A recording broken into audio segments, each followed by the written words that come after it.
This 19-year-old CEO is named Kim, and just from that, you can already tell he's going to be an overpowered main character. He got transported back to the past, bringing along a system that handed him a massive amount of capital to start a business, the perfect main character combo. But the rules of the game are what's truly insane.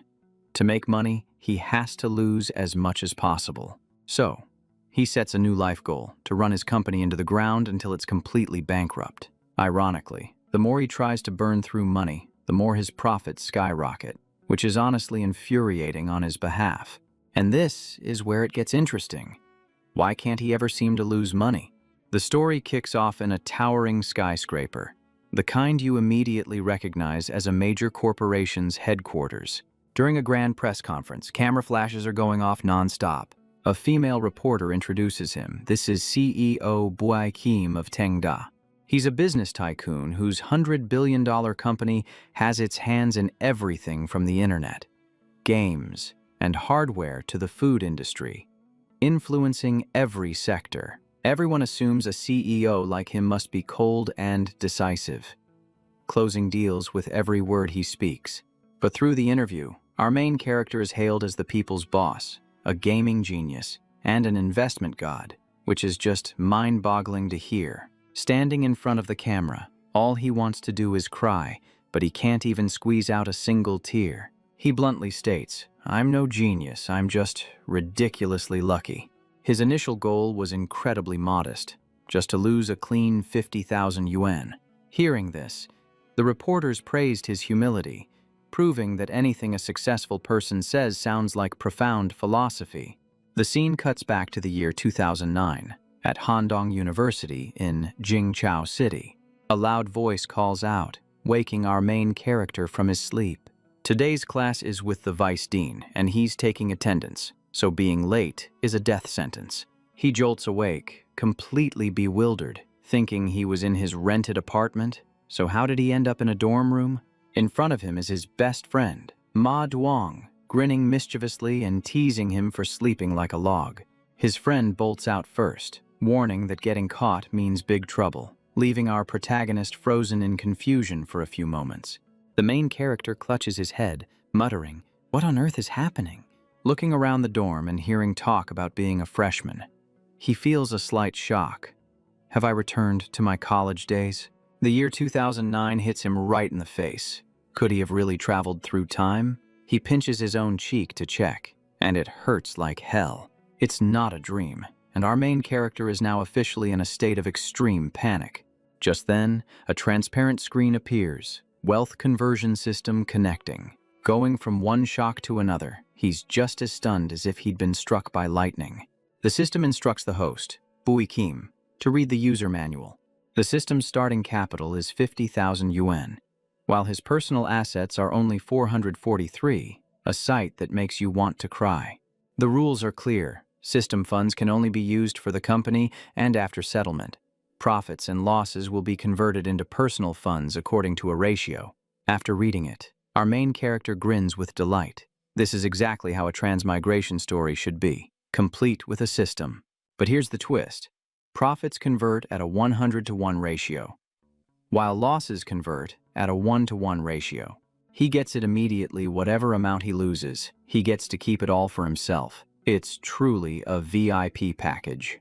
That 50,000 yuan is just commercial capital and cannot be touched for personal use. If he manages to bankrupt the company, the amount lost will become his own money. He'll lose the system's funds but become personally wealthy. Our main character stands in the middle of the room laughing like a villain. His future is bright, just in a very peculiar way. The system asks him to name the company, and he starts to think. He types in Tengda. It sounds prosperous, but in his heart, he just wants it to collapse as quickly as possible. After registration, the system announces that the next settlement is in 14 days, but the date will be postponed if no product is released. The main character nods. The plan to lose money seems way too easy. The goal is clear. Turn 50,000 in capital into 50,443 in personal funds. The deeper the loss, the better. He holds an internal meeting with 5 different versions of himself, which sounds just as crazy as it is. The first official, lose money, strategy meeting has now begun. His glasses-wearing persona raised a hand to speak. Dead serious. The system has over 200 laws. All fraudulent behavior is forbidden, and there are not many loopholes. Trying to bend the rules will result in heavy penalties. The system has locked every possible backdoor. This world is exactly like his old one, just with slightly slower technology and lax copyright laws. Another version of him suggested making a game, reasoning that they would be set once copyright laws got stricter in the future. The gaming industry burns through cash like crazy. One wrong move and you're toast, making it the perfect way to lose money. When a game company goes bankrupt, there are almost no fixed assets to liquidate, so a loss is a total loss. He had another advantage: memories from 10 years in the future, so all he had to do was avoid making a hit game. All of his inner selves unanimously agreed. The plan was simply too perfect. Step 3 even included spending money on entertainment, which just goes to show how confident they were. He dreamed of a future where money would pour in, allowing him to live the life of a tycoon. He imagined himself becoming a gaming mogul in no time, but when he actually sat down at the computer, he realized that making a game was not simple at all. Luckily, there was a site called Asura that sold game assets, so he would not have to code everything from scratch. You just buy the assets, compile them with the official tools, get it approved, and then release it. The plan was crystal clear: blow the entire 50,000, make an awful game, and then wait 2 weeks for his personal funds to arrive.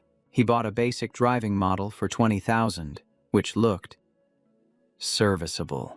A desert highway map for 23,000 was both expensive and perfectly suited his goal of losing money. He added 6,000 for sound effects and spent the last 1,000 on a ranking function, bringing the total to an even 50,000. But he still felt like something was missing. He had to figure out how to make it absolutely abysmal. Then, an idea struck him. He had to make the players so frustrated they would want to rage quit.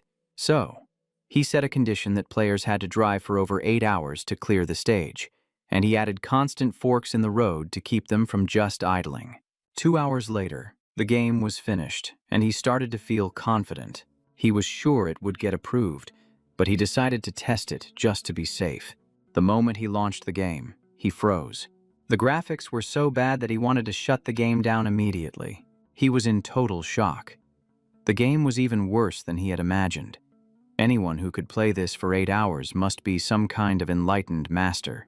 He was absolutely certain a game like this would only get trashed, and that making any money from it was impossible. And so, the army of 500 loyal bros was about to enter the fray. With a game like this, losing all his money was practically guaranteed, and he chuckled to himself. That evening, the scene shifted to his dorm room. He walked into the room as if nothing unusual had happened. 4 guys were in the middle of a loud gaming session, constantly yelling at each other to engage in combat. Manhwa gave him a strange look for skipping class and immediately asked what was up. In the middle of a heated team fight, he just told Manhwa to join the team so they would have a full roster.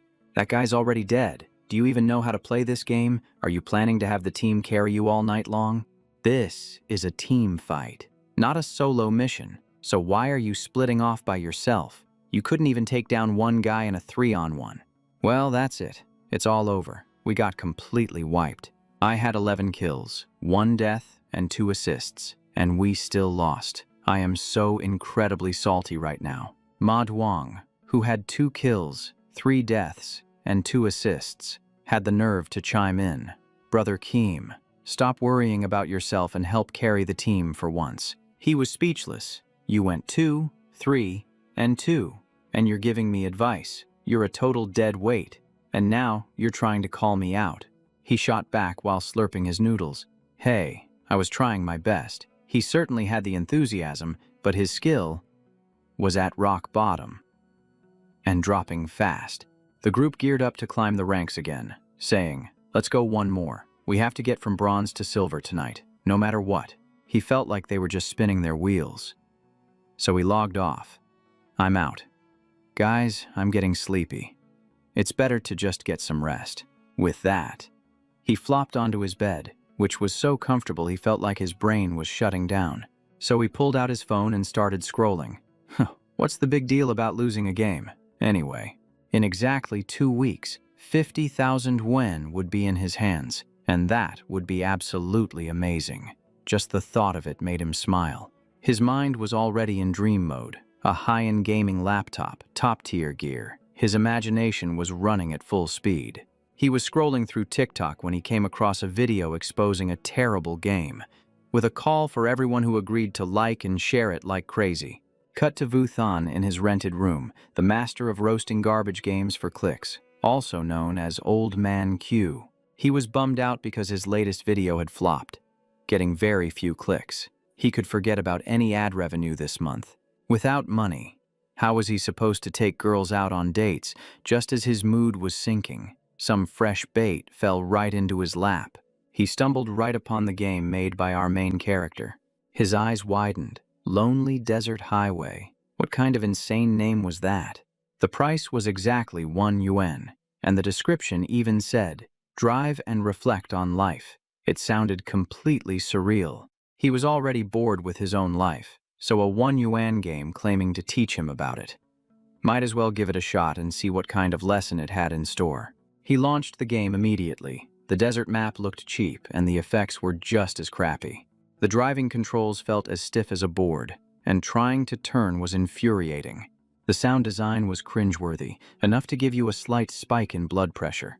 But for someone who wades through trash games for a living, all of this was still pretty standard. The real problem was that you could drive forever, and absolutely nothing would change. After another 10 minutes, it was still exactly the same. It was truly baffling. He started to question himself. Who am I? What am I doing? What does this game even want from me? Other than driving and steering through a few turns, there was nothing else to do. To put it bluntly, this game was completely empty. But then he stopped. Wait a minute. Empty. Just like my own life. So uneventful that it felt meaningless. After playing for a while, the kettle behind him started whistling. He decided to pause, make some instant noodles, and come back. But no matter what he pressed, the game wouldn't pause. What the heck? He started to panic, lost his focus, and grew more and more frustrated the longer he played. And just like that, he slammed into a wall, losing the game in a clean, abrupt crash. He was absolutely fuming. After driving for half an hour, he had to start all over from the beginning. What an unforgettable experience, he smirked. Okay, I found my angle for the exposé. I'll make the video right after I eat. The next morning, our main character was scrolling and immediately saw that guy's exposé video, and its contents were unbelievably thorough. It described an 8-hour journey where you're forced to stare straight ahead, with a turn appearing every few minutes. If you turned too late, you'd lose and be sent right back to the starting line. And the final slap in the face. The ending was just a single, taunting line of text that said, "Congratulations. You've just wasted 8 hours of your life." But then, the reviewer reached a completely unexpected conclusion. This game truly makes you think about life. It's brilliant, and everyone should play it. The comments section blew up. I watched the whole thing without skipping and found myself reflecting on my life. Bought it. I believe I'll find the meaning of the desert. Someone even shouted, "Buying it right now." There was even a comment that summed it up perfectly. 1 yuan for a chance at self-reflection. That's a deal so good you can't even argue with it. The main character clutched his head. What the hell is going on? My trash game gets exposed, and the reaction is this fanatical. It's completely absurd. Fuming, he furiously clacked away at his keyboard to post a reply. "I'm the developer. I intentionally made this game terrible and boring. Don't buy it. It's not worth it." A viewer casually replied, "Hey developer, don't be so hard on yourself. The crazy thing is, we actually love it." Our main character felt like collapsing. Someone please tell me. Are they insane? Or am I? How is a game like this getting top reviews and creating all this buzz? In the midst of his confusion, the system popped up with a settlement notification, showing a profit conversion ratio of 100 to 1, with the details appearing instantly. Host information. Boykim. Height, 1.78 meters. Weight, 85 kilograms. Age, 19. Zodiac, Scorpio. Company, Peak Performance Company. Current system funds, 125,463 yuan. Profit amount, 75,463 yuan. Current personal assets, 153 yuan. Additional amount for host, 754. Total personal assets, 907 yuan. After reading that, our main character felt completely drained. The 50,000 yuan he thought was a sure thing had just vanished into thin air, feeling cornered. He immediately convened an emergency meeting in his mind. He absolutely never expected that. His trash game would sell over 200,000 yuan's worth, and after platform fees, it still made a profit of over 70,000 yuan. His spectacled self coldly reminded him, the profit converts at a 100-to-1 ratio, so we only earned about 700 yuan from that. Another version of him sipped some coffee. Complaining about the past is pointless. The real question is how to burn through all this capital before the next settlement period. Hearing this, a different version of him slammed the table. Why don't we find someone to help us? Sabotage the whole thing. The whole group started chattering like a marketplace. Let's hire someone who fails at everything they do. We'll pay them a salary just to burn through the cash, and we'll go bankrupt way faster. But who should we ask? A sly-looking version of him chuckled.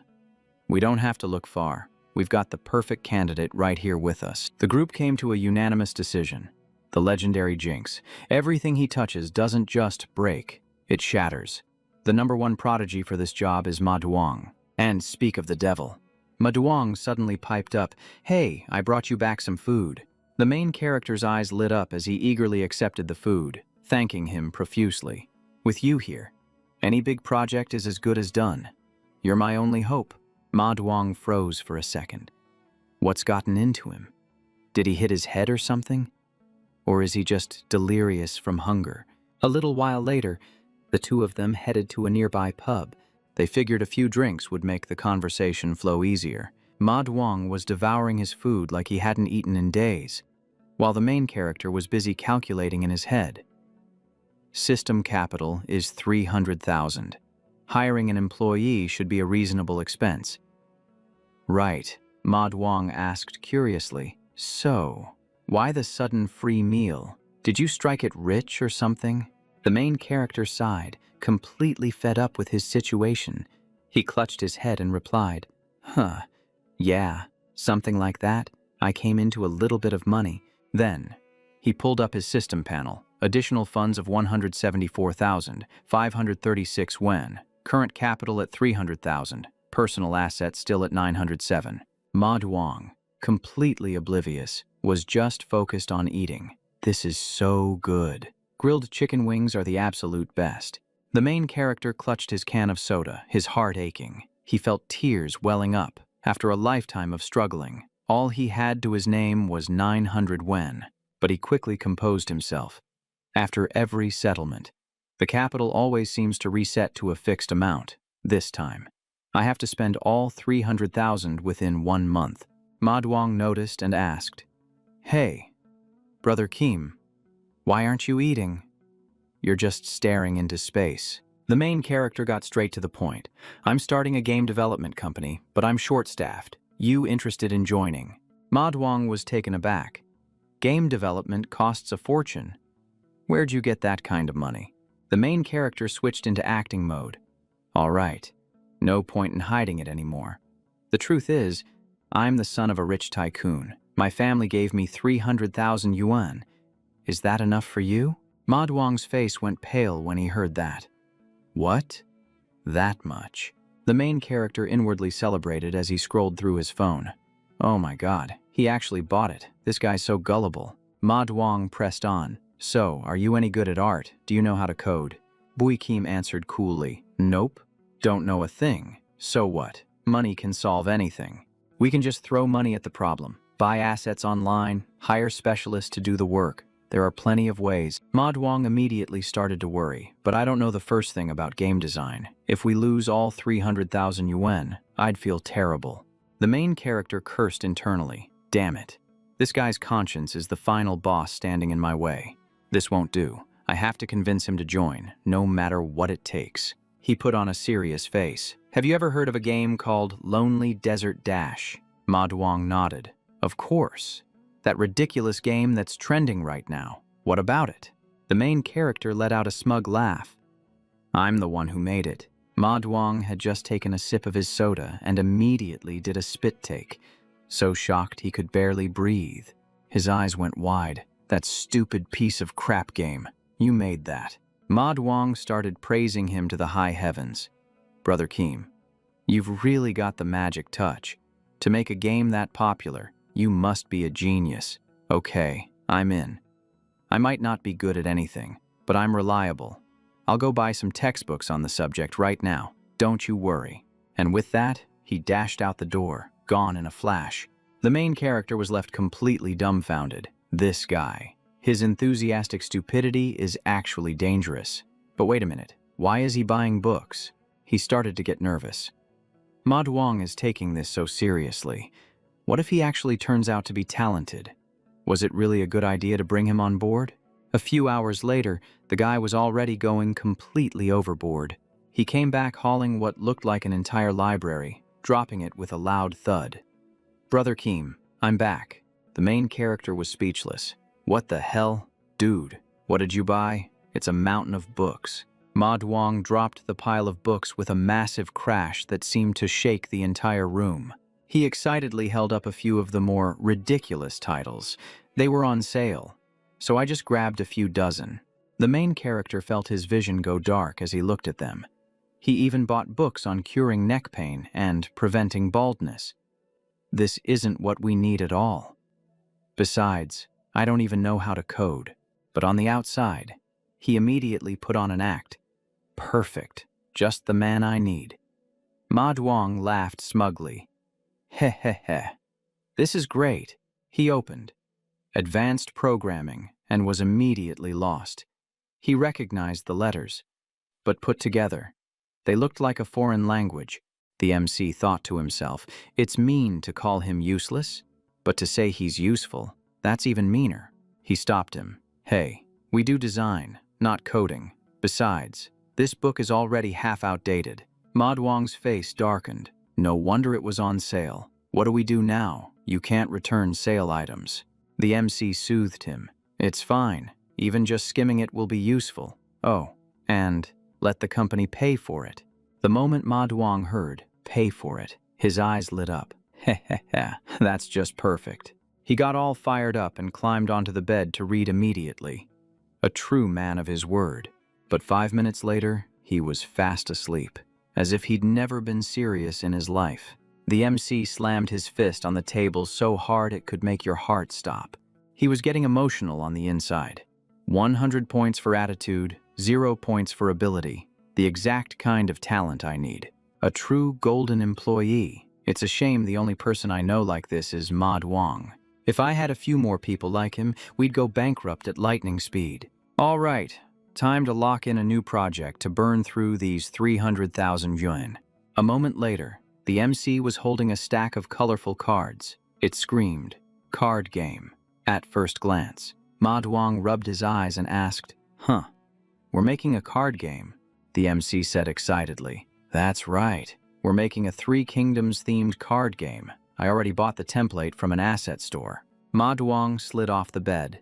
Brother Keem, are you planning to take inspiration from the popular Three Kingdoms 3 game?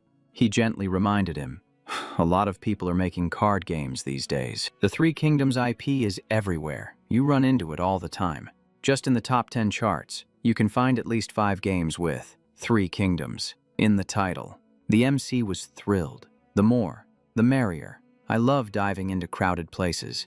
Three Kingdoms is hot, so we'll make a Three Kingdoms game. The fiercer the competition, the faster our game will sink. This is a guaranteed loss. Ha ha. Then he immediately called for an inner conference. Who wants to speak first? The version of him with glasses shot his hand up. A textbook move. Okay, let's hear from the glasses-wearing Bui Kim. Regarding monetization, 3 kingdoms. 3 is very aggressive, which is why it's so popular and different from older card games. The coffee-holding version concluded, so our game should sell for 10 yuan, have bland content, and be guaranteed to get flamed into oblivion. The MC nodded. Exactly, we have to go against the trend. The peak of game design is making it so even whales who want to spend money have nowhere to do it. The whole group cheered. Perfect. You have to buy the game for 10 yuan just to play. Then, the in-game shop will only sell 1 item, a lifetime membership card for 30 yuan. That's it. With such a low spending cap, anyone who wants to spend more will have their hands tied. Brilliant. The 5 versions of himself imagined the player's frustration while they stood around a table. Laughing. A player screams, "What kind of game is this where I can't buy anything? Where did my 10 yuan go? Give it back."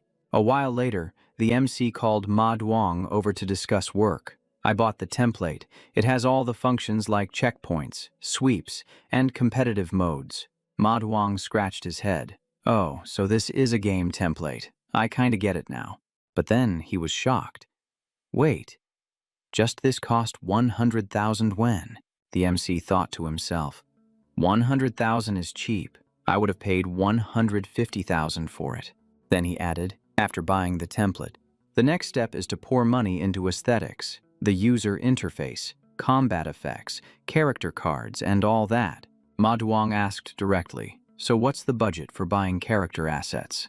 The MC coolly raised his hand. 30,000 for sound, over 10,000 for miscellaneous expenses, which leaves 160,000.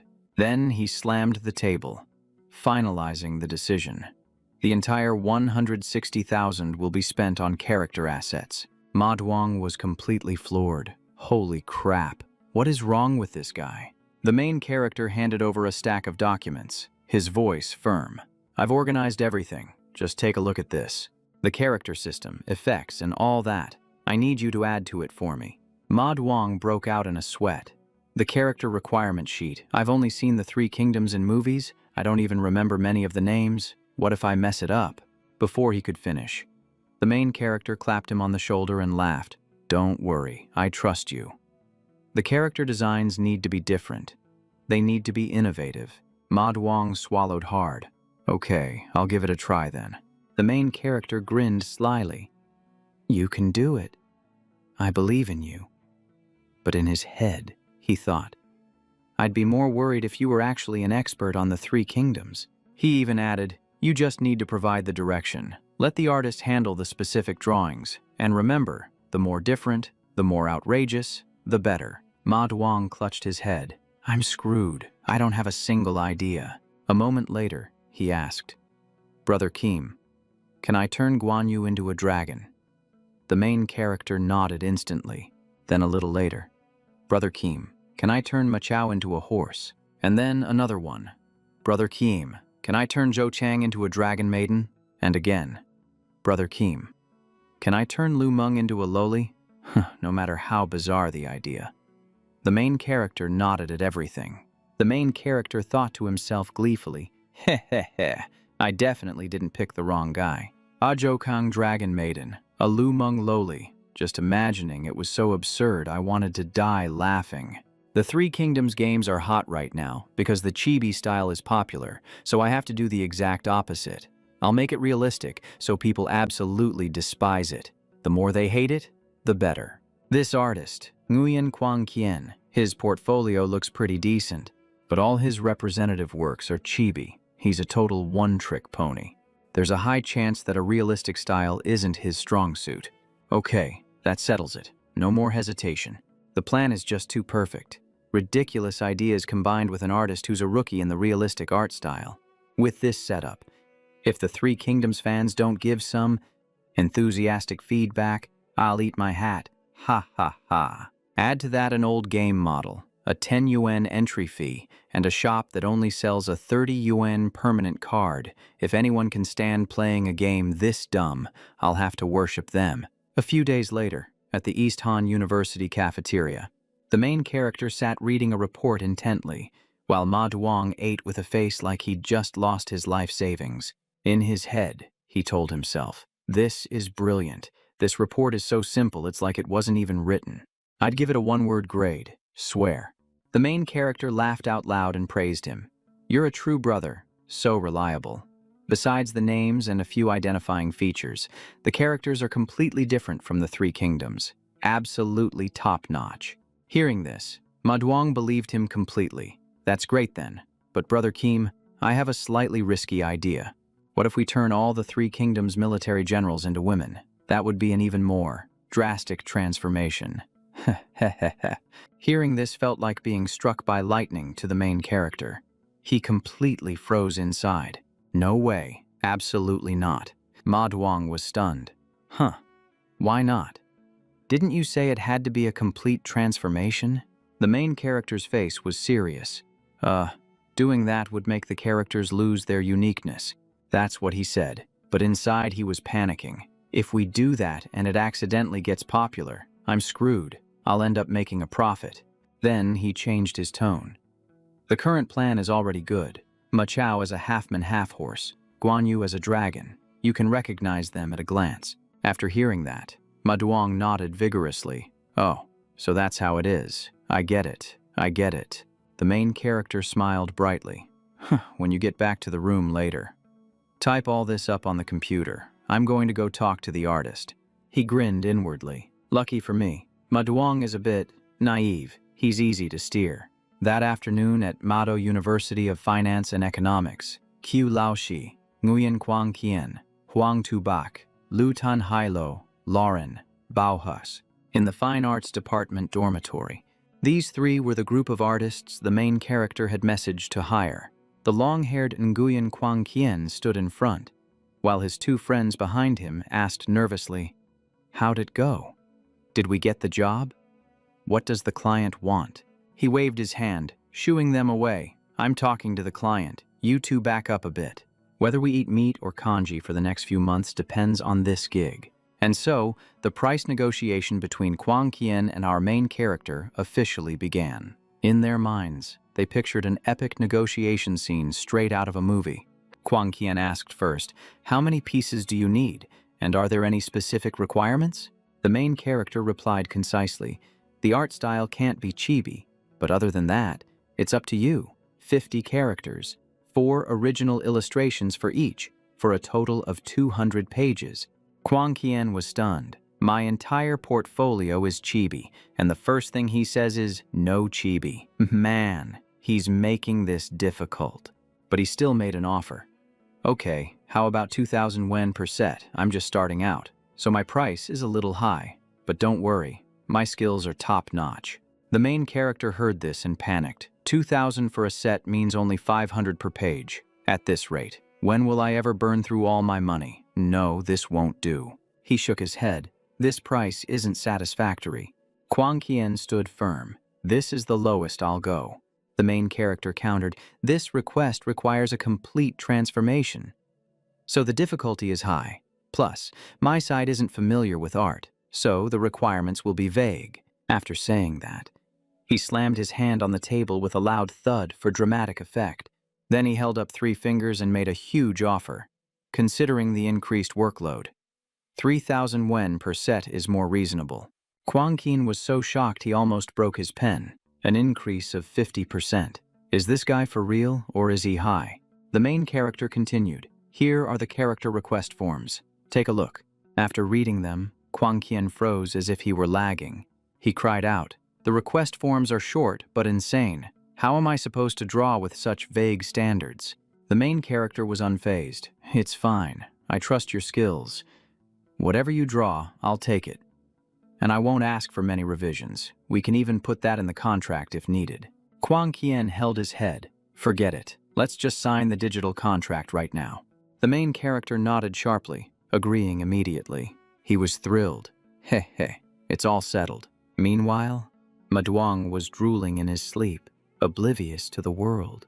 The main character planned his next steps. No need for marketing. The fewer people who know, the better. I'll buy sound assets, rent props, and keep 10,000 on hand just in case. Cut to Quang Qian. He immediately waved his buddies over. Hurry, call more people. I've landed a job. The whole crew's eyes went wide when they saw the price. 3,000 for 4 pages. That's amazing. For that kind of money, we'll draw anything, even chibi if they ask. Kwang Kien clarified, no chibi for this gig. The client specifically said no chibi, but any other style is okay. The red-haired guy's jaw dropped. Huh. Your entire portfolio is chibi, yet this client sought you out. What were they thinking? Kwang Kien snapped. Shut up. The man has good taste. He confessed. I hate drawing chibi, but it's popular in mobile games, so I have to take those jobs to survive. Then he got serious. But now, no more chibi. I finally have a chance to show what I can do. Well, the main character ran into a true master. It'll be hard for him to lose money now. Kwang Kien continued, saying that this time, they had to break new ground and go for an epic style. The most important aspect of an epic style is character design. The more it deviates from ordinary people, the better. One of them folded his arms and chimed in. Let's be honest, the usual Three Kingdoms theme doesn't fit this style. Kwang Kien nodded. But the request forms have completely transformed 3 of the characters' images. And it fits the epic tone perfectly. That's the second point. He finalized the plan. I'll do the rough drafts, you guys will finish them, and I'll approve the final versions, as long as we have the direction. The style won't be inconsistent. The whole crew agreed. Okay, let's do it. The client is paying for it. If it doesn't work out, the client takes the loss anyway. Kwang Kien grinned. And if it gets popular, we might even start a company after graduation. So we have to put our all into this. The group shouted, let's do it. We'll aim for the highest standard and give it everything we've got to rise to the top of the fame charts. The entire COG team nodded in unison, determined to pick up the pace. And just like that, 3 weeks flew by. Having stayed up for a dozen nights, Kwang Kien looked like an 80-year-old man, his dashing charm completely gone. With a dazed look on his face, he said, okay, the big job is done. You guys worked hard. Let's go grab a late-night snack. But when he turned around, he saw his roommates were so exhausted they were passed out all over the place like dead batteries. He sighed. Well, I guess I'll treat them some other time. Then, Kwang Kien dragged himself to his computer and turned it on. He started messaging our dear Bui Kim. Meanwhile, at the main character's dorm, he read the news with his jaw dropped. Damn, that was fast. They finished right on time. But as for the quality, he had no idea, and that was the real problem.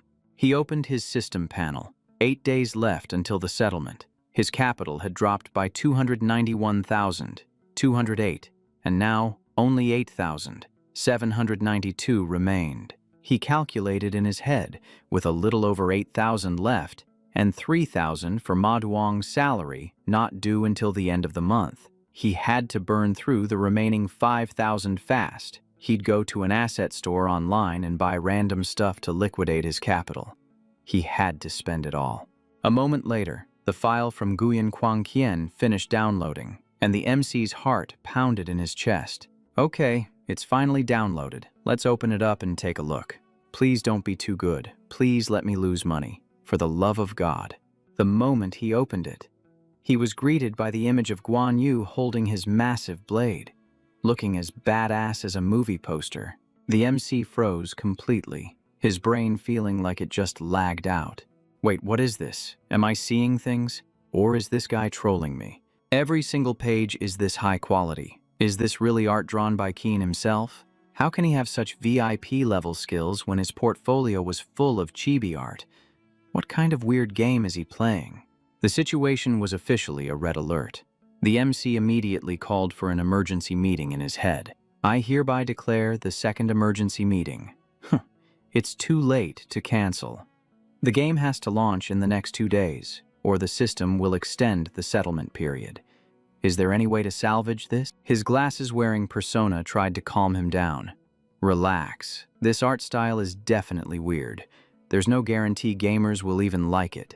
The coffee-holding persona chimed in. Exactly, and the gameplay is outdated and monotonous, while the other assets are bland as hell. The bow-tie-wearing persona added. Besides, players won't even see the in-game art if they don't know the game exists in the first place. The group decided on a plan. Avoid the hot search lists. Make sure the game's name has nothing to do with the 3 kingdoms. Shorten the name for submission. And write a vague, confusing description. That should work. A little later, Ma Duong, in his yellow shirt, wandered over. "Brother Keem, what are you up to?" Then he saw the screen and was completely shocked. "Is this the original character art for our game? Holy crap, this is insane." The MC immediately deflected the credit. "It's mainly because your request form was so good. It inspired the artist." Ma Duong got excited. "No way. So does that mean I have a talent for this stuff?" The MC continued. "Ma Duong, go ahead and test the game for bugs. If it's stable, we'll release it." He obediently went to work like a puppy, then asked, "So, what's our game called anyway?" The MC answered curtly, "Ghost General. It's just a normal card game." Cut to Nguyen Quang Qian's group, where the whole team was celebrating with a feast. They raised their glasses, devoured grilled skewers, and cracked open drinks, determined not to go home until they were feeling good. One of the guys asked, "Hey Qian, what game is our art for, and when does it come out?" Quang Qian scratched his head. "I think it's called Ghost General, but I didn't ask when it was supposed to be released." He said, "Let me check the S-Pro platform." He searched and was stunned. "Whoa, it's already out. We delivered the art this morning, and it's already live this afternoon." The whole group immediately crowded around to watch, like it was some hot new drama. Everyone's jaw dropped. "Huh, it's a card game, a really generic, slapped together one at that." Someone gasped. "No way. The guy who made High-Speed Lonely Desert made this too. It sold for 10 yuan. Did any of you guys buy it?" Quang Qian replied. "I did. I had to see the fruits of our labor." The guy in the white shirt started playing. "Just got through the tutorial. Now for the lucky draw." His eyes went wide. "Huh, I got 2 cards from a single pull. How lucky is that?" The whole group was taken aback. "Wait, I got 2 cards. 2. Same here. That's really weird. I even got 3 cards. What kind of sorcery is this?" Quang Qian was completely baffled. Is the game in a testing phase or something? Is that why the drop rate for rare cards is so high? The guy with glasses pointed at his phone. "The shop only sells one thing. A 30 yuan lifetime pass. After you buy it, you get 1 extra 10 pull every day," which sounds pretty unremarkable, he wondered. Where's the VIP system? The 3Q game has up to VIP 8, but this one has nothing. How weird. Someone suggested, "Let's ask CEO Boy carefully. Maybe he has a secret plan, or maybe this isn't the official release version yet." Quang Qian immediately messaged him, "CEO Bui, the game has no VIP system, and the shop only sells 1 item. Is this just a test version and not the official release?" The main character replied instantly, "This is the official version." The chat felt like a courtroom cross-examination, tense as a violin string. Quang Qian asked again, "Then what about the items in the shop?" The main character answered coldly, "My game only sells the lifetime card. I have no plans to add new items in the future." Quang Qian was dumbfounded. "Huh, why is it so strange?" The main character said nonchalantly, "If you buy it outright, there are fewer transactions. I wasn't even going to sell the 30 yuan card, but I figured someone might need it, so I added it." Quang Qian continued, "What about advertising? Are the low download numbers because you're not running any ads?" The main character replied bluntly, "I don't run advertisements." Quang Qian let out a disbelieving laugh. "What? Why not?" The main character faked a sigh. "Because I'm out of money. The total budget for this game was 300,000. Buying the models, art assets, music effects, it's all gone." After hearing this, Quang Qian started to wonder, wait, what does CEO Boy really mean by that? Then he shot up to his feet and declared, "Brothers, I think Ghost General needs us," he explained. "At first I thought CEO Boy was some rich whale. That's why I didn't try to haggle the price down and even accepted a very reasonable rate." The guy with glasses asked skeptically, "A game this generous? Doesn't he plan on making any money?" Quang Qian clenched his fist. "It's not that he isn't trying to make money. It's that CEO Boy has noble intentions. He doesn't want to make dirty money." The group murmured among themselves, "Noble or not, how can it get popular without any advertising?" Someone suggested, "Hey, what if we promoted ourselves?" But they shot the idea down themselves. A popular streamer or a YouTuber could do it. But we're not any of those. Suddenly, Kwang Kien slammed his hand on the table, his face as serious as if he were closing a major deal. CEO Boy has treated us with integrity, and I must repay his kindness in kind. I'm in a group with a few famous artists. I'll ask them to help come up with something. Maybe we can generate some buzz. The scene shifts to Ma Duong and the main character. Ma Duong was completely dejected. Is our game that much trash? No one is even looking at it. He compared. Other people's games get tens of thousands of downloads on the first day, but we only have a dozen or so. The main character patted his shoulder with a cheerful laugh. It's okay. It's like this for all new games. Things will get better slowly, inwardly. He sneered. In your dreams. Who would bother downloading a game this boring? A moment later, Ma Duong opened his computer. Let me check the data again. Has anything new happened in the past 3 hours? The main character chuckled to himself. 3 hours. You could wait 3 days or 3 months, and no one would give it a second look. I just need to drag this out until the settlement period, and that 300,000 will be right back in my hands. Ha ha. Just as he finished that thought, Ma Duong shouted, Brother Keem! It happened. The downloads are increasing. And there are a ton of 5-star reviews. The main character, who was taking a sip of water, immediately choked on it, coughing violently as if he'd just been hit with a wave of bad luck. He shot up from his seat. What did you just say? Don't scare me like that. His heart sank as he looked at the numbers. The downloads had suddenly jumped to several thousand, and they're all 5-star reviews, too. No, this can't be happening. At this point, the main character was so stunned he was practically frozen in place. Then he slipped and fell flat on his back at the base of a tree, hitting his head with a painful thud. He clutched his head and cursed the heavens. Is this world playing a cruel joke on me? The main character was so frustrated he just wanted to ask one question. Where did it all go wrong? Just then, Ma Duong came running over in a panic, shouting as he ran, Brother Keem! Brother Keem! He thought his boss was overcome with emotion because the game was a success, and even advised him not to get too excited for the sake of his health. It was hilariously absurd. Boy Keem forced a smile that was weaker than dishwater. Yeah, that's right. It's a success. But inside, he was screaming his head off. Excited. This isn't excitement. This is despair. A moment later, he took a deep breath, forcing himself to calm down. A loss was a loss, but he couldn't just accept it. He had to know where he went wrong. Looking back at the comments, he paused. Most players were praising the visuals, clearly captivated by the art. But wait, how did they even see that part? Unless... At that thought, he immediately double-checked. Who did this? Who has the time to pull a stunt like this on me? They even managed to get some big shots in the industry to promote Ghost General. And here's the craziest part. The culprit was Nguyen Kwang Kien. He was speechless. He never expected it to be that guy. But why go through all the trouble to promote my game?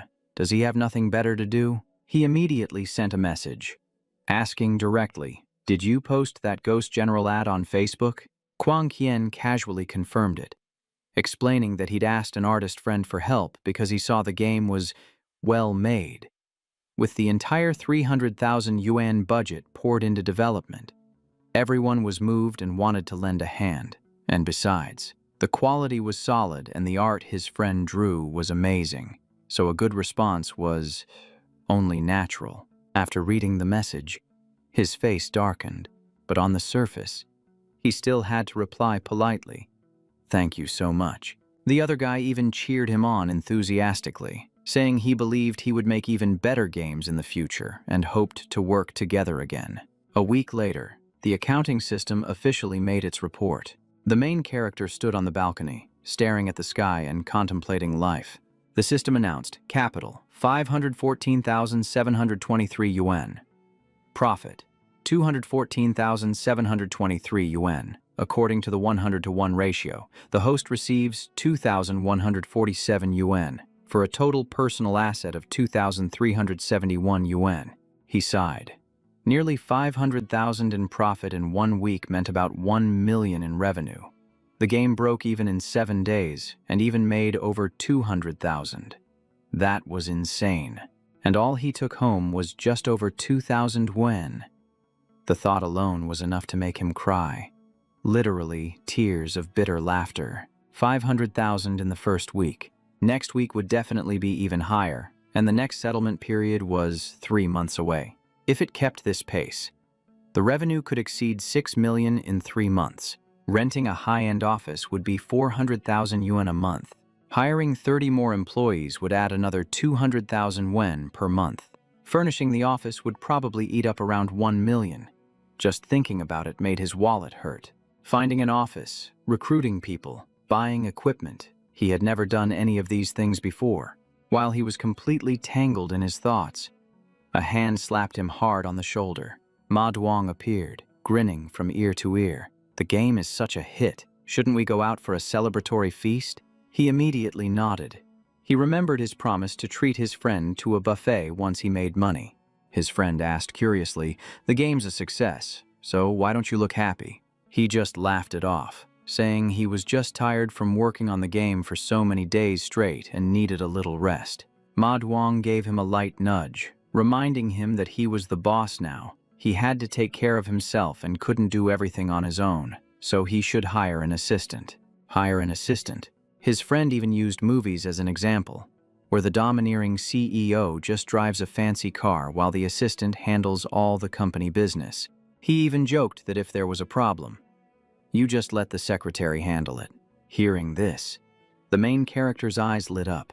That's right, he had to hire an assistant. An idea flashed in his mind. He'd have someone to help him spend money.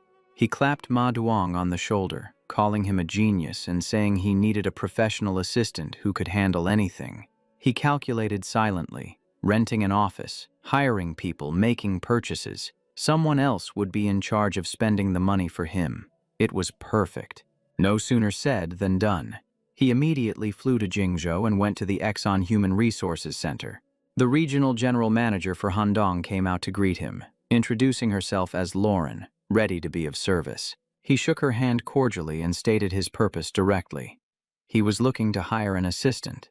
Lauren asked if he had any specific requirements. He replied with 4 simple words, the most expensive one. After listening, the director immediately placed a thick stack of resumes in front of him. All of them were the most elite assistants in the province, carefully vetted by a headhunter. From their communication skills to their work management, everything was impeccable, guaranteed not to disappoint. After reading for a while, he noticed Tan Hailo, who had previously worked as an assistant to a vice president at a large corporation but had suddenly quit. Lauren hesitated, asking if Boss Bua kept up with the news. He frowned and asked back, "What news?" It turned out that the vice president had gotten drunk and made an improper advance, but he messed with someone who was not a pushover.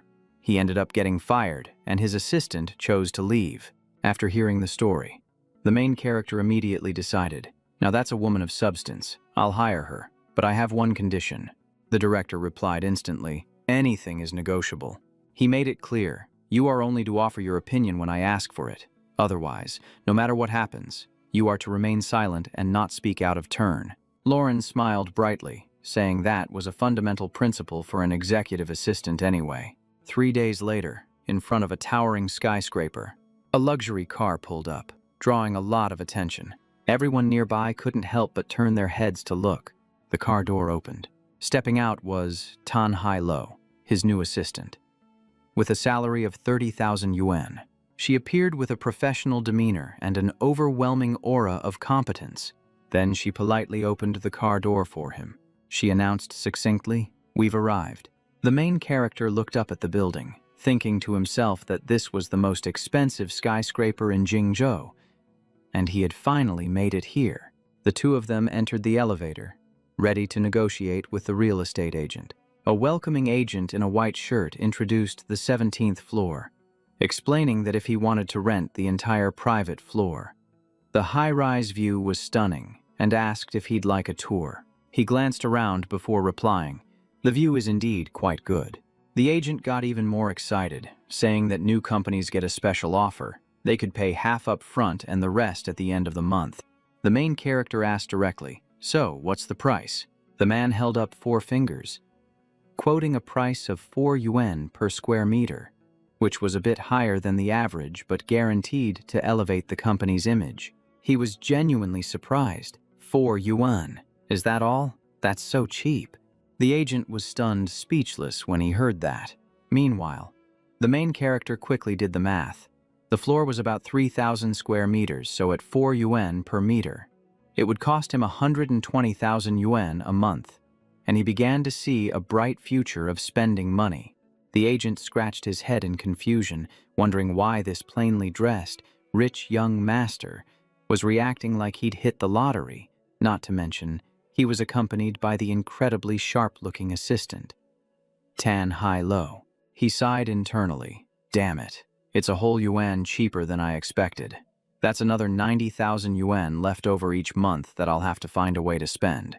The agent asked cautiously. Boss Bui, do you find the environment here acceptable? The main character put his hands in his pockets and replied coolly, I'll take this floor. He consoled himself internally. Well, I'll just spend what I can, since the Ghost General is still grinding out money for me non-stop every day. The agent was overjoyed to hear that. Of course, I'll prepare the contract right away. A moment later, he turned to his new assistant to give her instructions. A good environment boosts efficiency and also elevates the company's image. Our work environment has to be expensive, and if it's expensive, it has to be grand. The PCs have to be the most expensive models, with top off-the-line keyboards and mice, and get 2 monitors for each station. This is a game company. After all, the computers are our means of production. We also need plants. People can look at them to relax when they're tired, but plants are hard to care for. So hire a professional to look after them. Let's turn that corner into a small gym. The gaming industry is exhausting, so people need to exercise regularly to work well. For the reception room, get a full set of sofas and tea service. Choose a high-end tea set and buy 7 or 8 different types of fine tea. We need something proper to serve during negotiations. Assistant Tan's eyes widened as she listened. Yes, boss boy. I'll arrange everything immediately. She then asked, So, what is the approximate total budget you're willing to cover? He hesitated, then settled on a number. 500,000 to 800,000. Preferably 800,000. The main character's heart leaped. The system didn't give a warning, which meant 800,000 was still a valid amount. A 1-month deposit of 700,000 and office supplies for 800,000. Just like that, 1.5 million was gone. He was ecstatic. This was the kind of high you get from spending money. After giving his assistant the shopping list, he stopped by Vipsy Lip, the most high-end fashion boutique in the city. He immediately bought a watch. Then he added some designer leather goods, and putting them on instantly changed his whole vibe. Right now, he looked exactly like one of those handsome guys who just exude wealth. His assistant, standing beside him, explained that Rezia was an Italian brand over 100 years old, famous for its perfection, and could be tailored to size. If he wanted something even more high-end, it was available, but custom tailoring would take time. He was thrilled to hear that and said, Great, have them all custom-made for me. She turned to the sales staff and instructed, including the outfit the boss is currently wearing. That makes 3 sets. 1 formal set for important business or ceremonies, and the other 2 will be more casual for everyday wear. He nodded in agreement right away. His heart was pounding with excitement. The system was still quiet, which meant this expense was approved. Then the assistant told the employee, Get 2 outfits for each style, coordinated for different situations. Get his measurements and be quick about it. The employee responded with a crisp yes and began measuring him. He thought to himself, 2 outfits for each style. She really knows how to spend. The assistant added, The boss is a busy man. I'll buy more casual clothes for him later. He won't need to pick them out himself. He replied instantly, Excellent, you're very thorough. He looked in the mirror and smirked to himself. See? That's what you call professionalism. A while later, the 2 of them drove home. On the way, the assistant handed him the previous shopping list. Sir, please take a look. A large decorative plant for 988 yuan, 10 money trees at 188 yuan each, a high-end sofa set for 60,000 yuan, and a handmade tea set for 22,000 yuan.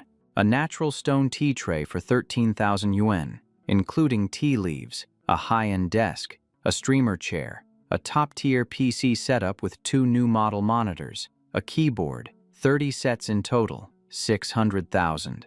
His head was spinning as he read it, so he just looked at the grand total in the end. As long as it was the most expensive option, he didn't care about the rest. The assistant also emphasized that everything was genuine, bought at internal prices, and not a single penny of the company's money was wasted. Not long after, the car arrived at a building that looked like a castle. She said, "Boss boy, we're here. This is a 2-bedroom, 1-living-room apartment near the school, just like you requested. Sir, inside, you'll find the access cards and a full set of keys." He took them, thinking to himself that the system still hadn't sent a warning. Renting an apartment and buying personal items seemed private, but they were still tied to his image as a boss. The assistant said softly, "Please get some rest, sir. The new items will be delivered in a few days." He nodded. "Okay, sounds good. Starting next week, I'll be interviewing candidates in the small meeting room. Please prepare the necessary documents for me." She beamed. "Of course, sir. That's my job." After saying that, the assistant drove away. He walked into his new home, thinking to himself that the shopping and renting were all done. Now, it was time to pick his people. Someone too smart wouldn't work. They might ruin his plans. That would be a disaster. But someone too clueless wouldn't work either. The game still had to be made to meet the system's requirements. Posting a random ad online would only attract the type who claimed they could do it all, and he couldn't make the job description too over the top. Then he suddenly remembered. Back at Handong University, besides Ma Duong, there was another character. A while later, he arrived at a very familiar place. He looked up, remembering how that guy used to camp out at the internet cafe during his freshman year, barely ever returning to the dorm. In the summer, while everyone else wore t-shirts and shorts, he'd still be in a sweater and long pants. He stepped inside and glanced around. In his sophomore year, the guy was drowning in debt and was advised by the school to drop out. After that, he survived by boosting accounts and selling items, holding up in the internet cafe for another 2 or 3 years. Suddenly, he exclaimed, "Ah, there he is." The person he was looking for was a chubby guy with shaggy hair, looking like a textbook gaming addict. He walked closer, thinking. His nickname was Bao Tuck, but people also called him the ultimate carry. "Bao Huck," he called out loudly. "Bao Huck, Bao Huck, can you stop for a second?" The young man took off his headphones and looked up, bewildered. "Are you looking for me?" The main character got straight to the point. "I have a job. Are you interested?" He quickly calculated in his head that the system would probably approve paying a bit more for a hardcore gamer. But being good at playing games doesn't mean you're good at making them. He might just mess everything up, which was perfect for sabotaging the plan. Bao Huck smirked and replied nonchalantly, "A game moderator, not interested." As soon as he finished speaking, the main character slammed a stack of cash onto the table and clarified, "Not a moderator. A designer. If you accept, this is your salary in advance, and the company will set you up with the best PC dual monitors, and you can test as many games as you want." The young man was stunned. "What the? You're not kidding me, are you? So, what would my job be?" The main character replied calmly, "Play games, test other games as well as our own, and report any problems you find to me immediately. You'll also get to participate in the design process and offer your ideas. I think you're perfect for this position, don't you?" Bao Huck looked down, mumbling, I'll do it. Yeah, I'll definitely give it some thought." The fish took the bait. The main character stood up and patted his shoulder. "First things first. Take these 500 yuan, go get cleaned up, get a haircut, and buy some decent clothes." He walked out, tossing an address over his shoulder. "The company is at Grand Scenery Towers. I'll call you when it's time to start. Just be ready." After hearing that, Bao Huck clutched the stack of money tightly. Ma Duong, who who was standing nearby, was moved to tears. Then the guy buried his face on the table and started sobbing. Boo-hoo. Someone finally acknowledges my worth. And as for our main character, it seems he just recruited an extremely unpredictable variable. The next morning, a young man with blonde hair looked up at his company's building. He muttered to himself, Tengda, the company that made Lone Desert Speedway and Ghost General, is located here at Grand Scenery Towers. This person's name was Hwang Tu-bak, a game planner in charge of operations, with a monthly salary of 1,500 wen. With that, he walked straight into the building. He then pressed the elevator button, standing still while his mind was spinning. He went straight up to the floor of Bui Kim's company. As soon as the elevator doors opened, he saw someone he knew. Old Liu, a lead game planner with a monthly salary of 7,000 yuan. The sight made the blonde young man's eyes nearly pop out of his head. Holy crap. What is old Liu doing here too? He forced a smile and greeted him. Heh. Old Liu. Good morning to you. Old Liu scoffed. The standards here are incredibly high. A kid like you doesn't stand a chance. He waved his hand dismissively. Just go on home. Go home and get some sleep, kid. Hearing this, the blonde guy's face darkened and his heart pounded. He never expected old Liu to be here for an interview too. Could the standards here really be that high? He stepped out, thinking to himself that old Liu didn't look too happy. If even he couldn't pass, then I have no hope at all, but since I'm already here, I might as well give it a shot. Tu-bak approached the reception desk, where two receptionists in bright red uniforms smiled cheerfully. Hello? Are you here for an interview? Sir, seeing how cute they were, he scratched his head awkwardly. Yes. I'm here for an interview. My name is Hwang Tu-bak. Meanwhile, he was screaming internally. The reception desk even has a pair of look-alike sisters. One of the receptionists replied, Please wait a moment, sir. I'll inform the interviewer right away. Please follow me. He was led to the general manager's office. And the moment he saw it, he froze. Holy smokes. Everything is so high-end. You can tell this place is loaded just by looking. The computer was an expensive model. The other furnishings were all designer brands, too. The office was as big as a sports field. It took several steps just to cross it. The receptionist knocked gently on the door, her voice as sweet as honey. She said, Excuse me, boss boy, I've brought the interviewee. A voice from inside replied, Okay, send him in. The door opened, and he saw the main character sitting inside, looking incredibly cool and radiating the aura of a boss. He spoke. Hwang Tu-bak. Right. Please, have a seat. I am Bui Kim, the general manager of Tengda Network Technology, LLC. The man sat down and stammered. Yes, hello, boss Bui.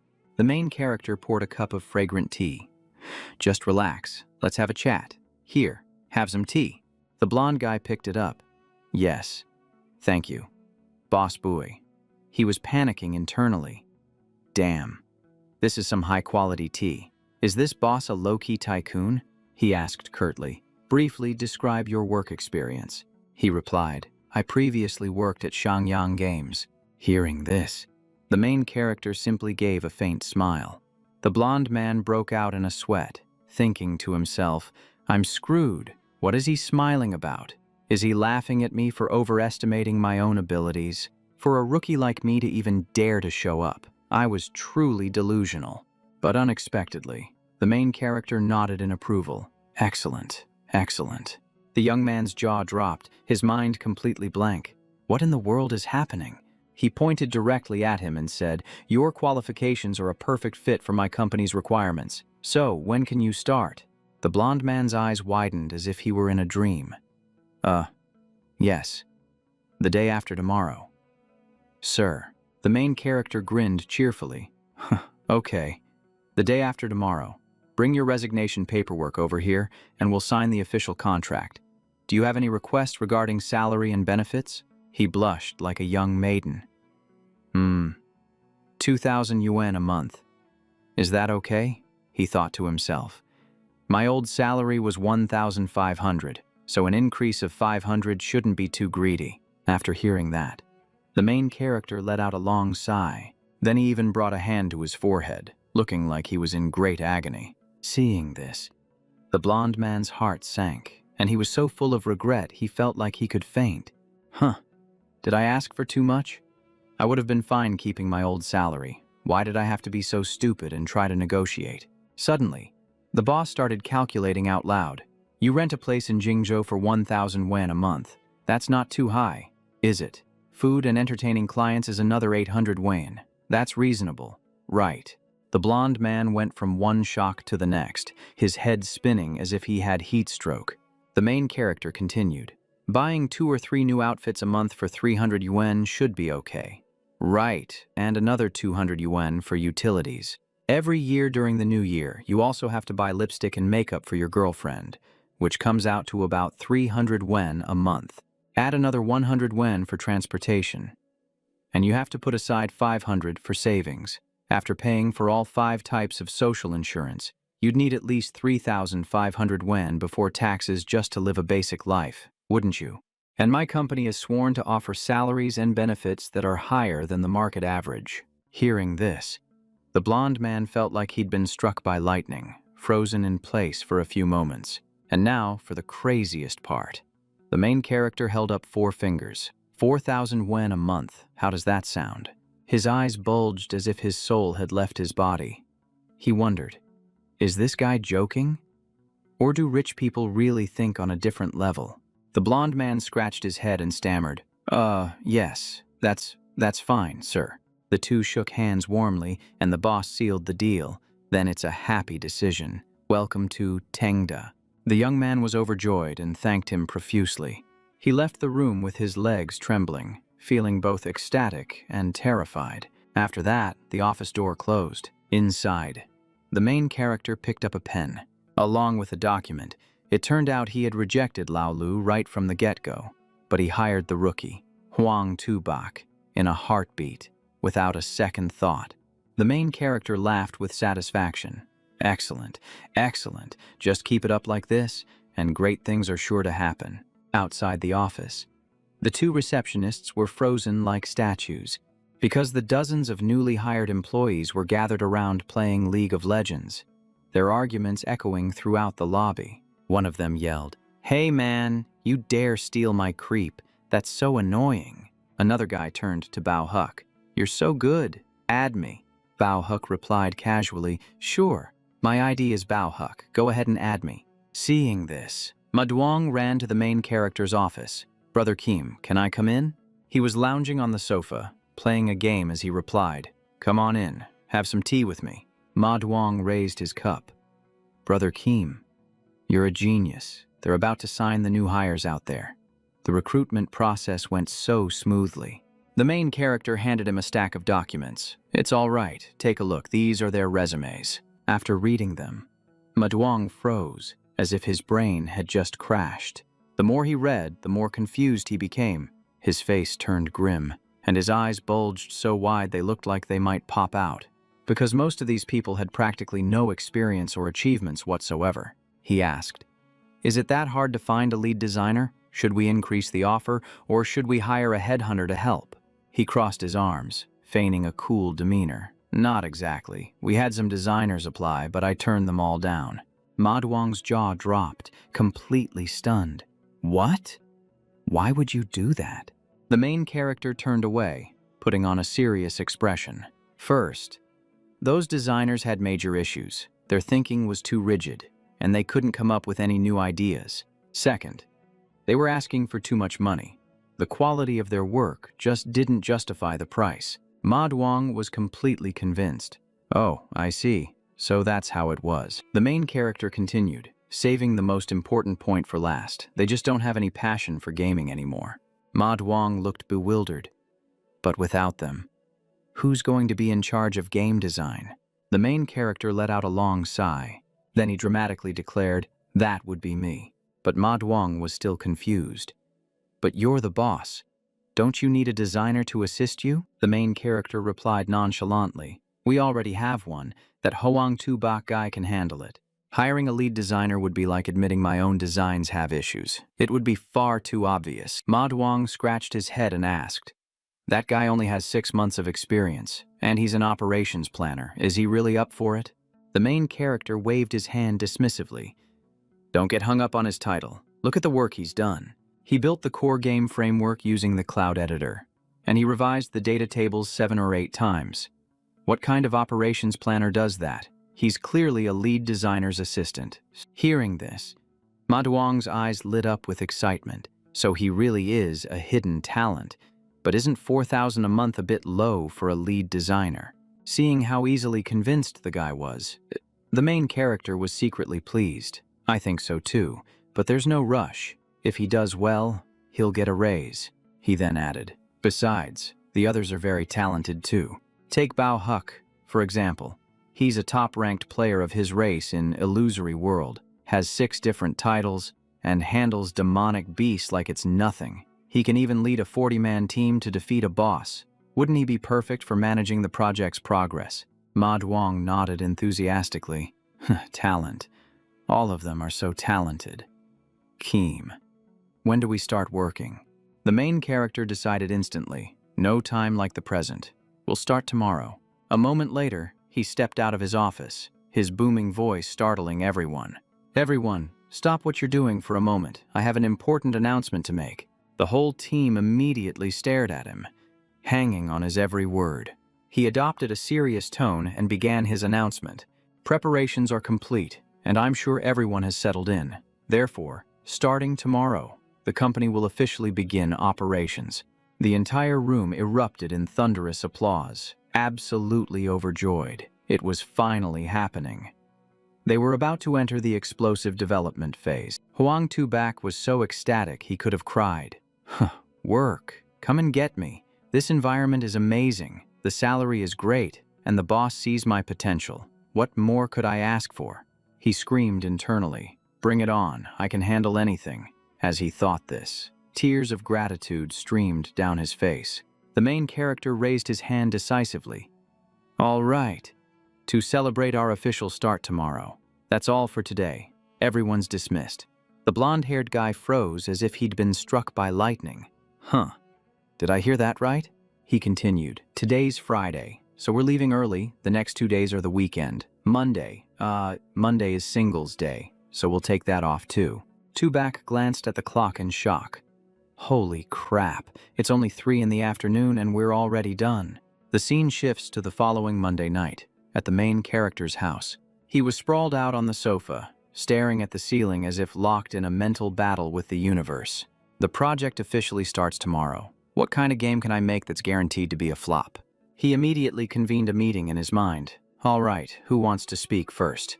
Glasses Boy Keem instantly raised his hand. "Let me go first." He moderated the meeting himself, speaking with a world-weary expression. "All right. Let's hear from Glasses Boy Keem.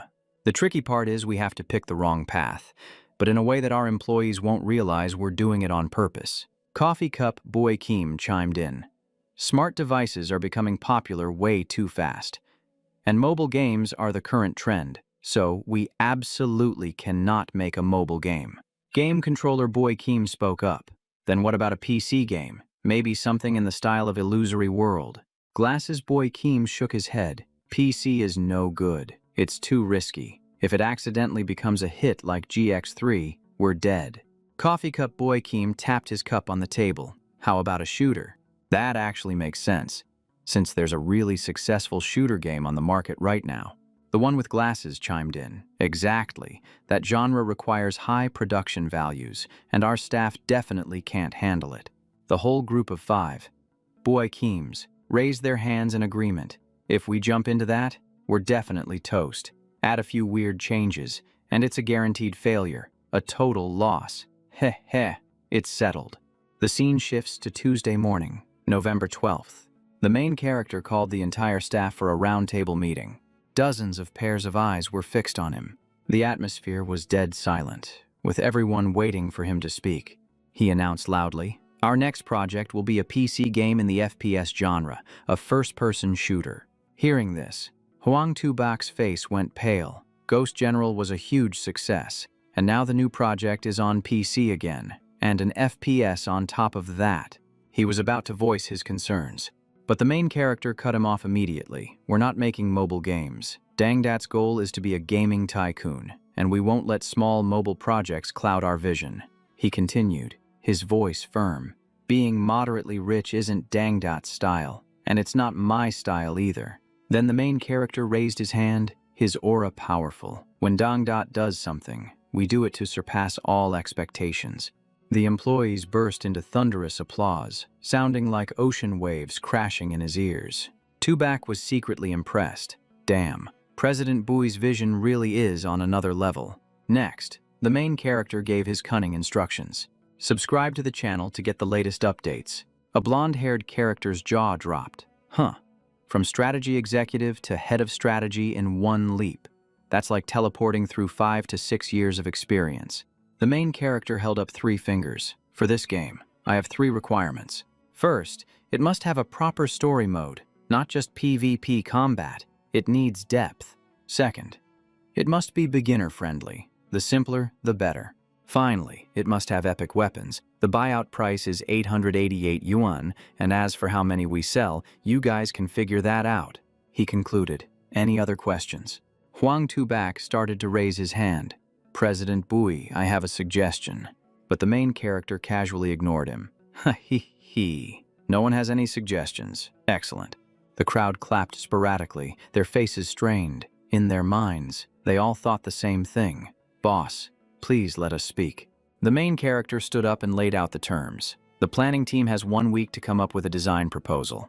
Bao Huck, you'll be in charge of the concept and direction. Huang Tubak, you will flesh out the proposal and delegate the tasks. Ma Duong, you will follow the others and learn, and help out wherever you can. Ma Duong's mouth hung open as he quickly replied. Okay, I got it. The main character walked out coolly, adding, report any problems to me, especially money problems. Don't hesitate. Meeting adjourned. Inwardly, he was laughing cunningly. FPS games are the type to spend a lot and earn little. Adding a story mode burns money, and catering to beginners by lowering the difficulty will just annoy hardcore FPS fans. Not to mention a gun that sells for 888 yuan. This sounds like a disaster already. Right now in Hanchi, there's a super popular FPS game like CSGO, and the gameplay is 100% addictive. If our game can't even match CSGO, plus we're wasting time on a flimsy story mode, selling guns at an absurd price, and no one on the team has any FPS experience. As long as it passes QA, it's fine. We're guaranteed to lose money. If we still manage to make a profit this time, I give up KKK. That evening, at the company office, Huang Tubak was still hard at work, thinking as he typed. If I want to be a proper planning manager, I have to do this, even if President Bui said he'd deduct pay for overtime. Suddenly, Bao Huk walked over, holding a rough-looking plan. Mr. Huang, I've got a preliminary proposal figured out. Tubak was genuinely startled. He pulled up a chair for him, his voice serious. Mr. Bao, please sit. Let's talk after you've sat down. Bao Huk explained. The last 2 requirements are easy. The hardest part is the story mode. We can't make it as smooth as foreign FPS games. Achieving their level of quality in characters, animation, environments, and details will be difficult. Tubak nodded repeatedly. Yeah, that's right. I was thinking the same thing. Bao Hux continued, saying that Boss Pay specializes in getting high returns for low investment, so this must be a test. Characters, setting, plot, level progression. They had to save on everything possible and optimize it to the extreme. First, for the characters, the game uses a first-person perspective. That way, we don't have to waste resources creating a complicated main character model. We chose a zombie shooter theme. The enemies are zombies and mercenaries. We can just take some generic models, tweak them a bit, and we'll have all sorts of demonic beasts. Monsters. That should be enough. Tubak nodded, but was still worried. Yeah, I get it. But it's hard to drive a plot with just zombies and mercenaries. We still need some supporting characters. Bauhuck pulled out a rather shabby-looking plan. We only need one. A little girl. and I'm going to make her. Unable to speak. The blonde guy froze after hearing this. A mute character. Bao was calm. Exactly. It's the best option if she doesn't talk. We don't need voice acting or lip-syncing animation. It cuts down a huge amount of work. We just need to focus on her eyes and movements. The little girl will be like a spark of light in the darkness, pulling on the player's emotions so they aren't just mindlessly shooting zombies and mercenaries, which would get boring. She can also help with solving puzzles. For example, if the main door is locked but there's an air vent nearby, the little girl can crawl through and open the door for the main character. Tubak agreed. That could work. But how do we build the story's setting? It looks like you're planning a large offshore base. Bao crossed his arms, his voice cool. Correct. That's the game's setting. An evil corporation is experimenting with a virus. The main character has to climb from the lowest floor of the base to the top, clearing out each section to escape. That way, the map is just confined to rooms and hallways inside the base. We can add traces of the virus to the walls and floors, so one look and you know things have gone south. Some rooms can be messy, others heavily damaged and collapsed, constantly changing the vibe. With the same basic layout, we only need to tweak a few things, and we can create 3 to 4 different effects. That's enough to use for all the scenes in the entire game. Tubak was thrilled when he heard this. Holy crap, that idea is pure genius. Then the two of them started adding more plot details, Bao suggested. Besides the setting, we can also expand the story. For example, why is there a little girl in the evil corporation's offshore base? The blonde guy chimed in immediately. She has special antibodies in her blood, so she was captured for experiments. Bao finalized it. Brilliant. The girl's blood gives the main character immunity to the virus. If the player gets injured by a zombie, the little girl will proactively use a syringe to draw her own blood and heal them. How does that sound? Tubak was sold, and as the number of healings increases, the girl gets weaker. The player has to upgrade their proficiency to reduce the number of times she has to heal them. Perfect. I can already feel the drama. Huang Tubak then followed up. He gave a big thumbs up. Bao, you're amazing. Even with limited resources, you've built a logical, coherent plot that's full of emotion. Bao waved his hand dismissively. Not at all. I'm just following Boss Pei's instructions. I'm sure he already had all this in mind from the beginning. Tubak grinned from ear to ear. You're being too modest. You solved all 3 requirements so elegantly. How could that be a coincidence? Bao replied evenly. Boss Pei has had 2 back-to-back hit games. This proves it's the direction he's already set. The blonde guy asked, looking puzzled. Really? So, Bao, what were the other 2 requirements? Bao smiled. Lower the difficulty for new players. That mainly involves tweaking the controls, which we can do gradually. As for selling epic weapons, that's where you see Boss Pei's foresight. Tubak was taken aback. What? What do you mean by that? Bao chuckled to himself. The request sounds simple, but there's definitely a deeper meaning.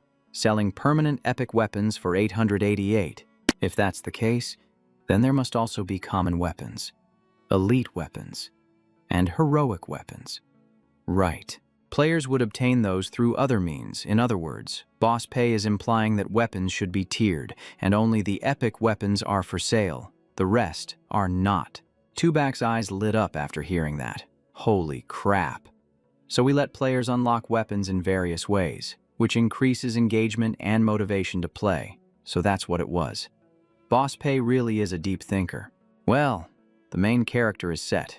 With these 2 guys who can hear one thing and understand 10, it'd be weird if they didn't make a huge profit. Ha ha ha.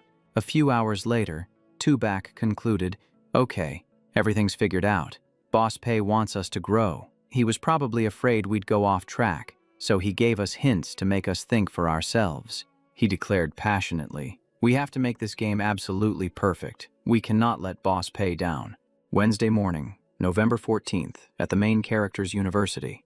The students were sitting attentively in class. The room was dead silent, but he was sitting in the back, in full gaming demon mode, tapping away on his phone, ignoring the world. He even regretted that if he wasn't worried about influencing his employees, He'd be playing at the office instead. Suddenly, a message came in from Hwang Tu-bak. Boss pay. The general plan is almost done. Please take a look so we can finalize the overall direction. He read it and was shocked. Holy crap, it's done in 2 days. Are you kidding me? He thought to himself, whatever, I'll just take a look first. As soon as he opened it, he was hit with a wall of text as dense as a dictionary. It was enough to make his brain hurt. My God, how could anyone possibly read all of this on a phone? The main character skipped it, only checking if his 3 requirements were met. Okay, it has a plot template, and it's estimated to be 3 to 4 hours of gameplay. It also has reduced difficulty for newbies, an epic weapon with permanent usage rights for 888 coins. Okay, all 3 things were exactly what he wanted, meeting all his requirements. The scene shifts to the Tengda office, where the entire staff is playing all sorts of games, making a racket like a marketplace. He watched them, fuming. How can they be so bad at this? How am I supposed to carry them? And then they started arguing loudly. Bao-huk was also completely engrossed in his game, focusing with intense concentration. Suddenly, an idea struck him, and he immediately messaged the blonde-haired Tu-bak. There's a pretty good story segment here. Let me record my screen and send it to you to see if it's usable. The other side replied instantly. Okay, Mr. Bao, got it. Tu-bak put on his headphones to watch it right away while it was still hot. Ma Duong was standing nearby and saw everything. He mumbled to himself, I thought Tu-bak was just playing a game. The following Monday night, November 18th, at this moment, the main character was sitting in a daze. He stared at the system panel, so dejected he couldn't even swallow his food. Capital. 971,634 yuan, an increase of 471,634 yuan from the start. He leaned back in his chair, feeling depressed. Oh my God, the capital increased again. Last time, I racked my brain to spend nearly 200,000. Is it really this hard to lose money? Just then, there was a knock on the door. Brother Keem. Ma Duong burst in and reported urgently. I discovered that Hwang Tu-bak and his group have been secretly working overtime every day, and they're using the company computers. Hearing this, the main character's face went pale. What? Secret overtime? Tell them to stop working overtime immediately. Why are they working overtime? Do they think my words are just hot air? He asked urgently. What are they working on? Writing descriptions or doing design work? Ma Duong replied. It looks like they're playing games. Hearing this, the main character breathed a sigh of relief. Then he walked over and asked again, just to be sure. Are you sure you didn't see wrong? Hwang Tu-bak is playing games. Ma Duong nodded. That's right. Which is why I'm reporting it. What they're doing is a waste of company resources. Should we give them a reminder? The main character immediately held up a hand to stop him. No need. Old Ma for a game company. When employees play games, they're learning. They're studying the advanced techniques from foreign games. Inwardly, he was secretly delighted. As long as they're not working, it's fine. The more snacks they eat, the more electricity and water they use, the better. It helps me spend the system's money, which is perfect. Ma Duong looked as bewildered as a deer in the headlights. So you mean we should just let this go? Then, the main character's expression turned cold. He walked straight to the manager's desk. Then he slammed his hand on the table with a loud bang, his voice firm. How could we possibly let it go? We're a company that always thinks about its employees. The state mandates that overtime must be compensated with higher pay, and Tengda must absolutely adhere to this policy. Weekday overtime will be paid at 1.5 times the base salary, and weekends at double. We promise not to be short by even a single penny. It already sounded like one of those dream companies you hear about. After speaking, he tapped away at his keyboard with a clatter, immediately printing out a list that was hot off the press. Then he handed it to the bullcut Ma Duong and declared matter-of-factly, Old Ma, I have an important mission for you. Record all their overtime hours every day. From now on, we'll calculate their salary by the hour. You absolutely cannot miscalculate by even a cent, holding the list. He walked out, looking as stunned as if a dungeon had just been dropped on him in the middle of his life. The main character plopped down in his chair, a smug look on his face. Why didn't I think of this overtime pay trick before? I'm truly a genius. The next afternoon, the office was still bustling. The employees were eating while grinding games, as focused as if they were in a boss fight. Suddenly, Huang Tubak walked straight to the manager's office. After knocking, he said quietly, "President Bui, it's Huang Tubak." And he was given permission to enter. The blond man handed over a report.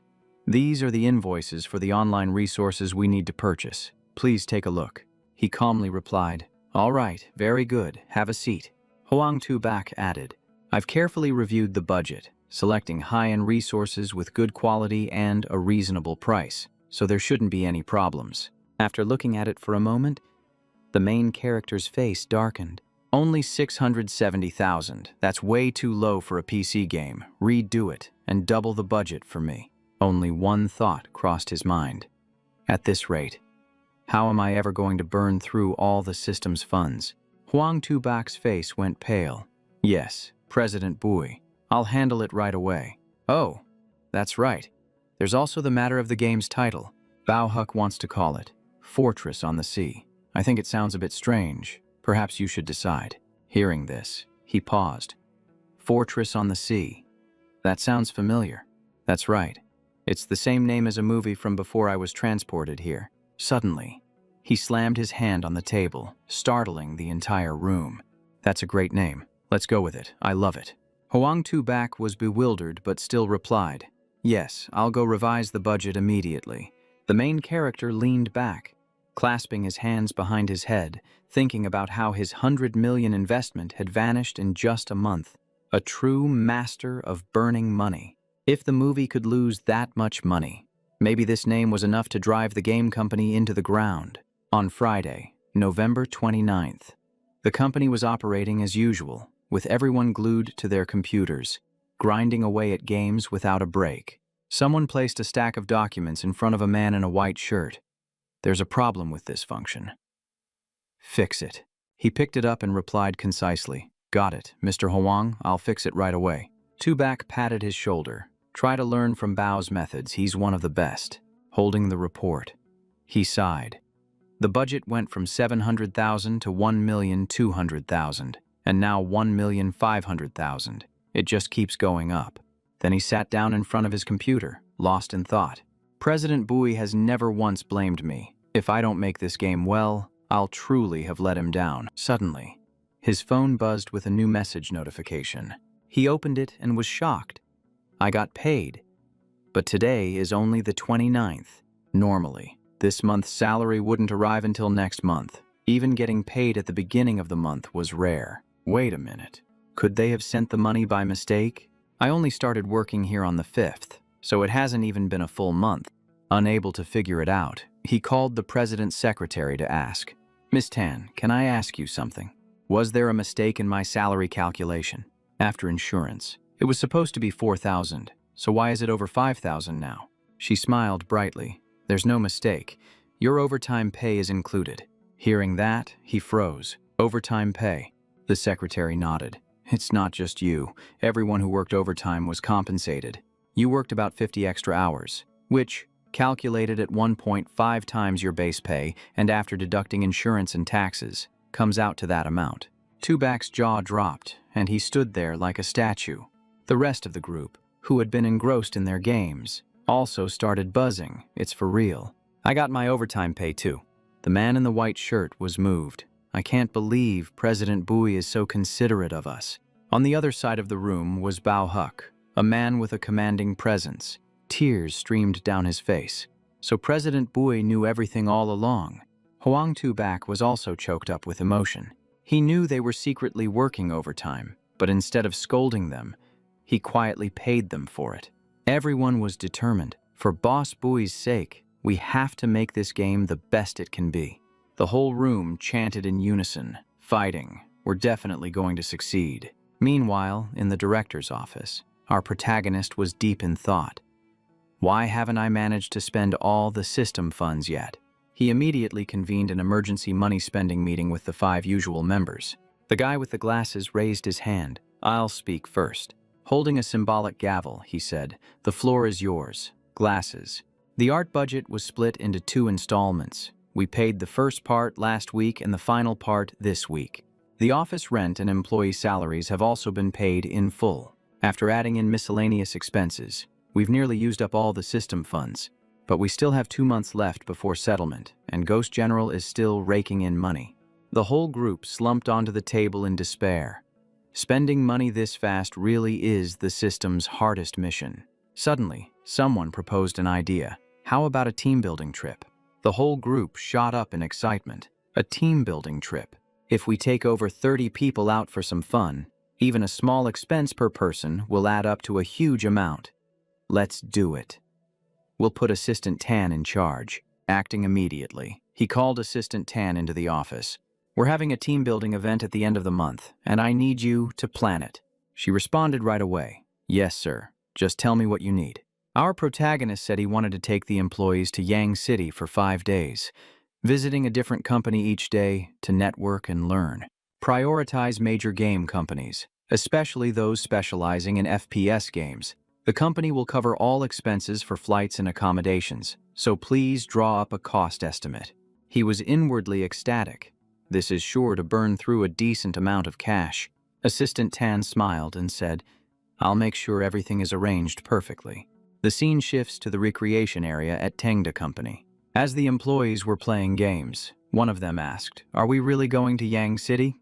The guy in the blue shirt replied, I heard Assistant Tan has already booked the tickets. I've never heard of any company sending its employees on a trip like this just for networking and professional development. Another group chimed in excitedly. A trip like this must cost a fortune. It would kill me to have to pay for it out of my own pocket.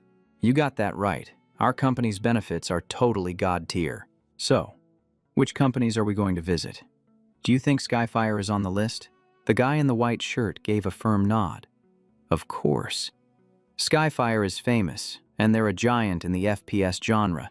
It's the perfect place for us to go and learn. After overhearing them, Huang Tubak felt he had to chime in with a gentle reminder. Hey everyone, let's remember we still have work to do. Don't let your minds wander off to Yang City. The guy in the white shirt scratched his head and laughed, saying, Come on, Huang. We've never been on a trip like this before, and we actually get to visit Skyfire. We're just a little excited. Don't worry, we'll get all our work done on schedule. The quality will be unquestionable, srank, guaranteed. A short while later, in Bui Kim's office, he stared at the report in disbelief. It's not even 150,000 wen. Assistant Tan replied promptly. That's right, sir. I've already calculated it based on business class standards. The schedule is just as you requested. We'll depart at the end of December. I based the budget on 30 people. A standard hotel room is 300 wen per person, so with 2 people to a room, it's 600 wen per night, factoring in meals, transportation, and a contingency fund for any additional staff. That's the approximate total. After thinking for a moment, our protagonist asked, Can we upgrade the plane tickets to first class? He had barely finished his sentence when the system immediately triggered a warning. A classic spending limit reached alert. He handed the report back and said, All right, fine, just proceed with this budget. He sighed internally in frustration. Only 150,000 to take 30 people to Yang City. That's unbelievably cheap. Assistant Tan smiled and replied, Yes, Boss Bui. I'll get in touch with the companies there immediately. Scene change. A short time later, in Yang City, at the Skyfire Company, Chumonum was stunned when he heard the report. Tengda Corporation is coming for a tour and exchange. How strange. The employee nodded. Yes, that's right. President. He was shocked, thinking to himself, a game company organizing a company tour. That sounds completely unheard of. The female employee added, They're the ones who made Ghost General. Chumonum froze. Ghost General. They actually made that. She continued, If you're busy, sir, we can have Mr. Tan receive them. A quick tour won't take much time. He mulled it over. Ghost General is a huge hit right now. The people who created it can't be ordinary, so it might be worth meeting them to make a connection. He made a decision. All right, you schedule a time, I'll personally greet them that day. She then picked up another list. Holding it out, she said, President, the layoff list for the lowest performing employees is ready for your review. He glanced over it before handing it back, speaking concisely. Except for Lam Van, lay off everyone else. Just follow the standard procedure. The employee's eyes widened. Why are we keeping Lam Van? A while later, Chu Monum sat in silence. He leaned back, letting out a long sigh as if he was drowning in KPs. Why did he keep her? He then recalled the phone call from the other day. When Chairman Lam of the Shenhua Group called, he had immediately started flattering him. Just say the word, sir. No matter how difficult, I'll take care of it. The moment he heard, my niece, he understood immediately. Yes, yes, we'll take good care of her. You want her to quit voluntarily. I understand completely. He thought deeply. The Shenhua Group is a top-tier powerhouse.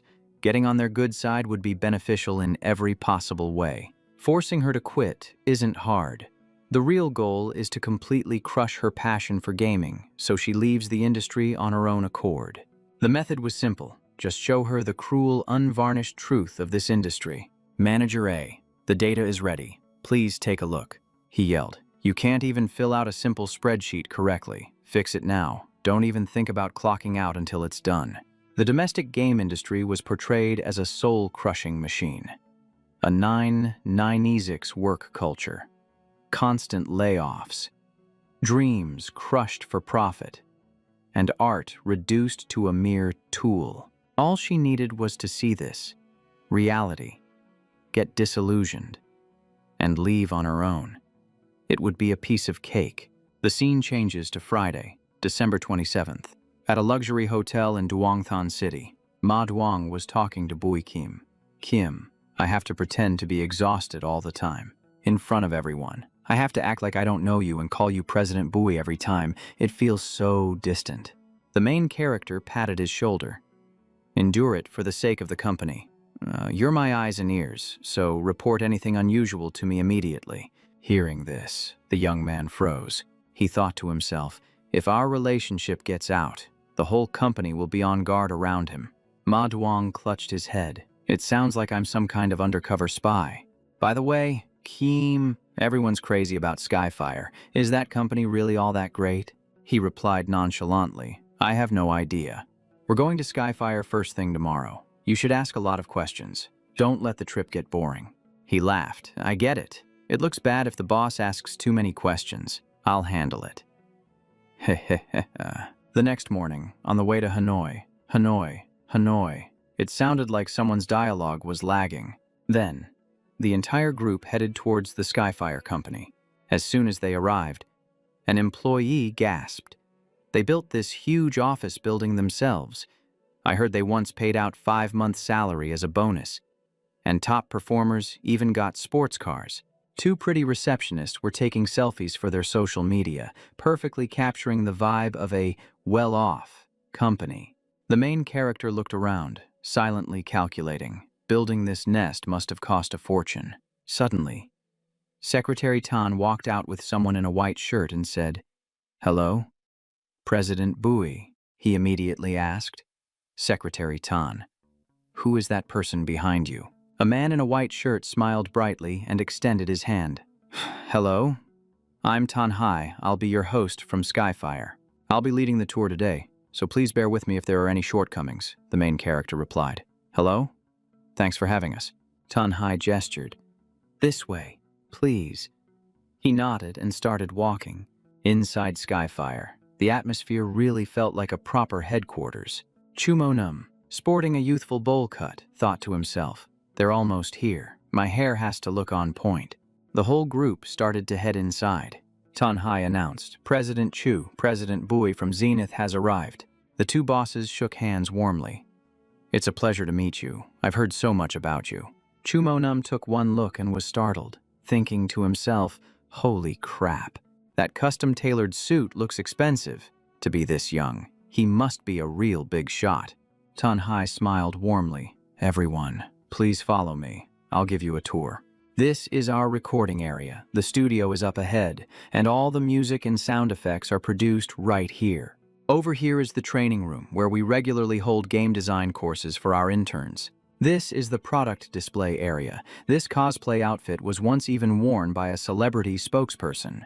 And this is the recreation area. The snacks and drinks over there are complimentary, the ultimate employee perk.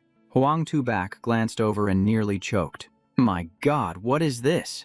You call a single TV and one PC a recreation area, and you're telling me that tiny little sofa makes this a lounge.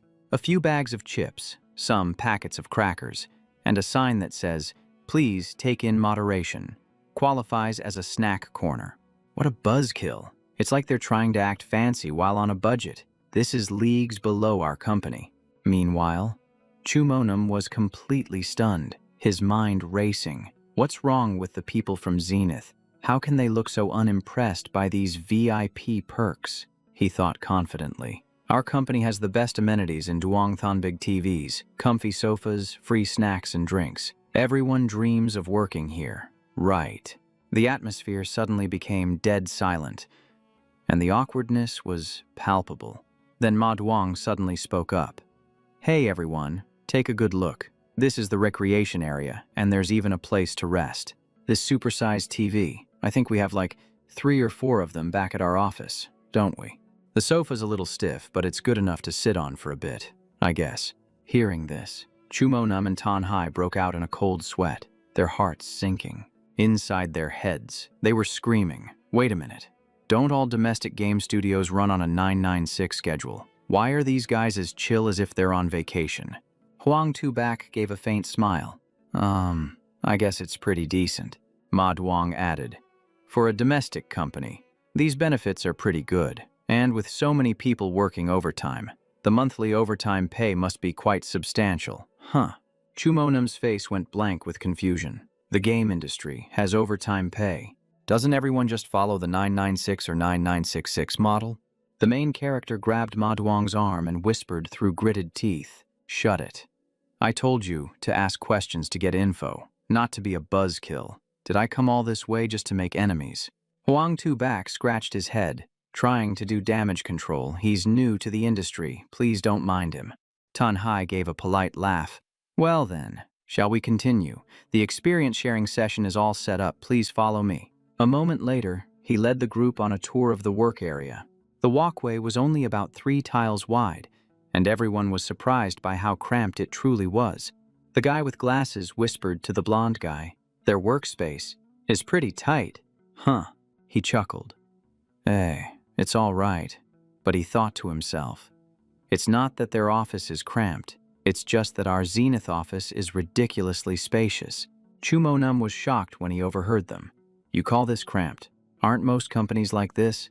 Are these guys living in paradise or something? Arriving at a large hall, Tanhai announced. And now, let's have Mr. Huang Tubak from Zenith share the success story behind Ghost General. Please give him a warm welcome. The audience below erupted in thunderous applause, the energy in the room soaring. The crowd went absolutely wild.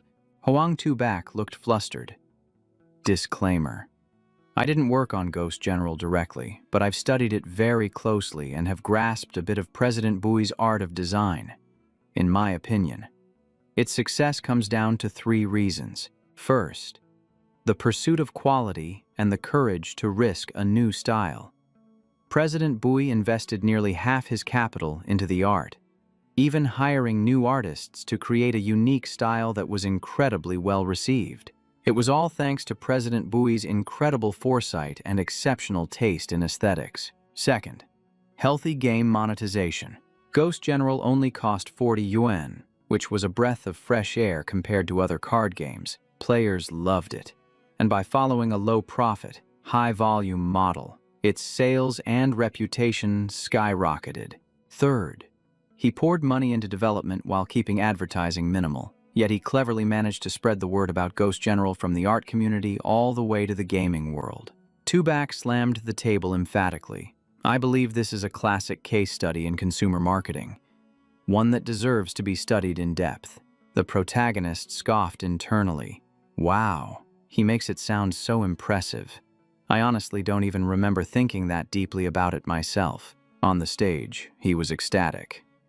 President Bui is nodding, which must mean I guessed his original design intent correctly.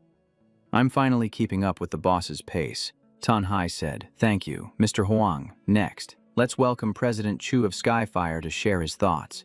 Chu Monam glanced at the protagonist, deeply impressed, pouring all that capital into development, not spending a dime on PR, daring to hire new artists, and changing the traditional card game revenue model. He's got real nerve. He's young and fearless, the very definition of a talented up-and-comer. He's definitely not someone to be taken lightly. Chu Monam stepped onto the stage. We're currently developing an FPS called Bullet Mark, and our goal is to surpass anti-terrorist plan. For an FPS, the most important thing is the feel of the gunplay, and players are extremely picky. That's why Bullet Mark is designed to mimic the original, ensuring it feels 90% the same. We've also innovated on the art style, invited military experts to verify the equipment, and finally, we're making the game free to play with paid add-ons, aiming to achieve a record-breaking sales figure for an FPS. Huang Tu-Bak felt a chill run down his spine after hearing that. We're screwed. Why does Bullet Mark's development path sound exactly like our Sea Fortress? That old game of ours was already a strong contender, but if these two go head-to-head, we're completely finished. He glanced over at the protagonist, and that's when he noticed it. He was smiling like a blossoming flower, the kind of smile that says, "I can already tell we've won," which only confused Tu-Bak even more. He began a monologue in his head. President Bui must have already figured out that Bullet Mark is destined to fail. That's why he's smiling so confidently. What an absolute master. Meanwhile, he was thinking to himself, just as I predicted, if they go head-to-head, Sea Fortress will be completely crushed by Bullet Mark. Heh heh heh. The two presidents shook hands, and our protagonist offered his praise. Perfect. That was a real eye-opener, Chu Monam replied. You flatter me. President Bui's natural talent is extraordinary. I truly admire you. Chu Monam said he had other business to attend to and excused himself. He replied, "Of course."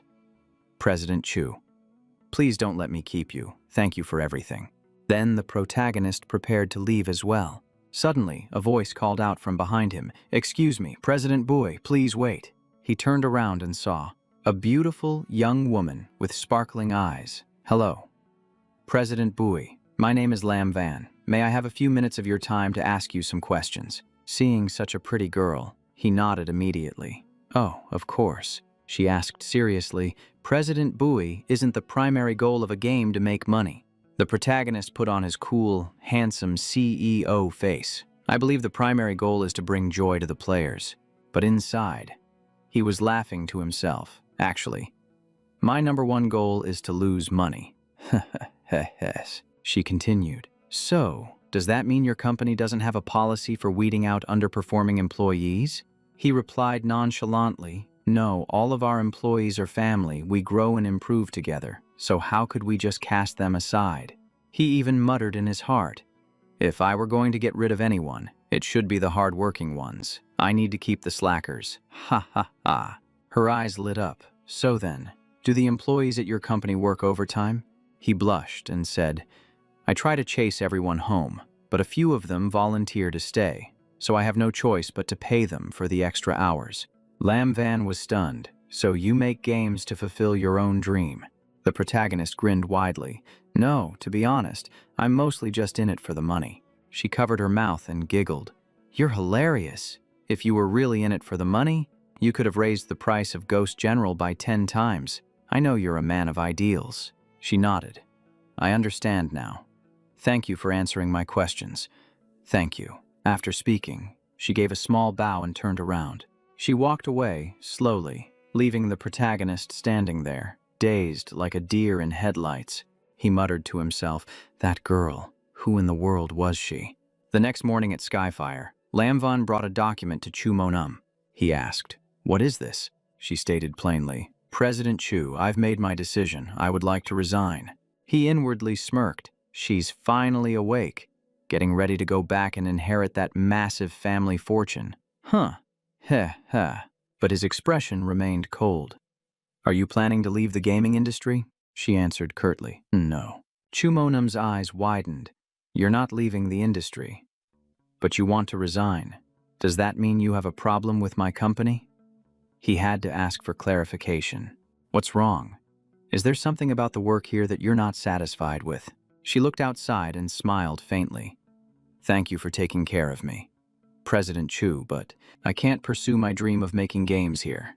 I want to move to a different place." Thursday, January 7th, 2010.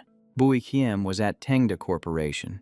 He walked straight up to the blonde-haired Hoang Tubak and asked immediately, "How's the progress on Ocean Stronghold? Do we need to push it back a week?" He replied with absolute confidence, "No need. Don't worry. We've tested it multiple times and patched every bug. It's ready for release anytime." Hearing this, the main character broke into a cold sweat. Oh crap. Why is he so confident? Is this game actually good and polished? But on the outside, he just smiled. Good. Let me see the storyline and the epic weapon.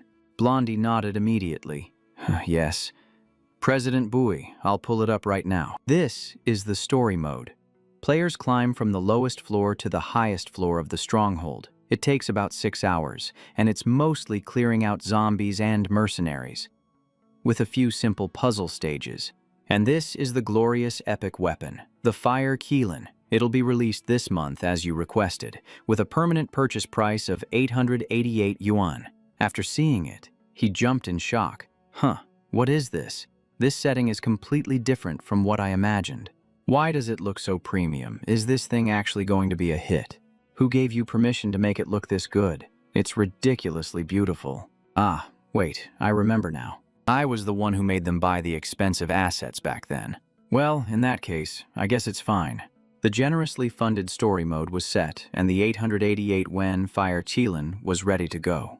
Blondie suddenly said, "President Bui, the game is still missing a few other modes. Should I present them to you?" He held up a hand to stop him. "No need. Just prepare it and send it directly to the state for approval." Leaving the room, the main character had a wicked grin on his face. Bullet mark is already out when the time comes. My game will definitely be crushed so badly it won't be able to get back up. Back in the CEO's office, he opened the system panel to check. Current funds remaining, 138,754 yuan, a decrease of 361,245 yuan. He leaned back and sighed in relief. Finally managed to burn through a good amount. Spending money is as hard as fighting a boss. How bizarre. To be safe, I'll organize another team-building event to wipe out the remaining few 100,000. The lower the balance, the better. No sooner said than done. He immediately called for Secretary Tan. She opened the door and entered, and he instructed her right away. "Secretary Tan, please make the arrangements. Tomorrow afternoon, we're celebrating the completion of Ocean Stronghold, team building. We'll see a movie, then go for dinner, followed by karaoke, a little party. If you can book out the entire venue, go ahead and book it all." She was surprised. "Tomorrow afternoon?" "Sir, but tomorrow is Friday," he asked nonchalantly, taking up a little of the employees' weekend time to go have fun.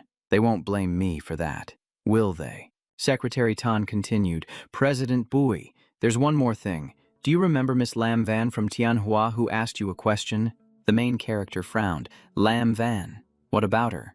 "She has come to Jingzhou and wants to work for our company. She's very determined and even said she doesn't need a salary. She's in the small conference room right now. I just met with her." Hearing this, he fell into thought. No salary. That won't do. That's not what I want at all. The main character asked again. Secretary Tan, "What's your impression of her?" She replied, "I think she comes from an extraordinary background. Probably a rich young lady. Her personality seems fine. But I'm a little worried. She seems a bit naive." Hearing this, he was overjoyed.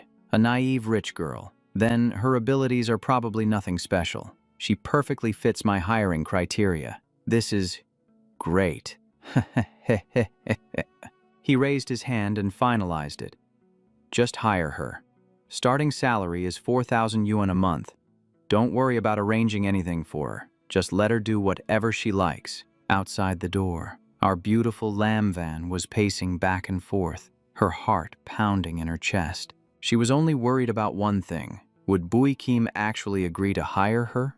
Just then, Secretary Tan walked out from the office. She held the offer letter, smiling as she congratulated her.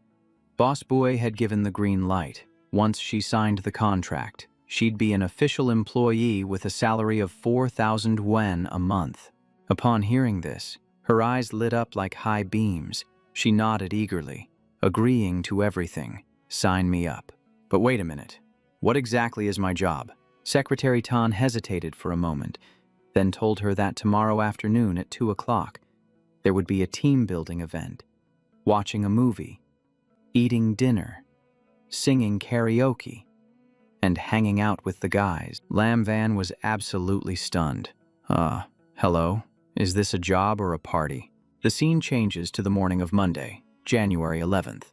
The blonde-haired Hoang Tubak approached Bao Huk and asked, "Have you seen the download numbers for Ocean Stronghold?" Bao Huk looked down in the dumps and said, "Yeah, they're really low. We tested it on Friday. It was approved on Saturday, and now it's Monday, but the download count is barely a few hundred." Hoang Tubak immediately grew suspicious. "Do you think Boss Boy decided not to do any marketing? I've searched the web and can't find a single ad anywhere." Bao Huk remained calm. "Just trust Boss Boy. If the boss didn't tell us to advertise, then we don't need to worry about it." Hoang Tubak pulled up a chair and continued the discussion. "You have a point. A genius like Boss Boy wouldn't need us to worry for him, would he?" Bao Huk nodded firmly. "Of course not." Then he suggested, "Let's just start planning for the next version. What new content should we add?" Bao Huk hesitated. "If we don't do anything, the project team will have nothing to do. We should prepare, but I don't know what to do yet."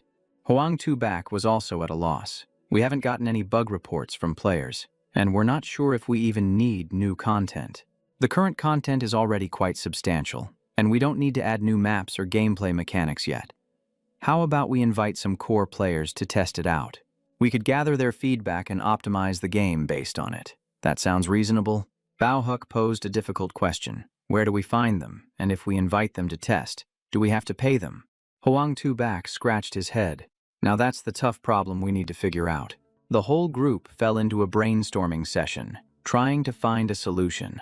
Suddenly, a young man with glasses spoke up. "Hey, Hoang, what if I join some counter-terrorist gamer groups and try talking to their admins?" Hoang Tubak gave a slight scoff. "Going into someone else's group to advertise our game? It'd be a miracle if you didn't get kicked out immediately." Hearing that, Than Yen could only nod. "All right, never mind then." Just when the atmosphere was getting unbearably dull, the clever Lam Van walked over. "I know a few admins of FPS groups. The groups have over 1,000 members." Hoang Tubak's eyes widened. "Huh, really? In that case, could you ask them to help us out a little?" She beamed. "Of course, I'm really close with them." Hoang Tubak was curious. "How do you know so many FPS admins? You don't really look like a hardcore gamer." She chuckled. "I used to be an intern at Tianhua, and I was responsible for contacting FPS gamer groups to test their project." Bullet mark. Not long after, the scene shifts to an apartment complex. A young man with black clothes and dyed blonde hair was glued to his screen. His name was Tran Vu, and he was in the middle of an intense match of Crossfire. Suddenly, a message from Lam Van popped up asking him to test a game. He was surprised. "Bullet mark is finished. What else is there to test?" She explained that it wasn't Bullet Mark, but another game. And by the way, she had already quit her job at Tianhua. Tran Vu was a bit shocked. "You quit right after the game launched. I heard the bonus was huge." "What? You don't like money?" She waved it off. "The bonus isn't important. My new company is even better. Anyway, enough chit-chat. Help me test this." He crossed his arms and stated his price. "Same rate as before." "Right. 500 yuan per test." She smiled sweetly, saying she didn't have any cash, but after the test, she would gift him a limited edition Desert Eagle in the game. Tran Vu got angry. How could this new company be so cheap, asking for help without paying? She quickly explained, "I give you my word, this company is not stingy at all. Besides the limited edition Desert Eagle, I'll add in an epic weapon you can use for life." He grumbled in frustration. Who cares about a game weapon? A lifetime's weapon is probably worth a few hundred yuan at most. She calmly replied. The lifetime weapon sells for 888 yuan. Hearing that, he almost choked on his water. How much? Is that 888 yuan in-game currency or real money? She giggled. Real money, of course. Tronvu stared at the screen, taking a closer look. A single weapon for 888 yuan. That price was enough to make him faint. But his curiosity got the better of him, and he still downloaded the game to try it out. The moment he saw the name, Fortress at Sea, he got a suspicious, bad feeling about it. Once in the game, the interface was actually quite good. Not as bad as he had imagined. But the shop only sold one weapon and absolutely nothing else.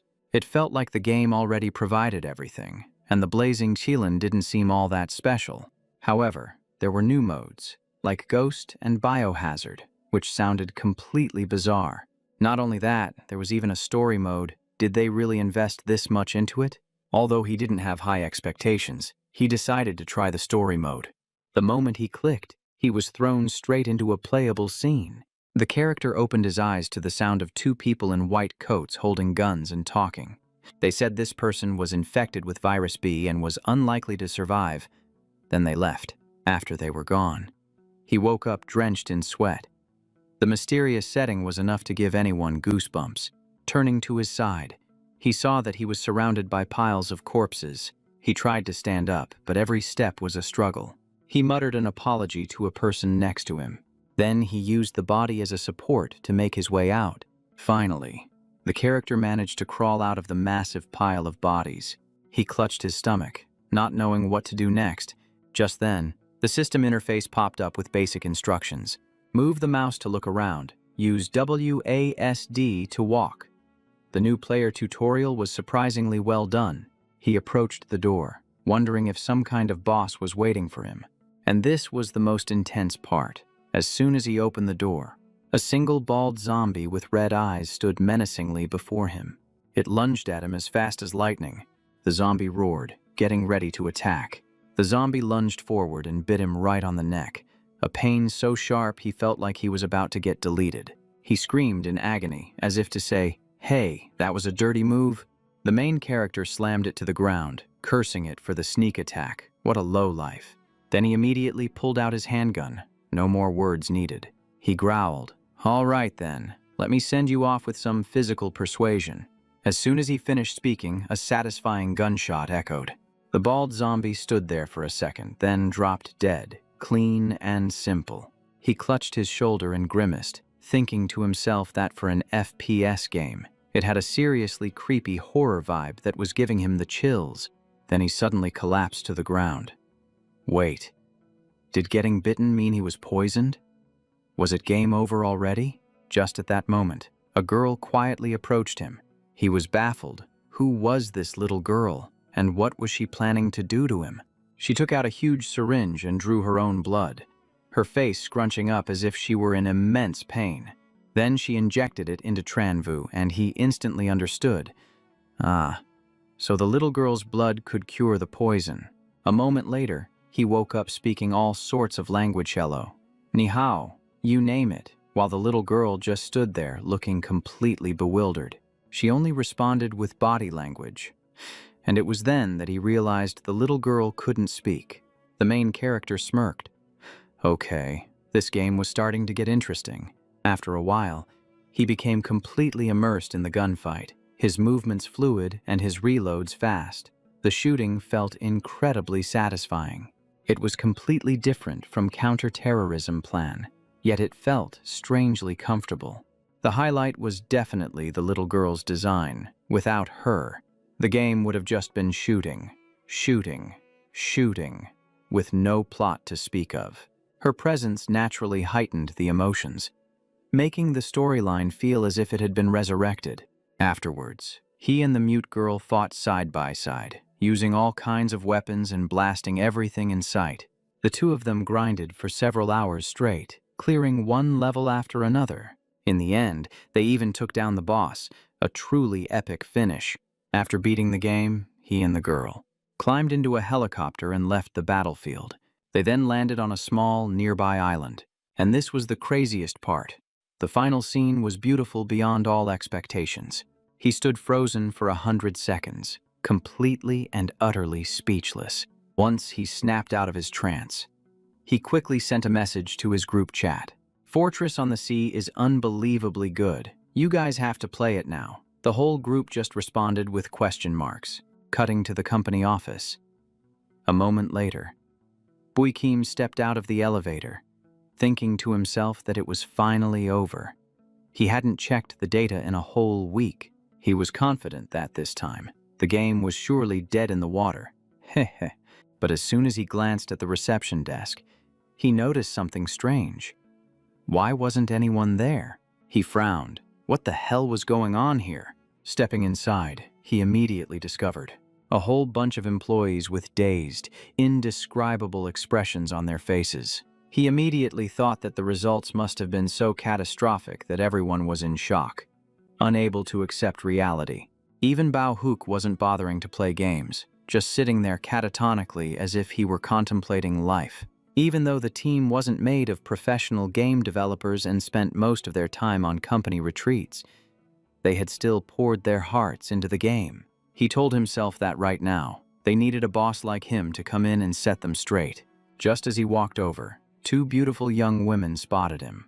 Lam Van's eyes sparkled as she exclaimed, "Ah, Boss Bui is here." The whole crowd of employees suddenly erupted in cheers. "Boss Bui, congratulations. Boss Bui." They kept showering him with praise, calling him the champion of the world. Number one, it was almost deafening. Hearing this, he looked as bewildered as a deer in headlights. What on earth was going on? Suddenly, the blonde-haired Hoang Tubak ran up to him. He bowed politely, saying he had learned so much and now understood why there was no advertising. The idea is that a good game spreads on its own. Word of mouth from players makes it automatically explode in popularity. A chill ran down his spine as he heard that. Could it be?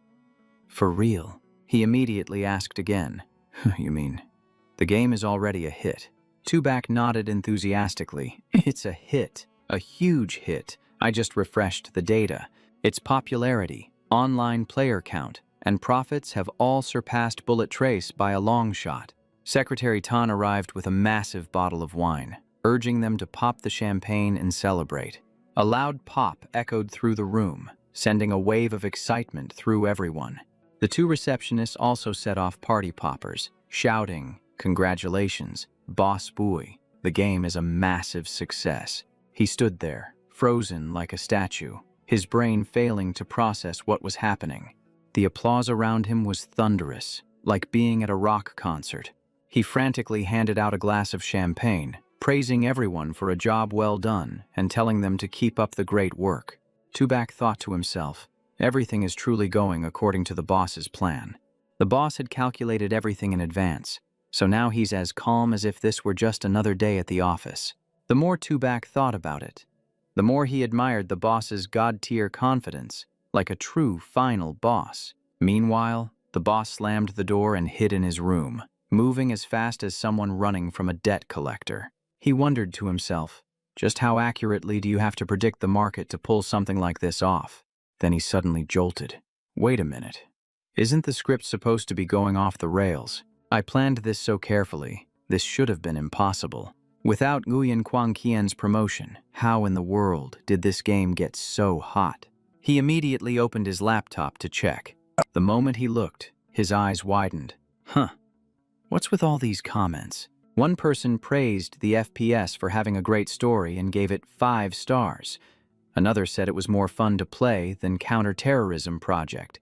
Someone else mentioned the game was almost free, that only whales buy the Fire Qilin, and then threw shade at Bullet Mark. One guy even declared that anyone who mentions Bullet Mark must be a shill hired by Skyfire. The other side retorted, what about Ocean Fortress riding the hype train? The argument was a total mess. After reading it all, he clutched his head in despair. They were just arguing back and forth without anyone actually analyzing why the game was so popular. Then an idea struck him. I'm the boss. If I can't analyze it, I'll just make Tubak do it. Outside. A young man with glasses was telling Tubak that the game's popularity was still skyrocketing. Tubak immediately replied, "That's right, it's all thanks to Boss Bui." Suddenly, his phone chimed with a new message. It was from Bui Kim. "Write a report analyzing the factors of our success, from design to promotion. Compile everything and send it to me." After reading it, Tubak wondered, why does the boss need a report? He's the one who set the direction and strategy in the first place. Then he came to his own conclusion. The boss must want us to solidify our knowledge and learn from this experience to improve. A little while later, our dear Bui Kim was holding the printed report from Tubak, ready to get to the bottom of this. He then immediately convened an internal conference with himself, ready to make a quick executive decision. The main character, wearing his glasses, skimmed the report. The lower difficulty attracted casual players. The storyline was exceptionally well done, and the homegrown game effect earned it goodwill and a good reputation. He took a sip of coffee and read on. The diverse PvP modes weren't overly demanding, which reduced the technical pressure on players and made the game more addictive. The Fire Keelan's price of 888 wen perfectly targeted the psychology of players who wanted to show off, while its stats remained within a controllable range. Meanwhile, casual players got an experience buff, which made everyone happy. After hearing this, he slammed his fist on the table. But the thing that made no sense was, how did Ocean Fortress get more famous from the two sides arguing? This script is so wrong. So who exactly was it that lit the fuse for this disaster? He concluded that Tubak and Bao Huck had definitely just followed the production requirements he'd given them. The main character was so mad he wanted to throw his coffee cup. Lamvan only followed Tubak's instructions to find some beta testers, and yet the game still blew up. It was infuriating. Then, holding his game console, he mumbled, "Wait, wasn't I the one who decided to go head-to-head with Bullet Mark?" The entire committee in his head stared at each other, brains completely fried. Wait, so does that mean the fault lies with us? His face immediately darkened, as if he wanted to shut down completely. He slammed his hand on the table, his voice laced with a bitter resentment that signaled he was about to do something drastic. Damn it, the only way out of this is to save myself. This settlement period absolutely must end in a loss. No one can stop me from achieving my goal. With that, he immediately opened the system panel to check. The wealth conversion system reported 2 days remaining until settlement.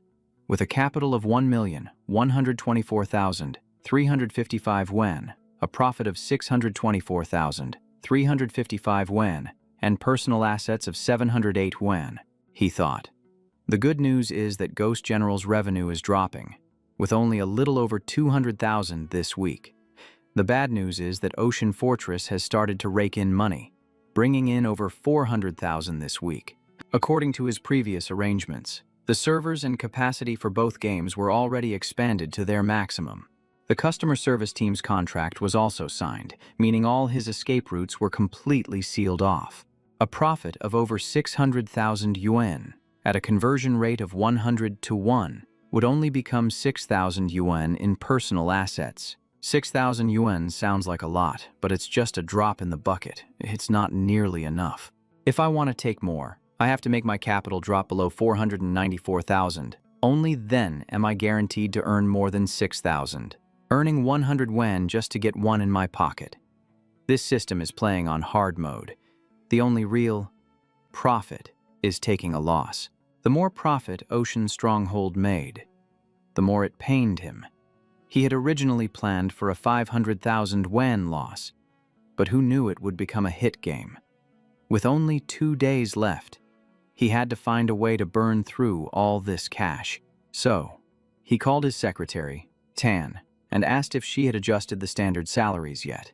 She replied that she had followed his previous instructions, so he could rest assured. Salaries for all employees, a 60% increase for main managers and a 30% increase for everyone else. A massive raise just because he felt like it. Then came the project bonus announcement. 15% of the game's profit would become a bonus fund. distributed to all employees involved in its development. And that's not all. Every month, each person would receive a 1,000 yuan shopping card for living expenses. The main character thought to himself, "Damn it. This is the absolute ceiling the system allows. If only I could spend more, I could have easily blown another 300,000. Secretary Tan added that the salaries would be deposited to their accounts today, and asked if he had any other instructions. Suddenly, a brilliant idea struck him. The salaries. Wait, hold on. I've decided to open a special reimbursement limit. Every 3 months, each person can spend up to 3,500 wen on office supplies. The secretary, bewildered, asked, "What exactly is this 3,500 wen limit for?" He replied, "It's a special reimbursement. As long as it's work-related, they can buy it. If Bao likes games, he can use it to buy point cards or even in-game equipment. Anyone who needs high-end headphones to hear game audio more clearly can just buy them. If it serves production, it's okay." After hearing this, she just stood frozen for a few seconds because it was so ridiculously over the top. Then she nodded. "Yes, I understand, President Bui." A little while later, back at the company office, Tubak was grinning from ear to ear, thinking to himself how the popularity of Ocean Stronghold had completely crushed bullet marks. He even imagined that the boss must have foreseen this whole situation way back when he was at Tianhua. Launching at the same time as bullet marks was obviously a move to piggyback on their hype. The boss's foresight is on another level. Just thinking about it gives me goosebumps. Suddenly, his phone buzzed. Tanhailo, Lauren, Bao. A notification popped up. At 11:23 a.m. on January 29th, your account received 15,862 yuan for your salary. His eyes widened so much they nearly popped out of his head. What is this? Why is my salary so high? Am I seeing things? Other employees started shouting too. I got almost 10,000. I got it too. Why is it suddenly so much? Secretary Tan walked over and handed each person a golden card. A 1,000 yuan shopping card for every month. And then she announced the brand new special reimbursement policy.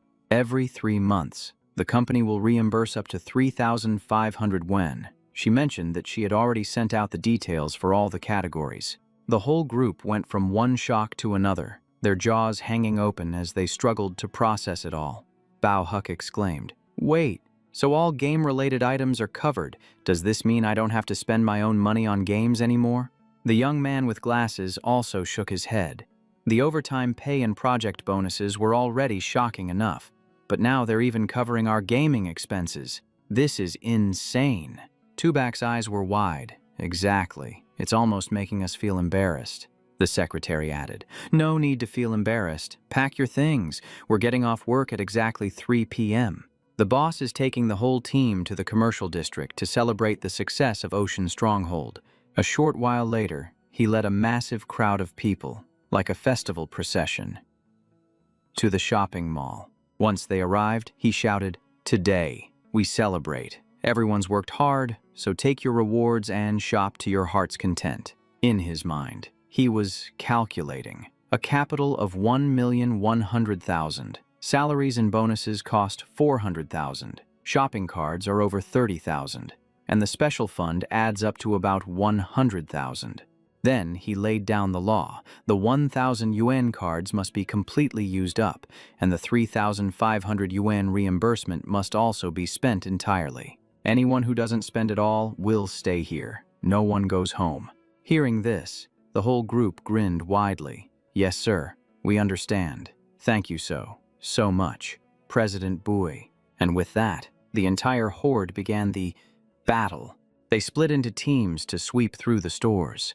They basically cleared out the entire shopping mall. Seeing this, he was thrilled. "Go on, my brothers. Spend like there's no tomorrow. The more you wreck my finances, the better." The more thoroughly he spent, the sooner he'd get filthy rich. The very thought made him chuckle to himself. And so, the employees continued their shopping spree with gusto. One person picked up some clothes and praised them. "Hey, this outfit is nice. It would look great on you." Another pointed to a high-end handheld gaming console. This has been my dream for years. The ladies grabbed lipsticks and makeup. Wow, this color is perfect for both work and going out. It's absolutely gorgeous. Bao Huck dashed to the keyboard counter. The sales assistant hyped it up. This is the latest mechanical keyboard, and if you buy it today, you get to enter a prize draw. He bought it in a heartbeat. Meanwhile, our main character secretly glanced at the phone counter, with only one thought in his head. Hurry up and buy something. Spend it all. Lam Van stood nearby, watching in confusion. What in the world has gotten into the boss? He thought in frustration. Damn it. This group's desire to shop is too weak. I need to play a stronger hand. Just then, a young man with glasses was trying out an iPhone G9 priced at 3,999 yuan, the most expensive one in the store. The main character immediately closed in. You like it. If you like it, buy it. The young man was flustered. Oh, I'm just looking. My current phone can still last another year, and besides, 3,999 yuan is a bit steep, he declared coldly. What's so expensive about it? Use the special expense account. Buy it right now. The young man jumped. This counts too. What does a phone have to do with work? Boss, he replied nonchalantly. Why wouldn't it? We'll be making mobile games in the future, and a new version of Ghost General. Buying a phone for testing makes perfect sense. Hearing this, the man broke out in a cold sweat and stammered. But, before Bui Kim cut him off. But nothing. Just look at your GSX. It's so old it's practically shaking. Using that will just lower your efficiency. The special allowance is 3,500, and you can just charge the rest for other items. Change it now. A new phone means better work. Under so much pressure, he had no choice but to nod in submission. Yes, Boss Bui, I'll buy it right away. Then, the main character turned to the blonde-haired two-back and said casually, Your phone should probably be replaced too, don't you think? He forced a smile. Come on, boss. I just got a new one over 2 months ago. Bui Kim pounced like a wild beast, glaring. I remember you're using a student edition. How is that up to the standards of a big company like ours? Get a new one. Now, Two-back froze like a statue, stammering. Yes, sir. I'll just look at a few and buy one immediately. A short while later, Ma Duong was standing in front of a pair of high-end noise-canceling headphones priced at 2,999 yuan, when a voice suddenly spoke up. I recall your headphones are the cheap kind. Right. This new model is 2,999 yuan. Just take them. The sensitivity is on a whole different level. You can tell the moment you listen. Ma Duong's jaw dropped. He hesitated. Brother Kim? No. Boss Bui. But my current work has nothing to do with headphones. The main character paused for a beat. That was true. He'd slipped up and actually remembered that, but he still forcefully shoved the headphones into Ma Duong's hands. Then this is preparation for your next assignment. You'll have to work with the music department later on. Without high-quality headphones, how are you supposed to listen to the music and sound effects they send over and judge whether they're any good? He scratched his head. Yes, sir. But the headphones at the company are already pretty good. Bui Kim narrowed his eyes. What if there's an urgent matter to discuss with the music team after hours? Go pay for them.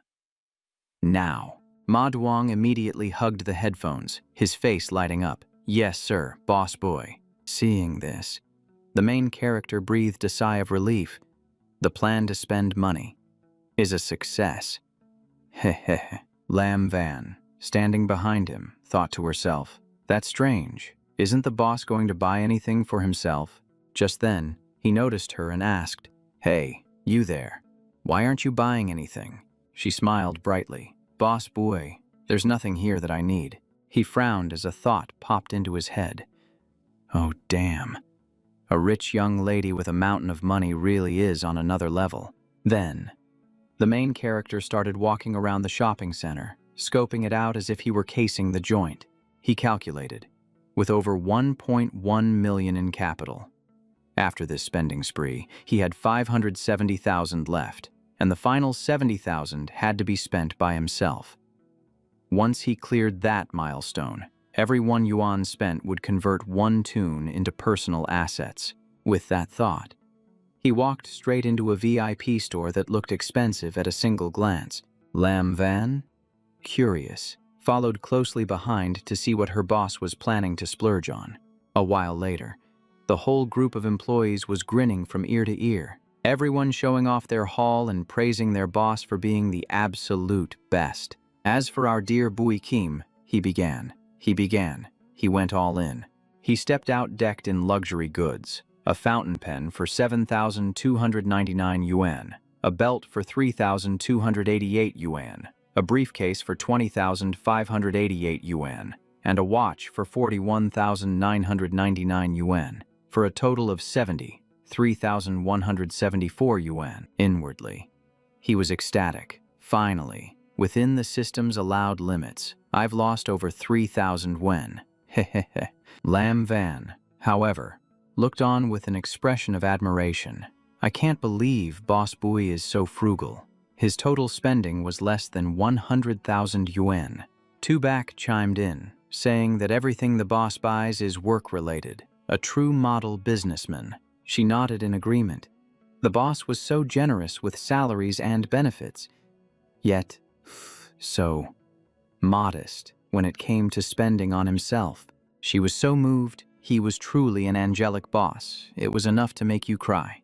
But inside, he was screaming, good heavens. He struggled so hard to spend money, only to get back over 3,000 yuan.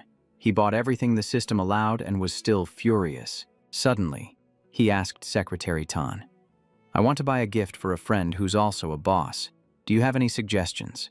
The ladies immediately started discussing it, suggesting a luxurious suit, men's cologne, or a fancy watch would be great. He sighed internally. No way. He had already bought out everything he was allowed to buy. The system wouldn't let him purchase the rest. Lam Van smiled brightly. How about a pair of glasses? Nice glasses enhance one's aura. You can tell their class just by looking. Hearing that, his eyes lit up. That's right. Where could he find the most expensive glasses? Secretary Tan replied immediately, let me take you there. A moment later, he walked out with Secretary Tan, wearing glasses that made him look cool and intellectual. They were genuine Gucci glasses, 8,199 yuan, and he bought 2 pairs on the spot. Seeing this, the employees applauded wildly. Whoa! Did the boss buy glasses for himself too? He looks so handsome. These must be over 1,000. Right. He grinned from ear to ear, but inside he was calculating. Adding 2 pairs for over 8,000 each, he had finally managed to lose 20,000 yuan. Hehehe. He even imagined himself as an astronaut on the moon. One small step for him, but a giant leap toward defeating the system. Ha ha ha ha ha ha. 2 days later, in Bui Kim's office, he sipped his tea and opened the system panel. The words appeared. Settlement in progress. Current capital, 478,723 yuan. Decrease, 21,276 yuan. Converting 1 toon to personal assets. Current personal assets, 21,884 yuan. He was ecstatic. The feeling of losing money was incredible. He had to keep trying to see how much he could get next time. The system displayed, next settlement in 90 days. The host capital has been replenished. Current capital is 1 million yuan. At the same time, a special mission appeared. Open a physical store under the company's name in a crowded area or near a university. The reward is an additional 10% when converting profits or losses. After reading it, his eyes lit up. Holy crap, a special mission, and it was right up his alley. What a sweet deal, because he knew the trends for the next 10 years. And for physical industries, it could be summed up in one word: decline. Rents would increase, and property prices would skyrocket. Online shopping would explode, and everyone would gradually prefer ordering online. More people would prefer to stay home, but that was 10 years from now. Right now. Opening a traditional store could still be quite profitable, but for now, he had something more important to handle. That was finding a way to get Hoang Tu Bak and Bao Huck out of the company. Only then could he quickly become a billionaire. The next morning at the company, a man in a white shirt and glasses named Lu Min Luong spoke up. Mr. Hoang, Mr. Bao, look, people online are talking a lot about our game. They're asking if Fortress on the Sea starting an era of 880 purchases is a passion project or an industry problem. It's really irritating to hear. Bao Huck and Tubak responded calmly. We know. Just let them argue. It has nothing to do with us. Tubak's face lit up as he praised the boss's brilliance, using bullet comments to build hype and then using the 888 price point from Fire Keelan to maintain the heat. Bao Huck also laughed. I told you, it's all part of Boss Bui's plan. The man with glasses continued to flatter him. If I'm level 5, the boss is level 100. There's no comparison. As he was speaking, Bui Kim walked over and interrupted. Everyone check the company group chat. I've started an anonymous vote to choose the best employee. There will be a secret reward. Hearing this, the whole team got excited. Hooray for Boss Bui. Secretary Tan followed behind him, holding a mysterious box. He thought to himself, with Tubak and Bao Huck here, making the company lose money would be much more difficult. He couldn't just fire them, and he had no excuse to demote them. He had to try another way. As for Lam Van, he would observe her for now. After all, she had experience contacting playtesters back at Tianhua, so she was useful. A while later, Secretary Tan reported, Yes, Boss Bui, everyone has finished voting. He nodded. Okay, very good. Then, he started reviewing the results right there. First place was Tubak with 14 votes. Second was Bao Huck with 10 votes. Third was Lam Van with 3 votes. And Lu Min Luong had 2. It was exactly as he had predicted. Secretary Tan opened the box to reveal a magnificent golden trophy, engraved with Best Employee of the First Period, Dangdat Network Company Limited. The MC handed the trophy directly to the blonde-haired Hoang Tubak. You did a great job. Congratulations. The man was completely bewildered. Me. The crowd below erupted in thunderous applause, making it as loud as an awards show. Congratulations to our Hoang Tubak. Hooray, hooray, you're so amazing. Congratulations to you. Meanwhile, tears were streaming down Hoang Tubak's face. He was both touched and embarrassed, completely overwhelmed by the so-called honor. He thanked everyone profusely, thanking President Bui for his trust and mentorship, and thanking his colleagues for their constant cooperation and support. Then he declared that the primary credit for Ocean Stronghold's success belonged to President Bui for leading them in the right direction. Next, he credited Bao, the man of whirlwind inspiration. Bao Suk just scratched his head and grinned from ear to ear. Oh, come on. You're giving me too much credit, he said before Hoang Tubak continued. Finally, he said the credit belonged to everyone, and that this trophy rightfully belonged to the entire team, since everyone played a part. Lam Van was thrilled to hear this, thinking to herself, now this is the vibe of a proper company. Joining Dangdat was definitely the right move. Then the MC raised both his hands. All right, that's great. Let's wrap up the touching speeches here, he announced. Now, for the special award for our best employee, Hoang Tubak. As of today, you are no longer a member of the design team. Hearing that, his face went pale. I can't have heard that right. Can I? The crowd below also started to tense up. Some were trying to hold back laughter, while others just looked completely baffled. Everyone had the same expression on their faces. Wait, what? Nobody could figure out what kind of crazy plot twist Bui Kim was going for. Some people even thought their boss was joking, but one look at his face told them he wasn't kidding around. Next, the MC raised his hand and spoke loudly, as if making a final, decisive announcement. The position of Project Implementation Supervisor will be handed over to Lu Min Luong. That young man froze for 5 seconds. Holy crap, me. Hoang Tubak's jaw dropped and his face darkened as he screamed internally. I just received the Best Employee Award, and now I'm getting kicked off the team. The MC turned and patted his shoulder. His voice was gentle, but it sent a chill down the man's spine.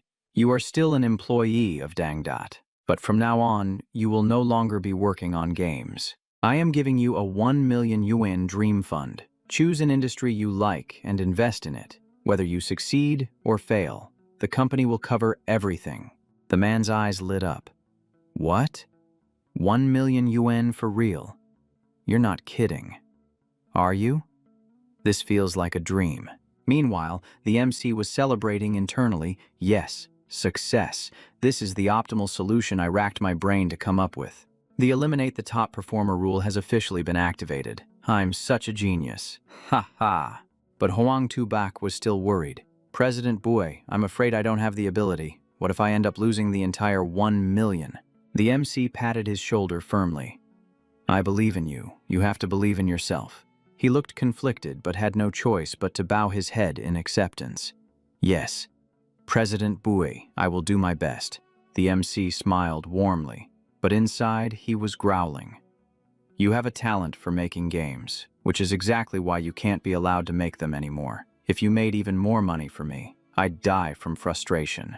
Outside, everyone was still cheering and congratulating Hoang, praising how skilled he was, while he just replied humbly, "Oh, please, you're all too kind." The MC calculated to himself.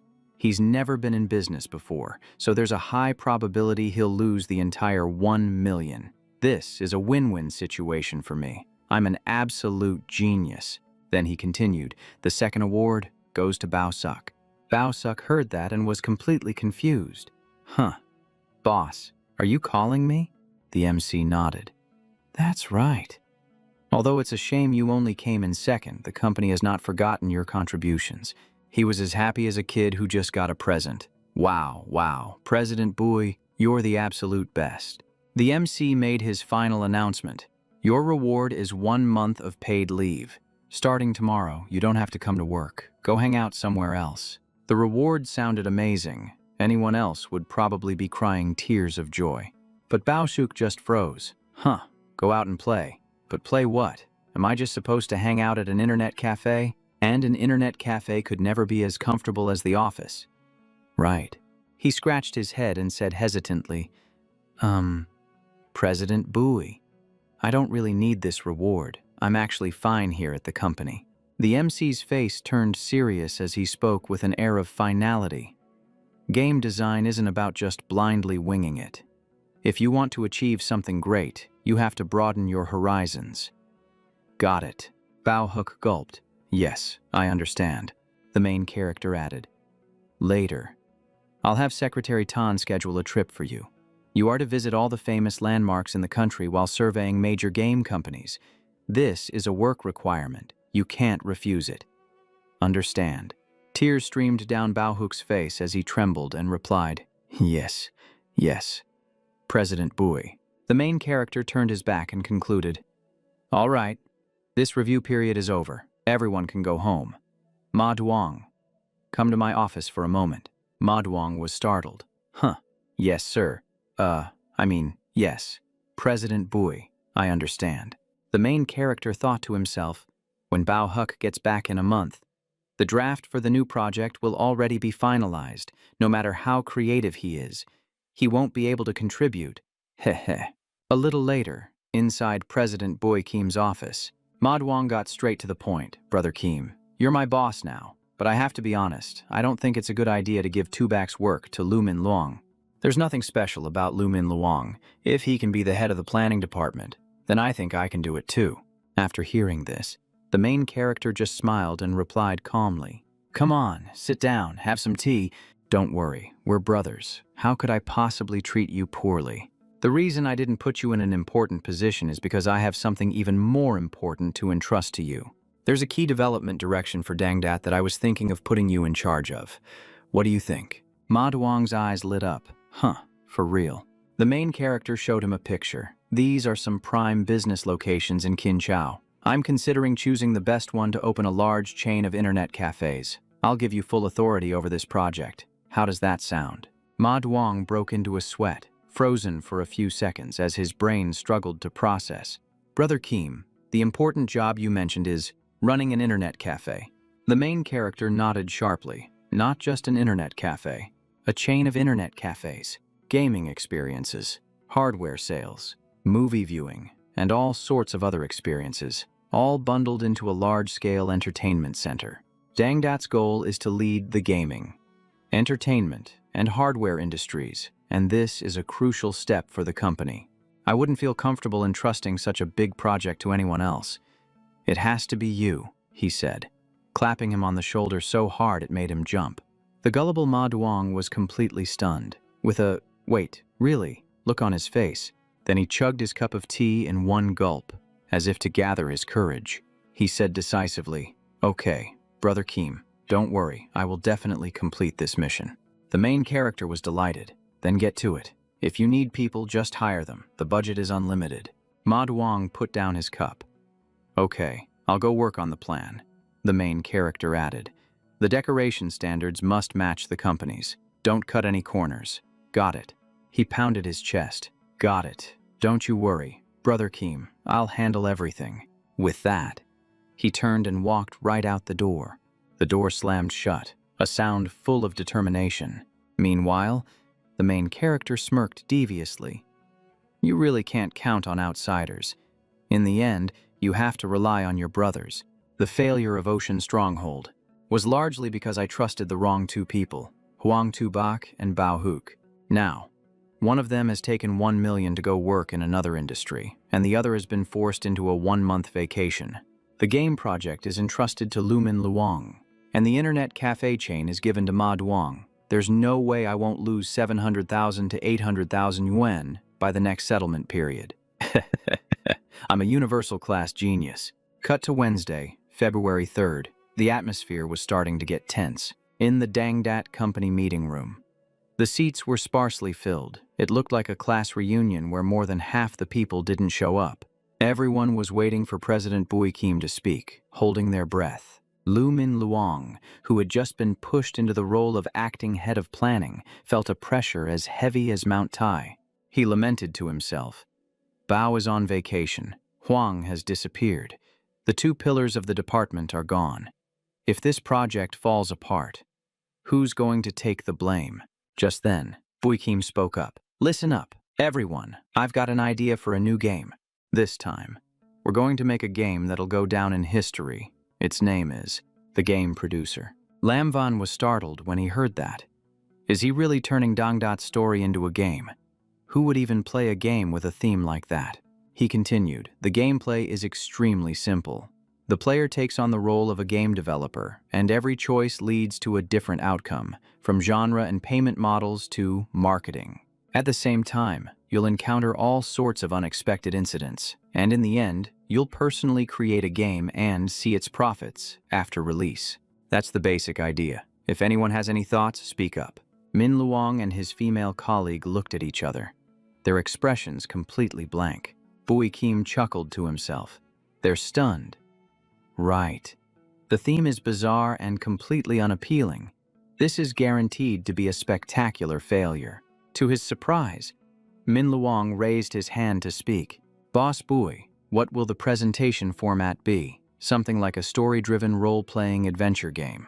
He paused for a few seconds before answering. "No. It has to be entirely in 3D. Both the characters and the environments will use the highest-end models." He calculated in his head. A story-driven game can't burn that much money. I have to spend big to reach my goal quickly. Min Luong's eyes widened. Full 3D for this type of game. Really? He clutched his head and sighed. How can you be so clueless?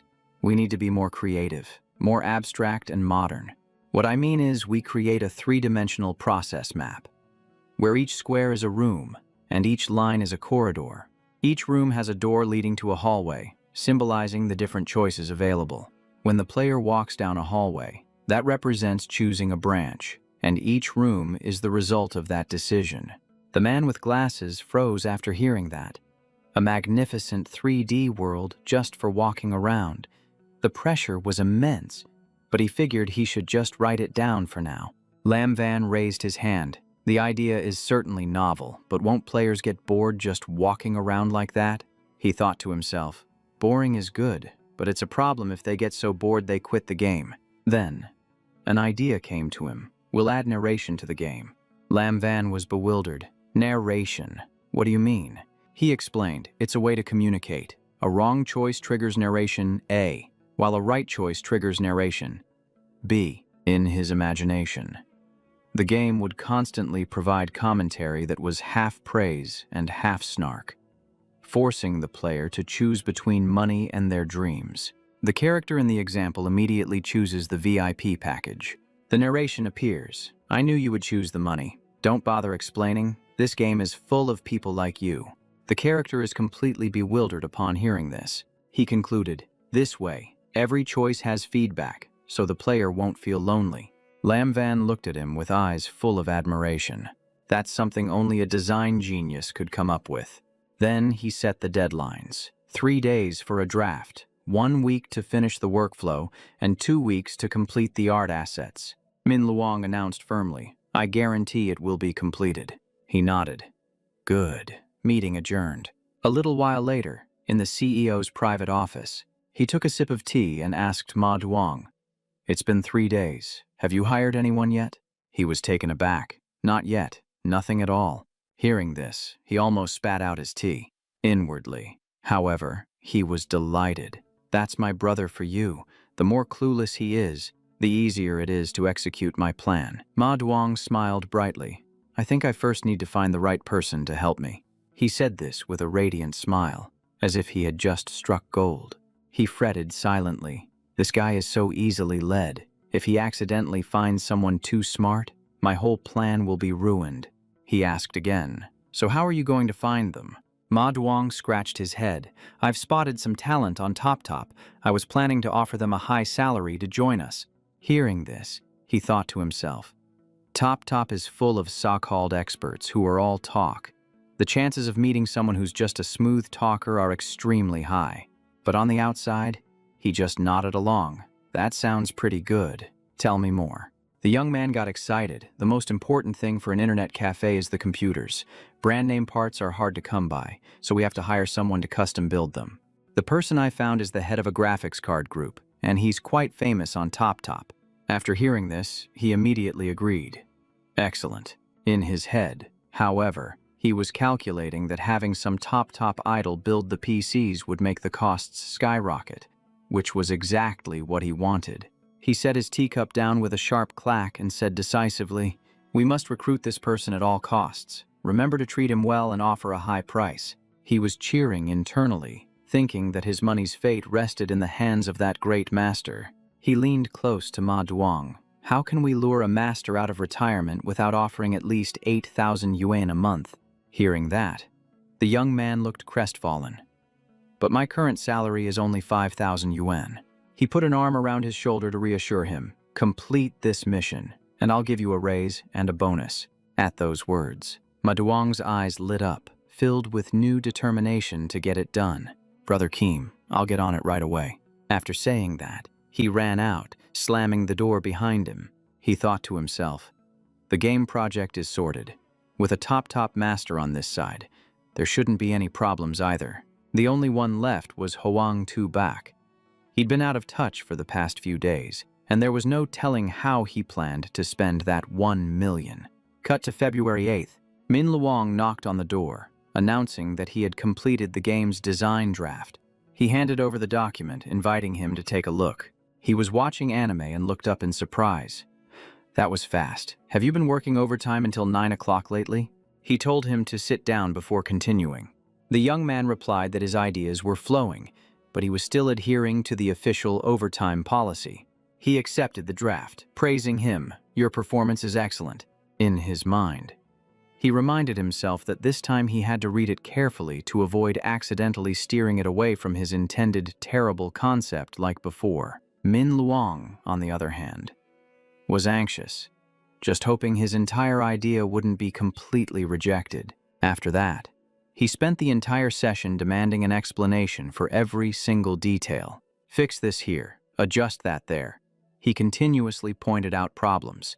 The young man in glasses broke into a sweat, thinking it must be because his work wasn't good enough that it was being scrutinized so closely. Then, He resumed reviewing the draft with an extremely serious expression. He closed his eyes, getting into character with some internal method acting. It was as if his entire being was pulled directly into the imaginary game character. He then mentally ran through the game's entire journey from start to finish. He saw the character walking down a hallway, as if on a leisurely tour. Then he opened doors one by one, exploring each outcome room. Finally, he opened his eyes, returning to reality. His face darkened with utter disappointment. The entire experience didn't have a single memorable moment. There were no special interactions to be found anywhere. It felt just like watching a movie, and a very slow-paced one at that. Just thinking about it made him yawn. It was so boring he wanted to close the app. He handed the draft back to Min Luong, inwardly ecstatic, and said, "This is great. Just proceed according to this." In his head, he imagined an NPC that would constantly follow and nag the player, making immersion impossible. It would be a miracle if a game like this didn't lose money. After dealing with the bland but expensive game project over there, he immediately turned his attention to the matter of recruiting the top idol for Ma Duong's internet cafe plan. Cut to a massive bar in the middle of the city. A bartender was busy mixing drinks, and you could tell by his movements that he was a pro. Suddenly, the grumpy manager called out, "Truong Nguyen, hurry up. A customer requested a song." The orange-haired guy quickly replied, Okay, I'll just wipe my hands and be right up." Then he jumped on stage and rocked out to an awesome song, just like a true bar performer. Birds were chirping outside the window, and this guy here is Truong Nguyen, 29 years old, the bar's resident singer and bartender. By 2 in the morning, the bar was completely empty. The two of them cleaned up and clocked out, reminding each other to lock the door before leaving. He was feeling exhausted when his phone suddenly pinged. He froze. Who could be texting him at this hour? He immediately opened it to check. As he read it, his jaw dropped and his eyes went wide. Like, what in the world? Because the message said, "Hello, Master. Would you be able to come to Jingzhou soon? I have a job opportunity for you. And I'll cover all your travel and accommodation expenses. Plus, there's a 3,000 wen service fee as a deposit to show my sincerity." After reading it, he was in total shock, with only one thought running through his mind. What rich person is making such a crazy offer? The next morning, he packed his bags and went straight to Jingzhou. When he arrived, he stood there stunned. Wasn't this Tengda, the company that made Ghost General and Fortress on the Sea? The building looked incredibly high-end, which made him even more curious about why they had summoned him. As soon as he stepped inside, a beautiful young secretary came to greet him. She asked gently, "You must be Mr. Truong Nguyen, correct?" He nodded eagerly. Yes, that's me." She invited him to follow her, saying that CEO Boy was waiting. Then she led the orange-haired guy into a room and announced, "CEO Boy, Mr. Truong has arrived." The man smiled warmly and said, "Please, have a seat. Make yourself comfortable. No need for formalities." He poured him some tea, and Truong Nguyen politely replied, "Yes, sir, thank you." The orange-haired guy felt a little nervous. Why would such a big boss call for him? Was it to mix drinks or to sing? The more he thought about it, the more confused he got. What if he had to sing and mix drinks at the same time? He couldn't handle that. His heart started pounding. The CEO raised his cup and asked directly, "If you want to smoothly run today's most demanding games, how should a PC be configured, and what's a reasonable price?" Truong Nguyen understood immediately. So he was asking about building a computer. He must have seen his group's content online. He could tell the man wasn't short on cash, but he reminded himself not to cut corners. Losing his reputation would be disastrous. He decided to give him a proper, honest build. Normally, he'd make a few thousand in profit, but this time, he was willing to just charge for the cost of the parts, because building a connection with a big boss was more important than money. This was a long-term investment. So, he proposed a configuration that met the requirements perfectly, from the CPU motherboard and RAM to the graphics card and all the accompanying accessories. The total cost for one unit would be around 15,000 yuan. He admitted that the actual cost of the parts was closer to 16,000, and that other places might charge as much as 20,000 for the same build. The CEO nodded and asked another question. So, when new games come out in the future, will this configuration still be able to handle them? He made a decision on the spot. Let's think further ahead. Add another 10,000 yuan to the budget.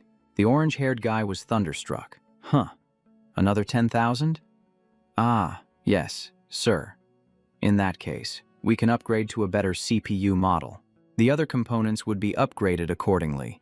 A build like that would cost around 25,000 yuan and wouldn't be outdated for at least 2 to 3 years. After hearing the proposal, the CEO praised him. That's a solid plan. But inwardly, he felt a little disappointed. The internet cafe's needs were already hitting the system's warning ceiling, so he couldn't push the budget any higher. What a shame. Meanwhile, the orange-haired guy was doing some mental math. The actual cost was closer to 26,000, but taking a loss of 1,000 to build this relationship was worth it. The CEO calmly finalized the deal. Okay, let's do that for now. Build 50 units. Hearing the number 50, the orange-haired guy was so shocked he nearly choked on his tea. His reaction was that intense. He had to be honest. I was planning on taking a 1,000 yuan loss as a way of getting acquainted, but I can't afford that on 50 units. That's too big of a loss. The CEO was taken aback. That's not right. You're supposed to be receiving a 3,000 yuan service fee. Why are you planning on giving me a discount? He continued. On top of that 3,000, I'll also pay you an additional 200 yuan for each machine you assemble. The orange-haired guy was flustered. Huh, isn't that way too generous? The CEO gave him a thumbs up and said, I'm preparing to open an internet cafe, if things work out. Would you be interested in moving to Jingzhou to work for me? He listened, his excitement obvious. If the conditions were right, he would definitely agree. His mind was racing. For the boss to make such a big move, the benefits must be great. This was his chance to turn his life around. The boss said, Good. Tell me a bit about your previous work. The orange-haired guy hesitated. I'm a bar singer and bartender, and I also have a small channel on TopTop. He thought with tears in his eyes. I'm done for. They need a hardware guy. And my resume sounds so unrelated. To his surprise, the boss got excited. Excellent. Young and multi-talented. I like that. He froze, not understanding why he was being praised. The boss continued. In that case, I'll open a bar inside the internet cafe for you, and you're a singer. 2. That means you'll earn 3 salaries. He immediately called his secretary and asked her to draft a contract. A moment later, thank you all for following and subscribing to my channel. The boss handed over the contract. Internet cafe manager, bartender, and singer. The combined salary for all 3 roles is 14,000 yuan per month. Ask if you have any questions. The orange-haired guy was completely stunned, stammering. Yes, sir. He examined it closely and saw no ambiguous clauses. The salary of 14,000 was clearly stated. Tears began to stream down his face. He signed it in a flash, without a second of hesitation. He was screaming inside, I'm finally escaping poverty. Just then, there was a knock at the door. Ma Duong called out, Brother Kim, it's me. The boss answered, Come in. Ma Duong walked in and asked enthusiastically, So, what do you think? I told you, he's a big shot, totally reliable. Truong Nguyen smiled humbly. Ha ha ha, it's really nothing. You guys are too kind. The boss clapped Ma Duong firmly on the shoulder and praised him with delight. Very good. You did a great job. The orange-haired guy thought to himself, Holy cow, so this is the guy who brought me here. He looks simple, but he's anything but ordinary. Ma Duong opened his tablet to show the boss. Brother Kim, take a look. I've pinpointed a location for the internet cafe. Right about here. I've already scouted it.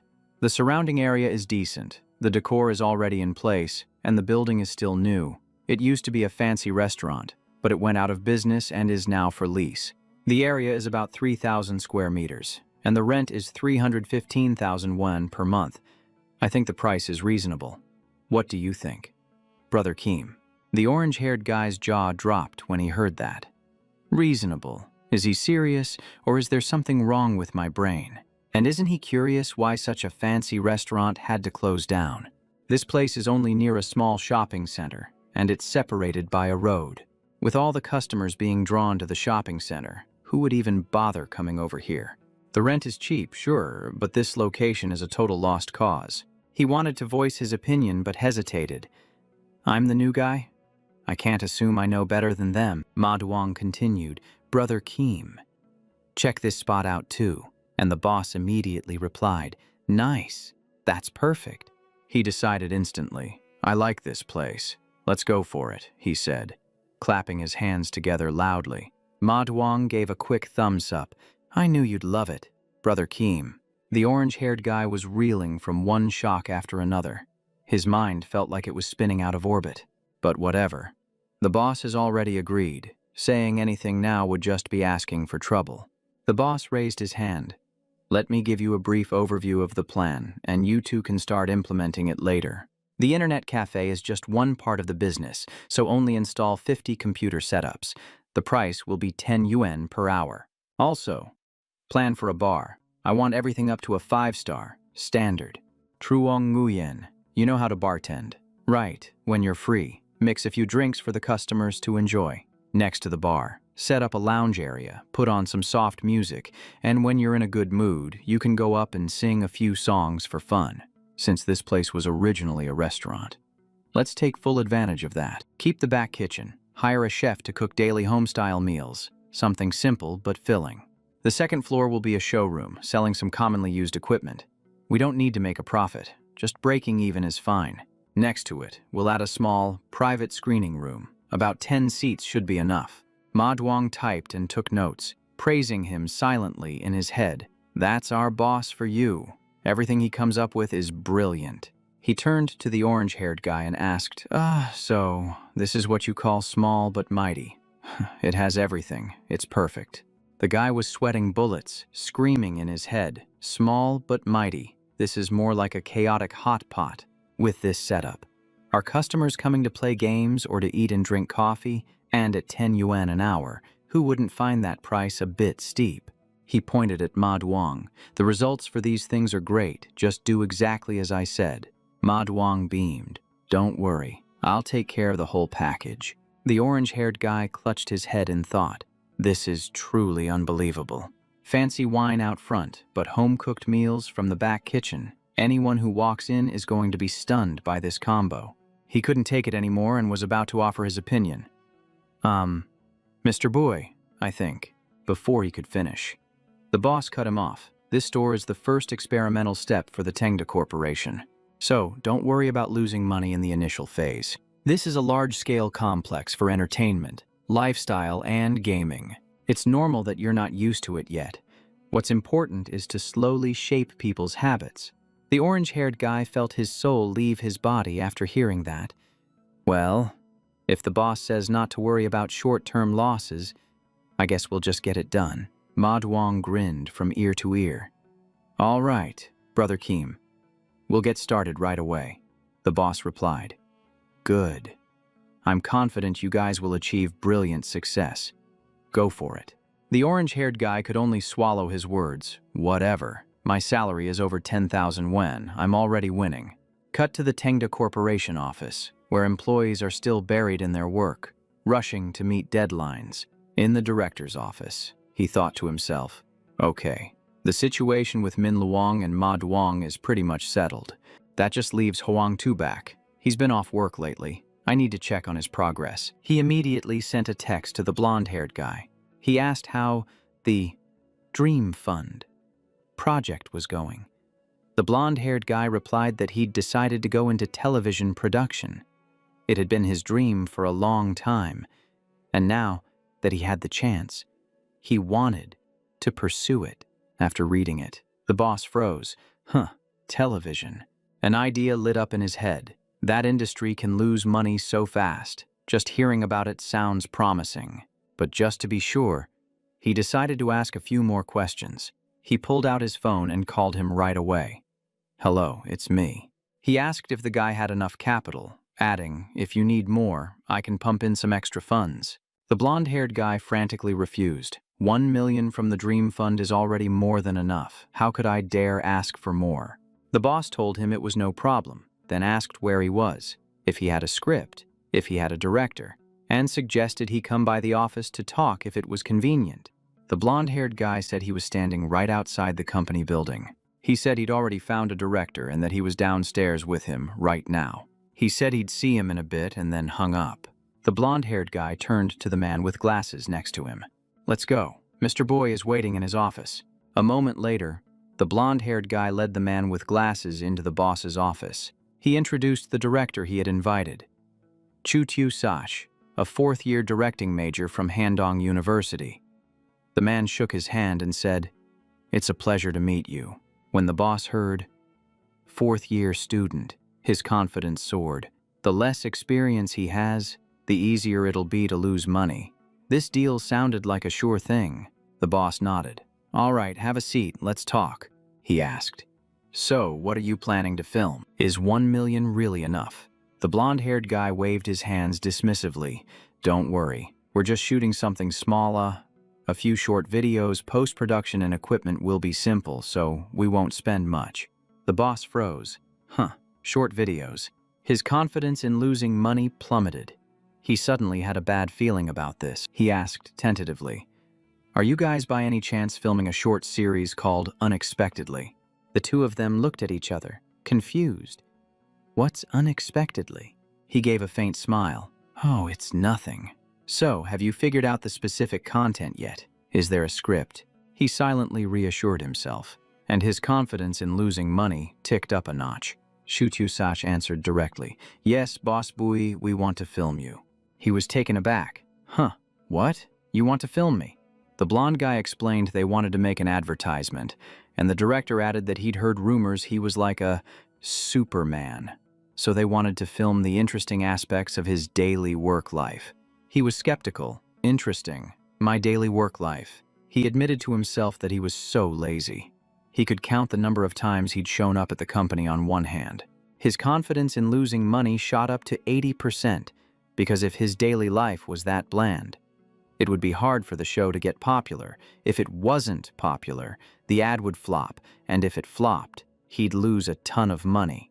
Chu Sash said, "That's right, we'll just film your daily life. We'll follow a script. In the first week, we'll choose the script, and then we'll get in touch with you to start filming." Hearing that, he raised his hand to stop them. "Hold on, doing it this way, can you even spend the entire 1 million? He thought to himself, "Filming my daily life just means using the office as the set, with no need for fancy props or costumes. So how are we supposed to lose money on this?" Chu Sash reassured him, "Don't worry, Huang and I have already discussed it. We'll pay you and your employees a salary. It's just a small token of our appreciation." Hearing the word salary, he was completely stunned. There's that too. The blonde guy added, "The location fees, equipment, and post-production costs will all be covered by the budget. The rest will all be poured into advertising." He was slightly shocked. "You can even pay for the location fee. What kind of strange strategy is this?" Chu Sash said, "We're filming 30 episodes, each 1 minute long. You're the main character, so you'll get 1,000 yen per episode, and everyone else gets 200 yen per episode. The location fee is 50,000. Is that okay?" The blonde guy scratched his head. "Yeah, it's not much. I'm sure you don't need it. But we can't let anyone work for free." He tilted his chin in thought. Getting paid. Something about this feels wrong. Let's see where the loophole is. He then immediately called an internal meeting. It wasn't often he got to be on camera, so he had to lock down a strategy. He tapped his cup like a gavel. "I gave the blonde guy 1 million to invest poorly, and he ends up using that money to hire me as the main character and even pay me a salary. What do you all think?" He clutched his game console in panic. "The money is just going in a circle and coming right back to my own pocket. Isn't that the same as using my own money to hire myself? This is a disaster." Then he slammed his coffee cup down, his face as serious as a judge presiding over a trial. "Wait, not necessarily. What if this is a legitimate way to convert the system's funds into my own personal cash? The whole council in his head was startled, thinking, could that actually be true? Whoa, that actually sounds incredibly reasonable. He put on a bow tie like a chairman and tentatively asked, "Hey, system, am I allowed to accept the salary?" The system replied, "Receiving compensation for your labor is legitimate. However, you are not allowed to exploit loopholes to transfer funds. The salary must be within the market rate." The whole council erupted in cheers. Then it's a go. 1,000 per episode, 30 episodes. That's 30,000. We're taking it. He made his decision instantly. Waive the location fee. As for the salary, since you guys are so sincere, I'll happily accept it. Hehehehe. Shu Sash immediately pulled out a backpack. "Thank you. Boss boy, in that case, let's sign the contract right now," he said. "It's just a formality. But please look over the terms, for now. We'll give you a 30% deposit on your salary." He glanced it over and waved his hand dismissively. "We've come this far. What's there to look at? Let's just sign." He was secretly thrilled. The blonde guy's company was called Fei Huang Yu. It sounded like money flying away, which perfectly suited his tastes. He asked one more question just to be sure. "Let me confirm, you guys aren't naming the product Never in a Million Years, right?" The two of them looked as clueless as deer in headlights. "Huh. We weren't planning on that name. Why do you ask?" His guaranteed loss. Confidence meter hit 100%, and he gave a wry smile. "Oh, I was just asking for fun," the blonde guy said. "Well, we won't disturb you any longer. We're going to go write the script. We'll be back once we're ready to shoot." He nodded. "Okay, I won't see you out." The two of them left, and the door slammed shut with a bang. He sat in the room feeling euphoric. The system was truly awesome. Just by taking a side gig, he had pocketed 30,000 yuan. He teared up with emotion. Before, I had to risk life and limb spending money just to convert 20,000. Why didn't I think of this sooner? I'm going to be rich. The next morning, at the blonde guy's house, the two sat at a table planning the project. Chu Sash said, "With Boss Bui's support, this will definitely be a success. Now we just need to finalize the script." Then the two of them raised their glasses to celebrate. "To our handsome chairman. To getting rich overnight. Cheers." Cheers. After celebrating, they buried their heads in a pile of documents. They wrote a mountain of scripts, but a few hours later, the two of them erupted in frustration. Papers were thrown all over the floor, messy as a battlefield. "This won't work. This idea is bland. That one's old. This other one is tasteless. None of them have what it takes to be a hit. We're totally out of ideas." Suddenly, the blonde guy had a flash of inspiration. "Wait a minute, I've got it." Shu Sash was startled. "Huh, what is it?" The blonde guy grinned slyly. "Do you remember the question Boss Bui kept asking over and over again?" Shu Sash suddenly remembered. "Yeah, there was that one question. Oh, that's right. You're not actually calling it Never in a Million Years, are you?" the blonde guy said excitedly. "Exactly. That was a hint. The one thing we're missing is that unexpected element." Shu Sak's eyes lit up. Filming simple. Everyday life just doesn't play to the strengths of a short video. If you want viewers to remember it in just 1 minute, you absolutely need a surprise. You need a twist. We have a direction now. We'll shatter Boss Boy's image, give it a clean twist, and throw in a little satire and dark humor for good measure. Let's do it. Then came the 9th of February. The blonde guy and Chu Sash hired 2 more lighting technicians, and the film crew showed up at his Tengda company to start shooting. The whole group entered the room.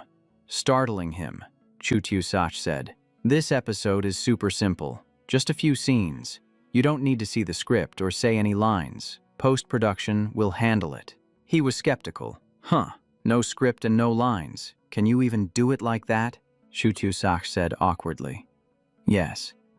"Well, you're a busy man. We don't want to waste your time."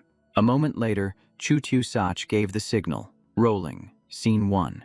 He lay on the sofa in the reception room, raising his hand to glance at his Rolex watch. Scene 2. He picked up a gaming magazine and flipped to the page introducing the app fix. Then he pointed vaguely with his hand. Just for show. Next scene. The corner of his mouth curled into a slight smile. His gaze was distant, trying to look cool. The shoot was over in less than 3 minutes. The blonde guy yelled cut and praised his acting. Shutu Sach said, "That's a wrap. Boss Bui, you can get back to work now," he replied. "Okay, thanks for your hard work, everyone."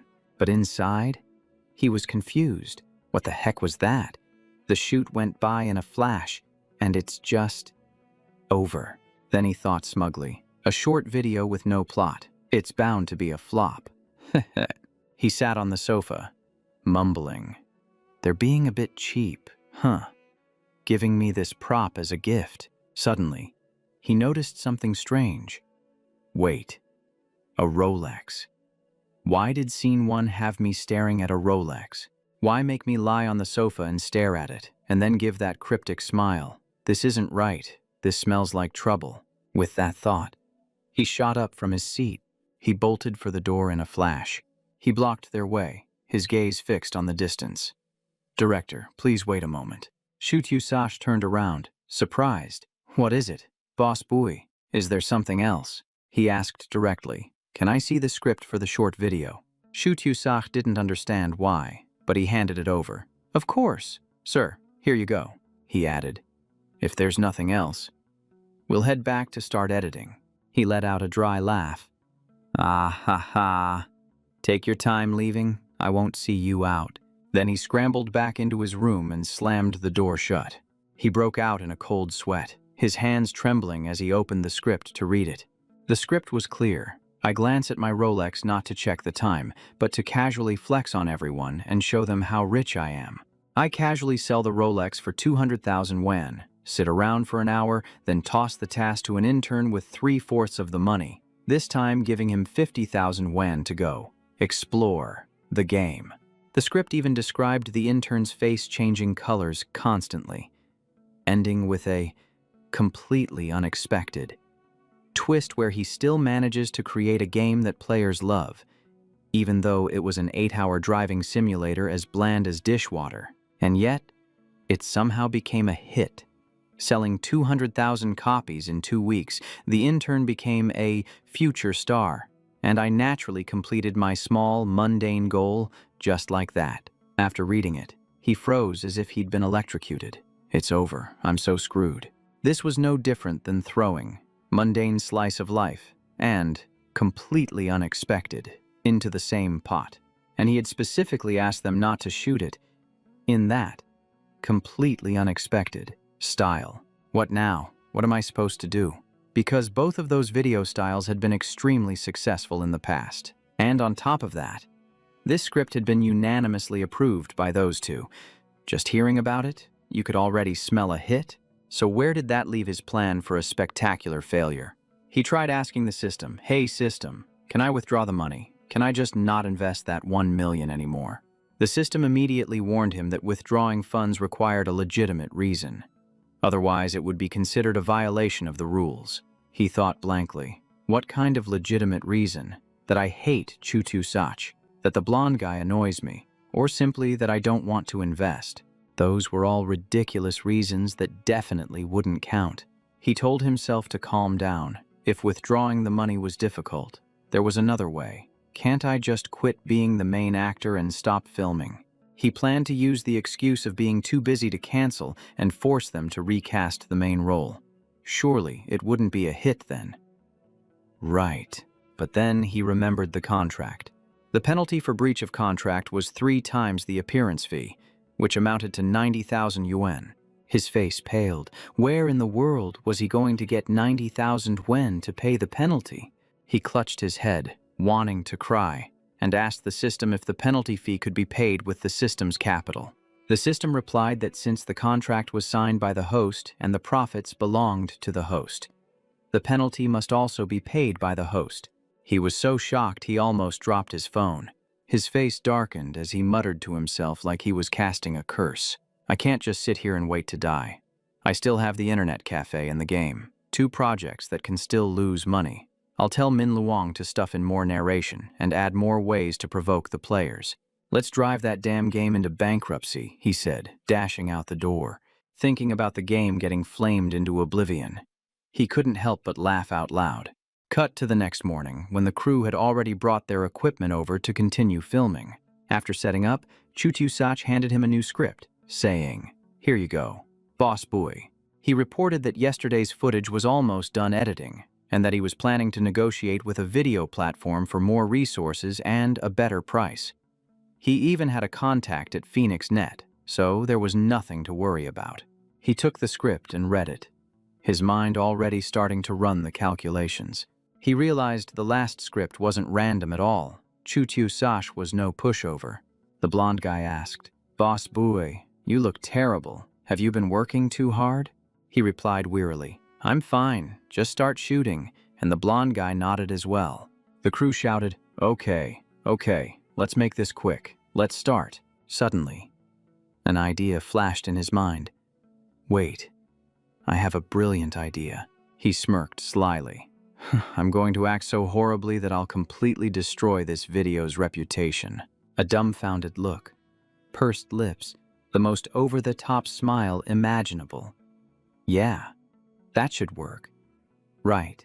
Then he laughed maniacally as if he was getting too into character, telling himself, "Come on, possess me now." A moment later, Chu-Tu-Sach raised the camera and said, "Boss Boy, let's begin." He replied, "Okay," thinking to himself that since he wasn't a professional, the blonde guy could hardly complain if his acting was complete garbage. Chu-Tu-Sach gave the signal, "All right." Then he told him to make a deadpan expression. "Okay, one more deadpan shot." He gave a half-hearted smile, but his expression was still frozen. Chu-Tu-Sach praised him. Amazing. Next, a hint of doubt, but his face was still expressionless. Then he put on an arrogant chin-up look. And finally, he patted the staff member on the shoulder as directed. After that, he emotionlessly handed over a business card. In less than 3 minutes, Chu-Tu-Sach called out, "Okay, that's a wrap." The guy in the yellow shirt shook his hand. He beamed, praising, "Boss Boy, your acting is superb, truly a remarkable character." He just stood there, frozen, his mind completely blank, with no idea what he had just done. Chu-Tu-Sach continued, "You're expressionless, yet you convey such a rich inner world. Your performance was beyond my wildest expectations." He said his goodbyes, mentioning they'd shoot the final episode tomorrow before the new year. He even confidently added, "With your acting skills, this video is guaranteed to go viral." He was stiff as a board, thinking, since when do I have acting skills? Something about this feels totally wrong. He fell into a depression, sitting there and questioning his life. He thought, this project doesn't even require acting. The story is based on a monologue, and I'm the main character, but I feel like a living prop. This sucks. All I can do now is pray that the game producer, and that dump of an internet cafe lose a ton of money. Just then, a message arrived with the layout plan for the internet cafe. "Brother Keem, the basic plan is done. Take a look." After reviewing it, he exclaimed to himself, "That's Ma for you. Did exactly as requested. Quick and efficient. No cutting corners. 3 months rent plus a security deposit is 1,200,000. 50 high-end PCs at 26,000 each comes to 1,300,000. Decorations will be another 400 to 500,000 plus all the other miscellaneous expenses. All in all, I'll have to sink over 3 million into this." His eyes lit up as he read the numbers. He was grinning from ear to ear, floating on cloud 9. The higher the cost, the bigger the loss. This is perfect. Ma Duong added another message. "I'm not going home for the new year. I'll stay to supervise the construction so we can open early." He replied, "Don't. If you don't go home, how can the workers go home?" He sniffled, feeling touched. My brothers always have my back. The more serious Ma Duong was, the higher the chances of failure. Suddenly, there was a knock on the door. Min Luong called out, "Boss Boy, may I come in?" Snapping out of his daydream, he said, "Come in." He said, "I've seen the design for the game producer. I added a few lines of dialogue. Have you seen them?" Min Luong replied, "Yes, I've seen them." He asked again. So what do you think? Min Luong hesitated. The monologue seems a bit too mocking towards the players. Hearing this, he thought slyly. That's exactly the point. Heh heh. But outwardly, he maintained a serious expression. That's fine. Let's stick with it. Next, go to the resource station and find the worst cover art possible. Understand? Min Luong's face turned pale. He thought to himself, we're going to get flamed so hard for this. People are going to turn our company into a laughingstock. I don't know if we'll survive. Min Luong immediately responded. I understand. Boss Bui, for the art resources, I'll do what Mr. Huang did, take what's good and make it even better. I'll go all out. Oh, by the way, after I find an artist, do I need to run it by you first? Bui Kim waved his hand dismissively. No need. You can make the decision. In his head, he was thinking, I don't know the first thing about this stuff anyway. It's easier to just delegate it. After saying that, Lu Min Luong pushed the door open with a bang, his spirit soaring. As he walked, he said to himself, Boss Bui has such incredible artistic taste, and he trusts me this much. I can't let him down. A little later, Min Luong started hunting for art resources on Facebook. He scrolled and scrolled. This one looks nice, but the style is a bit too simple. It's not quite there. This one is too realistic. It doesn't fit the company's vibe. Suddenly, he stopped. Wait a minute. This one is perfect. Isn't this the artist from Ghost General? He's worked with Boss Boy before and can handle any style. He's the perfect candidate. But life's not a fairy tale. And of course, it had to be the troublemaker Nguyen Quang Kien again. Just hearing his name spells drama. Cutscene. 2 days later. Bui Kim was catching a taxi back to his hometown for the New Year's holiday. The company was doing okay and was about to close for a 7-day break, but he was still hiding the fact that he'd started it from his parents. I mean, how could he possibly explain the 50,000 yuan in startup capital? Plus, his dad already hated games, so finding out his son had opened a gaming company would cause a full-blown family storm. That evening, he arrived home and had just stepped through the door. His parents' eyes widened. Huh, son, you're really home. His dad even double-checked. Honey, is he really here? He grinned from ear to ear. Hey mom, hey dad, I'm home. But as he glanced around, he noticed something. The evening news was playing on the TV. He sat down to watch with his dad and blurted out, Hey dad, maybe we should get a bigger TV. Huh, this one looks a little small. His dad immediately shot back. Change it for what? This one is easy to use. And besides, your mom and I barely watch it anyway. Hearing the washing machine rumbling loudly, he tried again. What about the washer? Dad, maybe we could get a new one for convenience. His father replied coldly. Repairs are expensive, and it still runs just fine. If we get a new one, where would we even put the old one? We just get rid of the old one. Don't worry. Mom and Dad, I'll take care of everything. Hearing that, his dad narrowed his eyes. Hold on. All this sudden talk about buying things, where did you get the money? He started sweating, forcing a smile.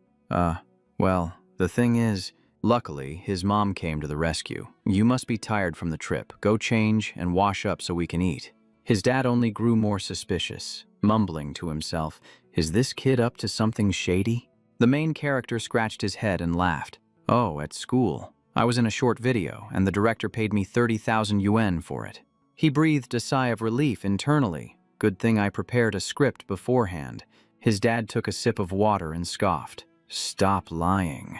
You getting paid 30,000 yuan? You'd be lucky if you didn't have to pay them, he retorted. Dad, just look at your son. With a face this handsome, 30,000 yuan is more than reasonable, don't you think? His dad just smirked. I don't believe it. Unless you show me the video. He scratched his head again. The video. I don't think it's been posted yet. His mom cut in. All right, that's enough talk. Let's set the table for dinner. Coming. And so, the family gathered around the dinner table. After they finished eating, his mom asked again, Son, when is that video going to be posted? He stammered. Mom, why are you asking me? I don't know the exact date. His dad immediately chimed in, then asked the director. Okay. He quickly sent a message to the director. Shutyu Sach replied, CEO boy. It was posted yesterday. Go to the Fanshu network in the Haya video section. The title is A Normal Day for CEO boy. After reading that, he was completely shocked. What? It's already been posted. How could they be so fast? He rushed into his room, telling his parents, it's online. Let me grab my laptop and show you. After watching it, his parents' eyes went wide. This is it. A chill ran down his spine, his heart pounding in his chest. It was just posted yesterday, but it already has over 200,000 views today. That's unbelievably fast. His dad crossed his arms. What's this, a normal day for CEO boy about? The young man trembled slightly. That's the title of the video. I played the role of a company boss. His dad chuckled. With that baby face. You, a company boss. The three of them watched for a few more minutes, and then the video was over. His parents were surprised. Wait, it's over already. Why was it so short? Son. He gave a faint smile and said, Mom, Dad, you've seen it, so I'll be heading to my room now. Outside. The two of them chatted about it. His mom thought his acting was pretty natural, almost like the real deal, while his dad complained that his face was too stiff. The protagonist, listening from inside, was completely speechless. He went into his room and slammed the door shut. Then he turned on his computer, his face grim, as if something big was about to happen. He discovered a countless number of comments, but the strange thing was, most of them were overwhelmingly positive. Some praised his excellent acting, saying he perfectly portrayed a rich but naive boss, while others said his charisma was undeniable, and some were even arguing about the 50,000 yuan game in the video. After reading them, he held his head in his hands, completely baffled as to why such a silly video was so well liked. He reassured himself, calm down, as long as there are no ads, high view counts won't bring any benefits after the holiday. On February 22nd, he stepped out of the elevator at the Tengda office, impeccably dressed in a suit, thinking to himself that all three videos had already surpassed 500,000 views.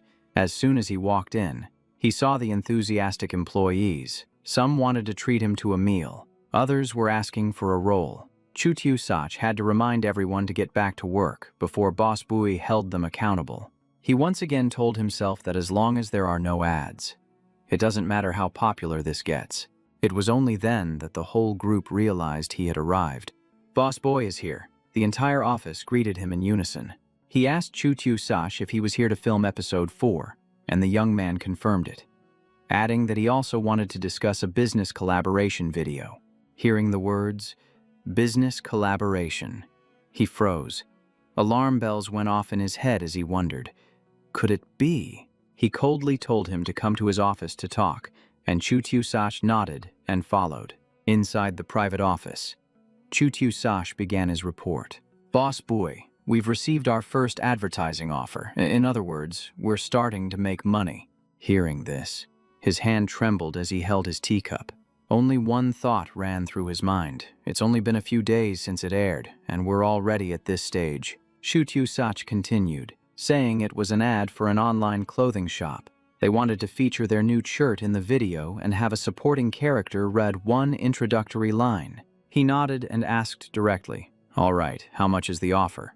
The young man replied, 5,000 yuan. It's not a lot, but it's a start. What do you think? The protagonist's face went pale when he heard that. 5,000 yuan isn't a lot. He remembered that back in 2011. Ao Changbu's first ad was only for 1,000 yuan. Compared to the investment, 5,000 wasn't a huge amount. But just as Shutyu Sach said, this was only the beginning. Suddenly, Boy Kim's expression darkened, and he slammed his teacup on the table with a thud that sent a chill down your spine. Then he declared coolly, what I mean is, reject it, immediately. Shutyu Sach's jaw dropped when he heard that, his face screaming, wait, what the heck? He forced a laugh and said, did you say reject it? You're kidding. Right. I really don't understand. Please enlighten me. Boss Boy. He then switched into Startup Boss mode. When you're building a startup, the most important thing is vision. Sure, getting 5,000 yuan for putting an ad in sounds tempting, but you have to think long-term. Forcing a t-shirt into the video might be awkward, or we might have to change the content. Will it still be as effective as before? What if next time they want us to advertise cosmetics, body wash, or shampoo? If the channel, which is just starting to grow, dies a premature death over a mere 5,000 yuan, we'll lose so much more. At this point, he was getting genuinely upset. That's destroying our own reputation with our own hands. Hearing this, Chutusak's face turned pale. Those firm words were like flipping a switch for him. He was like, oh, so that's what he meant. The young man marveled. Boss Boy really sees things on a different level. I was only looking at the 5,000 yuan, but he's looking at the value of the entire video series. Then he laid down the final word. If you want to make it big, you either go all out or you accept sacrifices to build a reputation. Absolutely do not trample on our reputation for a little bit of money. Understand? Chutusak nodded furiously. Yes, Boss Boy, I understand now. While in his head, it felt like he had just been enlightened. He continued, if you're going to listen to me, then we need to set a high standard for our ads. One ad, 100,000 yuan, and the video's quality must be the priority, with everything revolving around the product itself. This way, we preserve the audience's experience, maintain the ad's effectiveness, and protect the channel's reputation. It's killing 3 birds with 1 stone. Chutusak looked as if he'd been struck by lightning, his eyes wide as he stood there, completely frozen. He gave a strained smile. Boss Boy, just getting someone to place an ad is already difficult. Having to film according to the product and guarantee quality, that sounds incredibly hard. He patted him on the shoulder a few times and said, I trust your skills. And you have to trust yourself too. The young man's eyes welled up with tears. Yes, Boss Boy, I can do it. After saying that, he walked out and slammed the door behind him. He leaned back in his chair, feeling a wave of relief. Phew. I finally managed to steer that guy off course. That should cut the chances of recouping the investment for this series by 99%. Before he could relax, there was a knock on the door. Excuse me, Boss Boy, I'm Lumin Luang. He shot up as if preparing for battle. Okay, come in. What's the matter? Boss Boy, it's about the voice acting, for the narration part. I found some well-known domestic references and recorded a few demos, but I'm not sure. Perhaps you could listen and help me choose. He nodded. Okay, play them for me. He held the phone, telling himself to listen carefully. Could this voice persuade players to quit the game? Listening to the first clip, he pictured the voice of a purple-haired, round-eyed maid. This type would just get the fans excited, which would be a disaster. The second clip was a seductive, long-haired female voice. This gentle, alluring type was also off the table. When he got to the third clip, he thought, a bit plain, nothing fancy. Okay, this is it, he said directly. Number 3 is good, I'll take that one. Let's go with this one. The voice sounds unique, it has character. In his head, he was even praising himself. This voice stabs you right in the ear. Listening to this while gaming will definitely keep you on your toes. Lumin Luang broke out in a sweat. Huh. What? You're choosing that one. Boss Boy. He frowned. Is there a problem? Is the voice actor too expensive or their schedule too busy? In that case, just double their pay for me. Min Luang blushed and scratched his head. No, that's not it. That was just a draft. That part. I recorded it myself. Hearing that, he froze. What? That's your voice. It doesn't sound like you at all, Min Luang said shyly. It is. I raised my pitch to record it. How about you choose a different one? Boss Boy. He shook his head. No, I choose you. I need both your normal voice and that special one. Changing the person is not an option. Lumin Luang was stunned. Huh. But, I don't have professional recording equipment. He waved his hand dismissively. That's not an issue. Rent a recording studio, book it for 3 days, hire a voice director to guide you. If that's not enough, extend it. Get it done. That's an order. Min Luang gave an awkward smile. Yes, boss boy, I'll go talk to Secretary Tan about it. A moment later, Min Luang left. He sprawled out on the sofa. Delighted. Heh. Everything is going according to plan. These guys are multi-talented, but they're still no match for me.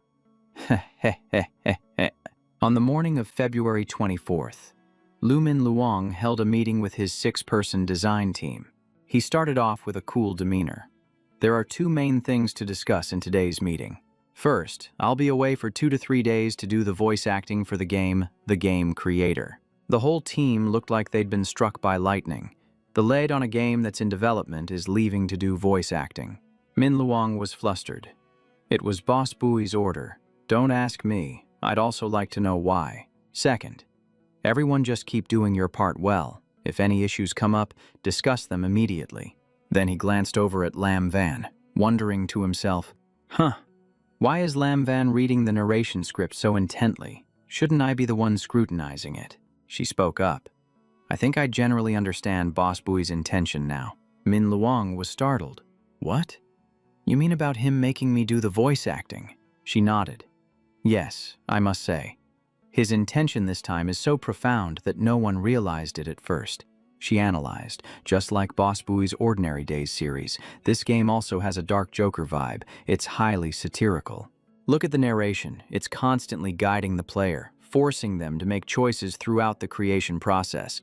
Each choice appears to be the best or easiest way to gain benefits. But what's the result? If you just follow the narration, your reputation gets dragged through the mud. And in the end, you're left with nothing. It even taunts the player. You're supposed to be the boss, but if you show the slightest indecision, you'll just do whatever it says. You don't fail because of the voiceover. You fail because you're so wishy-washy. This is what Boss Bui intended. If a game is too straightforward, what's the fun in that? After hearing that, Min Luang clenched his fist and said, I get it now. They added the voiceover to amplify the feeling of failure. How satirical, a girl wondered. But why do you still fail even if you ignore the voiceover? Is that part of the satire, too? Lam Van crossed her arms and replied, In my opinion, that's the most brilliant part of the design. Knowing you're wrong doesn't automatically mean you'll succeed. Just including an ending shows the creator has a conscience. Many developers see players who play for free, give mediocre reviews, and never recoup their costs, forcing them to leave the industry. The game implies that passion and a conscience don't guarantee success. It's a cruel reality, but very true to the industry. Fame and fortune are hard to come by. Our success today is all thanks to Boss Bui's guidance. A young man in a black shirt said emotionally, You're absolutely right. From the concept and design to the voiceover script. Boss Bui meticulously revised everything himself. A bald man sniffled as well. Honestly, we barely did anything. He shouldered almost all of the pressure. The group fell silent, and everyone's eyes grew red. Lam Van turned to Min Luang. That's why Boss Bui's reason for having you do the voice acting is crystal clear. We could have hired a professional voice actor, but your greatest advantage is that you understand the game. The voiceover acts as the player's inner voice of greed and desire, constantly tempting them to take a shortcut that's riddled with traps. That's why we need someone who knows these traps like the back of their hand, and that's something an ordinary voice actor could never do. After hearing this, Lu Min Luang clapped his hands together as if to say, Aha, he thought to himself. No wonder Boss Bui revised the script himself and then insisted I be the one to do the voiceover. So that was it. I understand now. I absolutely will not disappoint Boss Bui. Cut to much later. On March 3rd, Bui Kim strolled into the office with a massive grin, feeling like he was on top of the world. But the moment he heard an employee shout, his smile vanished. Welcome back. Brother Bao, you're looking much better. A little thinner. Maybe. But you look much healthier. His jaw dropped as he screamed internally. Oh, crap. Bao Huck was on leave for a month. Is he really back already? Lu Min Luang chimed in excitedly. Totally. You're in high spirits, and your hair has grown back quite a bit. You're looking much more handsome. Brother Bao. Bao Huck was thrilled to hear this. Huh, you really think so? Min Luong asked enthusiastically. Brother Bao, do you want to check out the new game's design document and see if you want to make any changes? Bao Huck just waved his hand and chuckled. Boss Bai already made all the decisions. I don't need to see it. I probably wouldn't get it anyway. Heh. Hearing that, he felt like he'd just sprouted animal ears and a tail. This was perfect. The game was already in production, and Bao Hook wasn't going to interfere. Excellent. The probability of the game succeeding just dropped a little more. This is fantastic. There's no way this plan can fail. Heh. A moment later, Bao Hook pulled out a few bags of chips, along with a 1.5-liter bottle of Coke that already put you in the mood. He opened them up and put on his headphones. Then he dove into shooting zombies in Sea Fortress, his fingers flying across the keys with a rapid click-clack-clack. He thought to himself, oh man, a whole month without playing games. Coming back to the office is like paradise. But wait a minute, it's been a while, so my hands feel a little rusty. Well, since I have nothing else to do, I might as well optimize Sea Fortress. Heh. And while I'm at it, I'll make some adjustments to Ghost General too. It's thanks to Boss Bui's enlightenment that I even noticed these little flaws. This must be part of his grand plan too. It should only take me about 3 to 4 days to fix everything. Scene cut, 3 days later. In a university dorm, a group of students were discussing, is Ghost General getting a new update? We've been stuck for so long. We're about to get all the rare cards. On the bus, 2 others were whispering, I really admire the game. 3Q8. It only gets an update once every 2 months. Yeah, they don't even need to change the gameplay. Just release a new hero or a new top-up bundle. Meanwhile, a young man was sitting at an internet cafe. Click-clack went the keyboard as he got ready to post on Facebook. I've never seen such a confusing company. Ghost General is a top-tier game. It must be making a profit. So why isn't there an update? No new dungeons. Do they hate money or something? I could understand if the company was losing money and had to shut down. But to stay silent when you're making a killing, so weird. Just as he finished typing, his face red with rage. He was about to hit post when he suddenly froze. Ghost General had just been updated, right now. He was so touched, holy crap. They actually pushed a stealth update.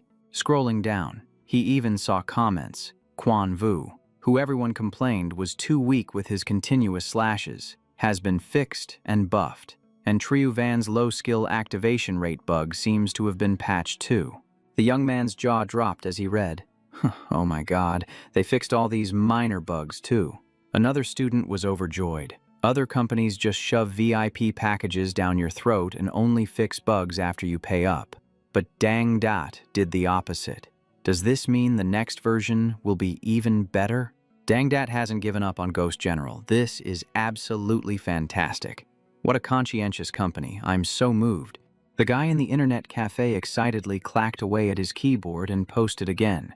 Please, release some new top-up packages. We have money and we're desperate to spend it. Cut to the morning of March 7th. Bui Kim screamed in his office. What did you say? The Ghost General players are spamming customer service and going on the forums demanding new top-up packages. Lam Van replied enthusiastically. Yes, that's right. Customer service says the players are practically begging for it. He felt his blood pressure spike. And he asked again. Are you sure you're not mistaken? They're really demanding new top-up packages. Lam Van flipped through her documents. Yes, Boss Boy, they're also discussing it on the forums and Facebook. He was frozen stiff. What are the specifics? Why would they be demanding to spend money? How is this even possible? Lam Van beamed. Well, it seems they're afraid Ghost General is going to fail, so they want to pay to show their support. Tee-hee, hearing that. He felt like he'd been sucker punched. His whole body went limp. Noticing his strange reaction, Lam Van asked, Boss Bui, are you all right? You don't look so good. He tapped the table and forced a reply. I'm fine. Tell customer service to give them a straight answer. A new version is already in the works. It'll probably be released around May or June. Lam Van's jaw dropped. What? You've already started working on it. How come I didn't know? He replied nonchalantly. You misunderstood. I just said it's in the works. Lam Van scratched her head. Yes. Boss boy, I understand. Then she walked out and closed the door. He leaned back in his chair and sighed, completely drained. What the hell is going on? This is just ridiculous. From Lonely Desert Highway to Ghost General and Fortress on the Sea, they're all supposed to be garbage games. So why do people support them so fiercely? It's making me sick. Ever since I started making games, I've run into one bizarre thing after another. The players keep hyping up the game, and they worry more about Ghost General than I do, as if it were their own company. It's just baffling. If Ghost General gets too big, it'll definitely attract a lot of attention and suspicion from the entire industry, which will be a huge pain. I'll just wait until the game producer is finished, then I'll push out a cheap little update to get them off my back. Right now, I need to get to Ma Duong's internet cafe. That's the important mission. I have to intervene and sabotage the whole thing. With that, he shot out the door like a lightning bolt. When he arrived, it was just as he'd predicted, completely deserted and dead silent. There was even a fish logo hanging on the door. It was hopelessly tacky. He was delighted. The storefront just had this ridiculously huge fish logo. Without a doubt, this was Ma Duong's handiwork. Perfect. You can't even tell what kind of place this is from the outside. Great job. Heh. He stepped inside, looked around, and was a bit surprised. It's actually really spacious in here, and there were a lot of people hard at work, getting everything finished. This was the internet cafe of that bowl-cut-wearing guy, Ma Duong. Seeing Bui Kim arrive, Ma Duong was ecstatic. So, Kim, what do you think? Are you satisfied? Just let me know if you need anything else. What do you think of the counter's position? Is the layout of the tables and chairs okay? Oh, right. What should I put on the bookshelves? I was thinking web novels, physical books, comics, game guides, or should I buy the 4 great classical novels to make it look classier? Bui Kim thought for a few seconds before answering. Old Ma, listen carefully. This place is not for reading books. Huh. Then what's it for? Kim, he said, enunciating every word. This is a high-class, luxury entertainment zone. Understand. These comics and novels look so tacky. Replace them with sophisticated-looking books and fill up all the shelves for me. Ma Duong scratched his head. Confused. Huh. In that case.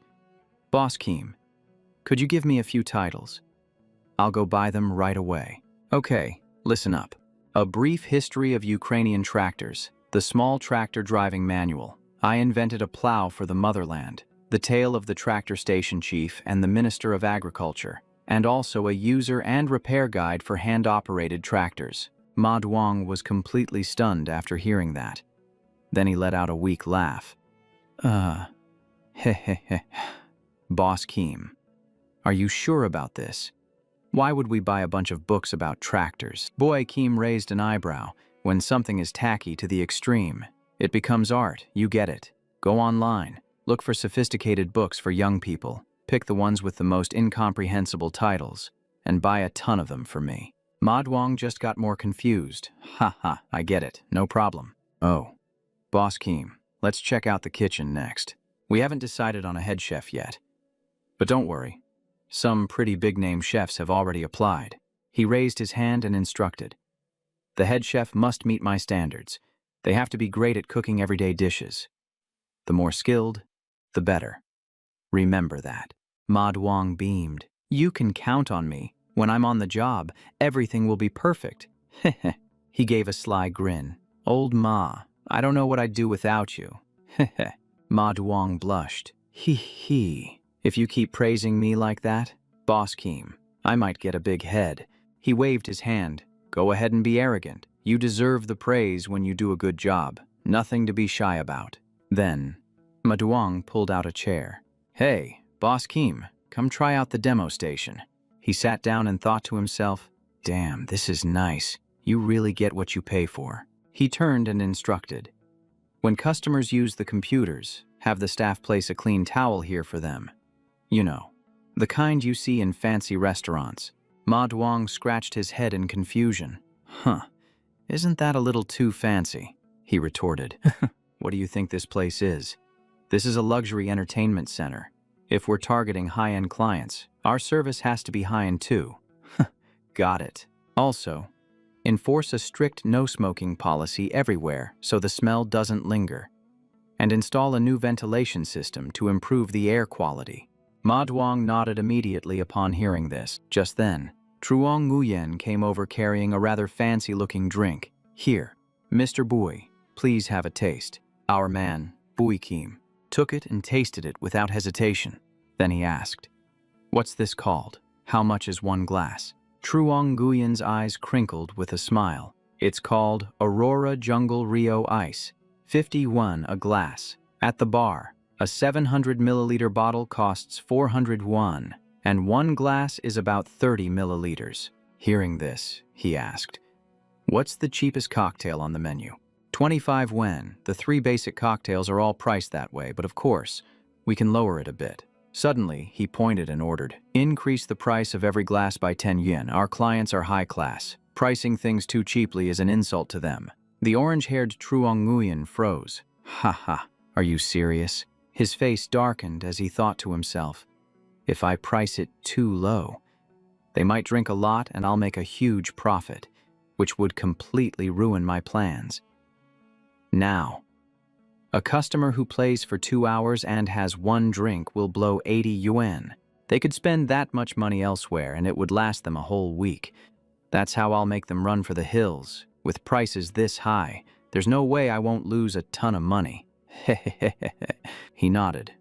Okay. Everything looks good to me. I have other things to do, so I'll be leaving now. Ma Duong quickly stopped him. "Boss Kim, we're planning the grand opening for the day after tomorrow. What kind of event should we do? I was thinking half price on the computers. A 3-day half-price event." His expression turned serious.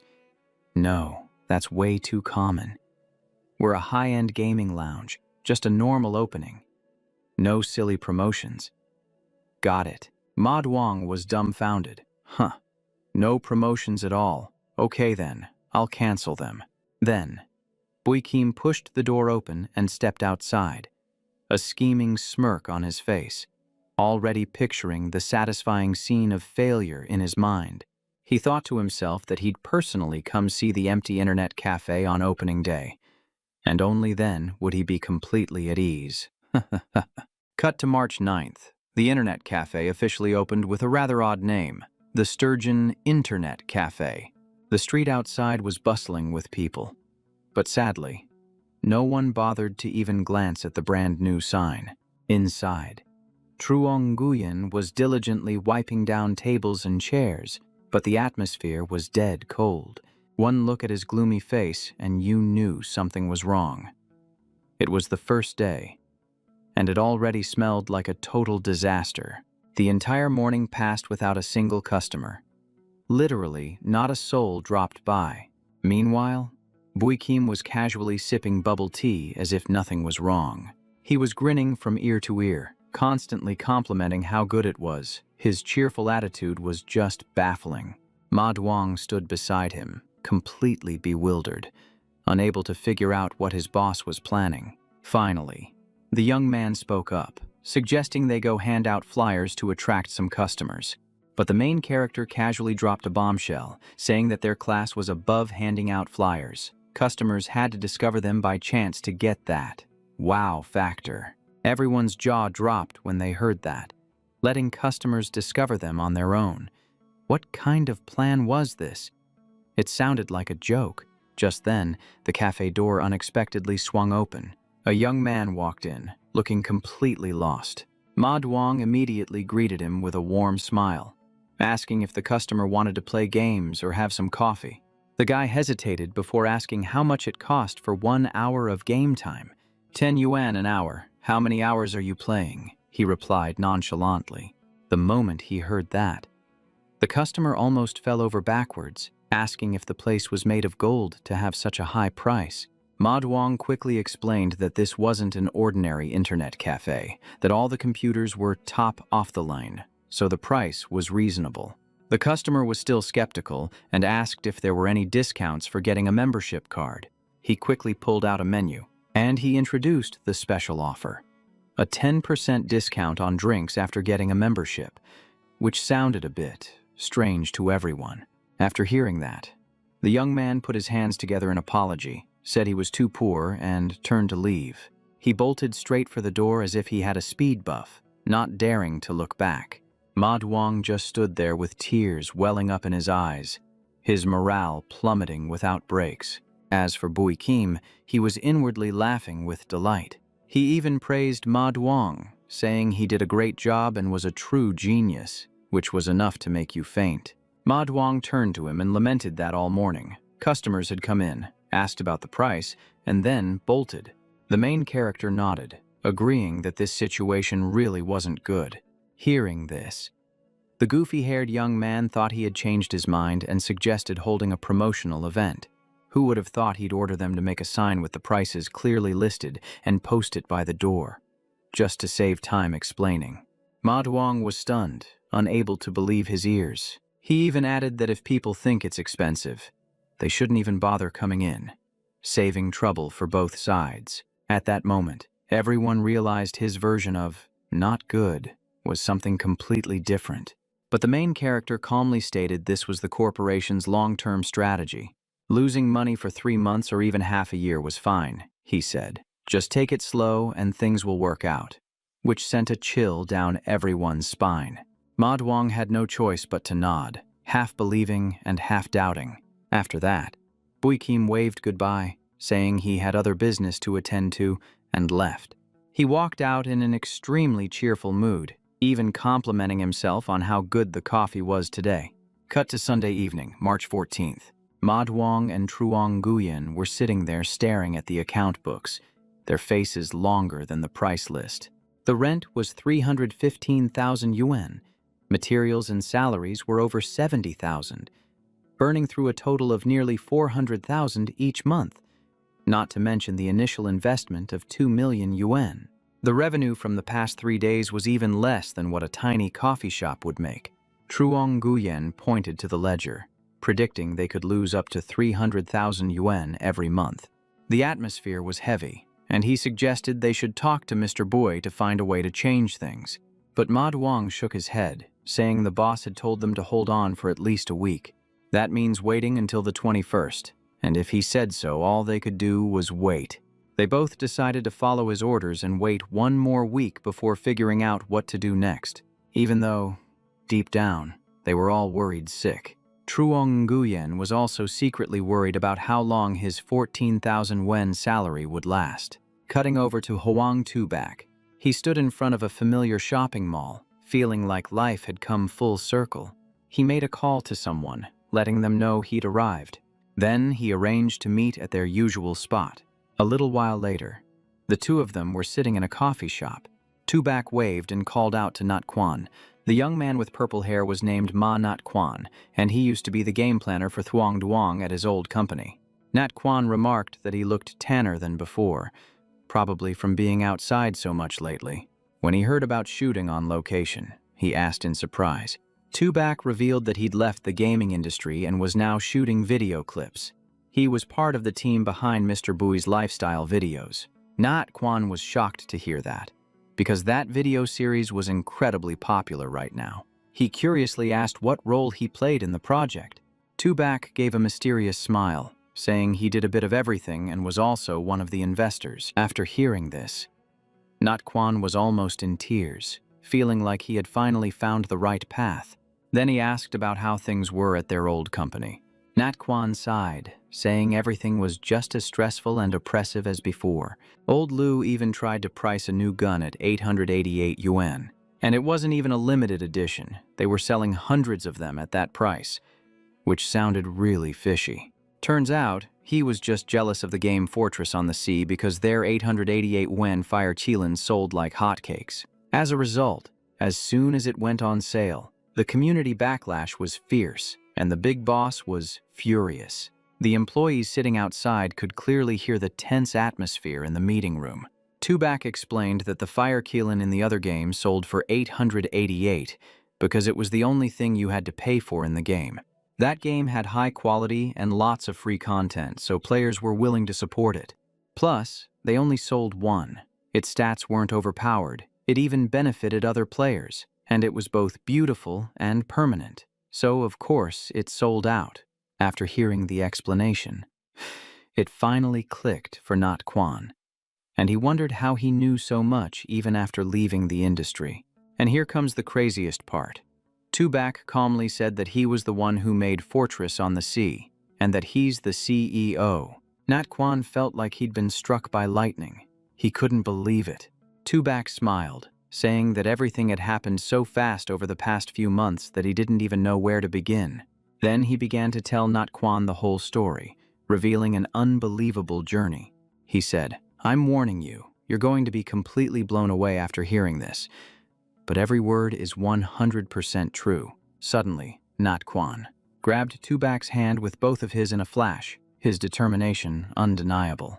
Tears streaming down his face, he pleaded, "Bro, you gotta get me a job. Old Liu and I will quit tomorrow. Please, you have to save me." Then, on the morning of March 16th, Boy Hiem held Manhwa Quan's resume during the interview and asked directly, "You're Manhwa Quan, right?" "Yes." "Mr. Boy, you can just call me Not Quan. That's what everyone calls me." "All right then." He nodded, his mind already calculating.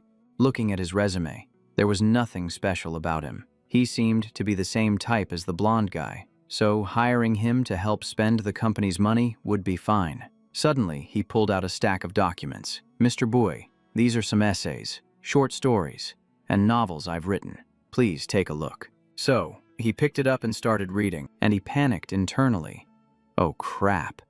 The writing style is solid, it flows smoothly, and it even has depth. He seems to know multiple languages too. I can't hire him. I have to find an excuse to turn him down. Fast. So he decided to probe him. "You started playing the game Soaring Sun in October, so what were you doing before that?" The purple-haired guy, trembling as if he were facing a final boss, answered, "After I graduated, I wrote web novels. I gained a small readership through word of mouth, and the metrics looked decent, but I only sold 30 copies." The main character's eyes widened as he asked, "So the content probably wasn't great for sales." Then, "Have you tried selling another book?" The guy's eyes welled up. "I published 3 books. The pre-release metrics were amazing, but after they went on sale, I got less than 3 buyers for them. In total, I've written over 10,000 words.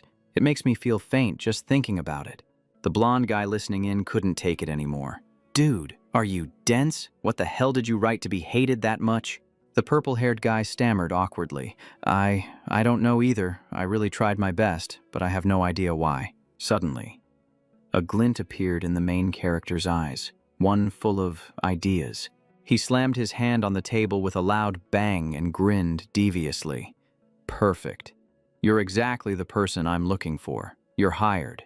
The purple-haired guy froze, his heart pounding in his chest. "You're hiring me. Am I dreaming or is this real?" The next day, at the company office, Lu Min Luong was buried in his work when he suddenly received a message from the artist, Nguyen Quang Kien.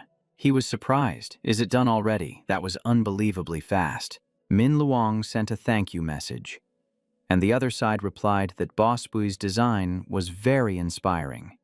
Even though he didn't know much about games, he felt this one satirized the industry and had a break comedy quality.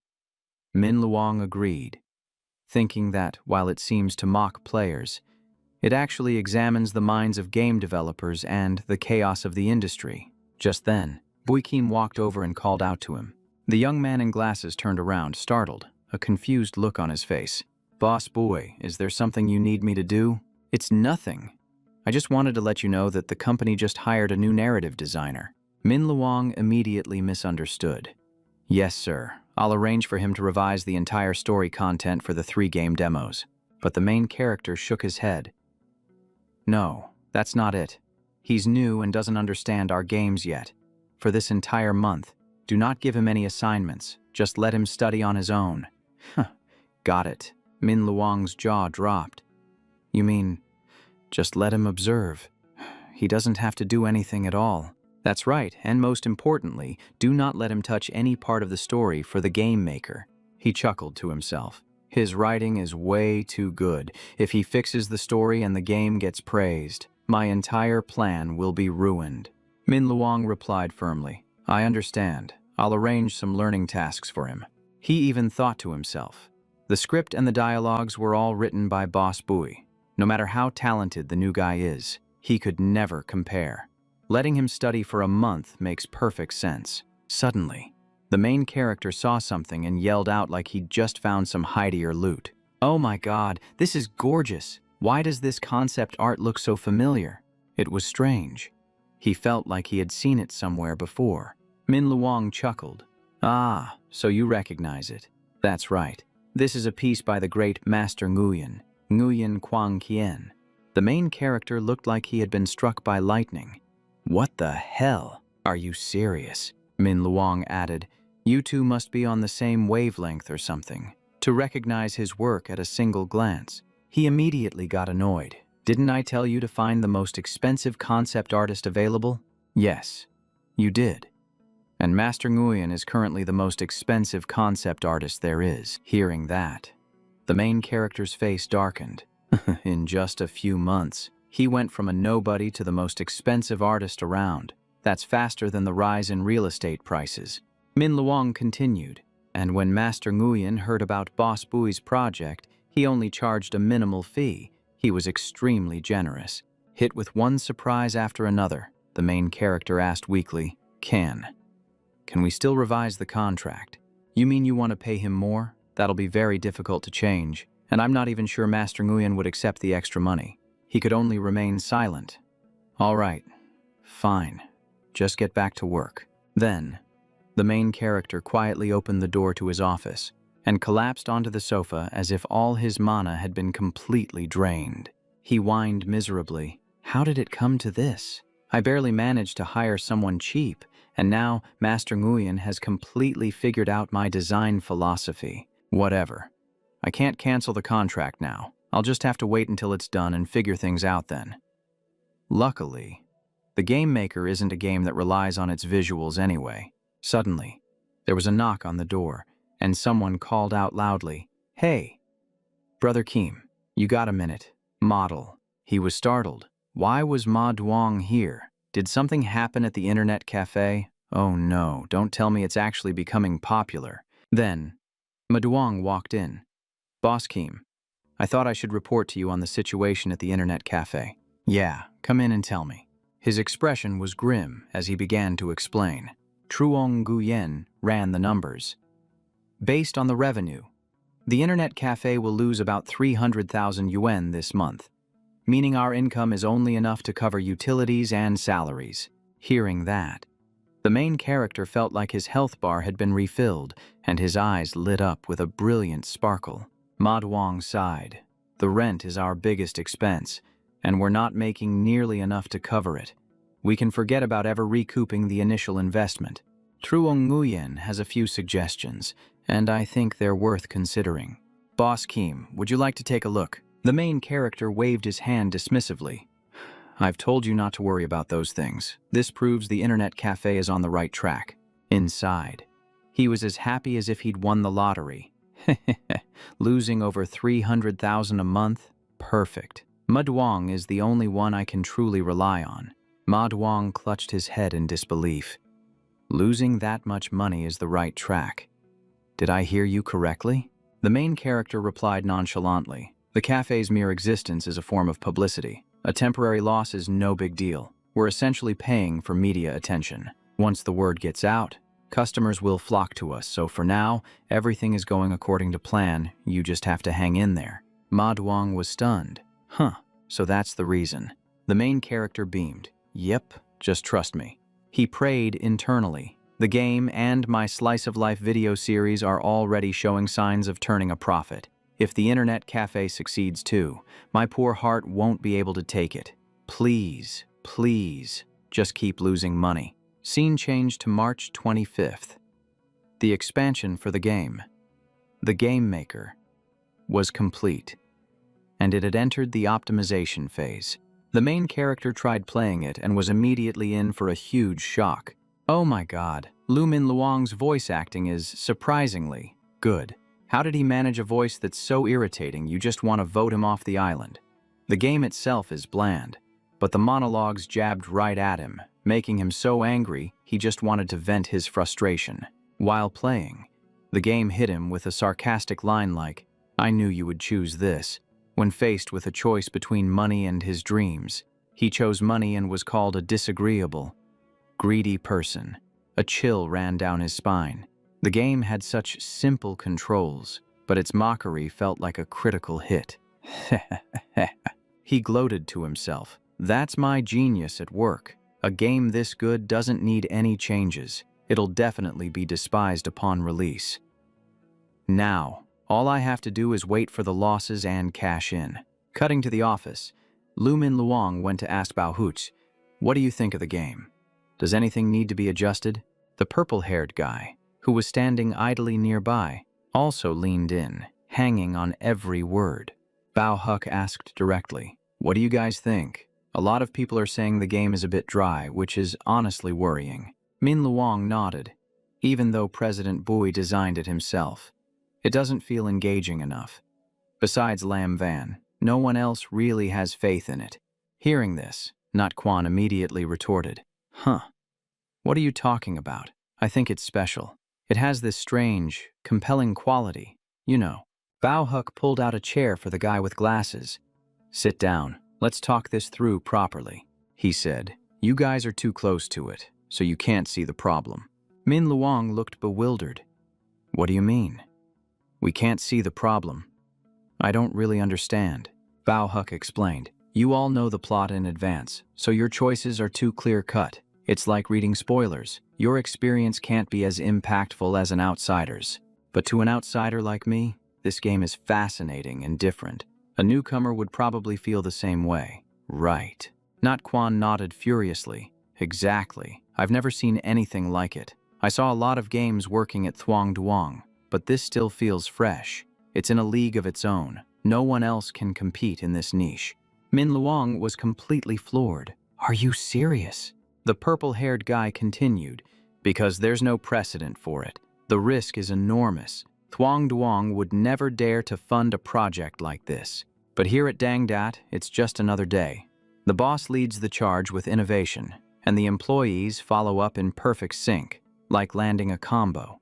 Bao Huck concluded calmly, "But interesting doesn't necessarily mean profitable. This could be a stunning masterpiece, or it could be a miserable flop. It all depends on the market's reaction." Listening to this, Min Luong was filled with confusion, wondering why the atmosphere had suddenly become so tense. Bao Huck added, "I get the feeling that President Bui is actually a very lonely person." Min Luong was surprised. "Lonely? Why would you think that? President Bui always seems so cheerful and optimistic to me." Bao Huck countered with a question. "Do you remember the last company celebration? What was President Bui's demeanor like?" Min Luong searched his memory. "That was to celebrate the success of the Sea Fortress project." "Right. He was, President Bui just sat there quietly, deep in thought. He wasn't eating or drinking much, and he had this heavy expression, as if he was already plotting his next move." Bao Huck nodded. "Exactly, and that was right when he was on the verge of his greatest success." Model. Everyone was happy. The banquet table was filled with delicious food, and there was absolutely no reason to be sad. The only thing that could be dragging Boss Pei down had to be the loneliness in his heart, like how Ghost General was priced at 10 yuan. With a permanent pass for 30 yuan, he saw it as Boss Pei's way of satirizing the gaming industry. Other companies sell a single VIP card for nearly 1,000 yuan, but in Boss Pei's eyes, it's basically worthless. From Solitary Desert Highway to Ghost General, Ocean Stronghold, and now the Game Maker. He used his own unique methods to mock the industry's soullessness and greed. It was just that, this time. His critique was more direct, more bitter, and more profound, which also made it easier to be ignored. Min Luong was confused. If the meaning was so deep, why did you say it could either be a masterpiece or a total disaster? Nat Quan's eyes welled up with tears, saying that's how it always is with works that are ahead of their time. True artists are often misunderstood. Even if this game fails, the loser isn't boss pay, but the players who aren't worthy of playing such a great game. Bao Huck also chimed in, saying that maybe in the future they would understand its meaning, but right now, it was unlikely.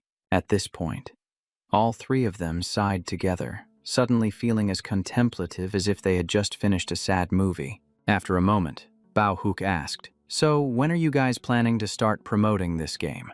Min Luang replied, "I haven't asked yet. Let me go ask Boss Pei." A little later, the man with glasses entered the room, his heart pounding, wondering to himself, what kind of advertising will Boss Pei pull this time? What could he possibly be planning?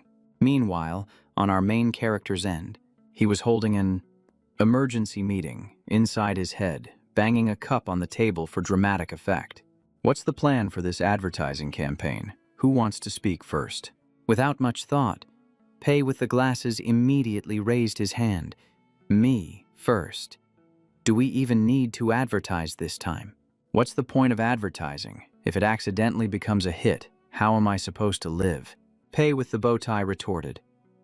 No.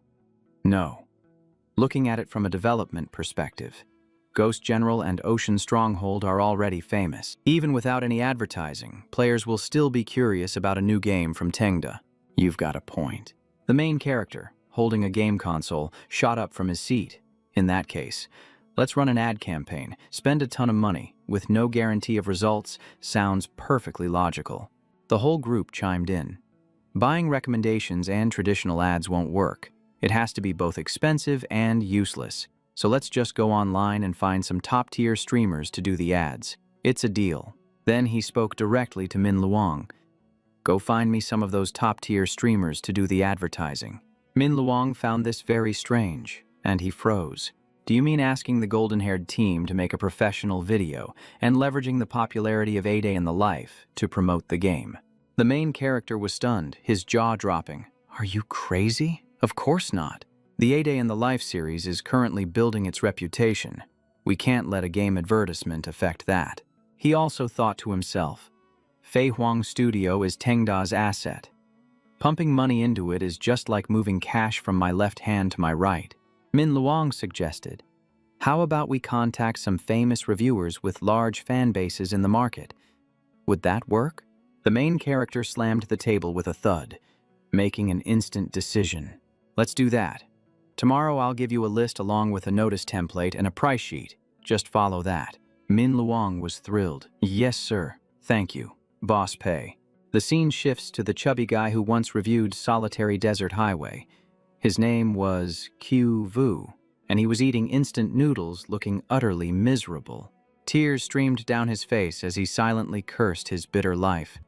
His business had been terrible for months. He couldn't even afford a cup of noodles. He thought to himself, that other reviewer with all the views must be getting non-stop advertising offers. Life is unfair. The road is never straight and easy for anyone. Just then, his phone vibrated with a new message. Hello, Mr. Q. My name is Min Luang. I'm the executive director of Tengda Games, and I'd like to discuss a potential collaboration. Is now a good time? The chubby guy's eyes lit up like headlights, and he was wide awake in an instant.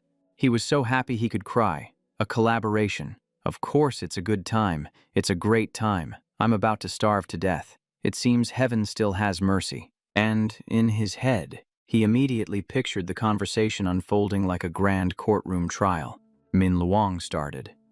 3,000 yuan for one video. How does that sound? Q Vu's jaw dropped and he started drooling when he heard that. 3,000. That's enough to live on for a whole month. This company is really going all out. He pounded his chest and accepted immediately. No problem. Just tell me what video you want me to post. Min Luang handed him a script. These are the lines. You have to read them exactly as written, and the condition is that you can't change a single word. Q Vu took it and read for a while, and he broke out in a cold sweat because the script said he had to act all cool, slurping while making weird noises, and the more over-the-top the performance, the better, just to grab attention. He felt like he was going to faint. Q Vu flared up. What is this? You want me to act out such a ridiculous script? If I post this, I'll never be able to show my face in public again. Min Luang scratched his head. You don't have to show your face, but it would be better if you did. I'll send you the in-game footage later. Kyuvu got even angrier, and you want me to show my face? That's like sabotaging my own career. I thought this was a golden opportunity, but it turns out it's a trap. He was about to explode. He clasped his hands and refused. I won't do it. I absolutely will not do it. Please find someone else. I may be poor, but I still have my dignity. Goodbye. Just as he was turning to leave, Min Luang casually asked, so what about we raise it to 4,000? Kyuvu froze, completely stunned. What? It's up to 4,000 now. He swallowed hard. 4,000 is a whole month's salary for an office worker. That's not a small amount. Kyuvu asked awkwardly. Well, can I try out your game first? Sorry, the game is still in testing, so you can't play it yet, but we will provide you with enough footage to edit a complete video. Kyuvu took a deep breath, his mind racing with deadlines and drama all at once. The footage, the script, everything is already prepared. So all I have to do is hold my nose and read the lines, edit it into the game footage, post it. And I can pocket 4,000 yuan. But after I post it, I'll definitely get flamed into oblivion. I'd probably have to wear a disguise to go outside. This is a really tough spot. Oh wait, if I put it in my roast section, the audience will just think I'm being sarcastic, like I'm acting, for fun. So he asked directly, can I put this video in my game roast series? Min Luang's reply was ice cold. Sorry, absolutely not. Kyuvu quickly explained, I understand your concern, but my roast series is my most popular one. It has a huge influence. I guarantee it'll get 10 times the views of a new game recommendation. A few months ago, I roasted a game called Lonely Desert Road, and after that, it went from being completely unknown straight to the top of the charts.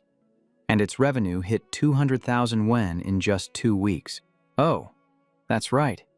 What was the name of that company again? Let me just check real quick. As soon as he pulled it up, Kyuvu jumped. Oh my god, am I seeing this right? What a terrible coincidence. Min Luang beamed. Ha ha ha. So it turns out you've already worked with our President Bui before. That makes things even better. Kyuvu forced a laugh.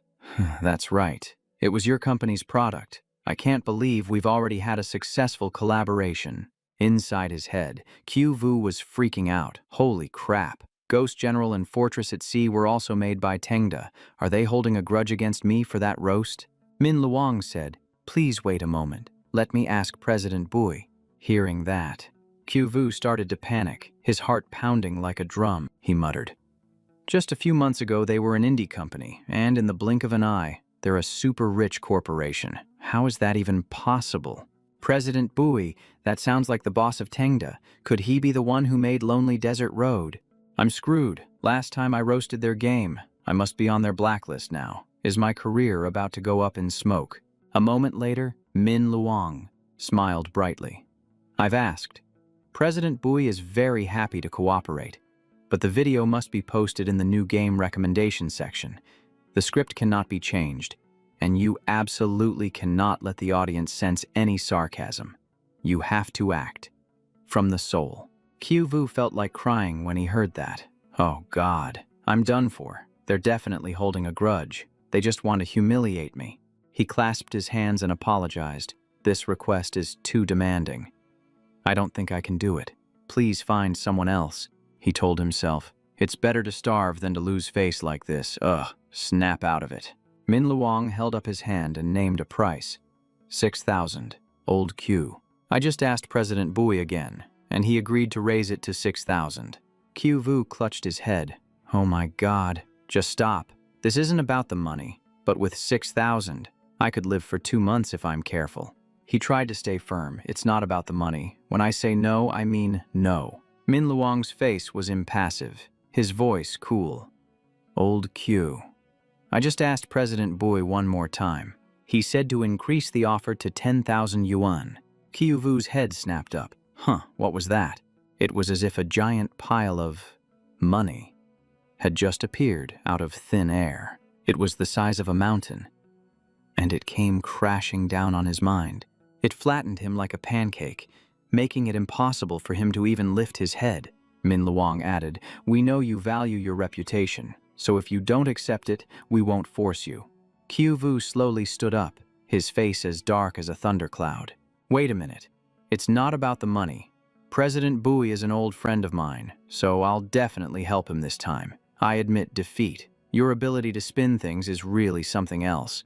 Min Luang was overjoyed. That's great. We'll send you more video materials right away. Q Vu accepted with clasped hands, lamenting to himself. Making a living is so hard, I'm sure the audience will understand. Heh. The scene changes to the Dangdat company office. Min Luang was standing in the room, reporting to the main character. After hearing the report, he was visibly excited. So, Q Laoshu accepted. Huh, okay. You did a good job. The main character laughed slyly to himself. Hehehe. You think you can play me? If it weren't for that guy, my 50,000 yuan would have been wasted, and things might have turned out completely different. He continued to ask, what about the other top-tier influencers? Did they agree? A few of them still refused even with the increased price, but many others accepted, probably more than half. Most of them initially declined, but after hearing that everyone would be reading the exact same script, that the video would be deleted after a month, and that the pay was increased, they nodded. The main character came to a conclusion. It doesn't matter how ridiculous the lines are. If you throw enough money at it, someone will eventually read them. He gave an order. Q Laoshu is getting the biggest paycheck, so let him post the first video. Heh. Yes, sir. I'll let him know right away. The scene changes to April 1st, April Fool's Day. We're in Q Vu's room. With a grim expression and trembling hands, he thought, today is April Fool's Day. President Bui must have a tiny bit of conscience left to choose this day for the announcement. If I post it today, the audience might think it's a joke, and maybe I'll get flamed a little less. And so, he decisively clicked the post button. Then he turned off his speakers and his phone. He turned off everything that could possibly vibrate, just so no one could contact him. He told himself, whatever, I got paid to do a job. Now, I'll just lay low and play dead. After a couple of months when everything blows over, Q Laoshu will still be a respectable man. The fans started buzzing. Q Laosi posted a new video. Let's go watch. Wait, why is it a new game recommendation? Is he that broke? The video opened with his voice greeting, Daddy, then asking for a moment to contain his emotions before breaking into a series of sniffles. It was so cringe it made you want to fall over. He introduced the developer, which was none other than Dangdat. They just released a new game, and now I'll start talking about the user interface. He even apologized for messing up his lines, then randomly blurted out English like, wow, ladies and gentlemen, the very first time. He mentioned that at 3:11 a.m. the Dangdat team sent him the materials for the game, which is called The Game Designer, along with the tagline, Game Designer. Then he just spewed out some weird-sounding words like awesome and ahi. The comment section exploded. Q Laosi, if you've been kidnapped, send out an SOS. What the hell is this? There's a limit to selling out. I wanted to leave the second I saw it was a recommendation. Is this an April Fool's joke? Someone snarked. It's gotta be an April 1st thing. I heard, wow, over 30 times in a video that's over 10 minutes long. Did I pay my internet bill just to watch this? You're really good at wagging your tail. Hundreds of comments were filled with question marks. Exactly how much did you get paid? Are you really getting rich off this? And you're advertising for Dangdat, of all companies. First Sand Road and now the Game Designer. I can't believe something is going on between you two. Someone said that after watching. They were determined not to touch this game, but seeing that it was made by Dangdat made them kind of want to play it. What a tough spot. Another person typed, no way, I'm absolutely not playing it. Why do I still want to try it when it's so obviously terrible? Another guy said the opposite. He wanted to see what kind of game could make Q Laosi have a complete meltdown like this. Then the drama kept unfolding. More people started posting videos advertising this game. The lines were exactly the same, right down to the sniffle. It was just unbearable. People were complaining. Everywhere I scroll today, all I see is, wow, awesome, It's giving me a real headache. And the bottom line is, what the hell is this thing, anyway? The scene shifts back to the offices of the Tengda Corporation. The main character watches a ton of clips scattered all over the internet. A smug look crosses his face. Damn. Mission accomplished perfectly. I paid a fortune to hire a bunch of top-tier influencers. They got trashed by viewers online. The views are garbage, and the promotion is practically zero. It's absolutely perfect. Ha ha ha. Forcing them to read from a pre-written script was a cheap and devious move, leaving no room for any creative freedom at all. The plan is halfway complete. Now the main character is selling the game for 28 yuan, the lowest price the system will allow. A quick internal calculation shows that the project has already burned through about 3 million yuan. At 28 yuan a copy, they'll need to sell at least 110,000 copies just to break even. With a reputation this trashed, maybe a few people who enjoy getting punished will play it, but finding 110,000 people who love being tortured, not a chance. The scene cuts over to Kyuvu.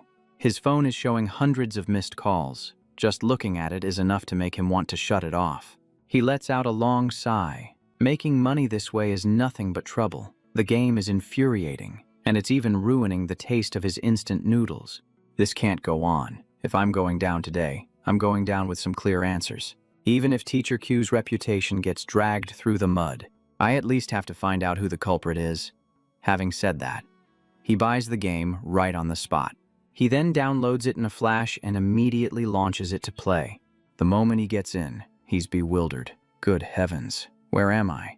The game immediately explains that this is a story about game development, and you are an inexperienced developer with the grand ideal of saving the domestic games industry. Okay, I'm definitely going to create an absolutely amazing game series.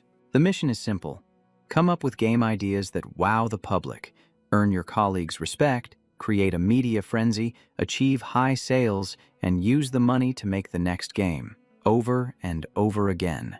Then it shows a scene of a young man on a stage, holding a giant golden trophy, while the crowd below cheers wildly, shouting things like, Game of the Year, and We support Boss Q. The praise is endless.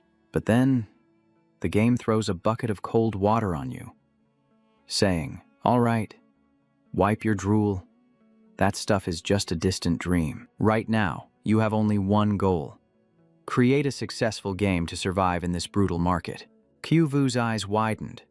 This is weird. This game might not actually be bad. After playing for a while, he begins to marvel at it. Man, the interface is incredible, and you can tell the art style is absolutely top-notch. At first, he hated the narration, but the more he plays, the more he realizes that its sarcastic tone is the very soul of the game. The most unique thing is how the game seems to lay bare the entire mindset and daily life of a game developer. That hated narration could represent greed, or it could be all the outsiders pointing fingers and telling you what to do. In game development, some people burn out because of this and quietly give up.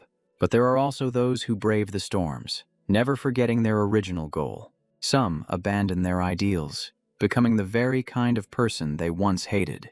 Kyuvu is stunned. Oh my god, I completely misjudged Boss Pei. How could the person who made this game possibly be so petty? This won't do. I have to make a new video, start a new series, and I'll call it God-Tier Creation. We cut to the Tengda Corporation office on April 3rd, where the atmosphere is as gloomy as an overcast sky. Bao Shu, Lam Van, and Min Luong are sitting and reading through documents, and every one of them looks utterly dejected. Lam Van speaks first, saying that the data shows that even 3 days after the promotion started, there has been no positive effect. In fact, it has driven many players away. The initial beta testers also didn't rate it highly. The feedback is a mixed bag of praise and criticism. Min Luong asks worriedly, Brother Bao, what are we going to do about this situation? He laments to himself, I'm screwed. The very first project I got from Mr. Hoang's plan is this unlucky. I'm dead for sure. Bao Shu looks over the documents for a moment before putting them down. Min Luong can only clasp his hands and pray. We'll have to rely on luck now. I'm sure Boss Pei must have already predicted this would happen. We've already done our best. Now, we just have to leave it to fate. If it really doesn't work out, there was nothing more we or Boss Boy could do. You can only blame the players for their narrow-mindedness. Meanwhile, Q-Vu's keyboard was clacking away as he prepared to post. Okay, this time it truly deserves the title of masterpiece. He announced a new series, revealing that the first video about the game creator and artistic collaboration was live for his patrons to see. His fans shot back. What the hell? Are you back from the dead after 3 days? Trying to make us watch another trash game? Fine, let's see what kind of trick you're pulling this time. Ha ha! Q-Vu took a deep breath. Even though his career was facing the biggest crisis of his life, he believed that in just a few hours, his reputation would make a complete turnaround.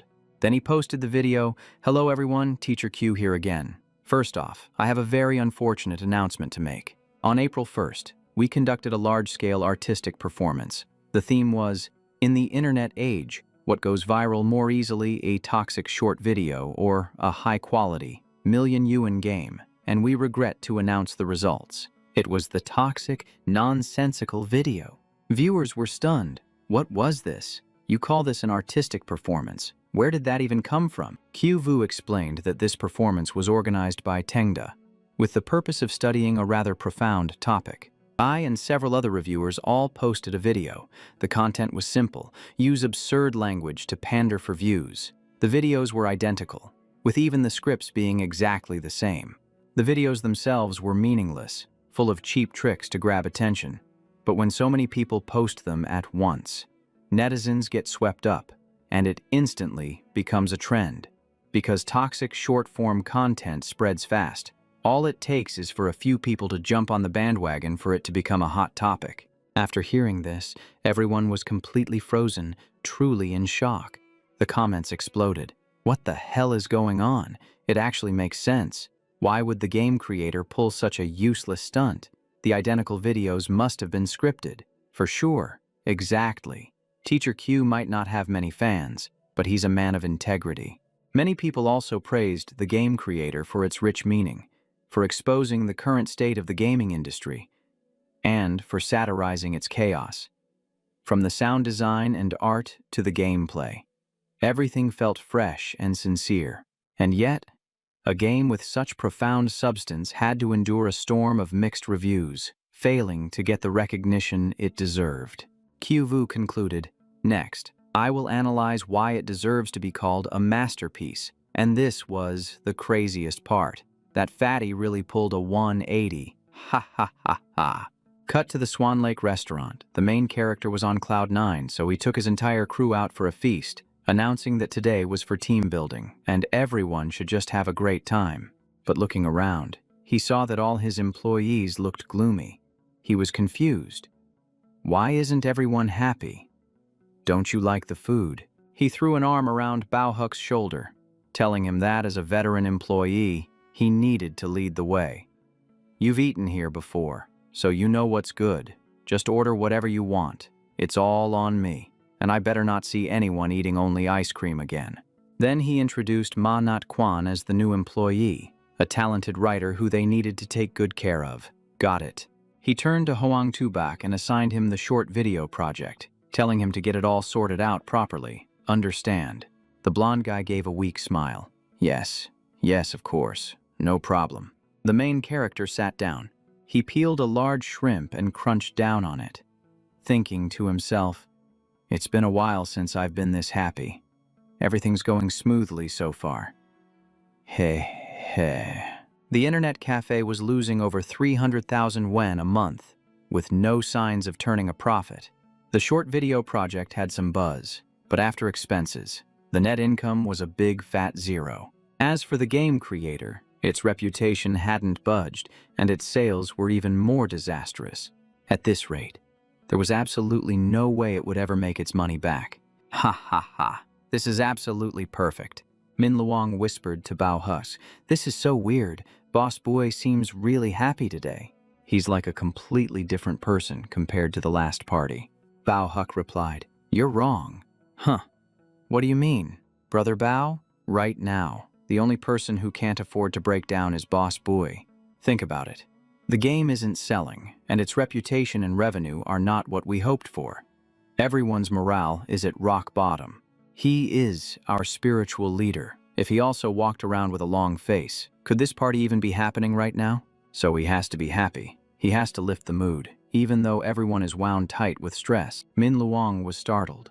Oh, so Boss Boy is secretly casting an optimism buff on the whole team. A true leader who smiles even when things are at their worst. Bao Huck said in a low voice. Exactly. A great leader is optimistic in tough times and level-headed during victory, never getting carried away by complacency. That's just how Boss Boy is. He's pragmatic, calculating every step, yet so idealistic that he's willing to sacrifice his own interests for what he believes in.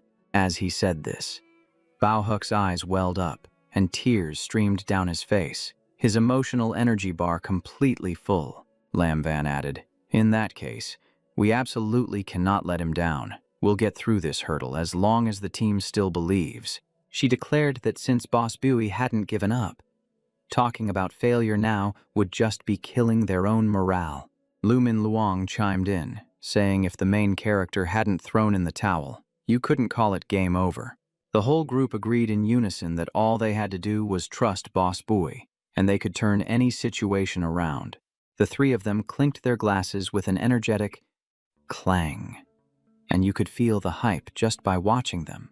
Over on the other side, Huang Tu-bak turned to Chu Tiu-sach and asked if this was the right time to talk to Boss Boy about this matter. He replied that it was the perfect time, because even though he didn't show his emotions when the game was selling poorly, he was definitely feeling down inside. A piece of good news right now would be like a healing potion, giving him more motivation to keep fighting.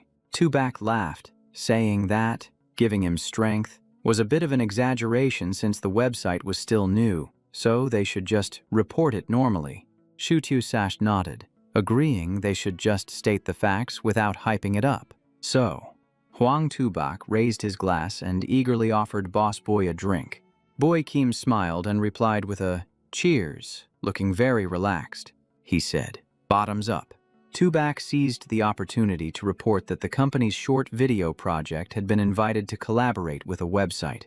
Though the website was new, it was growing incredibly fast, and it even had a system to reward creators based on view count. Simply put, they wanted to feature Boss Boy's daily life as their main content, and they would share the profits based on how popular it became. Hearing this, our main character felt a slight shiver, sensing that something wasn't right. He immediately asked, a new website? Huh, does its name start with an A or AB? In his mind, he prayed to the heavens, please don't let it be B. Tu-bak replied instantly, sir, it's neither A nor B. It's a small website from Iceland, also known as Station Y. Boy Kim froze, his mind filled with question marks. What in the world was Station Y from Iceland? But the fact that it wasn't A or B was a huge relief. The name itself already sounded harmless. He immediately gave them a thumbs up, praising the two of them for a job well done and saying he was very satisfied. The two employees were overjoyed to hear that and promised to work even harder. At another table, the other employees started buzzing, looking as excited as if they had won the lottery. They laughed loudly, saying the tech platform was even planning to feature them and give them front-page ads. They were about to blow up. Hearing this, Boy Kim's jaw dropped. Front-page ads. A feature. What is this situation? Lu Min Luong quickly handed him his phone, saying this was truly good news. The main character's heart sank, and all he could think was please, no more plot twists. Min Luong praised his promotional strategy as being brilliant, saying everything was going according to plan.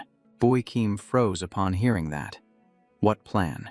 He hadn't done anything. Min Luong said that sales had clearly increased, their reputation was on the rise, and some people even understood the game's deeper meaning, and also the profound significance of its artistic style of promotion. The players finally understood Boss Boy's dedication, and it wasn't for nothing. Our main character, however, was utterly bewildered. What artistic promotion? That's clearly not what he intended. He tried to remain calm and told everyone to explain it to him slowly. Min Luong handed him the phone and told him to watch the video for himself. He took it. It turned out to be a video by Qiu Laoshi. Why was it him in the video? Qiu Lao analyzed the game as a metaphorical masterpiece, where everything from the monologues to the environment made the player reflect.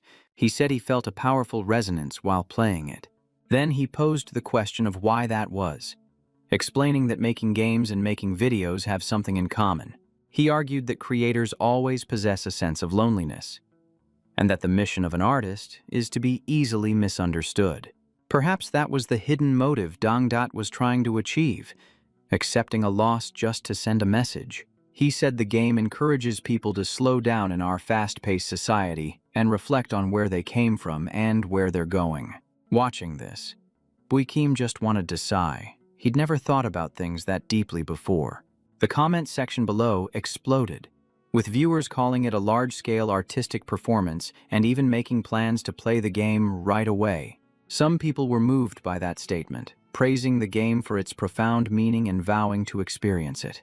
Inwardly, our protagonist was crying his eyes out. Things had gone way too far. Qiu Lao, who was once criticized, was now being hailed as a true artist. It was a spectacular comeback. He went from being a normal guy making a living to an artist making a living, and the thought just made him seethe. And he couldn't even try to explain it, fearing that if he spoke up, the players would just assume it was another hidden layer of meaning. Lu Min Luong looked at him and thought, Boss Bue carries so much on his shoulders. He's just emotional because he's finally found someone who understands him.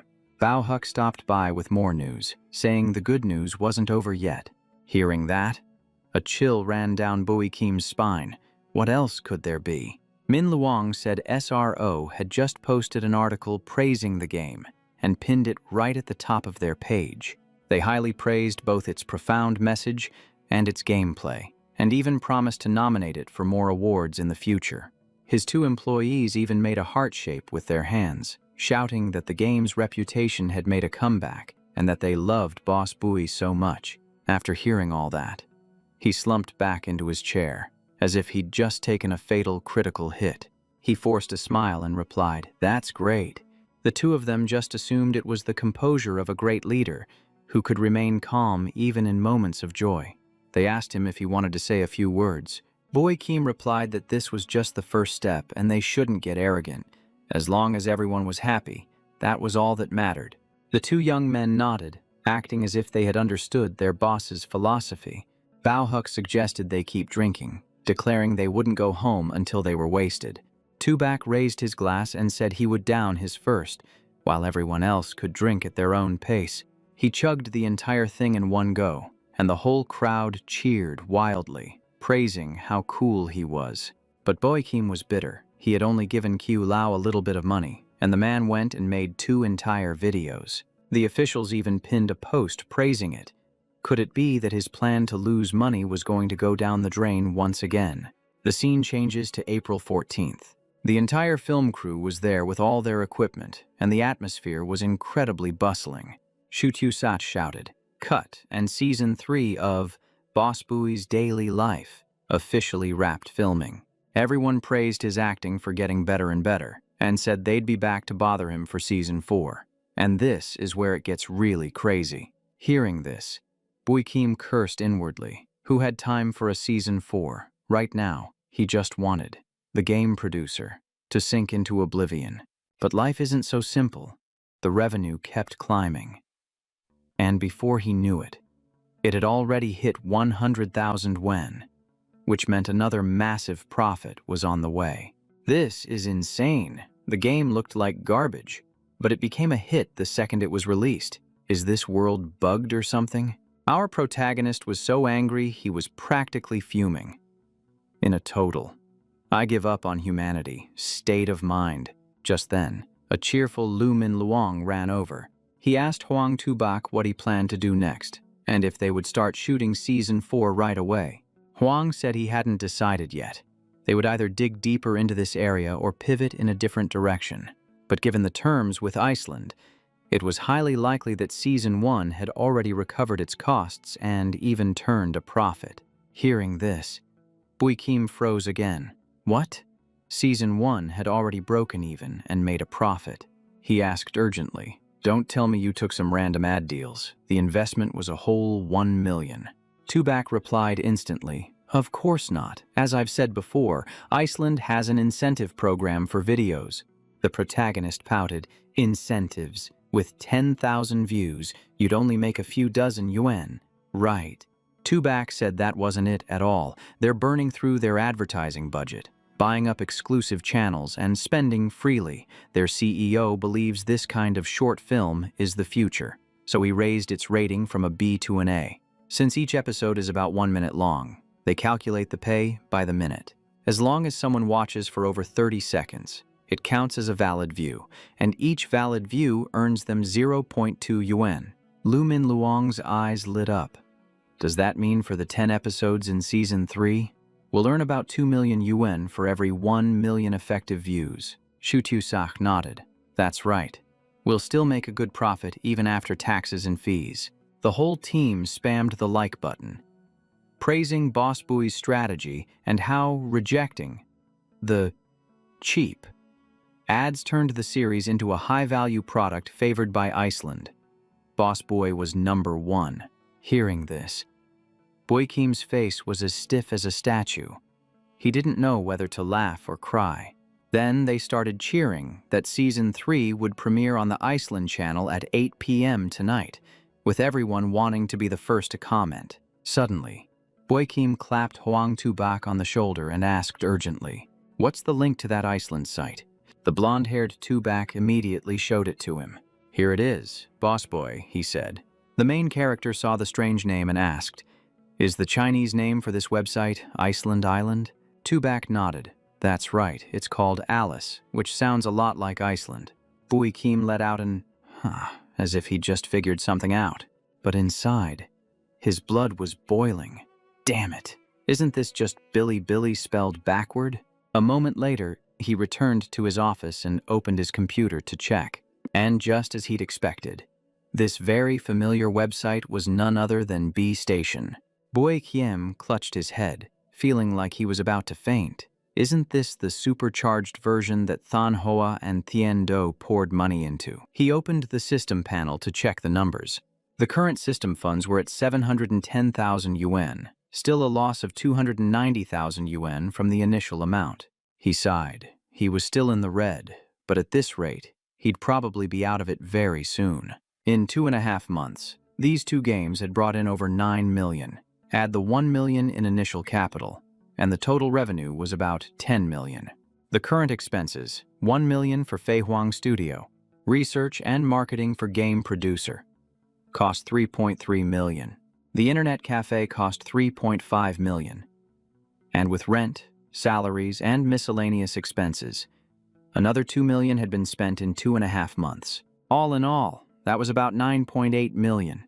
He had originally planned to spend even more to take a heavy loss and then profit 1.8 million. So why did he only feel despair now? Just then, his beautiful secretary knocked on the door and asked if he was free. She came in to report on the new pre-approved employee benefits and wanted to confirm them before moving forward with the plan. Bui Kim looked it over. Company-wide health checkups at 3,200 yuan per person. An increase in shopping cards to 3,000 yuan. And various other expenses, totaling 500,000. An extra 500,000 is barely a drop in the bucket, he thought. With the current revenue and hype, he would conservatively still make an extra 2 to 3 million. The main character nodded at Secretary Tan. "Okay, proceed as planned." "Yes, Boss Bui," she replied. He lamented to himself, "I was already so careful, so how did it still end up like this? This is truly frustrating." Secretary Tan added, "A reporter named Hu Ben from Yula Shiguang requested an interview today. He's the third one this week, but we've refused them as usual." Bui Kim nodded. "Keep refusing them. Stick to the 2 old rules. 1. Do not reveal my identity. 2. Do not disclose the specific benefits and salaries. Emphasize this to everyone one more time." "Yes, sir. I'll get right on it," she replied. Then, Secretary Tan walked out and closed the door behind her. Boy Kim leaned back in his chair, thinking that if the salaries and benefits got out, talented people would swarm his company, and he wouldn't even be able to run it into the ground anymore. He was already hiding the company from his parents. Fame just brings trouble, and being in the spotlight would be a massive headache. To make himself feel a bit better, he just pictured himself taking $500,000 out of his own pocket to give to his employees. He really was a truly conscientious boss, he thought to himself. If he couldn't make a loss this time, he would just have to try again next time. But he had to learn his lesson. He needed to figure out why Game Producer was such a success, or find some major flaw he could build upon later. And so, with a clatter of keys, he began his search. Game introduction. You play as a game creator, and your goal is to overcome all obstacles to successfully make a game. Either becoming famous or going bankrupt, the choice is yours. The highlight is that it forces the player to feel the hesitation behind every decision, truly capturing the internal experience of a creator. But if that were all, it would just be a decent simulation game. Besides the polished interface, there's nothing too unusual. It's famous because it's always accompanied by the creator's monologues, which are the real standout feature. The game creator gets an overall score of 9.0. Pros: a unique comedic style and creator monologues that inspire creativity, giving players a deep look into the profession. Cons: sometimes it feels intentionally restrictive, but that's part of the content. Summary: a deep analysis of the game industry with a fresh interactive experience. After reading this, Boy Kim held his head in his hands and thought, calling a flaw part of the content is no different from giving it nothing but praise. He figured he'd check the player comments, thinking the tough critics would surely dig up more flaws. To his surprise, the comments were overflowing with praise, saying the style was top-notch and made a dry topic engaging. Others chimed in, saying, if you don't give it 5 stars, you just don't understand the game. Someone even said they loved the monologues more than the gameplay itself. One person said that 28 yuan was an incredibly generous price and that they were so worried the game would lose money they bought 3 copies, giving 2 to friends to save the sales figures. Boy Kim felt even more dejected after reading that. He was trying to convince people to stop playing. And now it had become a hot topic, and they were even obsessed with the monologues. He really couldn't understand it. He muttered to himself, fine. To please you all, tomorrow I'll have Lu Min Luong debut as a virtual idol. In the main character's eyes, the gameplay was bland. The style was ridiculous, and the annoying monologues had somehow become the main attraction. What kind of experience was there to learn from this? He wondered to himself, am I the crazy one, or are they? I made the game exactly how I wanted, yet everyone says it's absolutely flawless. The scene changes to April 19th, at the 3rd hospital. Hoang Tu Bak asked Bao Huck, how were your health checkup results? Man. Bao said they were okay for the most part, but he had some stomach issues from staying up late and eating irregularly. Then he asked how Hoang's results were. Hoang Tu Bak said he had a mild fatty liver and slightly high blood pressure, but nothing too serious yet. Bao Huck heard that starting next year, they would have to get a checkup every 6 months, and it would be mandatory. Hoang Tu Bak told him not to think of it that way, that getting checked is a good thing. If he hadn't, he wouldn't have even known about the fatty liver. Now he has to pay more attention to his diet. Then he asked, what about you? Nat Quan, how'd you do? Nat Quan replied, I'm fine, just some minor stomach problems, exactly like Bao.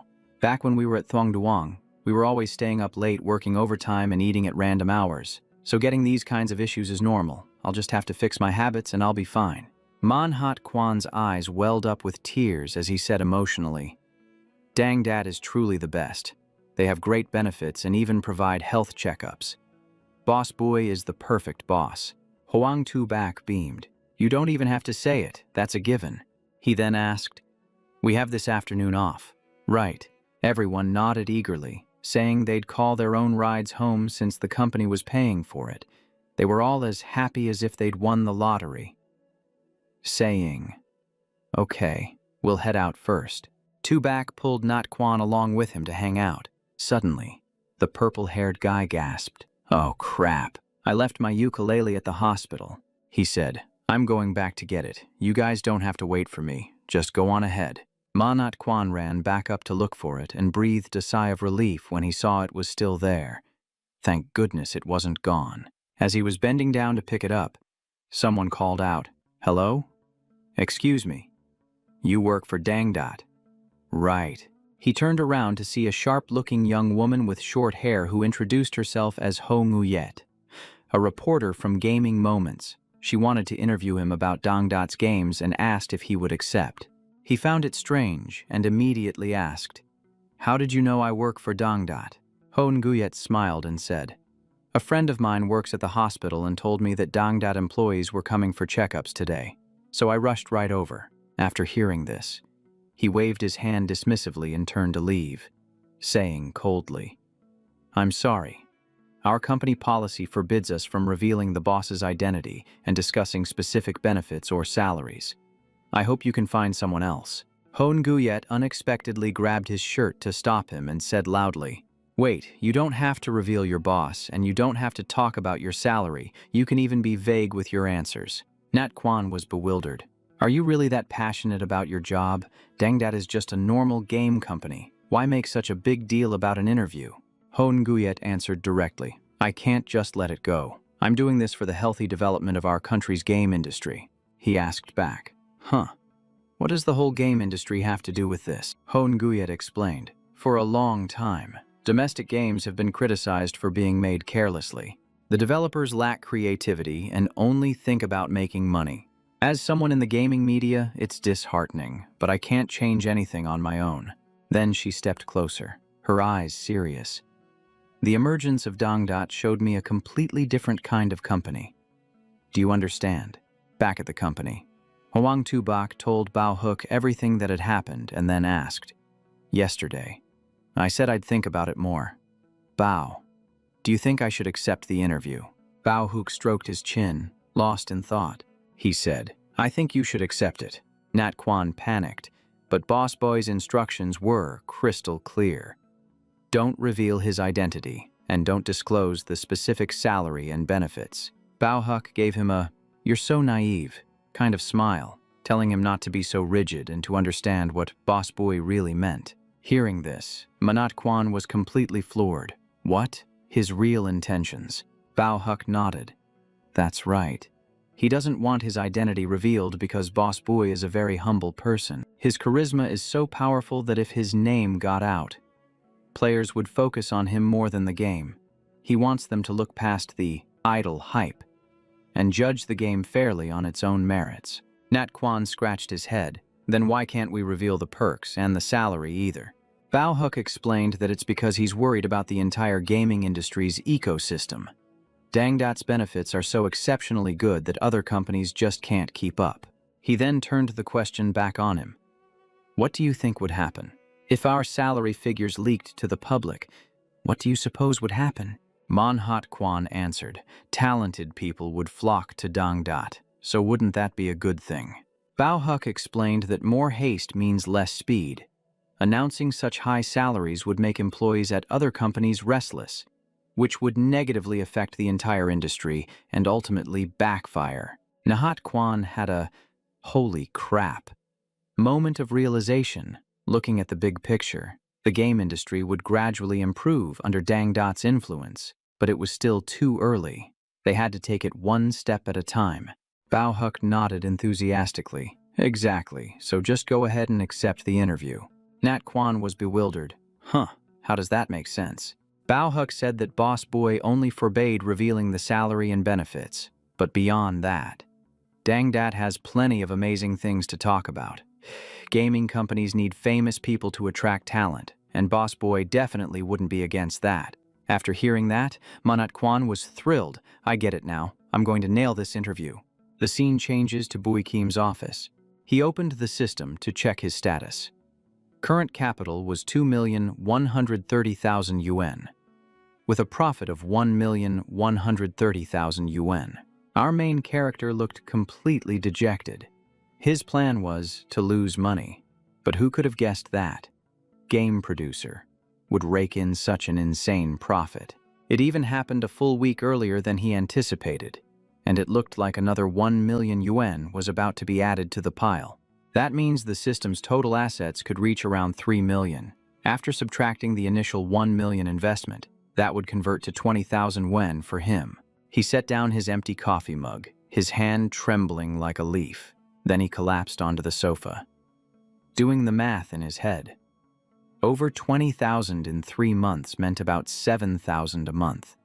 It sounded decent, but compared to the 2 million, he really just wanted to cry. Suddenly, there was a knock at the door. "Boss Bui, it's me, Huang Tubak," entering the room. Tubak was beaming with excitement. "Boss Bui, I've come to report some great news." Hearing this, Bai Kim's eyes widened in horror. "Are you kidding me?" Again. Tubak reported that Season 3 had just launched on Iceland Station and already hit 1 million views in just 3 episodes. Per their agreement, they had paid over 530,000, which was already transferred. And after all 10 episodes, that amount would likely triple or quadruple. He said he would transfer the money into Dongdat's account and let Boss Bui handle the distribution. At that moment, Bui Kim just froze. He forced a faint smile, raising his empty coffee mug as he replied, "Let's not rush things when it comes to money. We can figure it out slowly." Huang Tubak was completely baffled. Boss Bui's mug was clearly empty, so why was he lifting it to his lips like he was actually drinking from it? The main character pretended to drink the air, all while calculating in his head that if last week's 3 episodes brought in 530,000, this week's 4 episodes would probably bring in 700,000. Before the final settlement, Flying Emperor Studio would earn about 1,200,000. Flying Emperor Studio is funded by the company, so if all that money gets transferred back to Dongdat, this payment would convert into about 10,000 for his personal assets. But what about the next time? An extra 1 million yuan every month would be the death of him, and he absolutely could not let that happen. And so, Bui Kim spoke up. "We're splitting Flying Emperor Studios' profits into 4 parts. 50% will be kept for operations. You and Chu Tu Sach will each get 10%. The core employees will get another 10%, and the remaining 20% will be submitted back to the parent company." Huang Tubak was speechless. Why are we only submitting 20%? He insisted that wasn't right. Absolutely not. In Tubak's mind, however, he was thinking that Boss Bai was being incredibly generous. Giving the 2 founders 10% each and the core staff another 10% was beyond anything he could have imagined. Meanwhile, our main character was crying on the inside. If the system allowed it, he would have gladly submitted 0%. Huang Tubak was about to argue more, but Bui Kim raised a hand to cut him off. "That's enough. My decision is final. And there's more. All employees are to receive a salary increase, and their base pay must be paid in full." Tubak was hit by one shock after another, and his head was spinning like a top. But with no other choice, he could only reply, "Yes, of course." "President Bui," Bui Kim asked again, "is there anything else you need?" Internally, he wanted to fly over and smack the young man on the head a few times to cool off. He cursed under his breath. "Just get out of here already. After pulling 2 fast ones on me, you expect me to smile and praise you. Just thinking about it makes me want to explode." Tubak asked, "We're getting ready to start filming Season 4. What do you think?" Bui Kim answered directly, "I won't be acting anymore. I only helped out for the first 3 seasons because I saw you guys were just starting out." He screamed inside, "Trying to trick me into filming Season 4. Dream on. It's never happening." He spoke calmly. "The studio is well established now, and I have too much on my plate, so I won't be acting anymore."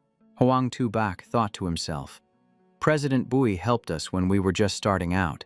He took a small fee and still filmed seriously for all 3 seasons. The series only got this popular because of him." Tubak replied, "But President Bui, without you, the show would lose its soul. You guys are thinking about this the wrong way. You have to know when to step out of your comfort zone." Huang Tubak was startled. What do you mean step out of our comfort zone?" Bui Kim was right. Filming season 4 would make money, for sure, but don't forget what that 1 million I gave you was for. As he spoke, he gave Huang's shoulder a hard thwack. Tubak answered immediately. Yes, it was the dream fund. Exactly. So, does your dream just end here? Is just making a short film with millions of views enough? That dream fund was for you to challenge yourselves, to dare to leave your comfort zone. Do you understand? Even though he sounded like a multi-level marketing scammer, Huang Tubak nodded frantically. Yes, I understand. President Bui. He asked for permission to leave. Thank you for your guidance, President Bui.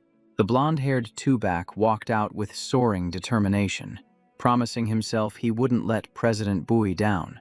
Meanwhile, back in the office, Bui Kim plopped down into his chair with a thud. He dropped the act and sighed in relief.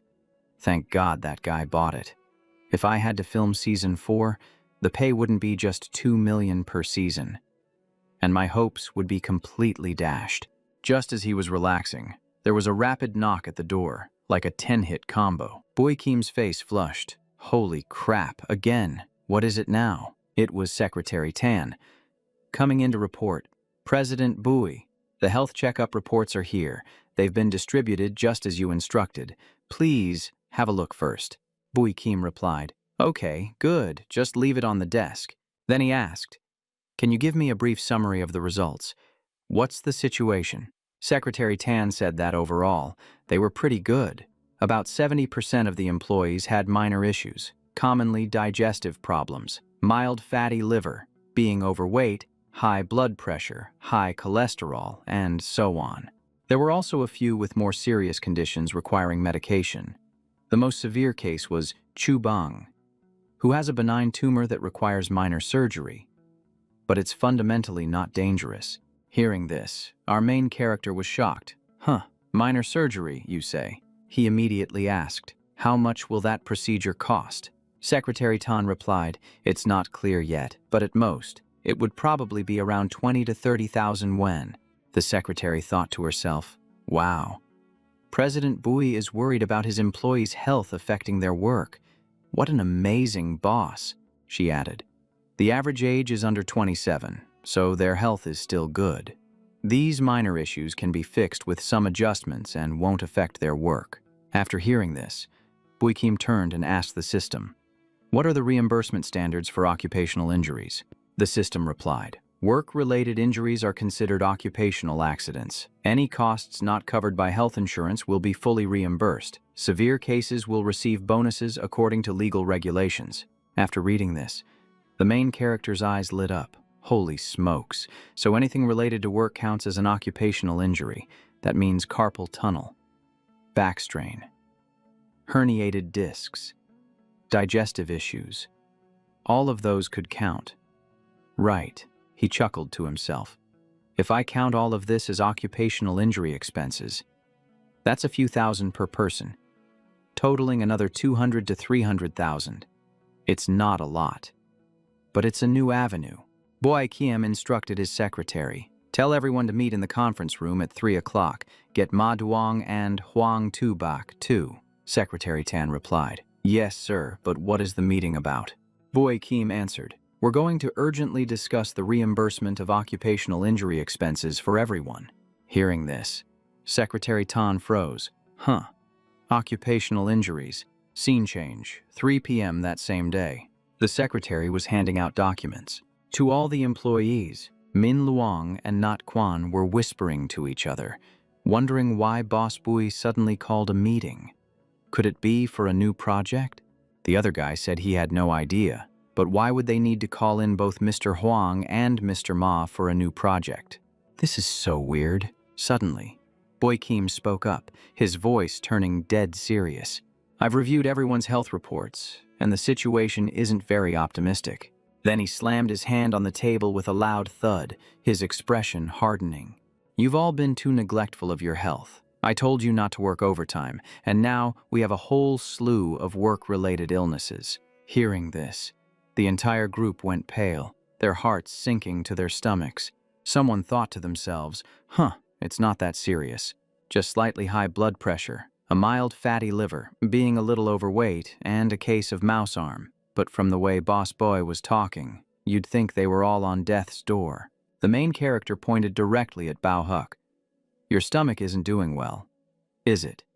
It's from working overtime and eating irregularly. A clear-cut occupational hazard. Aside from your health insurance, the company will cover all treatment costs. He told Assistant Tan to contact the hospital later and consult on the best possible treatment plan for him. Secretary Tan, sweating bullets, still managed to reply, "Yes, yes, of course, Boss Boy." Bao Huck's eyes widened and his jaw dropped. What does he mean? Best possible treatment plan? I just have a little indigestion. Does this mean even my medicine has to be top off the line? Boy Hiem then pointed to the purple-haired Nat Quan. And Ma Nat Quan, you also have stomach problems. Right, you're included. Nat Quan was completely bewildered. Huh, are you talking to me? The main character suddenly remembered. Oh, and one more thing I almost forgot. Hey Bao Huck, you've been losing a bit too much hair lately. Working too much overtime is also an occupational hazard, so get it checked out later. You need to make sure your hair grows back normally. Or you'll have to answer to me. Hearing this, Bao Huck felt like he was going to collapse on the spot, as if he was begging for mercy. Boy Keem turned to the blonde-haired Tubak. Your mild fatty liver needs to be addressed, and your face is too oily. Your complexion is poor. You look tired from work. Huh, right. We'll count that as a work-related illness, too. Huang Tubak furrowed his brow and gave a forced smile. He. You've misunderstood. Boss Bui, it's just because I forgot to wash my face. Bui Keem declared. A bad face affects the company's image. Take this chance to take care of it. The company will pay for everything. Got it. Then it was Min Luong's turn. The report says you have chronic phlegm. It's probably from all the exhausting voiceover work. Don't worry. It's an occupational hazard. The company will pay to get it properly treated. Lu Min Luong broke out in a cold sweat, a chill running down his spine as he listened. Boy Keem continued. Many others are suffering from carpal tunnel syndrome. It affects productivity, so it needs to be treated immediately. Then he called out to Trung Min. Your problem is the most serious of all. Trung Min was startled. Huh, me. Boy Kiem said the tumor required minor surgery. Don't worry. Aside from health insurance, the company will pay for everything. This is also from overworking.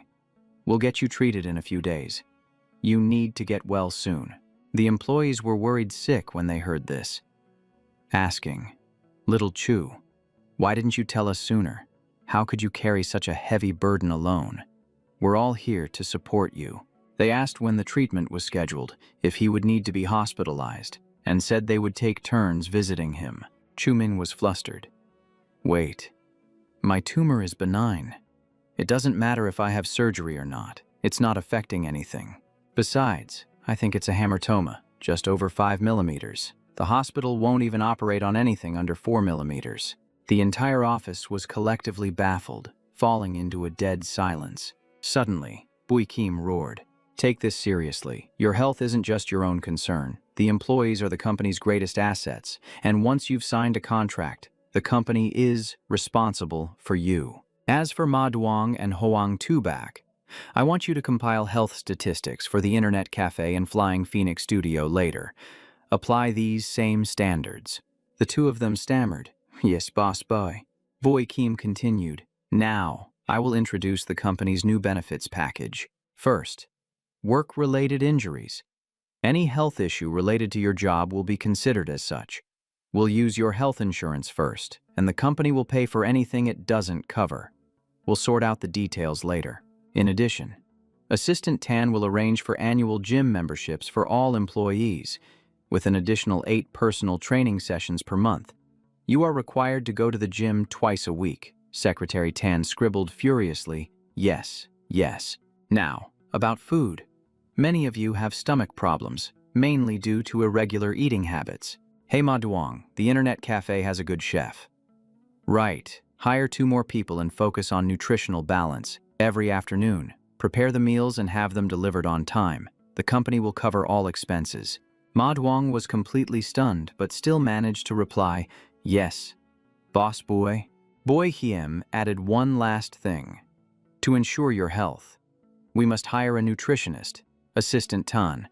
Take a note and find a suitable candidate.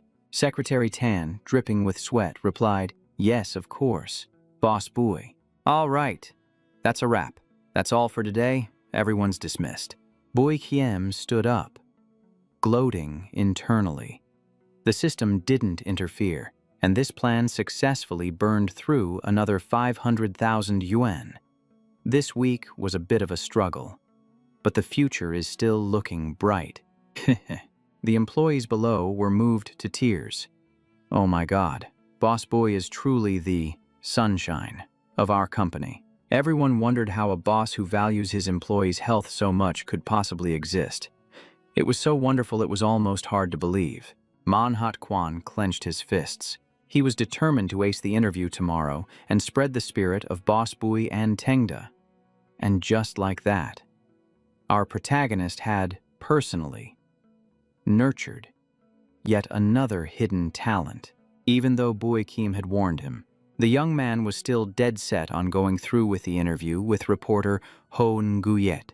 Not long after, on April 20th, ManhwaCapped arrived at the coffee shop to execute the plan, and Ho Nguyet began. "Shall we get started? First off, how long have you been with Tengda, and what are your specific responsibilities?" Nat Quan scratched his head in embarrassment. "I've only been here for a month, and I've mostly just been learning."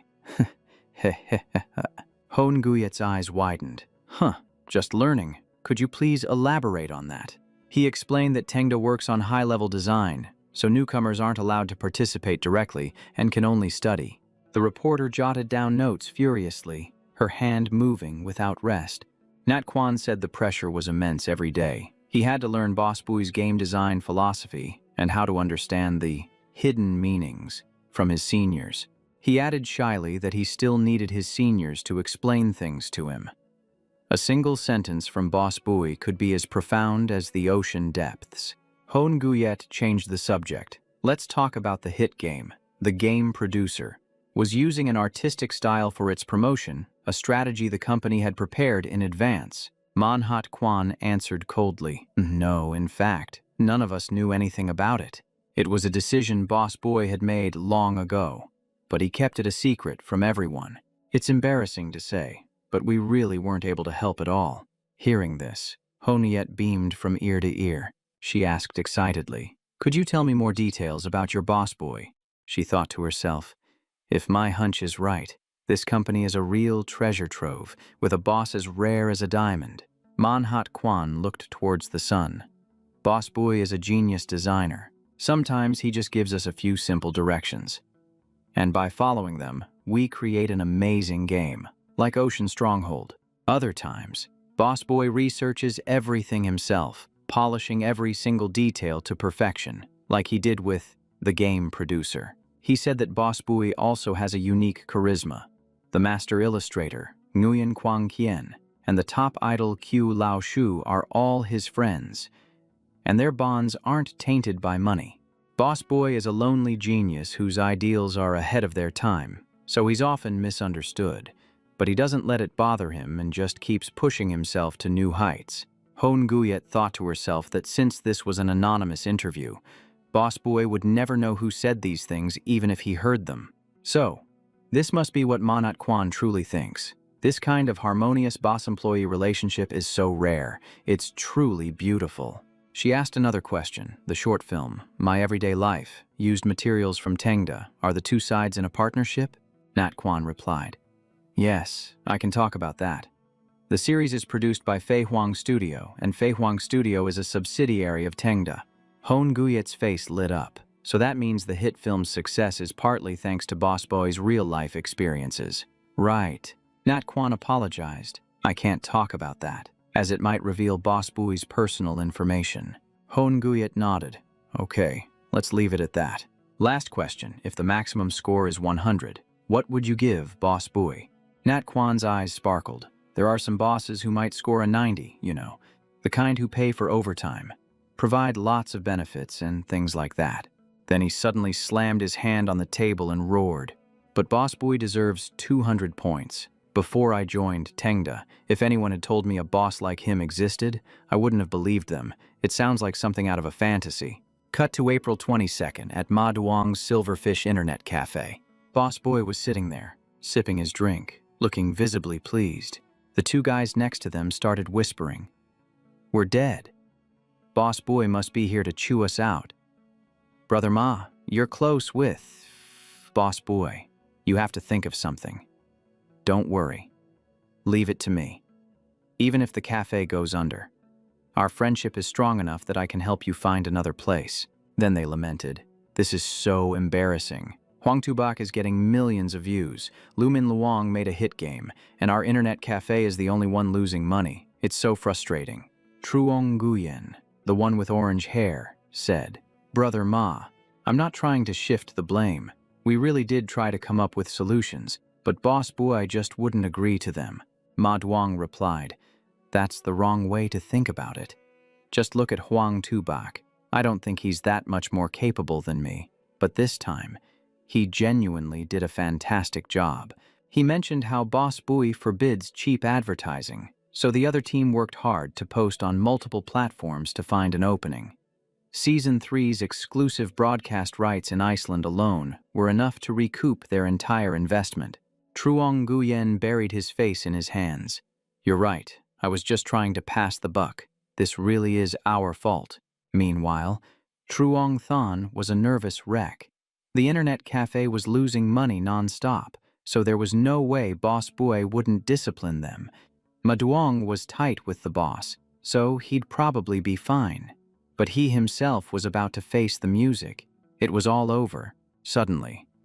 Ma Duong stepped forward and said loudly, "Brother Keem, I know this is a difficult situation for you. You entrusted the internet cafe to me, so if it's losing money, I will bear the full responsibility. I am prepared to resign, but Truong Nguyen is a capable man. You must continue to give him important roles." Boy Keem's eyes went wide when he heard this, completely clueless as to what was going on. What's gotten into you?" Ma Duong even bowed his head in apology. "Brother Keem, it's my fault the internet cafe is losing money. I know. We can be friends, but the company can't be dragged down because of me. Please, just punish me as you see fit." Boy Keem panicked. "Whoa, hold on. Old Ma, what are you talking about? Of everyone here, you're the one I trust the most. You guys have never let me down. Even though the internet cafe is in the red, your role in this company is far more important than those other two departments." He called Truong Nguyen over, thinking to himself that he used to believe Bao Hooks and Huang Tu Bak were valuable assets, but now one was a complete dud, and the other just kept creating problems for him. A confused Truong Nguyen scratched his head. Yes, Boss Boy, what can I do for you?" Boy Keem said slowly and deliberately. "As of right now, the two of you are my most indispensable people. Do you understand?" The two of them just stared at each other like, completely baffled as to how they suddenly shot to the top. The main character thought to himself, "Come to think of it, ever since I got the system and founded Tengda, the internet cafe is the only venture that has consistently lost money." Ma Duong asked again, "What exactly do you mean by that? We're still not following you." Boy Keem threw back his head and downed his entire glass in one go. Then he explained, "You two are doing an excellent job. You just have to be patient, and your hard work will pay off. Next month, I'm going to open another internet cafe in a different part of Jingzhou. Get ready, because everything up until now has just been a dress rehearsal. The main event is still to come." After hearing that, Ma Duong and Truong Nguyen were even more dumbfounded, standing there as if they'd been turned to stone. A look of sheer determination crossed Boy Keem's face. The internet cafe was losing 300,000 a month, and he hadn't even come close to recouping the 3 million investment. So what if he opened 10 more? Wouldn't the losses just skyrocket? Heh. He gave Ma Duong a thumbs up. "Remember, I'm counting on you too." Ma Duong, with tears welling in his eyes, even made a heart shape with his hands. "Brother Keem, even after all this, you still trust me. I'm just so touched." Boy Keem announced loudly, So what if we're losing 300,000 a month? That's chump change. As Tengda continues to expand, just sitting on cash won't earn us anything. The key is to spend it in the right places. Like I said before, the internet cafe is our most important project. I value it so much that I put the two of you in charge. Forget about profits or losses. Just do your jobs and don't worry. I'll handle any losses we incur. Hearing this, both of them burst into tears like little kids. Boy Kim reassured them. Don't feel any pressure. It doesn't matter how much money the cafe loses. I will never fire any of you. In fact, I'm giving every single employee at the internet cafe a 30% raise.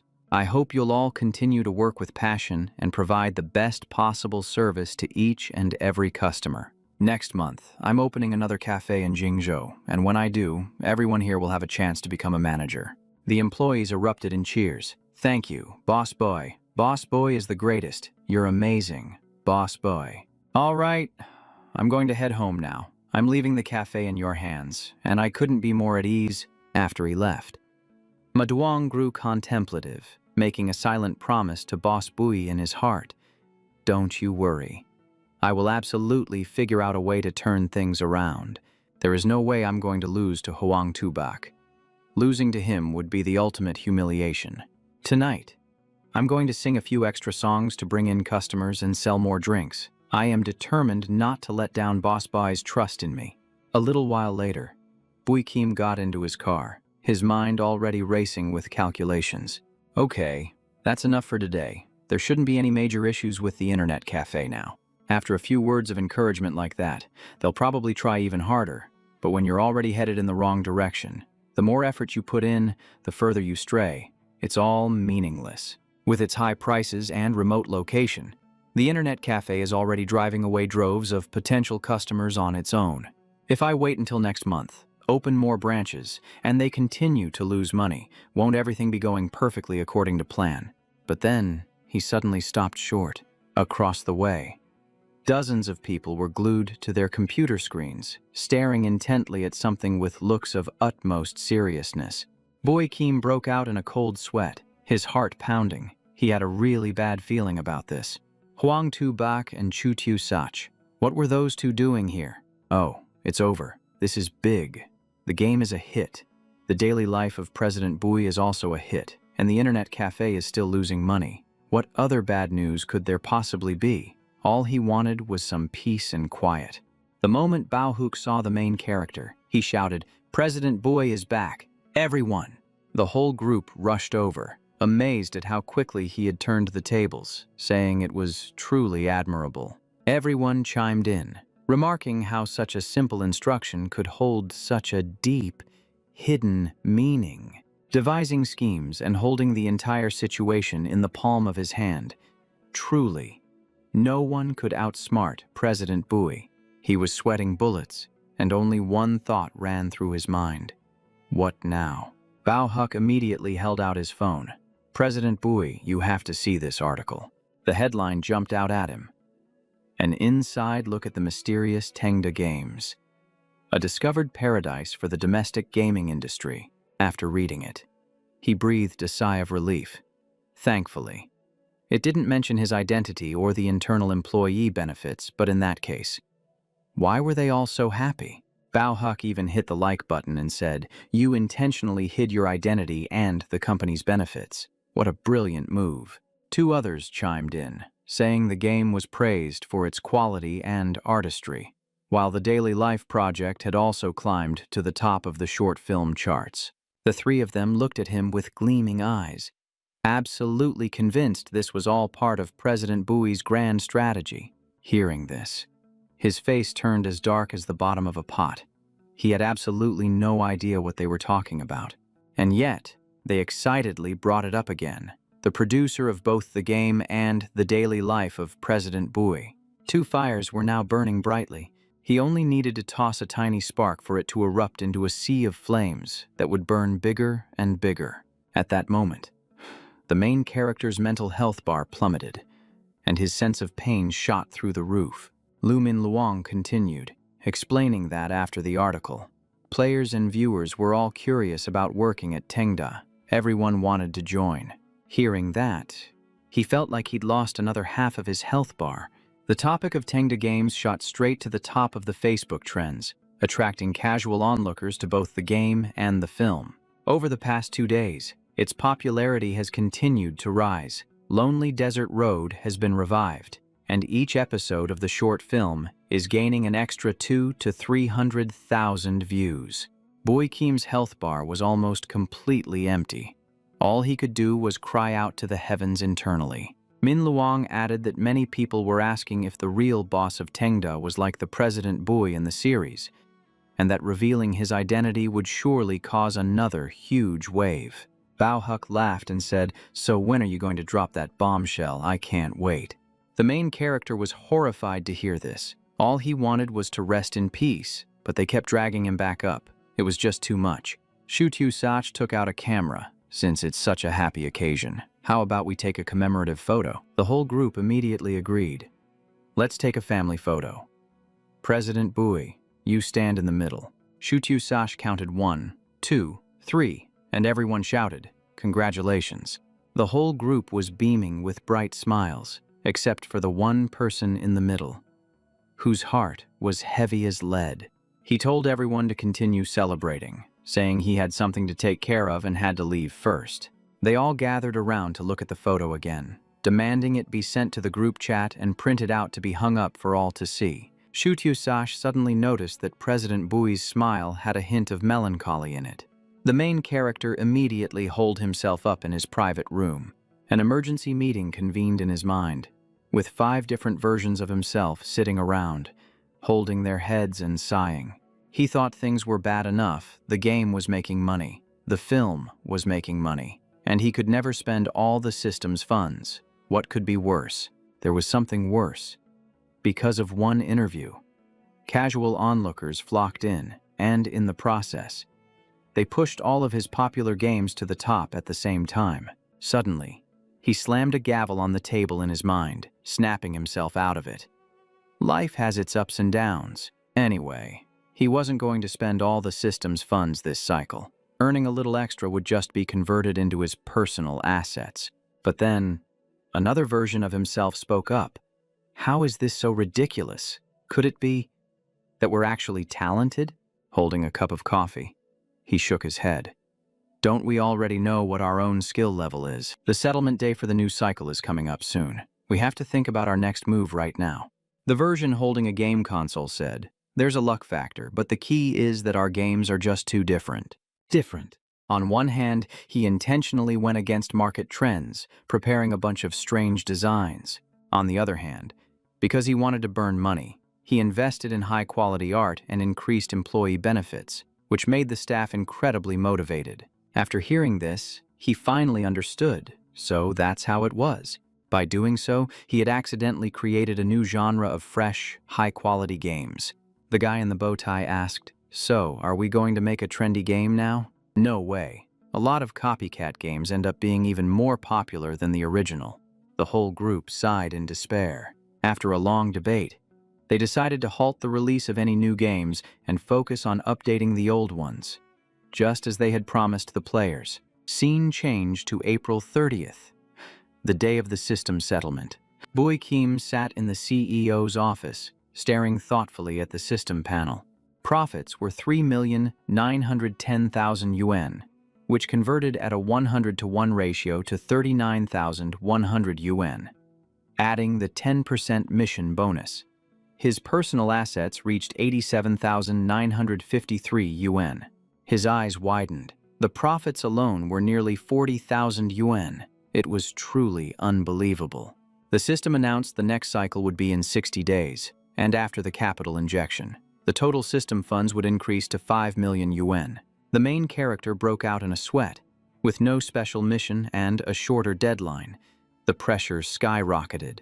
According to his plan, he would halt new games, update old ones, and open more internet cafes to continue losing money. New games were just too dangerous. Having made up his mind, he opened the door. He stepped outside and announced loudly, "Everyone, get ready. We're having a meeting in the conference room shortly." The entire team's eyes lit up, thinking a new game was about to be announced. Everyone was in awe, surprised at how quickly he was taking action, All 500 employees were summoned, and the atmosphere was as tense as a drawn bowstring. In his head, he calculated system funds of 5 million, with a settlement period of 2 months. Currently, Ghost General was making 600,000 yuan a month. The game creator brought in about 1,700,000 a month. Fortress on the Sea was earning 3.5 million a month. Every game was raking in insane profits, and this was the craziest part. His lousy internet cafe was the only project losing money. Down 300,000 yuan every month. The loss was a drop in the bucket. But to him, it was a first step toward success, adding up rent, employee salaries, benefits, and everything else. He was burning through about 1 million yuan a month. So, over the next 2 months, the amount he had to spend was 4.5 million times 2, plus the 5 million from the system, totaled 14 million yuan. The number made him dizzy. Opening one internet cafe cost 3 million. To spend it all, he'd have to open at least 4. The thought alone was enough to make him faint. After a moment, Buikim calmed himself down. Sorry to keep you all waiting. All right, let's get down to business. But then he remembered.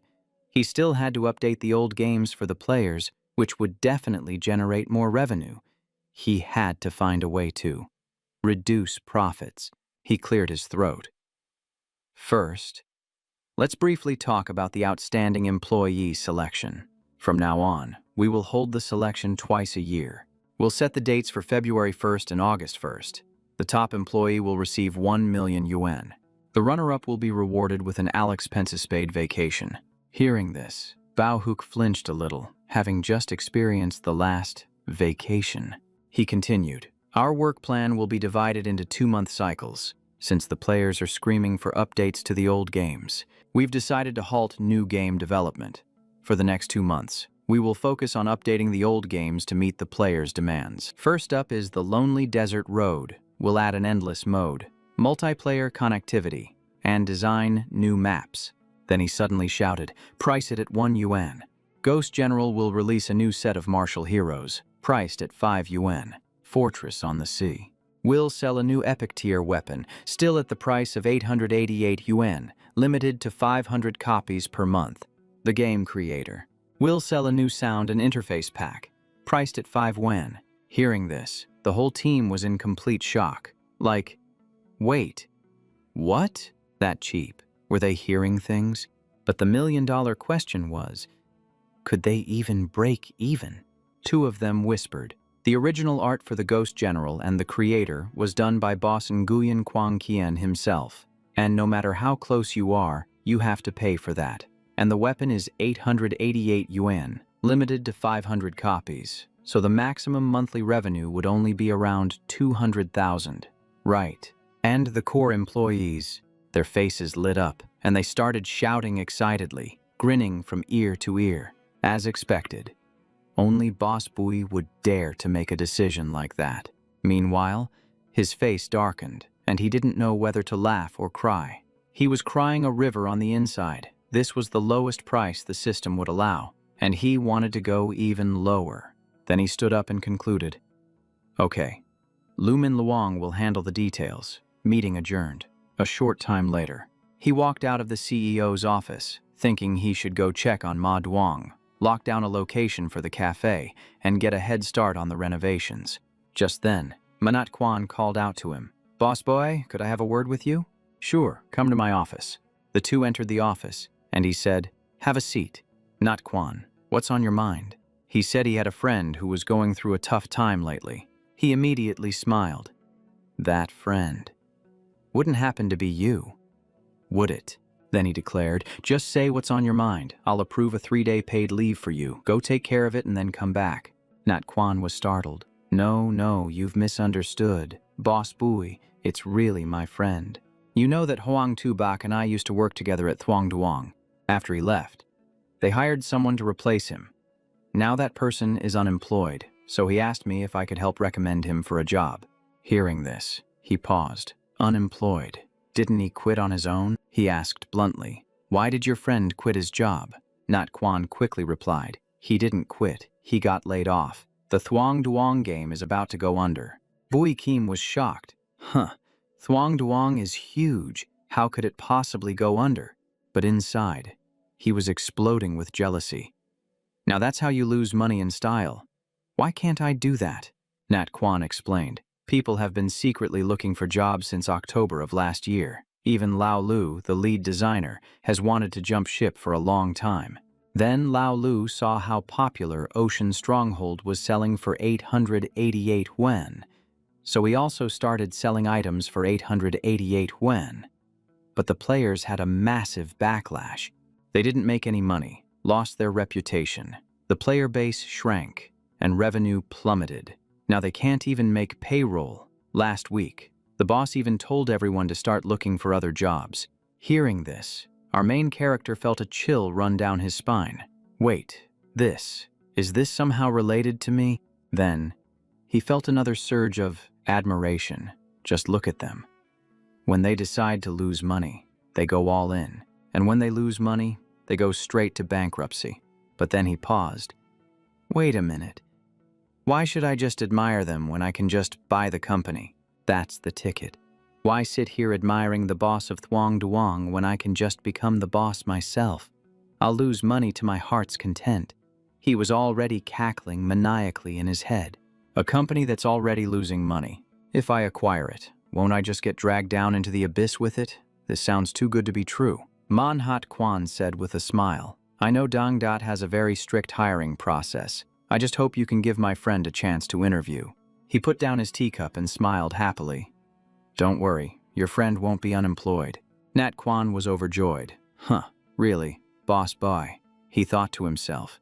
Even if he doesn't get a job at Dangdat, Boss Bui will probably recommend him for another position. He's truly an angel. Boss. He bowed his head, thanking him profusely, then asked for permission to return to his work. He replied succinctly, You don't need to worry about this. And while you're at it, send Assistant Tan in. Nat Quan immediately ran off, cheering internally. He's arranging the interview right away. He's the best. A moment later, Secretary Tan appeared. Model. He instructed her. Start researching the Shangyang game and give me a detailed report. Also, casually mention to their boss that we're interested in acquiring their company. Secretary Tan nodded but tactfully reminded him. That company isn't doing very well, you know. He waved her off with a wry smile. I'm not looking at the present, I'm looking at its future potential. Her eyes sparkled. Of course, of course. CEO Bui's judgment is never wrong. How long should the research take? The longer we drag it out, the more thorough we can be, and it'll be easier to pressure them on the price. Hearing that, he completely froze. He crossed his arms and shook his head. In the gaming industry, every second counts. It's a waste to drag this out just to lower the price. Don't be penny-wise and pound-foolish. She replied, understood. So, are we acquiring the entire company or just a part of it? Inside, she was thinking. Shangyang has no real value. If he wants their talent, he should just poach them. If he wants the game, he can just buy the rights. They'll probably be ecstatic at the news of a buyout. He stated firmly, we're buying the entire company, and its original structure must remain unchanged. Secretary Tan just stood there, completely dumbfounded, with a, expression on her face. Meanwhile, he chuckled to himself, buying the whole package as is. How could I possibly lose? This move is a guaranteed win. Then he added, now, take me to an internet cafe, she replied. Yes, I understand. A short while later, in Jingzhou City, he arrived at the Silver Carp Internet Cafe, owned by a kid with a bowl cut named Ma Duong. As soon as he walked in, two people ran out to greet him enthusiastically. CEO Bui. You're here. What can we get you to drink today? He glanced around the room and said simply, I'll have a margarita. The cafe was full of tables and chairs, but the atmosphere was dead silent. It was as if they were open just for show, with not a single customer in sight. The protagonist frowned and asked directly, no customers today. Ma Duong answered nervously, Why, yes.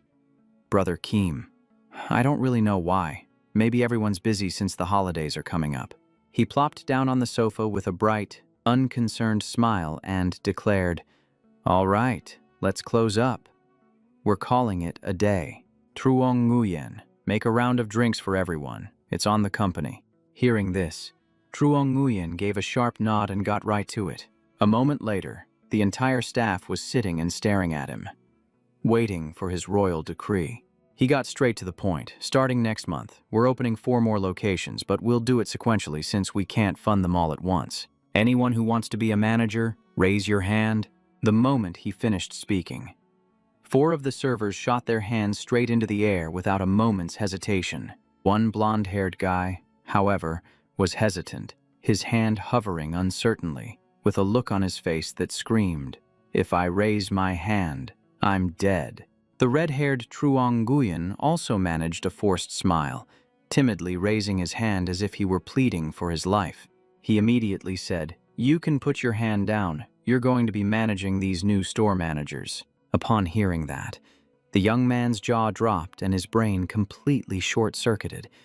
Wait, is he serious? How in the world did I just get promoted?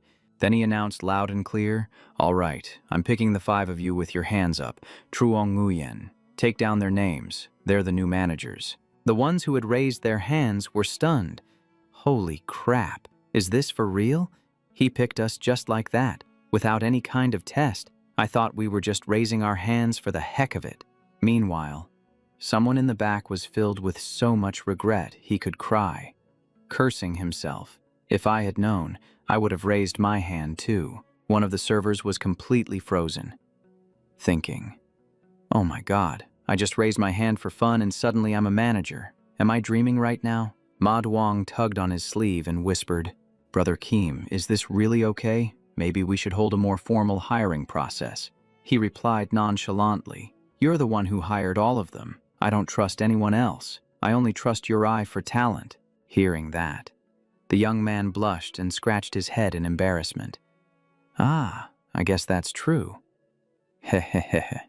Truong Nguyen, from this day forward, you will manage all the internet cafes in the Jingzhou region, including this one. As for you, Ma Duong, you are the general manager, in charge of all our internet cafes. And just like before, you will report the situation directly to me." Di sisi Mak Zuang, matanya langsung berbinar-binar saat mendengar prospek membuka toko baru. Dia bahkan hampir meneteskan air liur. Jelas sekali dia sedang membayangkan hari saat dirinya menjadi seorang bos.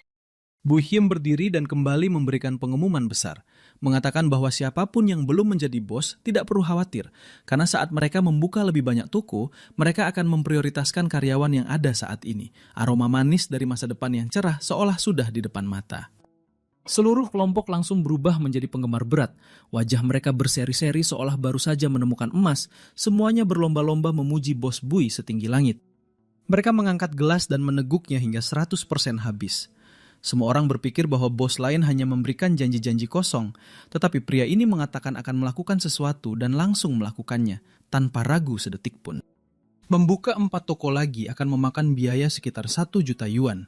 Tetapi dia bahkan tidak berkedip sedikit pun, membuat keputusan semudah bernapas. Benar-benar seorang master. Setelah berbicara, Bu Hiem meletakkan gelasnya dengan bunyi denting. Dia meletakkan tangannya di pinggang, tersenyum lebar dari telinga ke telinga, dan mengumumkan libur seminggu penuh untuk liburan tanggal 1 Mei. Ruangan itu meledak dalam sorak-sorai. Adegan berganti ke tanggal 4 Mei. Bu Hiem sedang berdiri di lift perusahaan. Wajahnya penuh dengan perhitungan. Dia bergumam pada dirinya sendiri, menghitung biaya semua peralatan yang dia beli untuk orang tuanya. Sebuah televisi, kulkas, mesin cuci, dan sebagainya yang totalnya mencapai lebih dari 30.000 yuan. Kalau dipikir-pikir lagi, itu semua sepadan. Tetapi aset pribadinya telah turun menjadi 50.000, dan sang tokoh utama berkata pada dirinya sendiri bahwa dia harus mendapatkan lebih banyak uang. Tepat saat itu, dia melirik ke samping dan menyadari sesuatu. Ternyata itu adalah Lo Min Luang yang sedang tenggelam dalam pekerjaannya di kantor. Ia berjalan menghampirinya dan bertanya langsung, apakah rencana untuk versi baru sudah selesai? Min Luang berbalik dengan senyum cerah dan melaporkan bahwa semuanya sudah siap. Mendengar ini, Bu Hiem menjadi marah. "Kamu lembur saat liburan, beraninya kamu tidak mematuhi perintahku." Pemuda itu berkeringat dingin, menjelaskan bahwa dia hanya terlalu bosan di rumah, jadi dia pikir lebih baik menyelesaikannya saja. Tetapi sang tokoh utama berkata dengan dingin bahwa bekerja dari rumah tetap dihitung sebagai lembur, dan karena ini hari libur, dia akan dibayar 3 kali lipat. Minlung membeku karena kaget, berpikir bahwa ekspresi bosnya benar-benar menakutkan. Dia berbalik, memperingatkannya bahwa tidak akan ada waktu berikutnya, lalu memanggil semua orang untuk rapat tentang versi baru. Hanya beberapa menit kemudian, suasana di ruang rapat menjadi tegang seperti tali busur yang ditarik kencang. Buihim berpikir dalam hati bahwa meskipun Minlung patuh, dia bermain terlalu aman. Jumlah uang yang dialokasikan untuk rencana ini terlalu sedikit. Minlung melaporkan bahwa, sesuai permintaan, dia telah memperbarui seri permainan dalam rencana tersebut. Para karyawan dengan gugup memperhatikan ekspresinya, mendapatkan firasat buruk. Rencana ini terlalu konservatif. Tiba-tiba, Buihim membanting dokumen ke atas meja. Dia menunjuk dan berkata, menambahkan 3 versi peta jalan raya gurun sunyi itu terlalu sedikit, buat jadi 10. Dan menambahkan 10 jenderal hantu juga tidak cukup, tambah menjadi 50 untukku. Bauhuk, dengan kemeja kuningnya, hampir terjatuh ke belakang setelah mendengar itu. 50 jenderal. Sang tokoh utama melanjutkan, menuntut mereka untuk mempekerjakan seorang seniman lagi yang setara dengan Nguyen Quang Kien, dan memperpanjang jadwal untuk membuat seninya lebih detail dari versi sebelumnya. Untuk benteng di lautan, tambahkan senjata level epic, 2 jam cerita tambahan, 1 latar baru, 3 karakter baru, dan 10 senjata baru. Pada titik ini, dia tersenyum licik dan menetapkan tenggat waktu yang ketat agar semuanya selesai sebelum tanggal 18 Juni. Minlun dengan hati-hati menyebutkan bahwa mereka mungkin tidak akan bisa menutupi investasi mereka. Perhitungan kasar menunjukkan bahwa jika mereka menjual 3 peta seharga 1 yuan masing-masing, mereka harus menjual 120.000 kopi hanya untuk balik modal. Jika mereka meningkatkannya menjadi 10 peta, mereka harus menjual 400.000 kopi. Buihim tersenyum cerah dan berkata bahwa mereka harus memperlakukan para pemain dengan tulus. Tidak masalah jika mereka merugi, itu akan menjadi cara mereka untuk berterima kasih. Semua orang di ruang rapat saling menatap dengan mata terbelalak, benar-benar terkejut. Benarkah tidak apa-apa kalau merugi? Dia berdiri, menetapkan tenggat waktu baru sebelum tanggal 16 Agustus dan membubarkan rapat. Para karyawan segera kembali ke papan ketik mereka, mengetik dengan sangat cepat. Adegan beralih ke tanggal 6 Mei saat Ma Zeng dan Trung Nguyen memasuki kantor CEO untuk melapor. Trung Nguyen mengatakan mereka telah mengamati 10 lokasi untuk memilih 4 diantaranya untuk toko-toko baru. Lokasi pertama berada di gerbang selatan Universitas Handong, dekat asrama dan di seberang area perumahan kelas atas. Komputer kelas atas, lingkungan yang hebat dan mahasiswa yang suka tempat untuk belajar pasti akan menarik pelanggan yang bersedia menghabiskan uang. Setelah mendengar ini, wajah Buihim tanpa ekspresi saat dia berpikir dalam hati. Kalau tempat ini benar-benar menghasilkan keuntungan, seluruh rencanaku akan hancur berantakan. Melihat ekspresinya yang tegang, Trung Nguyen mulai khawatir. Keduanya saling bertukar pandang, memberi isyarat untuk pindah ke lokasi lain. Ma Zuang mengerti isyarat itu dan segera mengganti slide presentasinya. Trung Nguyen mempresentasikan lantai dasar sebuah pusat perbelanjaan besar. Tempat itu mahal, tetapi para pria yang lelah berbelanja bisa mampir untuk minum kopi dan menghabiskan uang. Karakter utama kita hanya dengan santai menyuruhnya untuk melanjutkan. Trung Nguyen sampai berkeringat dingin dan memberi isyarat untuk menggantinya lagi. Pikirannya kacau balau, sangat takut kalau bos Bui tidak akan puas. Kenyataannya, 4 lokasi terakhir hanyalah pengisi untuk memenuhi kuota, dan kalau dipikir-pikir sekarang, dia merasa tamat sudah riwayatnya. Pria muda itu dengan canggung menjelaskan beberapa tempat terakhir, suaranya sama sekali tidak menunjukkan kepercayaan diri. Setelah mendengarkan, Buihim tiba-tiba tertawa terbahak-bahak. Dia memujinya, mengatakan semua lokasi itu bagus dan Trung Nguyen telah melakukan pekerjaan yang hebat. Trung Nguyen hampir berteriak karena lega. Akhirnya, Bos Bui merasa puas. Karakter utama kita berkata bahwa justru 4 lokasi terakhirlah yang sebenarnya tidak buruk. Pemuda berambut oranye itu membeku. Bukankah itu semua tempat yang dia pilih secara acak? Dia tergagap mengatakan kalau 4 tempat ini lumayan, tapi tidak sebagus 3 yang pertama. Sementara itu pikirannya berkecamuk, bertanya-tanya bagaimana cara menyelamatkan situasi ini. Tetapi Buihim bersikeras bahwa dia justru merasa 4 tempat ini sangat bagus. Sebuah kafe internet seharusnya membangkitkan perasaan penemuan tak terduga, seperti menemukan harta karun tersembunyi dalam kehidupan sehari-hari. Membuka di area yang ramai itu terlalu berisik dan tidak sesuai dengan posisi merek kita. Konsep inti dari kafe ini adalah sebuah ruang yang tenang dan nyaman, bukan pasar kacau yang akan mencoreng citra Tengda. Mendengar ini, jantung pemuda berambut oranye itu serasa mau copot. Takut dia tidak bisa menanggung tanggung jawab atas kesalahan sebesar itu. Dia menyimpulkan bahwa 4 tempat ini tenang dan santai, memungkinkan pelanggan untuk merenungkan hidup mereka. Truong Nguyen tercengang.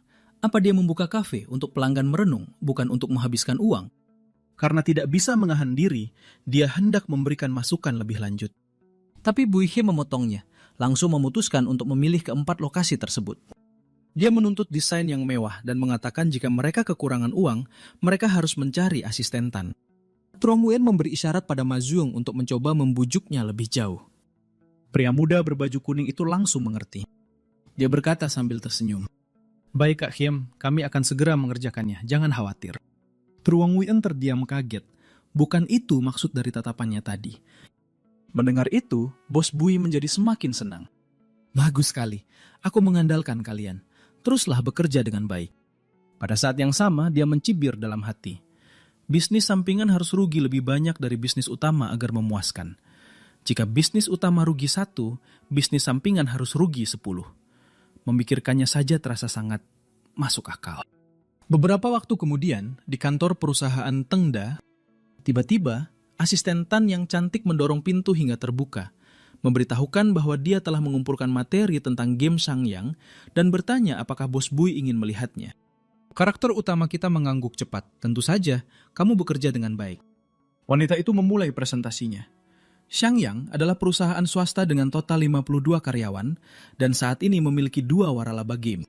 Salah satunya berjudul Sang Pendekar Taois, yang merupakan game simulasi bisnis dan pengasuhan. Waralaba lainnya adalah Himne Pertempuran Penuh Gairah, sebuah game jenis perang antar negara. Setelah mendengar ini, Bu Hyen berpikir dalam hati bahwa membuat game yang tidak biasa adalah pertaruhan besar. Nama Sang Pendekar Taois saja sudah terdengar tidak serius. Asisten Tan melanjutkan, menjelaskan bahwa Sang Pendekar Taois hampir ditutup karena pendapatannya sudah lama di bawah 50.000.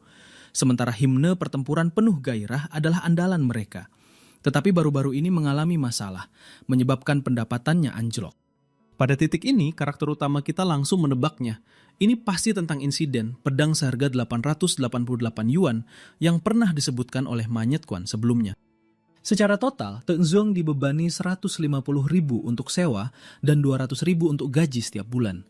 Jadi mereka berjuang untuk tetap bertahan. Kudengar gaji bulan ini bahkan belum dibayarkan. Bu Hiem langsung ke intinya, berkata, "Ini pertama kalinya aku menangani akuisisi, jadi tolong tunjukkan apa yang perlu aku perhatikan. Mari kita duduk dan bicarakan."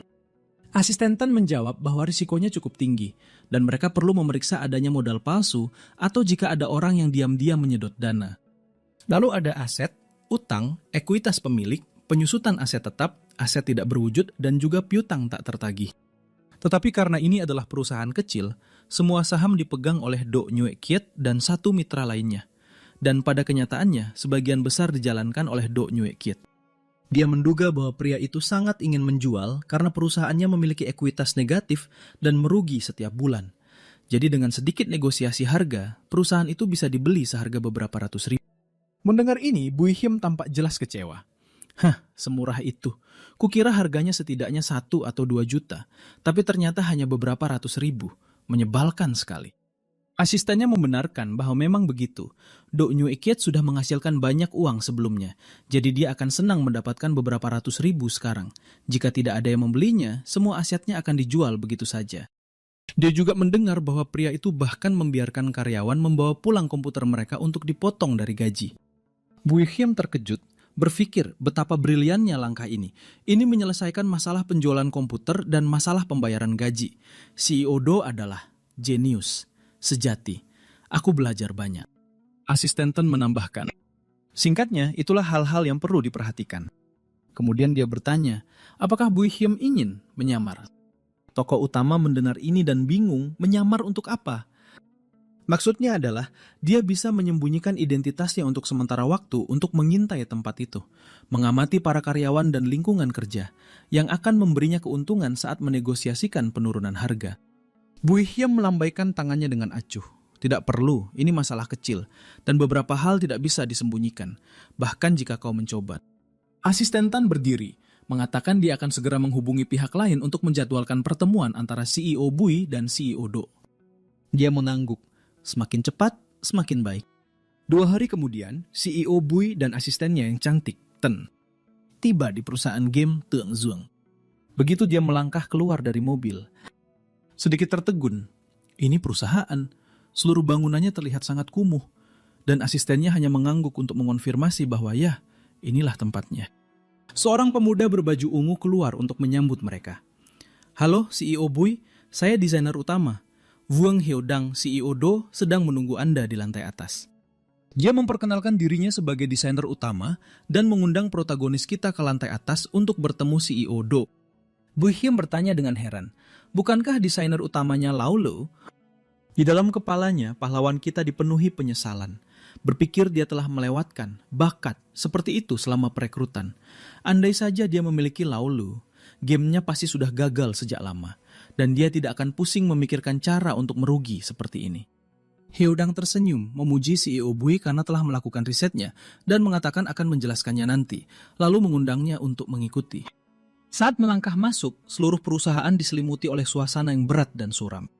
Hyodang mengetuk pintu kantor CEO, mengumumkan bahwa CEO Bui telah tiba dan kemudian mempersilakannya masuk. CEO Do menyambutnya dengan antusias, memuji CEO Bui karena masih muda dan berbakat, dan mengatakan bahwa bertemu dengannya hari ini membuktikan reputasinya memang pantas didapatkan. Bui Him tersenyum dan menjabat tangannya, mengatakan dia terlalu baik, dan menyarankan agar mereka duduk dan berbicara. CEO Do menawari mereka teh. Dia menyuruh Hyodang untuk duduk juga, agar bisa menjawab pertanyaan apapun tentang game jika diperlukan. Hyodang mengangguk setuju. Baik pak. CEO Do berseri-seri memuji game Dangdat sebagai kuda hitam dari King Chow, bahkan berhasil masuk ke daftar pencarian populer, mengatakan dia sangat terkesan. Bui Him melambaikan tangannya dengan rendah hati. Oh, tidak sama sekali. Sebenarnya, sayalah yang mengagumi Anda, CEO Do. CEO Do terdiam. Hah? Apa yang Anda kagumi dari saya? Pahlawan kita dengan cepat menutupi kesalahannya. Saya mengagumi. Bagaimana seorang pria dengan bakat seperti Anda secara alami memiliki penampilan yang begitu terhormat. Dia berkeringat dalam hati. Dia hampir saja keceplosan mengatakan, saya mengagumi kemampuan Anda untuk merugi. Untung saja dia berhasil menahan diri tepat waktu. CEO Do tertawa terbahak-bahak memuji selera humor CEO Bui. Dia mengakui bahwa bisnis perusahaannya buruk, dan sebagai bos, dia harus menanggung tanggung jawab terbesar. Dia kemudian berkata bahwa jika seseorang dapat membantu membangkitkan kembali Tu Hong Zuang, dia bahkan akan memberikan perusahaan itu secara gratis. Tetapi dia masih memiliki mitra bisnis dan karyawan yang sudah seperti keluarga. Jadi dia ingin mencarikan rumah yang baik untuk mereka. Singkatnya, begitulah situasi umumnya.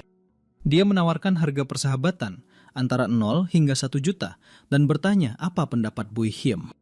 Bui Him bertanya balik, saya ingat nama keluarga desainer utama sebelumnya adalah Leu, di mana dia sekarang?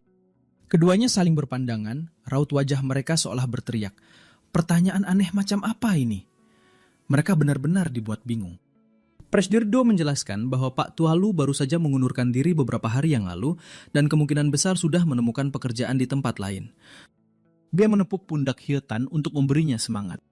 Kemudian dia menjamin bahwa Hyetan sangat mampu dan sudah dipromosikan menjadi desainer utama, sanggup sepenuhnya menggantikan Pak Tualu dan bahkan mungkin bisa bekerja lebih baik lagi. Wajah Bui Kiem langsung muram saat mendengarnya. Perusahaan itu bahkan belum menjadi miliknya dan sudah kehilangan satu bagian penting. Sayang sekali. Tapi dia berpikir, kalau Hyetan benar-benar ahli dan paham proyeknya, tidak mungkin dia bisa menjadi desainer utama. Kalau ternyata dia lebih hebat dari Pak Tualu, itu akan jadi bencana besar. Tokoh utama itu bertanya apakah dia bisa mencoba kedua game buatan mereka. Presdirdo langsung setuju dan memanggil Hyetan untuk membawakan komputer agar bisa dicoba oleh Presdir Bui. Bui Hiem berpikir dalam hati, Presdirdo ini mungkin tidak pernah memainkan game buatannya sendiri. Dengan bos yang begitu lepas tangan, tidak heran perusahaannya gagal. Dia harus mengagumi level manajemen seperti ini. Sesaat kemudian, Hyetan membawa komputer dan memperkenalkan game yang pertama. Namanya adalah Pendekar Genip. Begitu gamenya dimuat, muncul gambar seorang wanita berpakaian minim dan provokatif. Bui Kim langsung tahu kalau ini adalah umpan klik murahan. Ini hanyalah game web generik yang menambahkan sistem kecantikan sebagai pajangan. Semuanya begitu buruk, tidak heran kalau game ini akan segera ditutup. Dia lalu bertanya tentang game yang satunya lagi. Himne pertempuran gairah kan? Hyetan yang terkejut berkata akan segera membukanya. Saat game itu terbuka, tampilannya bahkan lebih menyedihkan. Ini adalah salah satu game generik tipe kumpulkan saudaramu untuk berperang. Dan game ini sudah sangat ketinggalan zaman. Tampilan antarmukanya membuatnya merasa seperti kembali ke era awal video game. Pada titik ini, dia mengerti mengapa dia sepertinya tidak pernah bisa merugi. Imajinasi miliknya sendiri terlalu buruk, dan selera estetikanya sudah terlanjur ditingkatkan oleh mahakarya-mahakarya yang pernah dia kerjakan sebelumnya. Bahkan saat mencoba merancang game yang jelek, satu-satunya yang bisa dia hasilkan adalah game rongsokan berbiaya rendah yang, meskipun dicerca di mana-mana, secara beruntung masih berhasil menghasilkan keuntungan. Melihat Bui Kim terdiam, Presdirdo mulai berkeringat dingin sementara alarm merah berbunyi di benaknya. Dia pikir semuanya sudah berakhir. Membiarkan seorang ahli memainkan game semacam ini sama saja seperti memberinya pisau untuk membabat harga. Kalau dia menggunakannya untuk menawar dengan harga rendah, habislah mereka. Anehnya, Bui Kim justru angkat bicara. Tidak buruk, aku cukup menyukainya. Rahang Presdirdo ternangah. Dia tidak bisa memahami bagaimana ada orang yang melihat game seperti ini dan berkata, tidak buruk, pria ini benar-benar terlalu baik hati. Sementara itu, Bui Kim berpikir dalam hati, ini di luar kemampuanku. Kalau aku mau rugi, aku harus bergantung pada para profesional. Dan itulah bagian paling gila dari semua ini. Dia menoleh dan memberi anggukan kepada asisten Tan. Wanita itu segera melancarkan serangan, menunjukkan bahwa Xiang Yang sudah terlambat membayar gaji selama 1 bulan. Salah satu dari 2 gamenya akan segera ditutup, sementara yang lainnya merugi. Kualitas dan nilai EB-nya rendah, dan peralatannya sudah berumur beberapa tahun, membuatnya hampir tidak berguna bagi Tengda. Wajah Presdirdo menjadi gelap saat mendengarkan. Satu-satunya kata di benaknya adalah hancur. Dia pikir Presdir Bui akan menjadi target yang mudah karena usianya, tapi dia tidak pernah membayangkan asistennya akan menganalisis semuanya dengan begitu teliti. Tidak ada harapan untuk menegosiasikan harga yang lebih tinggi. Selanjutnya, asisten Tan yang cantik itu melancarkan pukulan lain. Nadanya santai, tetapi kata-katanya sangat efektif dan menghancurkan. Dia menyampaikan tawaran terakhir. Setelah pertimbangan yang matang, harga akhir yang kami tawarkan adalah 550.000 yuan. Mendengar angka itu, Presdirdo mengerutkan kening dan membuat perhitungan cepat di kepalanya. Harga itu bukan tidak mungkin untuk diterima, tapi tetap saja. Tiba-tiba, Bui Kim mengangkat 5 jari dengan senyum ala, bos besar. Jangan buang-buang waktu. Tambah lagi 50.000. Kita genapkan saja menjadi 600.000 yuan. Presdirdo menghela napas lega yang luar biasa, seolah-olah dia baru saja diselamatkan dari tiang gantungan. Wajahnya berseri-seri, dan dia dengan cepat menyetujui kesepakatan itu. Baik, Presdir Bui, saya terima 600.000. Dia berpikir dalam hati, bahkan dengan asisten yang begitu teliti, bosnya masih mau menaikkan harga. Dia harus menerimanya sebelum tokoh utama itu berubah pikiran dan pergi, meninggalkannya tanpa apa-apa. 600.000 adalah tawaran yang luar biasa. Bui Kim mengulurkan tangannya, seolah-olah memberikan stempel persetujuan pada kesepakatan itu. Baiklah, kalau begitu mari kita mulai urus surat-suratnya. Presdirdo langsung berdiri dari kursinya dan menjabat tangannya dengan antusias, memuji Presdir Bui atas kemurahan hatinya dan menyatakan bahwa dia adalah orang yang ditakdirkan untuk hal-hal besar. Tak lama kemudian, asisten Tan membawa kontrak untuk dilihat oleh Presdirdo, dan dia menandatanganinya dalam sekejap. Bui Kim menoleh ke Hyetan dan menyuruhnya agar semua staf mengambil cuti, sementara yang tetap dibayar sampai semua dokumen selesai diurus. Sekitar hari Senin, tanggal 10 Mei, seharusnya sudah beres. Hari ini hari Rabu, jadi 4 hari seharusnya cukup untuk menyelesaikan semua dokumen. Hyetan tersenyum cerah mendengarnya. Ya, tentu saja. Saya akan segera memberitahu yang lain. Tokoh utama, kita menyesap tehnya. Berpikir bahwa memberi mereka istirahat terlebih dahulu adalah ide yang bagus, agar mereka bisa mulai terbiasa dengan cara kerja Tengda.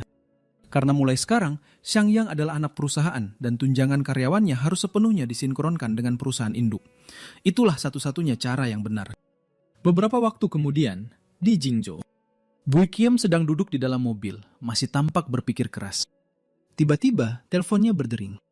Suara di seberang telepon adalah milik Huang Tubat, Presdir Bui. Saya menelepon untuk melapor. Dia bilang dia ingin mempresentasikan rencana kerja selanjutnya untuk studio Fei Huang. Mendengar ini, sang protagonis terdiam, langsung waspada dan berkata, "Oke, silahkan." Huang Xibo mengatakan bahwa pada awalnya dia berencana untuk terus membuat film pendek, membuat sequel kehidupan sehari-hari CEO Pei, dan memainkan kontrasnya untuk menciptakan plot twist yang besar.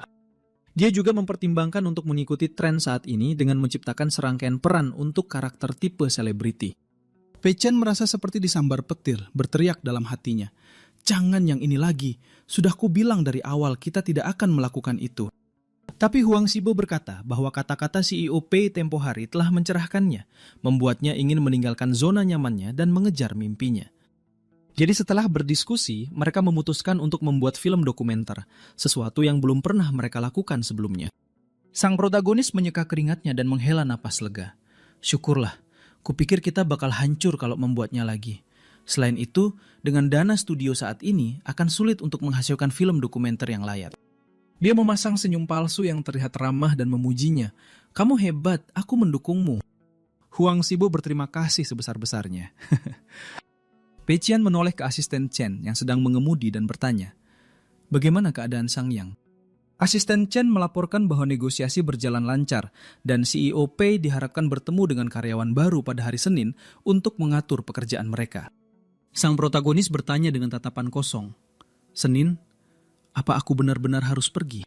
Sang asisten menjawab, "Tentu saja, bos harus menunjukkan wajahnya untuk mengambil kendali. Kalau Anda membiarkan mereka melakukan apapun yang mereka mau, mereka akan sulit diatur." Pei Chen mengangguk. "Baiklah, jemput aku Senin pagi. Kita akan pergi ke Xiangyang." Adegan berganti ke tanggal 10 Mei di perusahaan game Xiangyang. Para karyawan mengobrol dengan penuh semangat. Di akuisisi terasa lebih seperti diselamatkan, dan mereka diperlakukan seperti anak kandung perusahaan. Semua orang merasa bahwa naik turunnya kehidupan ini terlalu mendebarkan. Sementara itu, Xiao Tang memegangi kepalanya dengan cemas. Saat bos besar tiba di sini, haruskah aku memberitahunya yang sebenarnya? Dia merasa tidak sanggup menangani peran sebagai kepala desainer karena dia hanya menerimanya untuk sementara waktu setelah Pak Liu pergi. Jadi dia ingin menyarankan untuk memindahkan seorang desainer berpengalaman yang akan memungkinkannya bekerja dengan nyaman sebagai bawahan. Pada saat yang sama, seorang pemuda di belakang sedang mengetik dengan cepat di papan ketiknya, mengirim pesan. Ternyata dia adalah sahabat Maikun. Dia sedang mengirim pesan kepada Ye Zizhou, bertanya, "Bagaimana kabarmu? Apa Tengda sudah menelponmu?" Zizhou tersenyum tipis. "Belum, aku belum menerima pemberitahuan apapun." Pria itu bingung. "Tapi aku sudah bicara dengan CEO P terakhir kali. Dia bilang tidak akan membiarkanmu menganggur. Mungkinkah dia terlalu sibuk dan lupa?" Zizhou menggaruk kepalanya dan tertawa terbahak-bahak. "CEO P sudah mengakuisisi Sang Yang. Apa kamu tidak tahu?" Pemuda itu membeku setelah mendengarnya. Berpikir, "Apa-apaan ini? Jadi itu maksudnya tidak akan membiarkanmu menganggur." Dia menebak-nebak. Mungkinkah CEO P berpikir karyawan Sang Yang pasti berbakat karena Huang Xibo dan aku juga berbakat, jadi dia membeli seluruh perusahaan. Lalu dia menampar dirinya sendiri dalam hati. Tidak mungkin, omong kosong macam apa yang kupikirkan ini. Zizhou mengirim pesan lagi. "Kak Ma, aku pamit dulu ya, CEO P mungkin akan segera datang ke sini." Pada titik ini, Maikun benar-benar linglung, seolah-olah kepalanya berputar-putar. Sesaat kemudian, CEO P telah masuk. Seluruh staf langsung berdiri dari kursi mereka. Mata mereka terbelalak karena terkejut. Apa itu benar-benar CEO P? Meskipun dia sangat muda. Setiap gerak-geriknya memancarkan aura yang aneh. Sekilas kau bisa tahu bahwa dia bukan orang biasa. Benar kata orang, mendengar tentangnya 100 kali tidak ada apa-apanya dibandingkan melihatnya langsung. Semua orang berpikir dalam hati, beginilah penampilan seorang pemimpin sejati. CEO Du itu paling-paling hanyalah orang kaya baru. Pei Chen mengamati seisi ruangan lalu bertanya, "Apa semua sudah ada di sini? Mari kita mulai rapatnya." Kelompok itu dengan bersemangat berpikir dalam hati, seorang desainer master memang harus setegas ini. Beberapa saat kemudian, di ruang rapat yang penuh sesak, seluruh perusahaan menatap sang protagonis dengan gugup. Dalam hati, dia mengkritik perusahaan itu karena terlalu pelit, bahkan kursinya pun tidak nyaman. Begitu mereka punya modal, dia harus merenovasinya, yang juga merupakan cara mudah untuk menghabiskan uang sebelum tanggal penyelesaian. Pei Qian angkat bicara. Sudah larut, jadi aku hanya akan mengatakan beberapa hal singkat. Siapa Ye Zizhou? Pemuda itu terlonjak kaget saat mendengar namanya dipanggil, seperti kucing yang ekornya baru saja diinjak. Cicau langsung berdiri untuk menjawab. Pikirannya panik bukan main. Kenapa dia dipanggil begitu rapat baru dimulai?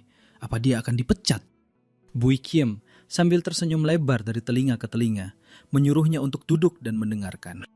Dia menjelaskan bahwa membiarkan satu orang menangani operasi sekaligus desain itu tidak efisien.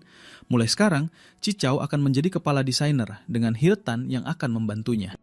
Pemuda berambut biru itu benar-benar terkejut mendengar berita tersebut. Tapi kemudian dia menyeringai lebar dan menerima perintah itu sambil berkata, "Siap, laksanakan." Sementara dalam hati dia merayakan karena akhirnya terselamatkan. Sementara itu, Bui Kiem justru kebingungan. Di mana dramanya? Rencananya adalah menurunkan jabatan Hietan. Dia mengharapkan ada syok, kesedihan, dan permohonan, bukan reaksi seperti ini. Siapa sangka tidak akan ada drama sama sekali. Malahan, pria itu tampak bahagia, padahal reaksi sebaliknya adalah yang seharusnya, normal. Anggota tim yang lain mulai berbisik-bisik di antara mereka. Mungkinkah ini sebuah perebutan kekuasaan internal? Mungkin saja, tapi ini belum cukup.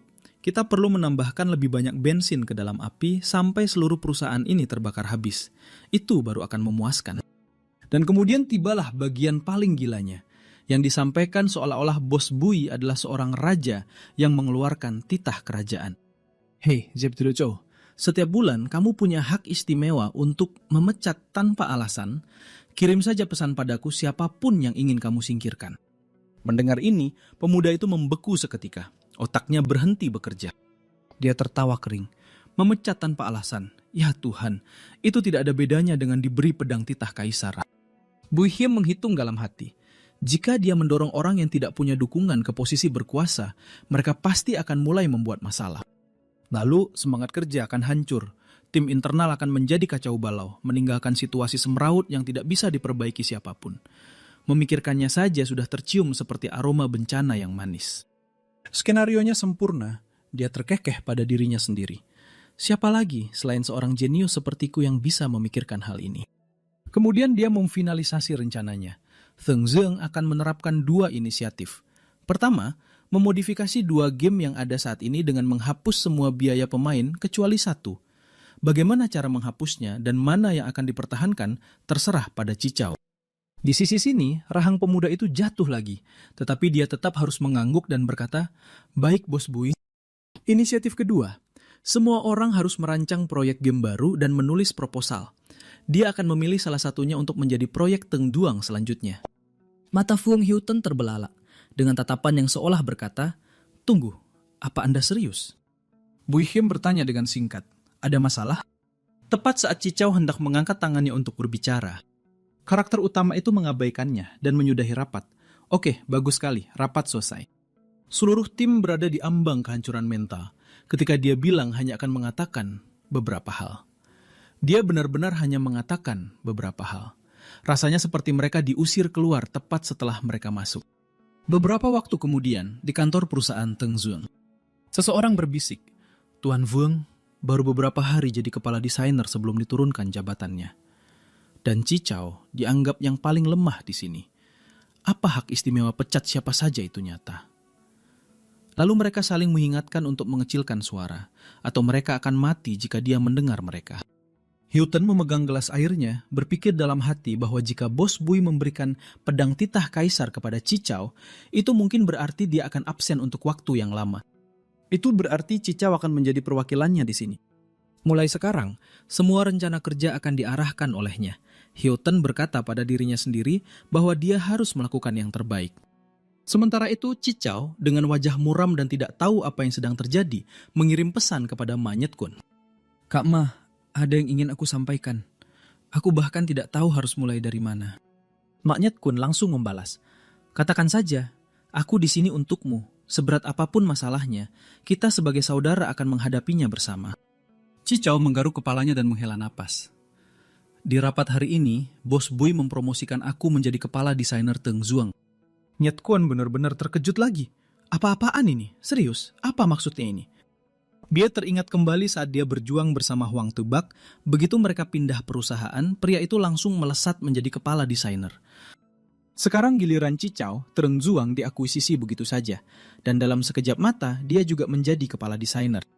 Dia bertanya-tanya apakah dia semacam jimat keberuntungan bagi orang lain.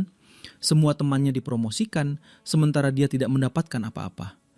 Pikiran itu membuatnya ingin menangis. Cicau tertawa lemah dan berkata, "Kak Ma, aku sangat tertekan. Aku belum pernah menjadi kepala desainer sebelumnya.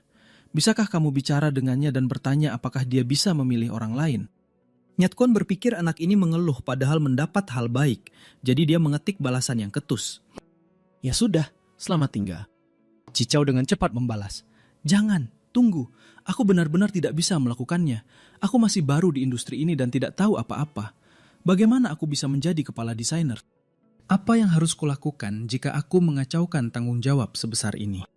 Setelah membaca itu, Nyatkun akhirnya mengerti. Ternyata orang ini benar-benar takut mengecewakan Bos Bui. Kekhawatirannya itu sungguhan, bukan cuma pura-pura. Dia bertanya balik, "Kamu kenal Huang Tubach, orang yang keluar sebelum kamu masuk?" "Kami juga dulu teman baik." Cicau menjawab, "Aku tidak kenal dia." Natkon menjelaskan, Huang Tubat itu dulunya direktur eksekutif. Waktu dia datang ke Dangdat, Bos Bui mengangkatnya jadi desainer utama. Aku dan kakakku yang mengerjakan proyek benteng di atas laut. Cicau sampai melongo. "Wah, serius? Kok bisa kalian mengerjakannya?"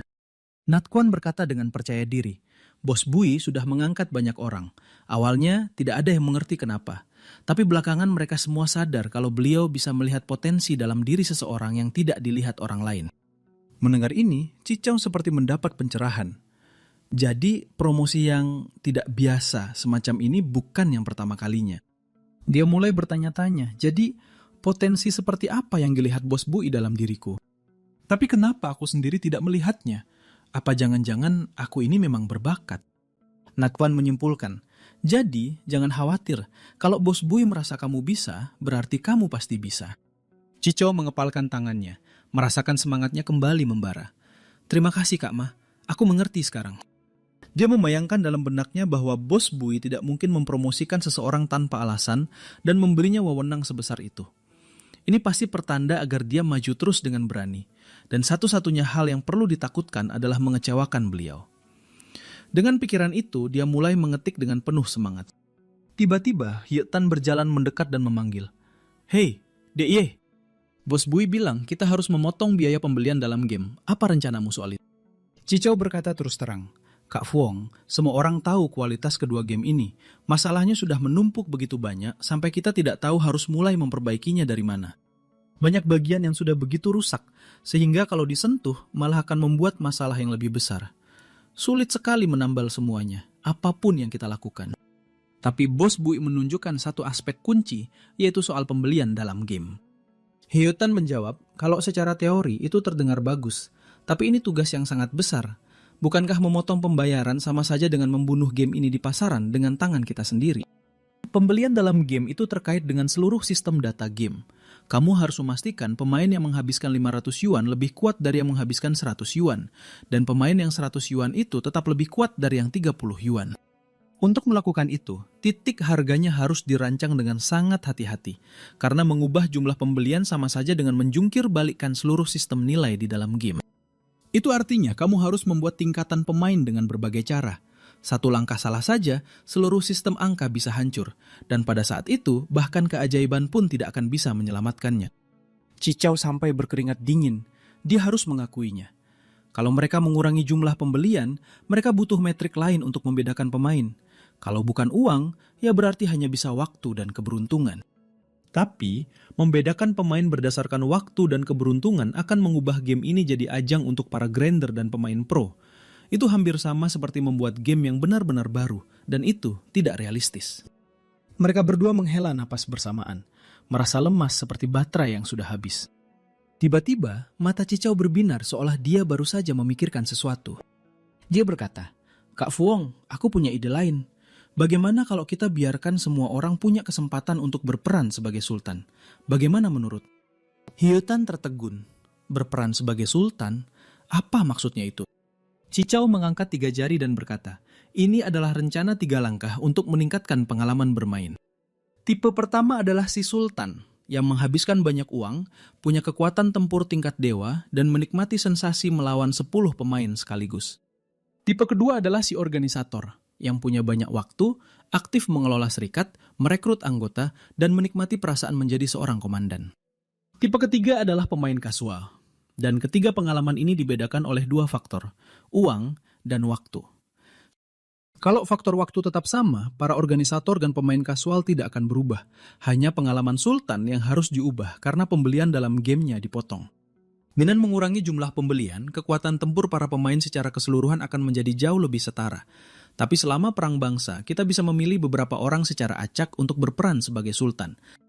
Pemain yang terpilih akan menerima peningkatan kekuatan tempur yang sangat besar, jenis kekuatan yang dulu hanya dimiliki oleh para pemain berduit. Kita akan membuatnya menjadi sistem orang terpilih. Semua orang mengumpulkan kesempatan mulai dari 0%, dan ini adalah undian acak. Kalau kamu menang, kesempatanmu akan kembali ke 0 dan kamu mulai mengumpulkannya lagi. Mata Hietan berbinar setelah mendengar ide itu.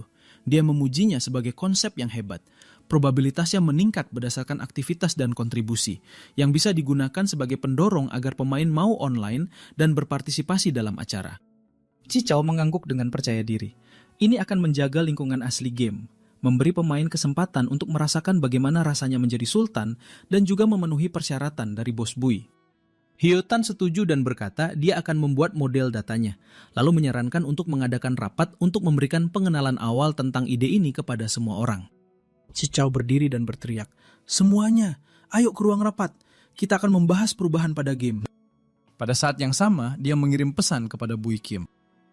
Bos Bui, saya punya pertanyaan tentang desain game yang ingin saya mintai nasihatnya. Kalau kita memotong pembelian dalam game, itu mungkin akan membuat para sultan kesal. Mereka bahkan bisa menuntut pengembalian dana dan berhenti main. Bagaimana kita harus menanganinya? Bui Kim membaca pesan itu dan berpikir dengan dingin. Kalau mereka mau pengembalian dana, suruh saja mereka minta ke orang yang mengambil uang mereka sebelumnya. Apa hubungannya denganku? Dan kalau mereka berhenti main, itu malah lebih bagus. Kalian semua, cepatlah berhenti main biar aku bisa cepat kaya. Atau para sultan itu bisa beralih jadi pemain gratis, itu juga tidak apa-apa. Dan kalau mereka tidak mau melakukan itu, ya sudah, berhenti saja main. Semakin cepat mereka berhenti, semakin cepat aku bangkrut. Beralih ke ruang rapat Sang Yang. Cicau sangat tegang sampai berkeringat. Jantungnya berdebar kencang seperti genderang. Saat dia tiba-tiba mendapat pesan dari bos Bui, dia sangat gembira. Akhirnya datang juga. Ayo kita lihat apa yang dia katakan. Bui Kim hanya mengirim 3 kata yang dingin dan ringkas. Terserah pada mereka. Mereka berdua membacanya dan hanya tertegun selama beberapa detik. Benar-benar bingung. Lalu sebuah ide tiba-tiba muncul di benak pria berambut biru itu. Hyotan sangat senang. Hanya 3 kata, terserah pada mereka. Terdengar begitu kuat, dia sangat kagum. Secara tidak langsung, itu menyelesaikan masalah 90% pendapatan mereka yang berasal dari pemain kaya. Tidak perlu terlalu memikirkannya. Sang bos sudah memberikan solusi, yaitu terserah pada mereka. Staf lainnya menjadi pucat saat mendengarnya. Kepala mereka penuh dengan tanda tanya, sama sekali tidak mengerti apa yang sedang terjadi. Hyotan menjelaskan bahwa itu artinya mereka tidak perlu khawatir pembaruan game akan membuat para pemain besar marah. Dia Picau mengangguk dengan antusias setuju. Tepat sekali. Dengan pembaruan baru, data untuk pemain kaya di server lama tidak akan tersentuh, jadi mereka akan tetap kuat. Tapi di server baru, semua orang mulai dari garis yang sama, mengikuti rencana baru. Seorang karyawan berambut putih dengan cemas mengangkat tangannya. Tapi bagaimana jika itu tidak menyelesaikan masalah? Tidak ada yang menghabiskan uang atau memainkan game. Hyotan menjawab langsung, mengatakan bahwa menghentikan pembelian dalam game pasti akan merugikan kepentingan para pemain kaya. Tidak pernah ada cara untuk membuat semua orang senang dalam situasi ini. Tiba-tiba, seseorang menggebrak meja dan menyatakan dengan tegas, ini seperti sebuah revolusi total. Jika kau sudah mengambil dari yang kaya untuk diberikan kepada yang miskin, mengapa kau harus peduli dengan perasaan mereka? Lupakan saja mereka. Tepat sekali. Maksud bos Bui sudah sangat jelas. Biarkan mereka membuat pilihan sendiri dan menanggung akibatnya. Kenapa kita harus pusing memikirkannya? Dan begitu saja, sang bos membuat keputusan yang bersih dan tegas.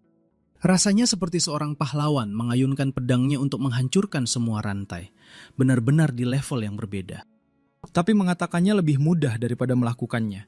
Pelaksanaannya yang benar-benar memusingkan. Selain bos Bui, siapa lagi yang punya nyali seperti itu?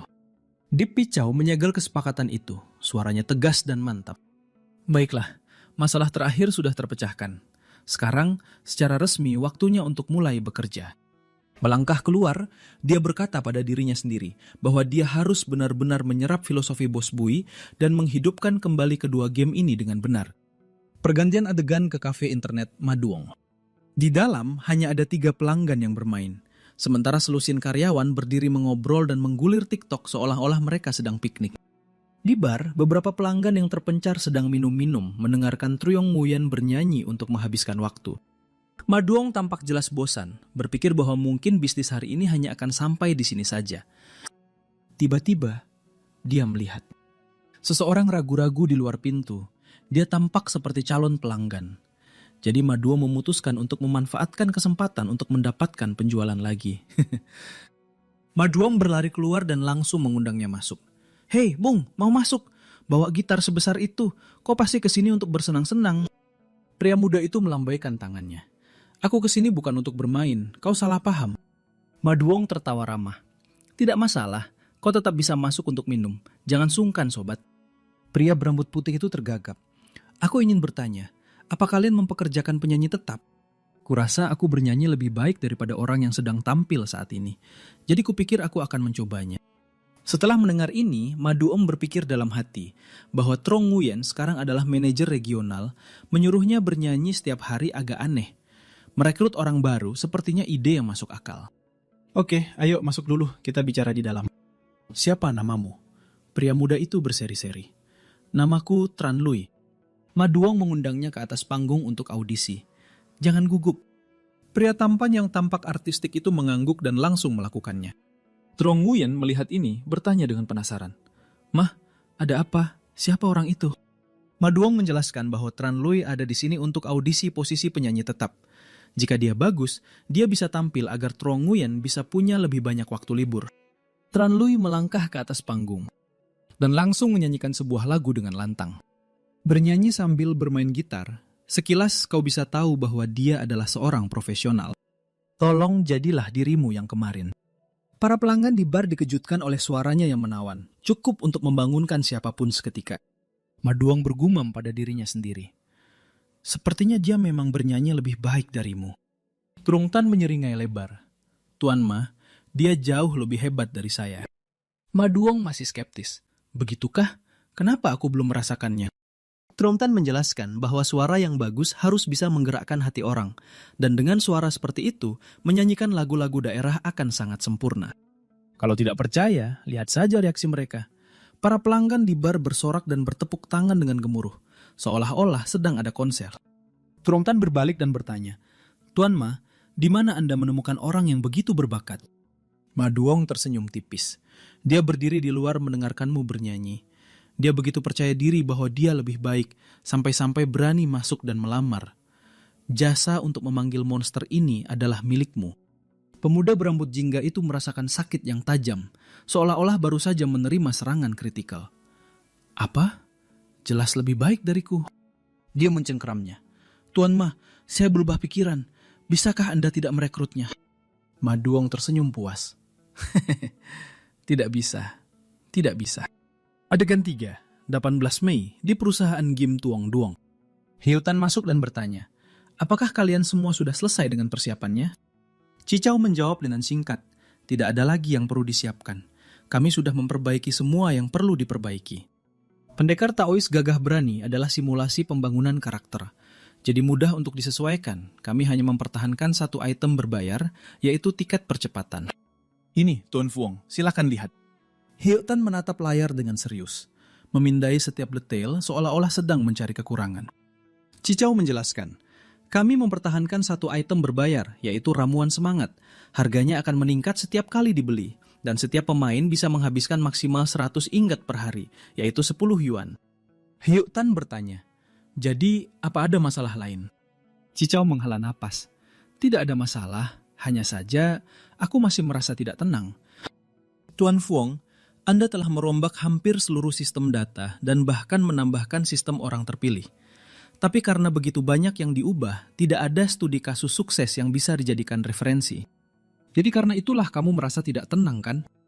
Cica mengurutkan kening. Benar, Anda punya banyak pengalaman. Menurut Anda, apakah ini akan baik-baik saja? Setelah mendengarkan, Hietan tersenyum tipis. Jadi ini yang kamu khawatirkan. Dia berkata, Cicau, kamu adalah kepala desainer sekarang. Ini adalah keputusan yang harus kamu buat sendiri. Bertanya pada orang lain hanya akan membuatmu semakin bingung. Pendapat semua orang hanyalah pengakuan atas bias mereka sendiri. Cicau tersentak sadar. Ah, benar juga. Aku harus menentukan jalanku sendiri. Hietan berdiri, menepuk pundaknya dan berkata, Merasa tidak yakin itu normal. Ingat saja bahwa kamu sedang menyelesaikan misi yang ditugaskan Bos Bui kepadamu. Wajah Cicau menjadi cerah. Benar. Berhasil atau gagal, semua ini adalah bagian dari misi Bos Bui. Aku hanya perlu mengikuti perintahnya. Kemudian dia berdiri dan berteriak, Semuanya, lakukan pemeriksaan terakhir. Bersiap untuk mengunggah versi baru. Seluruh ruangan menjawab serempak. Baik. Di dalam game, para pemain ramai berdiskusi. Pengumuman apa-apaan ini? Mereka hanya akan menjual ramuan semangat mulai sekarang. Semuanya gratis. Ini lelucon. Apa gamenya mau tutup? Seseorang berkata, menjual pedang seharga $888 waktu itu membuat banyak orang berhenti bermain. Cepat atau lambat pasti akan tutup. Mainkan saja selagi masih bisa. Seorang pemain wanita menyanggah. Tapi kan belum tutup, jadi seharusnya mereka berusaha mencari lebih banyak uang kan? Kenapa memberikan semuanya secara gratis? Apa mereka mencoba membuat para pemain kaya berhenti? Ini tidak masuk akal. Orang lain menimpali. Kamu masih bisa menghabiskan uang tahu dengan membeli ramuan semangat. Kalau kamu memaksimalkannya setiap hari, itu tetap 100 ingot. Gadis itu mencibir. 100 ingot itu kan cuma 10 yuan. Para sultan bahkan tidak akan peduli dengan jumlah segitu. Bahkan aku yang hidup pas-pasan ini saja merasa itu terlalu sedikit. Orang lain bertanya-tanya. Jadi kita tidak bisa bayar lebih mahal meskipun mau. Gila, server baru akan diatur ulang sepenuhnya ke nol, dan 10 yuan sehari membuatmu jadi pemain top. Kalau pengumumannya benar, ya berarti begitu. Seseorang lain berargumen, lalu bagaimana cara kita bertarung dalam perang antar negara? Kalau kekuatan tempur semua orang sama, apa ini hanya soal siapa yang punya lebih banyak orang? Kedengarannya konyol. Mata seorang pemain berambut putih terbelalak. Aku dengar mereka menambahkan sistem orang terpilih. Sistem ini menyeimbangkan kekuatan tempur berdasarkan jumlah pemain di setiap sisi, dan akan memilih beberapa orang secara acak untuk bertindak sebagai jagoan super. Mengejutkan sekali.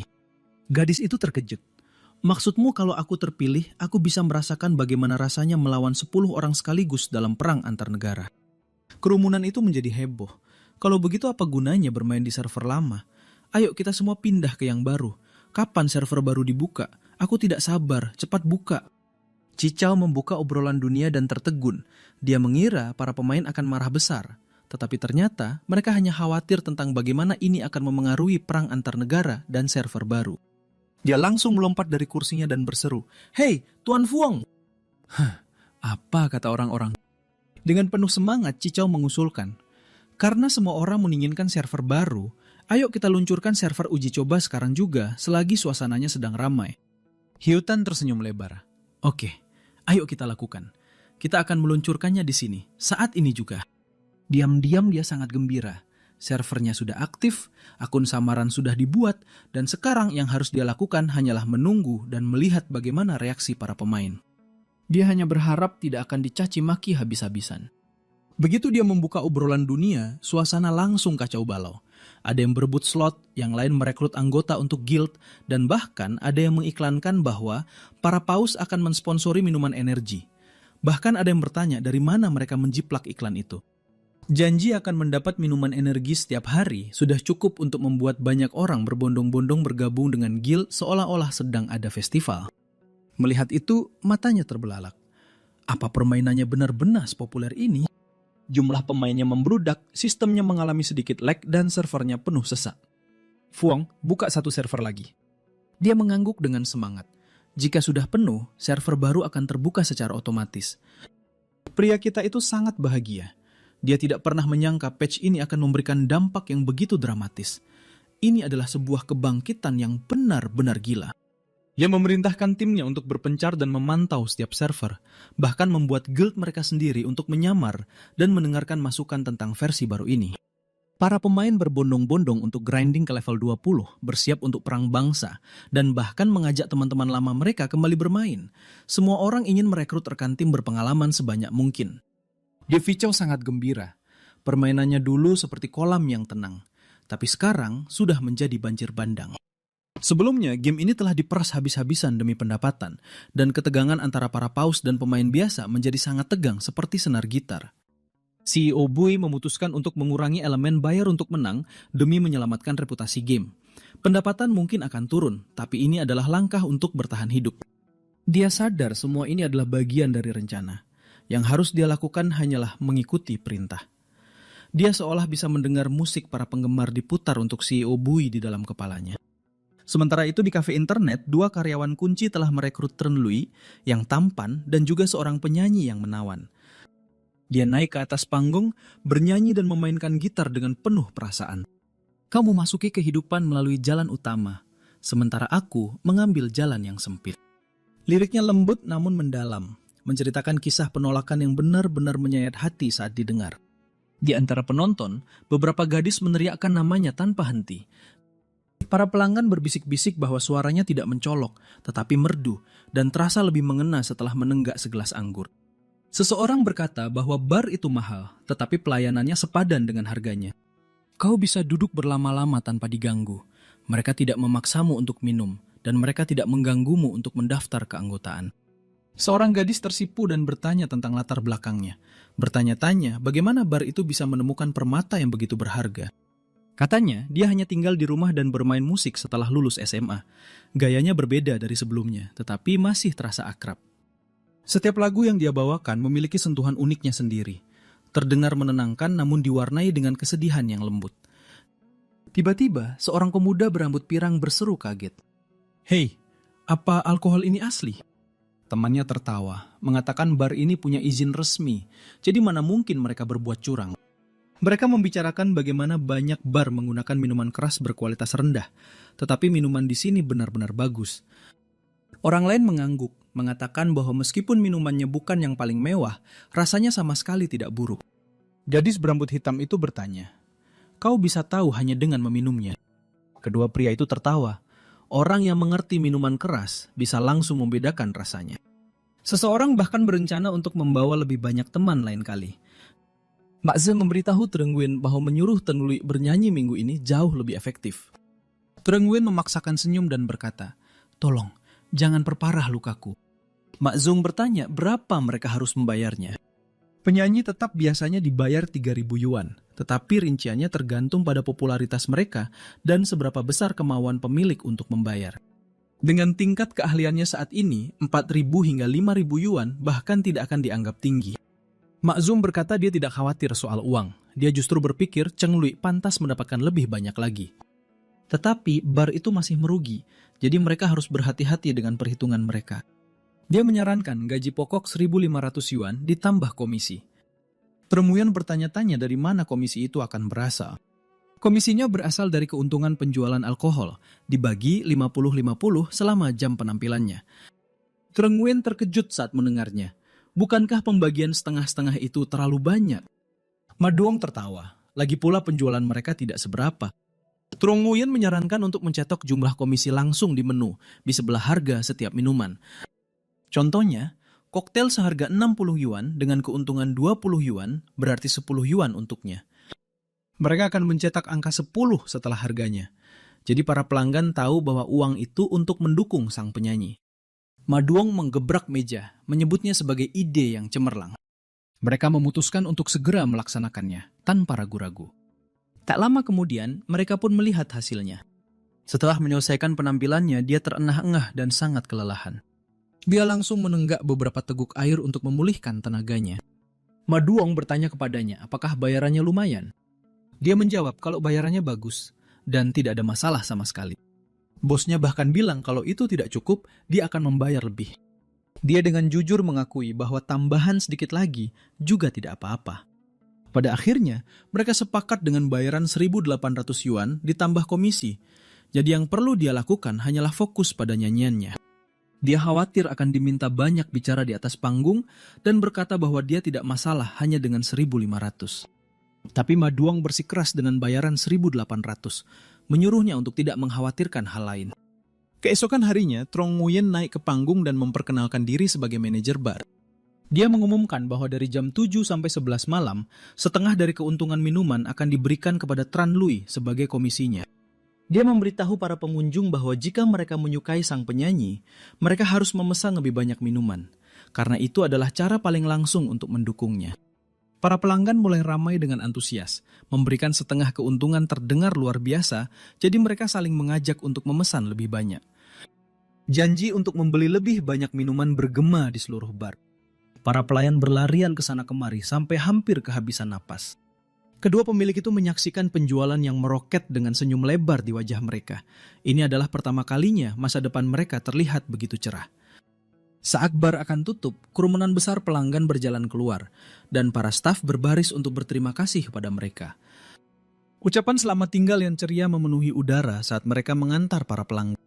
Tetapi ketika mereka berdua masuk ke dalam untuk menghitung uang, suasana hati mereka langsung memburuk. Mereka telah menjual banyak sekali minuman, tetapi uang tunai yang mereka dapatkan tidak sebanyak yang mereka harapkan. Trong Nguyen menjelaskan bahwa itu karena basis pelanggan mereka masih kecil. Bar itu hanya memiliki kursi terbatas, jadi meskipun telah menjual lebih dari 100 minuman, keuntungan satu malam hanya beberapa ratus hingga sedikit di atas 1.000 yuan. Setelah dipotong setengah untuk komisi Tran Lui, mereka hanya akan menghasilkan sekitar 20 hingga 30 ribu yuan sebulan. Dan itulah masalah terbesarnya. Ma Duong yang muda dengan rambut konyonya itu tampak seperti disambar petir.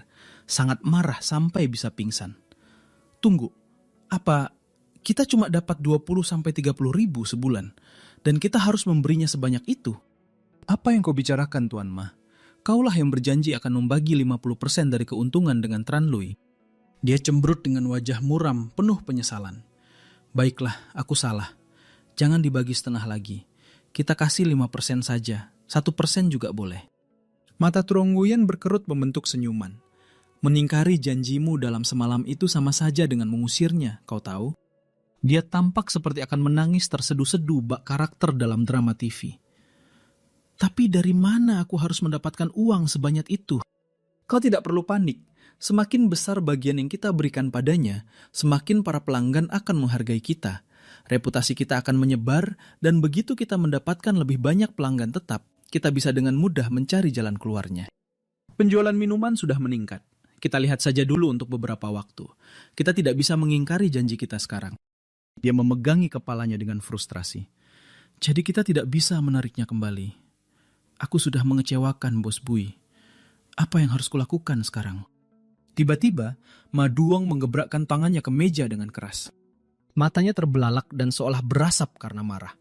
Ini tidak bisa dibiarkan. Jika aku harus merasakan penderitaan finansial sebesar ini, para pelanggan juga harus melihatnya. Trong Nguyen menyeringai licik. Dan bagaimana caramu membuat para pelanggan melihatnya? Kita akan memasang layar di sini. Setiap kali pelanggan memesan minuman, sebuah notifikasi akan langsung muncul. Layar itu akan menunjukkan nomor meja, apa yang mereka pesan, dan berapa banyak yang dibagikan kepada Tran Lui. Kita bahkan akan menambahkan pesan ucapan selamat yang keren. Dan di bagian paling atas, kita akan menampilkan total komisi yang dia peroleh malam itu. Biarkan mereka melihat angkanya bertambah secara langsung. Aku mempertaruhkan begitu banyak uangku sendiri. Tidak bisa hanya aku yang merasakan pedihnya. Seluruh bar ini harus melihat usaha yang aku curahkan untuk ini. Trong Nguyen mengacungkan jempol.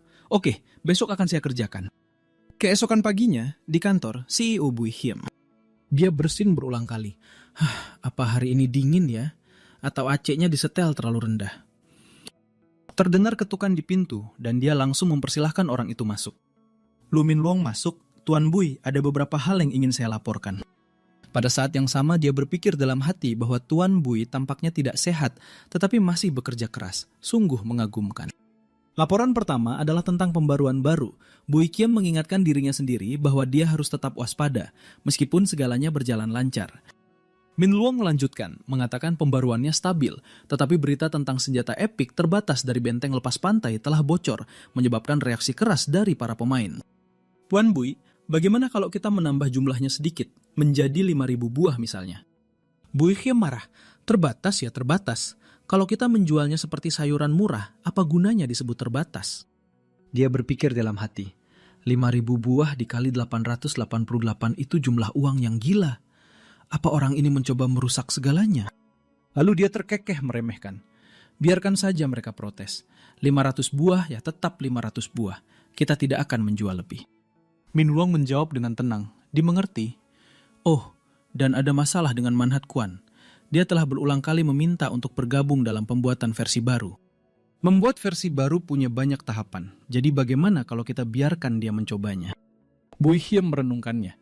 Anak itu sudah bersama perusahaan selama 2 bulan dan tidak benar juga kalau hanya menyuruhnya belajar terus-menerus. Tulisannya lumayan bagus, jadi akan sia-sia jika hanya menyuruhnya menulis naskah promosi dan tidak ada alasan nyata untuk menolaknya. Jadi dia mengangguk, oke, biarkan dia menangani hal-hal dasar dulu.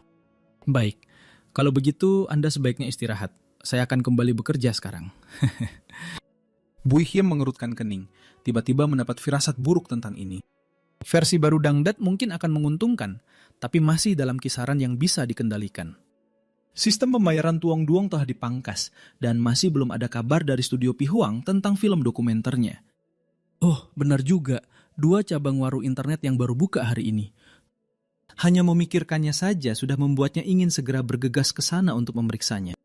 Tak lama kemudian, dia melesat ke lokasi secepat angin. Begitu dia masuk, dia disambut oleh suasana dingin dan sepi yang sudah biasa. Dia dengan santai menyesap tehnya dan terkekeh sendiri. Luar biasa. Kedua warung internet ini kosong, bahkan lebih sepi dari hari pembukaan. Sepertinya aku khawatir tanpa alasan. Tiba-tiba, 2 karyawan inti dari dangdut masuk. Ma Duong baru saja akan melaporkan kabar baik ketika Trong Nguyen menghentikannya. Pak Ma, saya tahu Anda ingin melaporkannya, tapi sekarang bukan waktu yang tepat. Itu akan terlalu terburu-buru. Kita hanya menjual lebih banyak alkohol, yang hanya menghasilkan sekitar 20.000 hingga 30.000 yuan sebulan. Kalau Anda terlalu melebih-lebihkannya, Tuan Bui akan bertanya berapa keuntungan kita, dan Anda harus mengakui kita masih merugi. Bukankah itu akan mematikan semangatnya? Menurut saya, kita sebaiknya menunggu sampai kita benar-benar untung sebelum memberitahunya. Dengan begitu kita bisa memberinya kejutan yang menyenangkan. Ini rencana yang sempurna. Begitulah cara warung internet kita akan mendapatkan tempat istimewa di hati Tuan Bu. Ma Duong melihat logikanya. Iya, melaporkannya sekarang tidak ada artinya. Dan itu akan membuat kita terlihat seperti sedang cari muka. Keduanya berjabat tangan dengan sangat gembira. Oke, kita akan tunggu. Kita akan berikan kejutannya setelah warung internet ini untung. Mereka terkikik sambil membayangkan Bui Hiem jatuh dari kursinya karena gembira. Sementara itu, Bui Hiem masih bersantai dengan tehnya, sama sekali tidak menyadari bencana yang mengancamnya. Keesokan harinya, Bui Hiem kembali bekerja. Dia memeriksa pesan-pesan yang dikirim oleh karyawannya. Seperti yang sudah dia duga, jumlah pemain yang melakukan deposit meningkat, tetapi total jumlah deposit turun 70 hingga 80%. Apa gunanya reputasi hebat jika gamenya merugi? Saat itu, terdengar lagi ketukan di pintu. Hoang Tubac yang berambut pirang masuk. Bui Hiem sebenarnya sedikit terkejut. Tubac meletakkan sebuah kotak besar berisi apel di atas mejanya. Saya kebetulan sedang berada di daerah sini dan mampir untuk pamit. Bui Hiem bingung. Pamit, Anda mau pergi kemana? Ini untuk film dokumenter studio Pihuang. Sutradara Chow, beberapa asisten, dan saya harus pergi ke Shanghai. Kami mungkin baru akan kembali bulan depan. Bui Hiem sangat gembira. Ya, Shanghai bagus. Dalam benaknya, mode kalkulatornya langsung aktif. Perjalanan jauh berarti harus keluar uang untuk penginapan dan tiket kereta. Dan itu sempurna. Hati-hati di jalan. Tapi, film dokumenter macam apa yang mengharuskanmu pergi jauh-jauh ke Shanghai? Tubak menggaruk kepalanya. Bos Bui, sejujurnya topik ini mungkin akan membuat kita kehilangan seluruh modal awal. Bui Hiem menyeringai seolah baru menang lotre sambil berteriak dalam hati. Kehilangan seluruh modal? Wah, ini baru bikin aku semangat. Dia segera bergegas menghampirinya. Dia menarik Tubak untuk duduk di sofa dan menuangkan teh. Ayo, duduk dan ceritakan semuanya padaku. Minum teh dulu. Apa maksudmu secara spesifik dengan kehilangan seluruh modal? Wajah Tubak tampak muram. Kami ingin membuat sesuatu yang lebih bermakna. Akhirnya kami memutuskan topiknya. Film dokumenter tentang pemain e-sports profesional. Bu Hyem terdiam sejenak. Film dokumenter tentang pemain e-sports. Sebuah pikiran muncul di benaknya. Membuat sesuatu seperti ini di tahun 2010 akan menjadi. Para pemainnya masih berjuang keras, dan hampir tidak ada uang di industri ini. Orang luar melihat pemain pro dan pemain biasa sebagai hal yang sama saja. Setelah selesai syuting, kamu mau menjualnya ke siapa? Bagaimana mungkin kamu bisa menghasilkan uang dari situ? Ini terdengar sangat menjanjikan. Tubak berkata dengan sedih bahwa mereka tahu film dokumenter sulit menarik penonton dan pengiklan, jadi mereka sudah bersiap untuk kemungkinan terburuk. Bu Hyem menepuk pundaknya dengan mantap, suaranya tegas. Tidak apa-apa, meskipun kalian kehilangan seluruh modal, aku akan mendukung kalian. Jadi berikan saja yang terbaik. Mata Tubak berkaca-kaca, sangat terharu hingga hampir menangis. Dia tahu bos Bui akan mendukungnya. Bu Hyem mengepalkan tangannya. Apalah artinya uang? Hidup itu harus punya makna. Tubak menjawab bahwa mereka akan naik kereta yang lambat dan murah ke Shanghai untuk menghemat biaya makan dan penginapan sebanyak mungkin. Mendengar ini, wajah Bu Hyem langsung muram. Apa maksudmu dengan itu? Tubak gemetar, mencoba memperbaiki keadaan. Bukan begitu, Pak. Saya hanya ingin mengendalikan anggaran. Tiba-tiba, Bu Hyem meledak dalam amarah. Wajahnya sangar seolah terbakar api. Mengendalikan anggaran. Huang Tubak, aku rasa kamu perlu menyadarkan dirimu akan posisimu. Pria muda itu menjadi pucat, hatinya mencelos. Dia jarang sekali melihat bos Bui semarah ini. Apa aku salah bicara? Dia mulai berbicara terus terang. Studio Fei Huang didanai oleh Tengda, dan seluruh studio bekerja untuk Tengda, menyuruh mereka naik kereta lambat, memaksa mereka berhemat soal makanan dan penginapan. Siapa yang akan bertanggung jawab jika terjadi sesuatu? Kelelahan dan kurang tidur akan menurunkan produktivitas, dan jika proses syutingnya jadi kacau, itu adalah bencana. Jika film dokumenter yang seharusnya bagus jadi hancur, siapa yang akan menanggung tanggung jawab itu? Keringat dingin membasahi tubuh Tubak. Tolong, jangan khawatir, Bos Bui. Saya hanya mencoba menghemat uang, bukan memperlakukan siapapun dengan buruk. Saya akan pastikan kesehatan semua orang terjamin. Dengarkan baik-baik. Kalian naik pesawat. Waktu adalah uang. Mengerti? Makan dan penginapan akan mengikuti standar kebijakan perjalanan bisnis. Kalau tidak jelas, tanyakan pada asisten Tan. Tidak perlu terburu-buru begitu sampai di Shanghai. Kalau syutingnya tidak selesai tepat waktu, tunda saja. Asalkan selesai sebelum tanggal 18 Juni. Penundaan berarti lebih banyak pengeluaran, dan kalau butuh uang lebih, minta saja padaku. Itu masalah kecil. Apa kamu paham? Setelah mendengar semua itu, Huang Tubak menjadi penurut seperti anak kucing. Baik, Pak, saya akan melakukan semua yang Anda katakan. Bu Hyem menghela napas. Kamu sekarang adalah karyawan veteran. Jangan membuatku khawatir tentang hal-hal sepele seperti ini. Baik. Mulai sekarang, Studio Fei Huang akan mengikuti standar Anda dengan ketat, Bos Bui. Kami akan melakukan persis seperti yang Anda perintahkan. Dia mengangguk puas. Oke, ingat, jika kamu menemui masalah apapun, laporkan padaku terlebih dahulu. Sepatuh anak anjing, Tubak mundur dari ruangan dan menutup pintu. Bu Hyem duduk kembali. Kekesalannya terlihat jelas di wajahnya. Proyek ini sudah dijamin rugi, dan dia masih mau mengontrol anggaran. Apa si Huang Tubak ini sengaja mau membuatku kesal? Dia berpikir dengan jengkel bahwa tidak peduli berapa kali dia memperingatkan mereka, beberapa orang masih saja begitu pelit. Dan ini adalah seorang veteran Tengda, tidak kurang. Memikirkannya saja sudah memalukan. Dia terlalu muak bahkan untuk membicarakannya. Sore harinya, dia sedang mengunyah sebuah apel. Dia memutuskan untuk menonton beberapa film untuk bersantai. Tiba-tiba, matanya mulai berkedut tak terkendali. Apa ini? Mata kiri kedutan pertanda rezeki, mata kanan kedutan pertanda sial. Apa ini? Semacam firasat. Mungkin aku terlalu banyak menonton film akhir-akhir ini, dan mataku lelah. Apa-apaan ini? Mata kananku berhenti berkedut, dan sekarang giliran mata kiriku yang mulai. Tidak apa-apa. Mata kiri itu pertanda baik, setidaknya lebih baik daripada yang kanan. Lalu dia tiba-tiba teringat. Mata kiri yang berkedut adalah pertanda akan mendapatkan uang. Tapi baginya, itu tidak ada bedanya dengan pertanda bencana besar. Kalau sampai dapat uang, tamatlah riwayatnya. Dia mulai curiga. Beberapa hari terakhir ini perasaannya tidak enak. Bahkan dia bermimpi warnetnya untung besar. 2 cabang baru itu tidak mungkin untung secepat ini. Atau jangan-jangan ada yang tidak beres dengan warnet asli milik Maduong. Ini tidak baik, dia harus segera memastikannya. Jadi dia langsung menelpon asistennya. Asisten Tan, bawa aku ke warnet musim perak sekarang juga. Warnet konyol milik Maduong sekarang bahkan sudah tidak terlihat seperti warnet lagi. Suasananya sangat ramai dan kacau, sampai terasa begitu penuh sesak. Para pelanggan terus berdatangan, berdesak-desakan seolah-olah sedang ada festival. Maduong tersenyum lebar. Lihat, ini benar-benar menyelesaikan masalah kekurangan tempat duduk. Orang di sebelahnya menimpali. Benar sekali Kak Mah, kau memang jenius. Tiba-tiba, seorang gadis cantik berjalan mendekat untuk memesan. Aku mau 3 koktail Islandia, 1 untukku dan 2 lagi untuk Tranlui. Tulis di catatannya.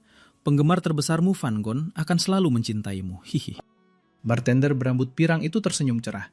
Tentu saja, silakan duduk dan kami akan segera mengantarkannya untuk Anda. Dia menambahkan, dan ingat, berikan minumannya begitu Tranlui naik ke panggung. Mendengar ini, 2 pria di sini sedikit tertegun. Kemudian mereka saling melempar senyum licik. Kalau begini terus, kita pasti bisa melapor ke bos Bui bulan depan. Kita sudah berhasil mengubah kerugian menjadi keuntungan. Salah satu dari mereka berkata dengan penuh semangat, aku harus membuktikan kalau aku tidak kalah hebat dari Hoang Tubach. Tepat pada saat itu, Tubach tidak bisa berhenti bersin. Apa-apaan ini? Kenapa perasaanku mengatakan ada yang sedang membicarakanku sekarang? Trong Nguyen yang berambut jingga menyatakan dengan percaya diri. Selanjutnya, kita akan meminta Tran Lui untuk melakukan tur di 2 cabang lainnya, jadi kita bisa membuatnya seramai ini. Sempurna. Dengan ketiga cabang yang menghasilkan keuntungan, kita akan memberikan kejutan terbesar dalam hidup Tuan Kim. Madua membayangkan dirinya ditepuk punggungnya dan dipuji. Kau benar-benar melampaui dirimu sendiri. Dangdat beruntung memilikimu. Dia bahkan membayangkan adegan diberi piala emas dengan tepuk tangan yang meriah. Dia harus membuktikan bahwa dia adalah tangan kanan terbaik. Dan tepat pada saat itu, Bos Bui tiba. Dia baru saja keluar dari mobil. Saat dia masuk, dia membeku untuk waktu yang terasa seperti selamanya. Lampu redup, minuman mewah, dan suasana yang meriah seperti pesta. Matanya terbelalak saat dia bertanya-tanya, di mana aku? Siapa aku? Apa yang terjadi dengan warnetku yang sepi dan kosong? Apa-apaan ini? Sebenarnya apa yang sedang terjadi di sini? Siapa yang bertanggung jawab atas semua ini? Tidak, ini tidak boleh terjadi. Dia harus segera mencari tahu apa yang sebenarnya terjadi. Di dalam, Tran Lui sedang bernyanyi sepenuh hati. Saat dia menyanyikan baris tentang kerinduan, sebuah teks muncul di layar besar. 2 koktail Islandia dari Pangon. Semoga penampilanmu luar biasa. Para penonton pun menjadi heboh. Para wanita di antara penonton yang benar-benar terpesona mulai mengeluarkan dompet mereka dan berebut memesan minuman. 1 koktail Islandia untukku. Aku juga, aku mau 3. Asisten Tan juga terkejut. Baru minggu lalu, tempat ini sepi seperti kota mati. Dan sekarang, tempat ini benar-benar penuh sesak. Jika tren ini terus berlanjut, area di sekitarnya juga akan mendapat keuntungan, menciptakan dampak positif bagi seluruh lingkungan. Dia bahkan berpikir bahwa Bos Bui tidak peduli dengan kerugian sebelumnya. Mungkinkah dia telah merencanakan semua ini sejak awal? Dia memang jenius. Tapi tunggu dulu. Terakhir kali Bos Bui tersenyum. Jadi kenapa sekarang dia terlihat begitu tegang? Mata Bui Kiem memerah, dan aura membunuh memenuhi ruangan. Warnet itu tadinya berjalan baik-baik saja, dan sekarang telah diubah menjadi kekacauan ini. Mereka membagikan minuman dan hadiah seolah-olah ini adalah pasar malam. Dia beruntung mengetahuinya lebih awal, atau laporan pendapatan akhir bulan mungkin akan membuatnya pingsan karena marah. Dia melangkah maju perlahan, amarahnya seolah memancar kuat dari tubuhnya. Sementara itu, Maduong masih berpuas diri. Kurasa masih ada banyak ruang untuk kita mengoptimalkan tempat ini. Ketika Trong Nguyen melihat Bui Kim mendekat, dia sangat ketakutan sampai hampir tidak bisa berdiri tegak. Maduong melanjutkan, kalau kita belum bisa memasang dinding video, kita bisa melakukan beberapa renovasi agar orang di luar bisa merasakan suasana di dalam. Jantung Trong Nguyen mencelos. Ya Tuhan, kenapa tatapan Bos Bui begitu menakutkan hari ini? Maduong berbalik, senyum lebar baru saja mulai terbentuk di wajahnya. Dia tersenyum dengan polos. Tuan Him, aku berencana memberimu kejutan, tapi sepertinya Anda mengetahuinya lebih awal. Bui Kiem menggeram. Warnetku tadinya begitu tenang dan damai. Kenapa kamu ubahnya menjadi pasar malam sialan ini? Dan apa-apaan dengan semua hadiah gratis itu? Apa kau juga mencoba membuat penyanyi itu menjadi juru promosimu? Ma Duong membeku. Mulutnya ternganga. Hah? Ada apa Tuan Hiem? Warnet ini akhirnya akan untung, bukan? Bui Hiem merasa seperti disambar petir. Matanya membelalak penuh amarah. Untung. Kata itu saja sudah membuat darahnya mendidih. Apa si Ma tua ini sengaja mau menabur garam di atas lukaku? Dia menggeram. Ma tua, untung saja aku tahu lebih awal. Kalau tidak, kau sudah menghancurkan kafe internet yang bagus ini. Kau telah merusak rencanaku dan mencoreng citra Dangdak. Sadar tidak kau? Mak Zun tampak melongo kebingungan. Sama sekali tidak tahu apa yang sedang terjadi. Trong Nguyen buru-buru mencoba menenangkannya. Bos Bui, mohon tenang dulu. Mari kita duduk dan bicarakan baik-baik. Dalam hati, dia juga panik luar biasa. Dia belum pernah melihat Kak Kiem semarah ini. Maka mereka bertiga segera masuk ke dalam ruang rapat pribadi. Mak Zun angkat bicara lebih dulu Kak Kiem. Aku tidak mengerti apa yang kau katakan. Kalau aku melakukan sesuatu yang salah, katakan saja terus terang. Bui Hiem mendidih dalam hati. Aku membuka 2 kafe lagi, dan 2 lainnya sedang dalam proses. Total 5 kafe, masing-masing bergiliran rugi 1 juta sebulan. Itu adalah sistem yang indah. Tapi sekarang kau mengubah cabang utama menjadi seperti ini. Jika cabang ini mulai menghasilkan untung, itu akan memicu reaksi berantai yang membawa bencana. Tapi dia tidak bisa begitu saja mengatakan hal itu dengan lantang. Yang ingin dia lakukan hanyalah mengutuk sistem sialan ini. Bui Hiem menghela napas, menahan amarahnya. Dengar, Matua, sudah berapa kali aku tekankan padamu. Keuntungan bukanlah prioritas nomor 1. Membangun citra merek Dangdat adalah nomor 1. Mengerti? Jadi citra macam apa yang kau bangun sekarang, warung pinggir jalan? Mak Zion mengerutkan kening, wajahnya memerah seperti remaja. Yah, ini bukan warung pinggir jalan.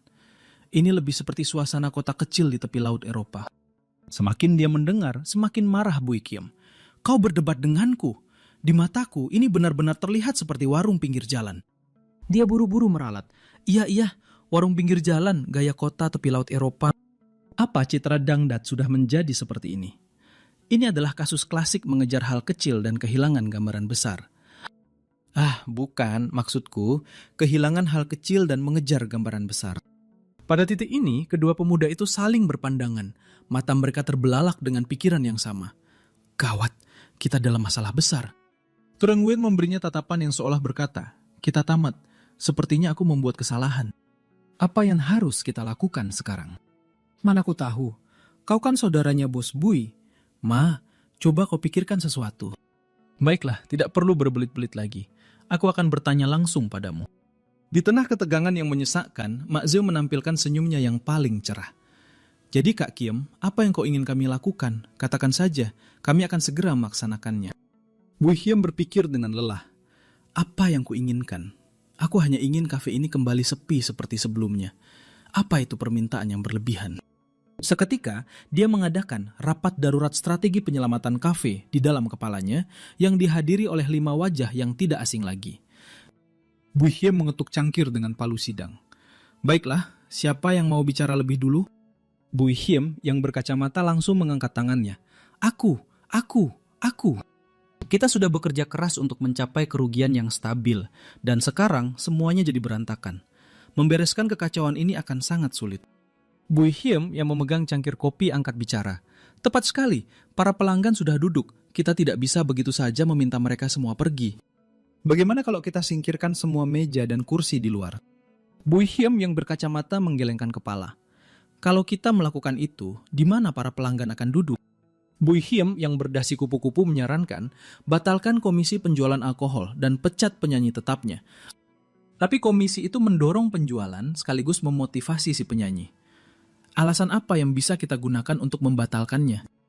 Bui Hiem yang memegang palu berkata dengan suara rendah, kita tidak bisa hanya mengobati gejalanya. Kuncinya adalah mengatasi akar masalahnya. Dia berdiri dan membuat keputusan akhir. Turunkan layar di luar ruangan terlebih dahulu. Ketika kerumunan di luar mulai berkurang, singkirkan meja dan kursi secara bertahap. Kembalikan semuanya seperti semula. Mazun tersenyum kaku. Baik, apapun katamu, Kak Hiem. Soal penyanyi tetap, suruh dia datang ke sini nanti. Aku perlu bicara dengannya. Trumuyin mengangguk patuh. Beberapa saat kemudian, orang yang dipanggil adalah Ten Yahello. Nama asli orang ini adalah Chen Lui. Bu Hiem tersenyum dalam hati, berpikir, para pelanggan datang karena dia. Untuk memadamkan api ini, aku harus membereskan sumbernya. Keduanya berjabat tangan dengan sopan. Halo, Mak Zieng sudah bercerita tentangmu. Silakan duduk, mari kita bicara. Trumuyin pamit keluar. Bos, Bui, saya akan kembali bekerja. Baik, silahkan. Bu Hiem langsung ke pokok permasalahan. Kau sudah tinggal di Qingzhou seumur hidupmu. Apa kau tidak ingin pergi keluar dan melihat dunia? Kalau kau ingin mengejar impian musikmu, kau harus pergi ke Shanghai atau Beijing. Trunrui dengan cepat melambaikan tangannya menolak. Shanghai, Beijing. Tidak mungkin. Orang tuaku tidak akan setuju aku pindah sejauh itu. Selain itu, biaya hidup di sana sangat tinggi. Aku takut aku tidak akan bisa bertahan. Kau meremehkan dirimu sendiri. Kau tidak tahu seberapa bagus suaramu sebagai penyanyi. Dengan bakat Anda, saat Anda membuka mulut, itu seperti senjata yang membuat semua orang terdiam. Anda tidak tahu betapa banyaknya gadis yang tergila-gila sampai mau melakukan hal-hal gila demi Anda. Trunrui tertawa malu-malu. Bos Bui terlalu memuji saya. Saya serius, jangan meremehkan diri sendiri. Anda akan berkembang jauh lebih cepat di kota besar. Nanti Anda bisa kembali ke kota Jingzhou dengan sukses dan tunjukkan pada semua orang yang dulu meremehkan Anda. Mendengar masa depan yang begitu cerah digambarkan untuknya, Trunrui mulai merasa melayang kegirangan. Bos Bui berpikir dalam hati, sempurna. Dia seorang introvert yang hanya di rumah setelah lulus SMA. Jadi dia pasti sangat tertekan dan butuh pengakuan. Untuk membawanya ke kota besar, aku harus menghilangkan kekhawatirannya tentang hal-hal di kampung halamannya. Sebelumnya dia berencana untuk menasihatinya agar berhenti lalu memberinya modal. Tetapi sistem memperingatkannya karena Trunrui bukan karyawan Tengda. Dan dia tidak bisa begitu saja memecatnya. Karena anak itu tidak melakukan kesalahan apapun, malah dia sudah banyak membantu kafe internet ini. Jadi tidak ada alasan untuk melepaskannya. Jadi Bu Kiem berkata, jika Anda ingin pergi ke Beijing untuk mengejar karir musik, saya bisa bantu. Studio Phoenix Terbang adalah perusahaan di bawah Tengda yang saat ini berada di Shanghai. Saya bisa memindahkan Anda ke sana. Ini hanya masalah kecil, mengatur tempat tinggal dan makan untuk satu orang saja. Trunrui terkejut.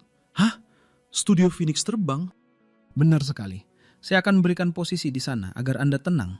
Anda bisa bekerja sambil mengejar karir musik. Bagaimana menurut Anda? Dalam benaknya, Bu Kiem tertawa licik. Aku ini jenius. Sekarang aku punya alasan yang sah untuk mendanai dia. Trunrui ragu-ragu. Biar saya pikirkan lagi.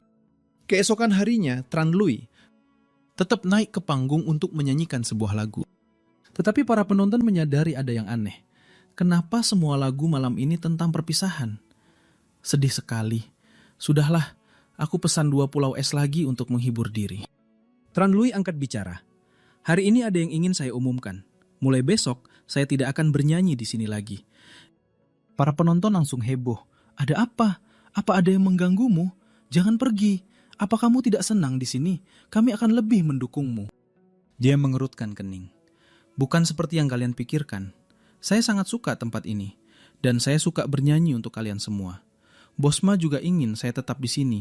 Dan saya sangat tersentuh dengan semua hadiah yang kalian berikan. Saya pergi karena bos besar kafe ini.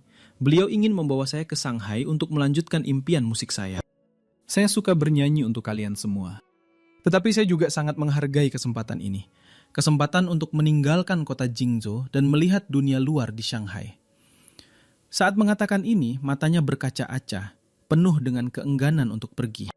Para wanita di antara penonton ikut menangis bersamanya. Itu luar biasa. Kami akan merindukanmu, tapi kami mendukungmu.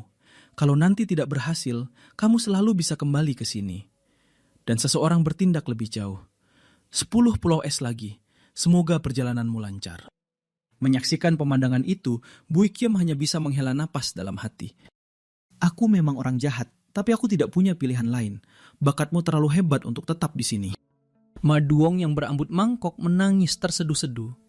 Oh, hilang sudah sumber uangku. Trunrui menepuk bahunya untuk menenangkan. Bos Ma, dengarkan saja Bos Pui. Tidak apa-apa, kita akan cari penyanyi baru. Masih ada kesempatan untuk mengubah kerugian kita menjadi keuntungan. Ma Duong berkata dengan tercekat. Tapi kenapa? Kita sudah hampir untung. Aku punya firasat kita tidak akan pernah menemukan orang seperti Tran Lui lagi. Bui Hiem terkejut. Hah? Masalah ini membuatmu sesedih itu? Dia berjalan mendekat. Matua, tidak apa-apa. Dia itu talenta sejati. Sayang sekali kalau dia hanya di kafe internet. Kalau kamu menganggap dirimu sebagai orang yang membina bakat, kamu harusnya mendoakan yang terbaik untuknya.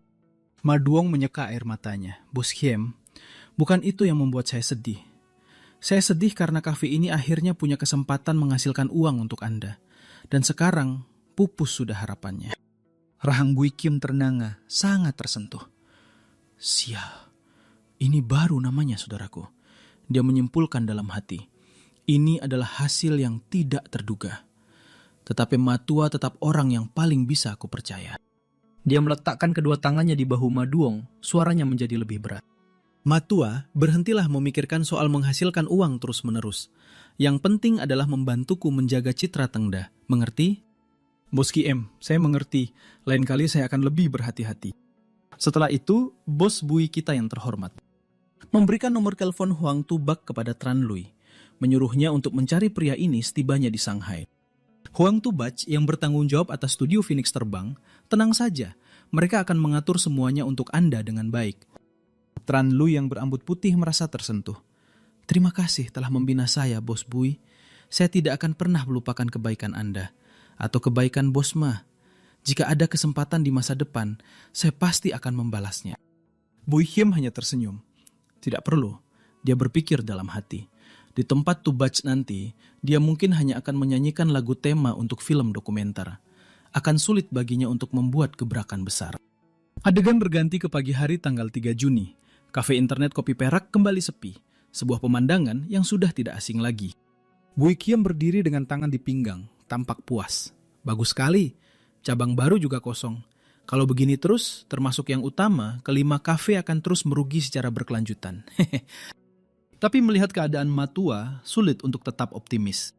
Sementara itu, Ma Duong tampak seperti akan jatuh ke dalam kondisi depresi tingkat 4. Bui Hiem memanggil Trung Nguyen dan menanyakan bagaimana suasana hati Matua akhir-akhir ini. Dia baik-baik saja, Direktur Bui. Dia hanya sedih karena kehilangan tujuan hidupnya. Tapi nafsu makannya tidak berkurang, malah dia makan lebih banyak lagi. Mendengar itu, Bui Hiem terkekeh dalam hati. Sialan, memang beginilah si Matua. Lalu dia berpura-pura bertanya dengan santai.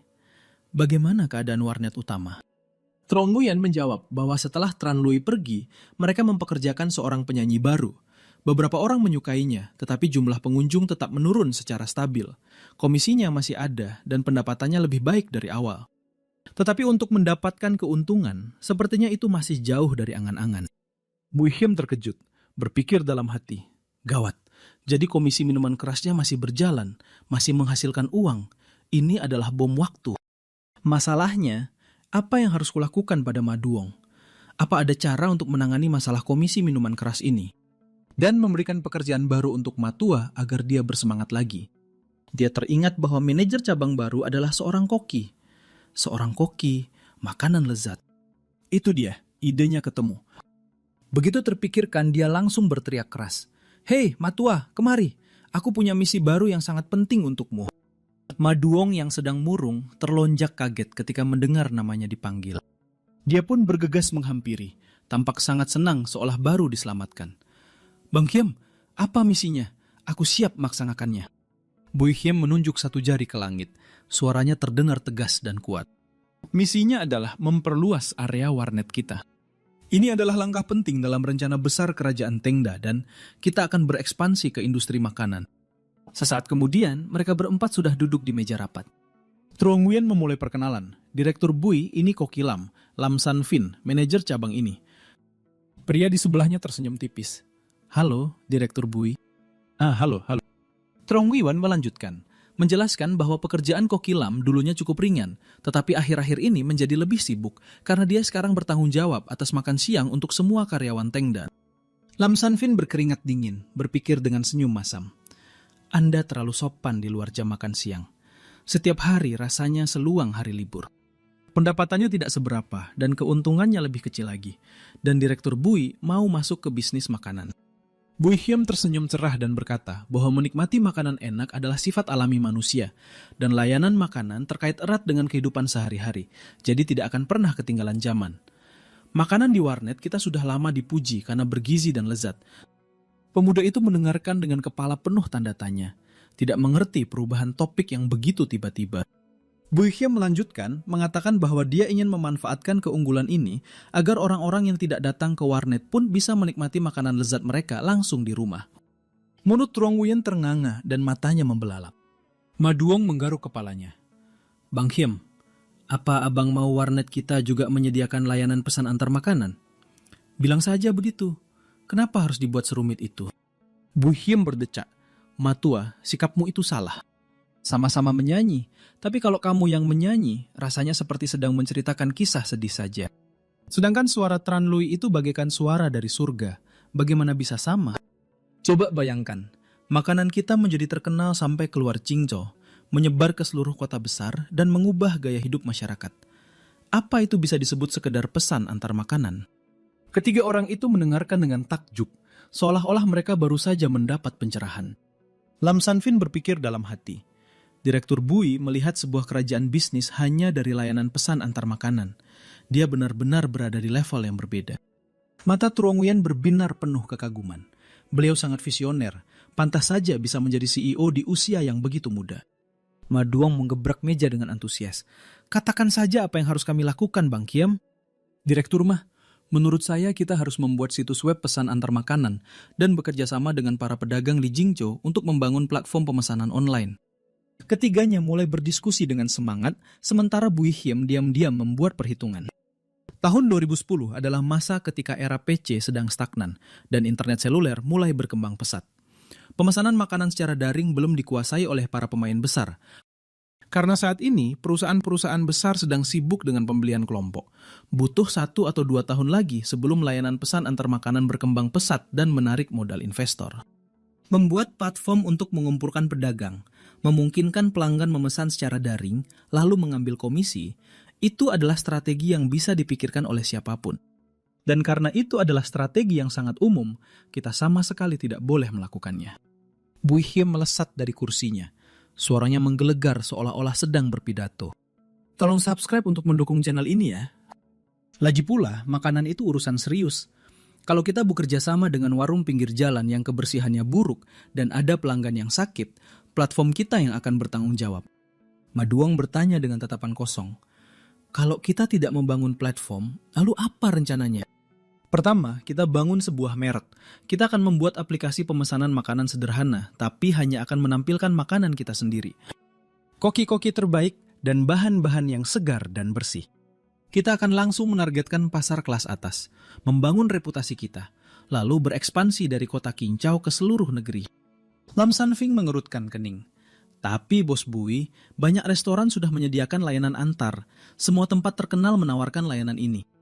Makanan kita memang tidak buruk, tapi kita tidak punya keunggulan yang jelas. Jangankan soal pemasaran, bersaing dari segi harga saja akan sulit. Mendengar ini, Buihyem memujinya dalam hati. Cerdas juga. Dia benar-benar koki yang hebat, langsung bisa menemukan kelemahannya. Aku harus bisa merebut hati orang ini. Dia tersenyum. Itulah kenapa aku bilang kita harus menyasar pasar kelas atas. Tempat lain menggunakan kantong dan wadah plastik yang terlihat murahan dan tidak meyakinkan. Orang-orang peduli dengan penampilan, makanan akan diantar tepat waktu oleh seorang profesional yang bahkan akan membersihkan semuanya sesudahnya. Langkah itu saja sudah cukup untuk menyingkirkan restoran-restoran lokal lainnya. Pria berambut pirang itu berbisik kepada Truong-Nguyen. Bos Truong, menurutmu ini akan berhasil? Percaya saja pada Bos Bui. Dia sudah pernah berhasil sebelumnya, jadi apa yang perlu diragukan? Buihyem menunjuk langsung. Koki Lam, Anda yang akan bertanggung jawab atas ini. Mari kita lakukan uji coba langsung di warung internet ini. Lam Sanfing hanya bisa mengangguk dan setuju. Truong-Nguyen dan Ma Duong, kalian berdua urus situs web, perangkat lunak pemesanan, dan rencana pemasarannya. Aku mau proposalnya minggu ini, dan kita mulai beroperasi minggu depan. Ma Duong membusungkan dadanya.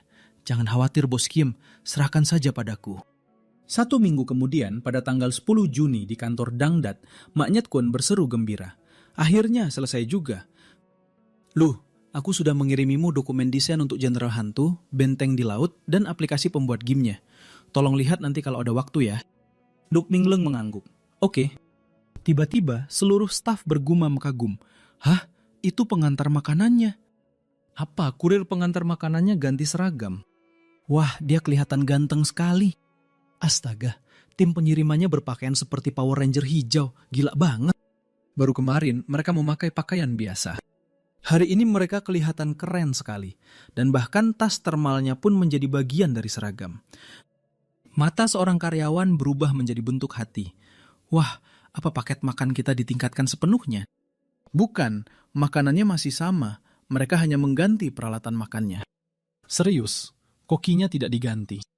Lalu kenapa makanannya terlihat jauh lebih menggugah selera? Nyetkun yang berambut ungu langsung mengambil satu suap.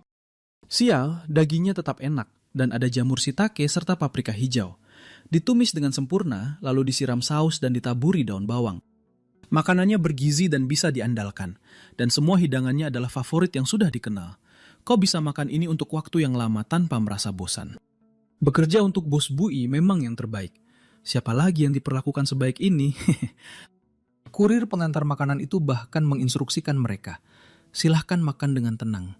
Kalau sudah selesai, taruh saja piringnya di dalam tas. Nanti sore akan ada yang datang untuk mengambilnya. Mendengar itu, para karyawan berbisik-bisik heboh. Tunggu, mereka bahkan mengambilnya kembali. Tentu saja, piringnya mahal. Semua orang sekali lagi memuji tunjangan perusahaan yang benar-benar luar biasa. Seseorang menghela napas. Tadinya aku berencana masak sendiri untuk menghemat uang, tapi tidak mungkin bisa seenak ini. Nyetkun dengan penasaran bertanya pada Lu.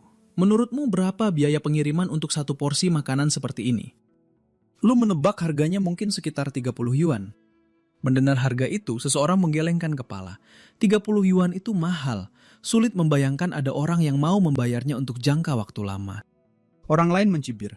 Ini kan tunjangan internal perusahaan. Kamu pikir bos Bui sedang beramal? Tidak mungkin sesuatu yang berkualitas tinggi seperti ini dijual untuk umum. Bauhuk menimpali. Tebakanku, bos Bui sudah mengembangkan merek untuk ini. Dia mungkin sudah memikirkan sebuah nama, jasa antar makanan warung internet. Sementara itu, Lam Van sedang mencoba makanan tersebut. Dia merasa sangat berterima kasih. Wanita itu hanya bisa memikirkan satu hal. Bos Bui memperlakukan karyawannya dengan sangat baik. Dia bertanya-tanya, kenapa hidup ini begitu kejam pada bos yang begitu baik? Mungkin aku harus melakukan sesuatu sesuai kemampuanku untuk membantunya. Adegan beralih ke tanggal 18 Juni. Pada saat yang sama, semua game Tengda merilis pembaruan baru secara serentak. Bui Hiem merasa sangat tegang. Penjualan meroket tajam, tapi tidak apa-apa, semuanya masih terkendali. Mungkin. Sang karakter utama segera menggulir layar untuk melihat reaksi para pemain. Komentar pun meledak. Jenderal Hantu akhirnya mendapat pembaruan. Dan mereka bahkan memperbarui jalan raya gurun yang sepi. Harganya sangat murah tapi kelihatannya luar biasa. Aku bahkan tidak kebagian satupun. Ada yang menawar untuk membelinya seharga 2.000 yuan, sementara yang lain mengeluh tidak mengerti kenapa bosnya tidak mau mencari untung. Membaca itu dia sangat senang, sampai rasanya bisa terbang bersorak liar di dalam hati. Tapi kemudian dia menemukan Kyovu telah mengunggah video baru. Pembaruan paling murah hati dari Tengda sepanjang sejarah. Kau bukan manusia jika tidak memainkannya. Wajah Bui Hiem langsung pucat hanya dengan membaca judulnya. Sialan, Guru Kyo merilis video lagi. Dalam video itu, Kyovu menyatakan, aku sudah memprediksi Jenderal Hantu akan mendapatkan pembaruan, tapi aku tidak menyangka jalan raya gurun yang sepi juga akan diperbarui. Biaya peningkatannya pasti sangat besar. Mendengar ini, sang karakter utama panik. Omong kosong apa yang dia katakan. Apa yang dia tahu sampai bisa membuat klaim liar seperti itu. Dia melanjutkan. Sekarang aku mengerti aku salah. Game ini adalah perjalanan refleksi diri tentang kehidupan dan telah diberi peningkatan kualitas super tinggi. Jika Tengda menganggapnya sebagai bagian dari masa lalu mereka yang memalukan, mereka pasti akan membiarkannya mati begitu saja. Tapi tidak, Tengda bahkan menambahkan 5 skin, lebih banyak konektivitas, dan mode tanpa akhir yang mereka sebutkan sebelumnya. Ini membuktikan mereka mencurahkan hati mereka ke dalamnya, mengubahnya menjadi sebuah karya seni satir. Komentar di bawah video itu semua ikut menimpali. Ternyata game ini sangat dalam. Semuanya adalah bagian dari rencana. Bos misterius itu sangat menawan. Jika dia rela melakukan pembaruan meskipun rugi, apa yang perlu ditakutkan? Mainkan saja, hehe. Bu Hye merasakan sakit yang tajam mendengarkan ini. Game apapun yang aku buat, dia selalu memujinya setinggi langit. Dan sekarang aku semakin takut untuk membuat yang lain. Itu hanya pembaruan acak, tapi dia meledakkannya menjadi semacam filosofi. Dia menggebrak meja dengan tangannya. Sambil menggertakkan gigi, merasakan amarah yang membara. Tidak, aku harus membuatnya diam, tidak peduli apapun biayanya. Tapi kekerasan tidak akan berhasil, jadi aku harus mencoba pendekatan yang lebih halus. Jadi dia meraih ponselnya dan segera menelpon sekretarisnya. Sekretaris Tan, atur 2 orang untuk menyelidiki guru Kyo untukku. Aku butuh berkas lengkap tentang dia. Wanita itu segera menerima perintah tersebut. Pada saat yang sama, Kyo-fu tiba-tiba merasakan hawa dingin menjalari tulang punggungnya. Dia bingung, kenapa aku tiba-tiba merinding? Apa pendingin ruangannya terlalu dingin? Adegan beralih ke tanggal 20 Juni. Di rumah Bui Kiem, dia terus-menerus menguap. Dia berpikir, ada liburan di pertengahan Juli, dan ujian akan segera tiba. Aku harus memanfaatkan kesempatan ini untuk belajar. Makzel mengelola warung internet bawal perak dan stasiun pengiriman sambil serius mengikuti kuliah agar lulus ujian.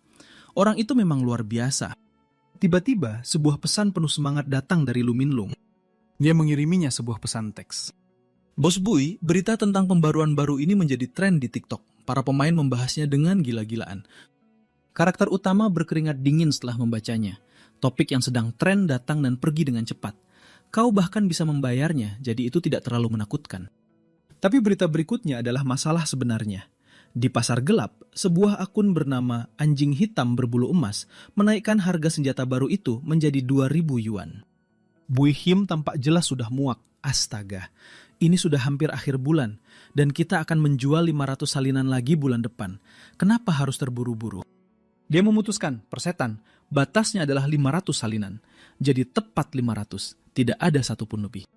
Lalu notifikasi baru lainnya muncul. Bui Hiem merasa terganggu, apalagi sekarang. Tidak bisakah seseorang belajar dengan tenang? Lu Minlil mengirim 3 pesan berturut-turut. Platform Iceland membuat bagian khusus untuk game ini. Platform resmi SRO membuat topik khusus dan menaruhnya di halaman rekomendasi. Penjualan akan melonjak dalam beberapa hari ke depan dan mereka juga ingin mendukung perusahaan. Karakter utama berkeringat deras setelah membaca. Apa-apaan ini? Platform resmi ingin membantu lagi. Dia segera menelpon Min Luang untuk mencari tahu duduk perkaranya. Apa maksud mendukung? Bukankah sudah ada di halaman rekomendasi? Min Luang menjawab, platform ingin mengangkat perusahaan dan menyediakan modal produksi. Mereka mengubah pembagian keuntungan dari 5-5 menjadi 7-3, dengan perusahaan kita mendapatkan 7 bagian. Setelah mendengar itu, Bui Hiem membeku. Seolah-olah dia telah berubah menjadi batu di tempat. Min Leng menambahkan, mereka sangat menghargai kita. Penawaran terbaik yang bisa mereka berikan adalah 91, jadi kita akan bekerja lebih keras lagi. Karakter utama merasa seperti disambar petir. Dia hampir melemparkan ponselnya, dan satu-satunya pikiran di kepalanya adalah, habislah sudah. Belajar. Lupakan belajar. Rencana darurat untuk menghabiskan uang harus dimajukan, segera. Maka dia langsung meresat ke perusahaan. Min Lung dan Nyat Kun menatap wajahnya lalu mengecilkan suara mereka. Kita tidak hanya dipuji oleh platform, tapi kita juga dapat pembagian 70-30. Perusahaan lain cuma bisa bermimpi mendapatkan kesepakatan seperti itu. Namun, Bos Bui bersikap seolah-olah itu bukan apa-apa. Itulah sikap seorang pemimpin sejati. Sangat tenang sampai-sampai hampir menakutkan. Begitu tiba di kantornya, dia membaca laporan itu dan mulai berhitung dalam benaknya. Berubah dari pembagian 50-50 menjadi 70-30, berarti setiap game akan mendatangkan pendapatan tambahan 20% setiap bulan. Game benteng di atas laut saja menghasilkan 3,5 juta sebulan. Jadi ada peningkatan lebih dari 1,3 hingga 1,4 juta. Dengan sisa 1 minggu sebelum penutupan buku, minggu ini saja akan ada tambahan 600 hingga 700 ribu. Belum lagi dari semua game lainnya. Hanya tersisa 1 minggu untuk menutup pembukuan. Waktu yang tidak cukup untuk memulai proyek baru. Artinya hanya ada satu pilihan yang tersisa. Dia menutup map itu, ekspresinya sedingin es, lalu membuat sebuah pengumuman. Sudah waktunya perusahaan berekspansi. Semua departemen harus menyusun rencana perekrutan. Kita akan mulai merekrut bulan depan untuk administrasi, sumber daya manusia, dan keuangan. Tidak ada batasan jumlah karyawan, baru katakan pada mereka untuk mengirim lamaran sebanyak yang mereka bisa. Sekretaris Tan dengan cepat mencatat di buku catatannya, mengiyakan perintah atasannya. Dia kemudian bertanya apakah masih ada ruang di lantai 1, atau apakah mereka sebaiknya menambah meja dan berdesak-desakan saja. Buihyim mengerutkan kening, merasa kesal. Berdesak-desakan, lingkungan yang nyaman dan luas adalah standar perusahaan. Semakin ramai lantai 1, semakin bagus. Beritahu manajer gedung bahwa kita akan menyewa 1 lantai lagi. Tata, letak, dan desainnya harus sama persis dengan lantai 1. Ini adalah pengeluaran rutin, bukan lokasi bisnis, jadi tidak akan memengaruhi penutupan buku. Sekretaris Tan setuju dan bertanya apakah beliau perlu meninjau kontraknya. Tidak perlu. Dan selagi kamu di sana, beritahu Direktur Trung bahwa mulai sekarang kita tidak akan membayar sewa bulanan. Kita akan bayar per 3 bulan agar tidak repot. Dia bertanya, apakah ada instruksi lain dari beliau? Segera temui Direktur Trung sekarang juga dan urus penandatanganan kontraknya. Sekretaris Tan segera pergi untuk melaksanakan perintahnya. Sang protagonis bersandar ke belakang dan menghela napas lega. Menyewa 1 lantai lagi berarti membayar sewa 3 bulan ditambah deposit 1 bulan, yang akan langsung menghabiskan 1,8 juta. Ditambah lagi 7 hingga 800 ribu untuk meja, komputer, dan dekorasi agar sama dengan lantai 1. Sempurna. Tapi itu masih belum cukup. Dia harus memastikan kerugian. Jadi dia perlu memberikan lebih banyak tunjangan untuk karyawan baru. Studio Fei Huang sudah berkembang menjadi lebih dari selusin orang. Tengda sekarang memiliki 60 hingga 70 karyawan. Kelima kafe internet termasuk pelayan, koki, bartender, dan kurir. Totalnya hampir mencapai 100 orang. Jim Xiangyang memiliki sekitar 50 karyawan. Dan tidak banyak yang berubah sejak akuisisi. Gaji dan lingkungan kerja mereka lebih buruk dari Tengda, jadi sudah waktunya untuk membawa mereka masuk dan membantu menghabiskan uang. Tidak lama kemudian, Sekretaris Tan kembali untuk melapor. Dia mengumumkan bahwa mereka telah berhasil menyewa seluruh lantai di atas mereka. Kontraknya ditandatangani dengan sangat cepat, uangnya sudah ditransfer, dan tidak ada jalan untuk kembali. Dia melakukan pekerjaannya dengan sangat baik. Sang protagonis kemudian dengan santai meningkatkan tunjangan karyawan, kenaikan gaji untuk seluruh perusahaan, tunjangan transportasi 500 yuan, dan subsidi perumahan 1000 yuan per bulan. Dia benar-benar habis-habisan kali ini. Mendengar ini, Sekretaris Tan tersenyum cerah, memujinya atas kemurahan hatinya. Ini adalah contoh sempurna dari peribahasa, perbuatan baik akan dibalas dengan kebaikan. Mendengar ungkapan itu, dia mengerutkan kening dan bertanya, apa maksudmu perbuatan baik akan dibalas dengan kebaikan? Berbicara soal sewa menyewa, dia bilang dia punya kabar baik yang menggembirakan. Direktur Trung mengatakan bahwa sejak Tengda pindah ke pemandangan Shenhua, kemitraan mereka berjalan sangat lancar, menjadikan mereka penyewa teladan. Karena itu, mereka menawarkan pelengkapan gratis dan menurunkan harga sewa dari 4 yuan menjadi hanya 1,5 yuan. Sungguh mengejutkan. Bos Bui, menurut perhitungan kasar, di antara kedua lantai ini kita akan menghemat setidaknya 400.000 yuan setiap bulan. Angka itu sendiri sudah sangat besar. Sang protagonis merasa seperti disambar petir. Apa? Siapa yang menyuruhmu menawar diskon 400.000 yuan? Sekretaris Tan menjelaskan bahwa dia bahkan belum sempat bernegosiasi. Pihak lain yang menawarkan diskon itu atas kemauan mereka sendiri. Dia memikirkannya sejenak. Memang benar. Tidak peduli seberapa terampilnya dia, hampir mustahil untuk menawar harga dari 4 yuan menjadi 1,5 yuan. Seorang manajer gedung tidak akan memiliki wewenang yang cukup untuk memberikan diskon sebesar itu. Menghemat sedikit uang bukanlah hal yang menakutkan. Yang menakutkan adalah orang yang bermain di belakang layar. Hari ini pengurangan sewa, besok apalagi? Dia harus menemukan sumber masalahnya. Tanpa basa-basi lagi, dia berdiri dan meminta untuk segera diantar menemui direktur. Sekretaris Tan mengangguk sambil tersenyum, mengatakan bahwa dia juga berencana untuk menemuinya secara langsung. Mendengar itu, sang protagonis merasa senang. Dia juga merasakan ada sesuatu yang tidak biasa. Rasanya seperti pertemuan dua pemikir hebat. Tiba-tiba, resepsionis masuk tanpa diduga. Dia membawa sekeranjang buah warna-warni dan mengumumkan bahwa barang yang dipesan Sekretaris Tan telah tiba. Sang sekretaris tersenyum cerah, mengatakan bahwa mereka harus berterima kasih secara pribadi atas pengurangan sewa yang begitu besar ini. Sang protagonis sangat marah saat mendengarnya. Aku tidak akan menemuinya hanya untuk memberikan hadiah semacam itu. Pada akhirnya, dia tetap harus mengikuti sang sekretaris untuk bertemu dengan direktur dengan suasana hati yang muram. Tidak lama kemudian, mereka berdua pun tiba. Dia mengetuk pintu. Pintu langsung terbuka dari dalam. dan sambutannya luar biasa hangat. Sang direktur bergerak secepat kilat, mempersilakannya duduk, menuangkan air, dan menunjukkan segala macam keramahan. Hal ini justru membuat sang protagonis semakin curiga. Apa begini cara memperlakukan klien berharga atau seorang bos besar? Sekretaris Tan dengan riang mengatakan bahwa dia datang untuk mengucapkan terima kasih atas potongan harga sewa. Dia tidak punya pilihan lain selain memaksakan senyum dan ikut bersandiwara. Sang direktur tersenyum lebar, mengatakan bahwa merupakan suatu kehormatan bagi Dangdat untuk menyewa tempat di sini. Jadi mana mungkin dia bisa menerima hadiah. Dia bahkan mengatakan bahwa seharusnya merekalah yang berkunjung lebih dulu. Mendengar pujian yang begitu berlebihan, sang protagonis sampai berkeringat dingin. Dia harus segera langsung ke intinya. Ekspresinya menjadi serius saat dia bertanya langsung, apakah keputusan menurunkan harga sewa menjadi 1,5 yuan benar-benar keputusannya? Dia ingin tahu siapa dalang di baliknya, agar bisa membalas budi di masa depan. Mendengar ini, sang direktur terlihat jelas mulai berkeringat. Dia berkata bahwa dia hanya mengikuti perintah dari atasannya yang mengelola properti, dan dia sendiri tidak tahu cerita lengkapnya. Mengenai siapa yang secara spesifik membuat keputusan itu, dia bilang dia tidak berwenang untuk mengatakannya. Mendengar ini semakin menguatkan kecurigaan sang protagonis bahwa ada sesuatu yang besar sedang terjadi. Dilihat dari sikapnya, jelas sang direktur juga tidak tahu apa-apa. Tapi kenapa para petinggi di Manhwa menaruh minat pada Dangdat? Mungkinkah mereka juga memainkan game buatan perusahaannya? Kembali ke kantornya, dia langsung membuka internet untuk mencari beberapa informasi. Ternyata direktur utama properti Manhwa adalah Lam Chow, putra kedua dari ketua dewan direksi, yang saat ini sedang mendorong reformasi untuk mendatangkan talenta-talenta muda. Lam Chow, nama itu terdengar tidak asing. Bukankah di perusahaanku ada seorang karyawan wanita dengan nama keluarga Lam? Mungkinkah itu benar-benar dia?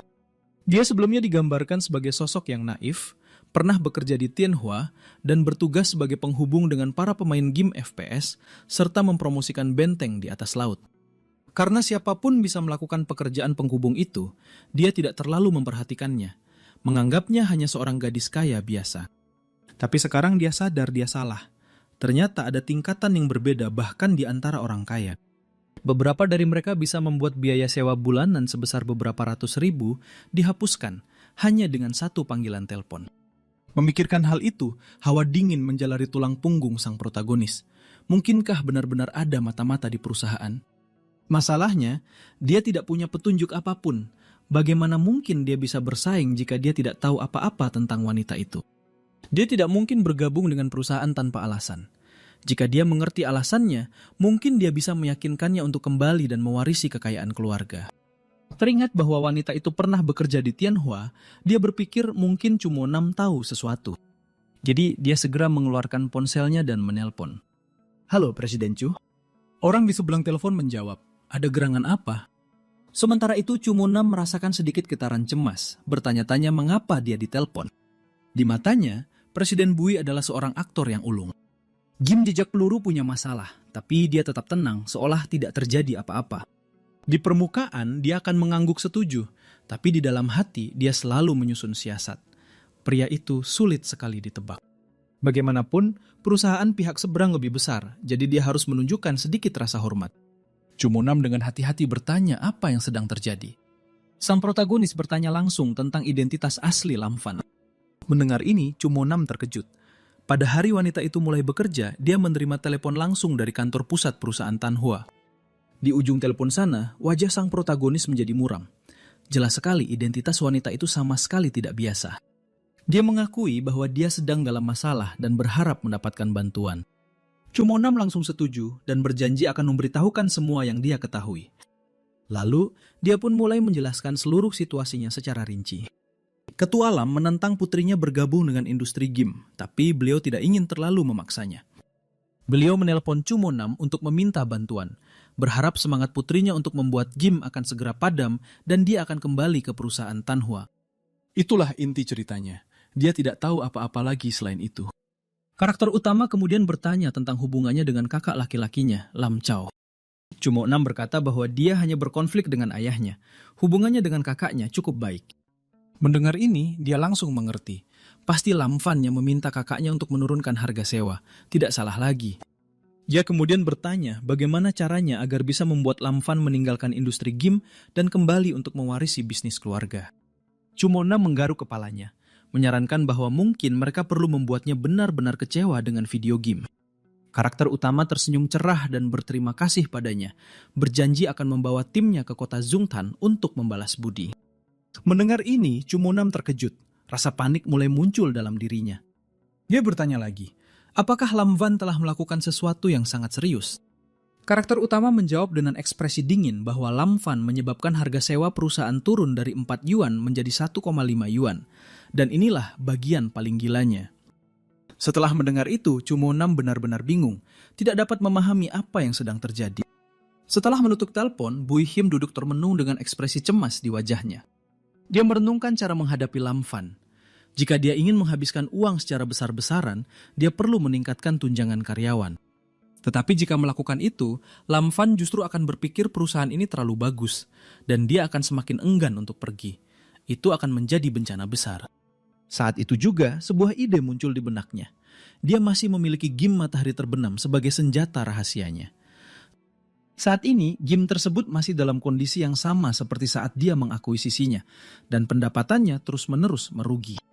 Jika dia menempatkan Lam Fan untuk bertanggung jawab atas proyek yang gagal, dia akan mulai meragukan dirinya sendiri, dan semangatnya terhadap industri game bahkan mungkin akan goyah. Lalu dia bisa menghabiskan uangnya, Lam Fan bisa kembali ke warisannya, dan itu akan menjadi situasi yang saling menguntungkan. Memikirkan hal ini, dia terkekeh sendiri, memuji langkah cerdasnya. Adegan beralih ke restoran Danau Angsa. Hari ini adalah pesta tim, dan tujuan utamanya adalah membantu Bui Hiem menghabiskan banyak uang. Seluruh perusahaan makan dan minum dengan gembira, dan suasananya semeriah karnaval. Lam Fan duduk di sudut, membaca pesan dari penguji game yang ditemuinya beberapa hari yang lalu. Pria itu memohon untuk membeli senjata VIP baru, menanyakan apakah Lam Fan memiliki daftar internal karena dia yang bertanggung jawab atas departemen itu. Lam Fan menjawab dengan terus terang bahwa itu tidak mungkin. Jika pria itu menginginkannya, dia harus membayar untuk membelinya dari pemain lain.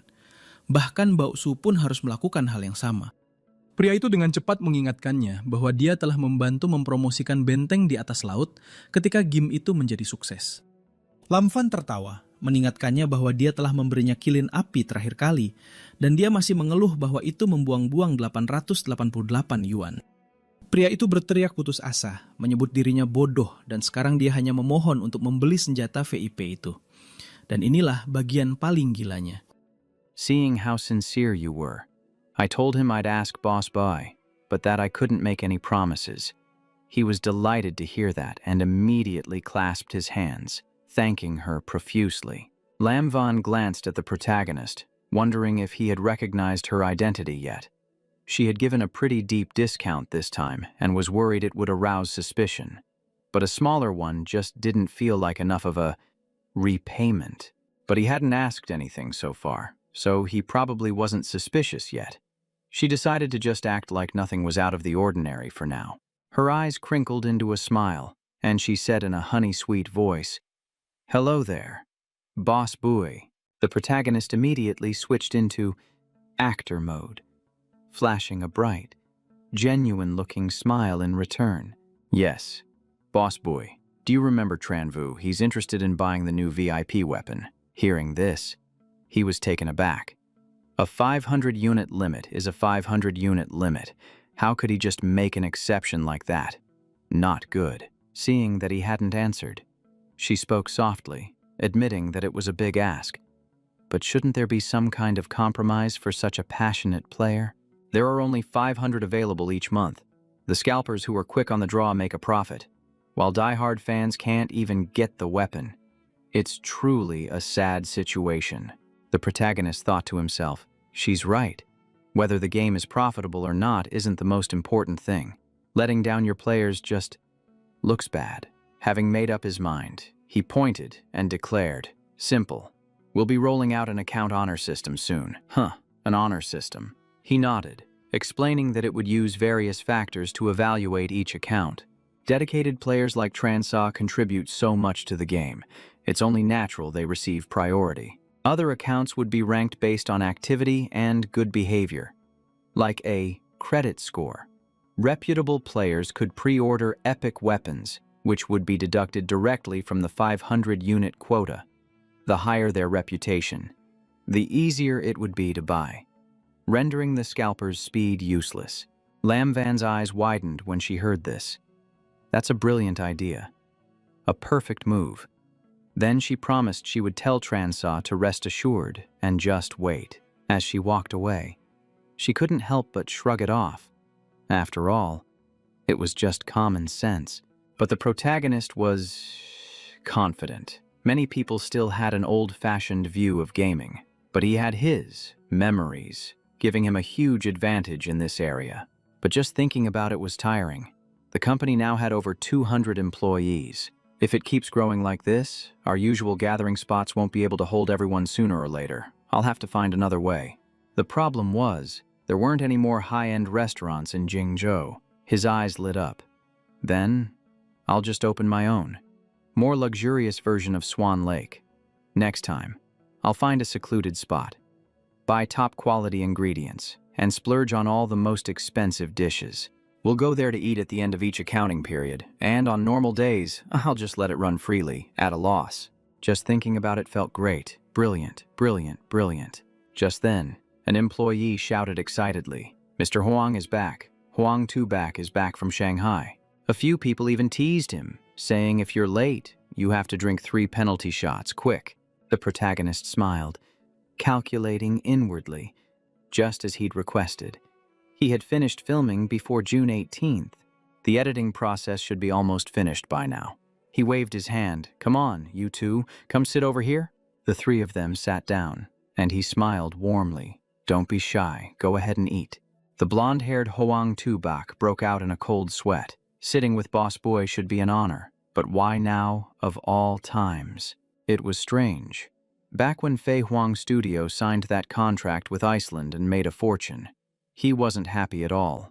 But now he was being overly enthusiastic. He said to himself, Boss Boy must have guessed that this project didn't go smoothly and wants to teach me a lesson. He really is a good boss, always thinking about his subordinates. But the protagonist just had to look at their expressions to guess that the filming must have gone poorly this time. "Excellent, exactly what I wanted," he asked directly. "So, how did the documentary go? Was it smooth sailing?" Huang Tubak sighed. "Boss Boy, please take a look at the finished product we've put together." The protagonist picked up his phone and started watching immediately. The video was titled, "Breaking the Cocoon to Become a Butterfly." Training for at least 14 hours a day, almost never seeing family or friends, because there were no days off. Many people couldn't handle it, but becoming a top player requires sacrifice. The day he left for a tournament, his father locked the door and told him if he left, he should never come back. He broke the door down and went to Shanghai on his own to make a living. After watching for a while, the protagonist returned the phone, looking pleased. "The filming is great, and it's a very good story. I'm also quite satisfied with it." Hoang Tubak scratched his head and gave a forced smile. "But I'm afraid it won't recoup its costs. We've already asked several video platforms, and the profits aren't enough. Under the standard incentive plan, even with 3 million views, we'd only get back a few thousand yuan, which is just a drop in the bucket." The protagonist chuckled to himself. Perfect. Documentaries are much harder to profit from than short films. The other 2 let out a very noticeable, frustrated sigh. Noticing this, he asked, "Are you guys upset about that?" What do you mean, Mr. Boy?" He got straight to the point. "When you decided to make a documentary in the first place, didn't you already prepare yourselves to lose money? The point isn't about the money. It's about whether the story is meaningful." "Yes, Mr. Boy, thank you so much." Maine downed his glass in one go and enthusiastically continued speaking. "So, what if we lose our investment? As long as it gets people's attention and resonates emotionally with the players, it proves the studio is heading in the right direction. The next film is still short on funding." "Right, no problem. Just tell me how much you're missing." Tusak scratched his head. "Well, it's not just that we're short on funding. We've already poured in our personal savings and it's still not enough. Now we're even behind 1 month on payroll." Hearing this, Maine's eyes lit up, and he broke into a peculiar smile. "Excellent, just excellent. You guys are doing a fantastic job." The other two were just bewildered, thinking to themselves, what in the world is he praising us for? Main continued, "For no one to leave despite such hardships proves that Fei Huang Studio is a team that's been tested and has truly matured. Just go find Assistant Tan, whatever you're short on, he'll cover it, and he'll even compensate for the interest. Owing salaries is a terrible thing. We absolutely cannot let our dedicated team members feel disheartened." Huang Tubak was stunned when he heard this. "What? Mr. Bui, are you sure that's okay?" He replied firmly, "I don't care what you film or what you're striving for, but I will not allow anything to negatively impact the company. When the team shoulders hardships together, you cannot let them down. Understand?" The two of them were so moved they were on the verge of tears. Then they burst into tears like children, saying that Dang Dot was like a family. No matter what happened out there, they could always come back here knowing Mr. Bui had their backs. The warmth they felt was indescribable. Main smiled. "So, is the next project going to be another documentary?" Tusash replied, "We'll have to see how the online community reacts to this film first, sir. But we probably won't stick with this topic. Since we've already covered almost everything we wanted to say, we might switch to a completely new field." He nodded.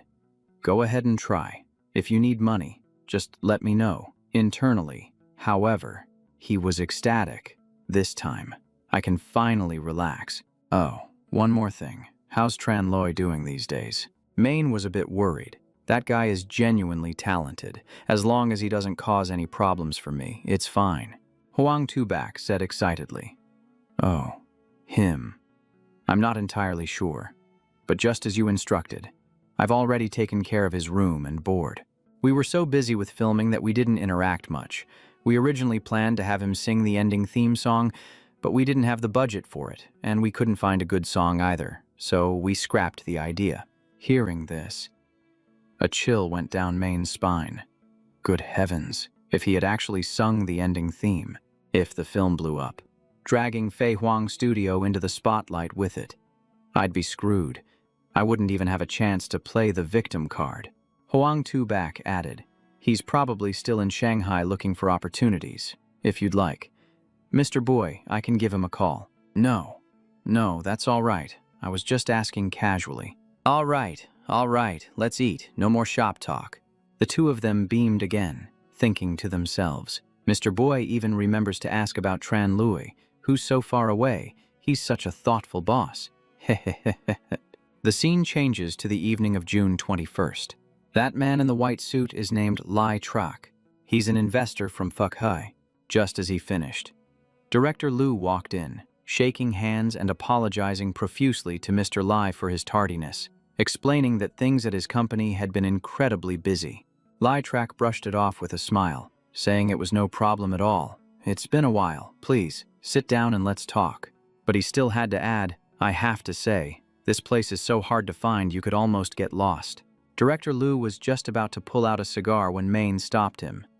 "Smoking is prohibited here. Don't even bother." "Smoking is prohibited, you say?" He glanced around the room and asked bluntly, "Is this the place you mentioned with the investment opportunity? Are you sure we haven't got the wrong address?" Looking around, all I see is what looks like a regular coffee shop. And what's with the entire row of lined-up computers? What exactly is the plan here? Lai Trak's reply was brief. "This is the right place. I've been keeping an eye on it for a long time. The owner here has an unconventional vision, whether it's an internet cafe, a bar, or a coffee shop. Each has potential. It's just a shame he's mashed them all together. Their results have been going downhill. They once blew up thanks to a singer, but after that person left, their popularity gradually faded. It's a real shame." Hearing this, CEO Liu immediately asked, "So you want to pour money into this place?" He nodded firmly. "I haven't changed my mind. This model could become a trend later on. As an investor, you need to have intuition. You're in real estate, so if you place an internet cafe model in the right spot, who knows, you might just make waves." CEO Liu frowned, saying that makes sense. But this shop keeps losing money over and over. It's not doing well at all. If it caters to the upper class and raises property values for the whole area, that's a different story. Have you spoken to the owner yet? The main character shook his head. Not yet. I'm waiting for the right moment. I get the feeling the owner isn't short on cash. His work ethic is also quite stubborn. Despite the losses, he's still throwing money at opening 3 or 4 more branches in Kinchao. He's the kind of hard-headed guy you rarely see. If I go talk to him now, I'll definitely fail. I have to wait until all the branches are losing money and he starts to doubt himself. Then I'll make my move. CEO Lu chuckled softly. At that point, you'll inject capital and legally gain a portion of the control. But I still want to observe a bit longer. Let's talk more deeply after you've achieved your goal. Who knows, you might end up empty-handed. In that case, the person I partner with might be someone else. Hearing that, Lai Trak was startled as if a bucket of cold water had been thrown on him. Then he let out a smug laugh. Don't you worry, CEO Lu. I believe this owner will have no reason to refuse me. Just you wait and see. Cut to June 23rd, at the Silver Tea Fish Net Cafe. Inside the cafe, a few people were watching a documentary about Hoang Tubak after he became famous through professional gaming. He said bluntly, "If you were truly determined, you wouldn't need to ask me this question. My past was the same. Once I made a decision, I just went for it. Because it was my dream, something I'd pursue my whole life. But if you need advice just to make a decision, you should ask yourself if you're skipping school out of fear, or because you truly understand the price of being a professional gamer." The whole group watching was tearing up. It turns out the life of a pro gamer is that harsh. It's a good thing his family finally accepted it. Someone even said that Hoang Phi Studio was really holding back, not filming CEO Bui's daily life, but instead dropping a high-quality bombshell like this. The comments below exploded. Everyone praised Brother Lai for speaking so sincerely, saying the film didn't sugarcoat anything but pointed out the difficulties, making it extremely objective. Bui Kim got home and sighed in relief. His form was back. Trying to lose money was not easy at all, even with 2 million views in 3 days and a top 3 ranking. The donation money was only a few thousand yuan. There's 1 week left until the settlement. The necessary tasks are almost done, and now I have to maintain this state of loss. So, he held an emergency meeting in his head with the 5 young geniuses. Who's going to speak first this time? The dangerous-looking young man with glasses raised his hand. Let me speak. Okay, please go ahead. Student glasses, Bui Kim. Reality has proven that making a free film like this wasn't a bad choice. We've gained more experience in losing money, and I've realized something. Losing money isn't as simple as we thought. The system forces our products to have quality. It doesn't let us just slap something together. The main character sighed while holding his game console.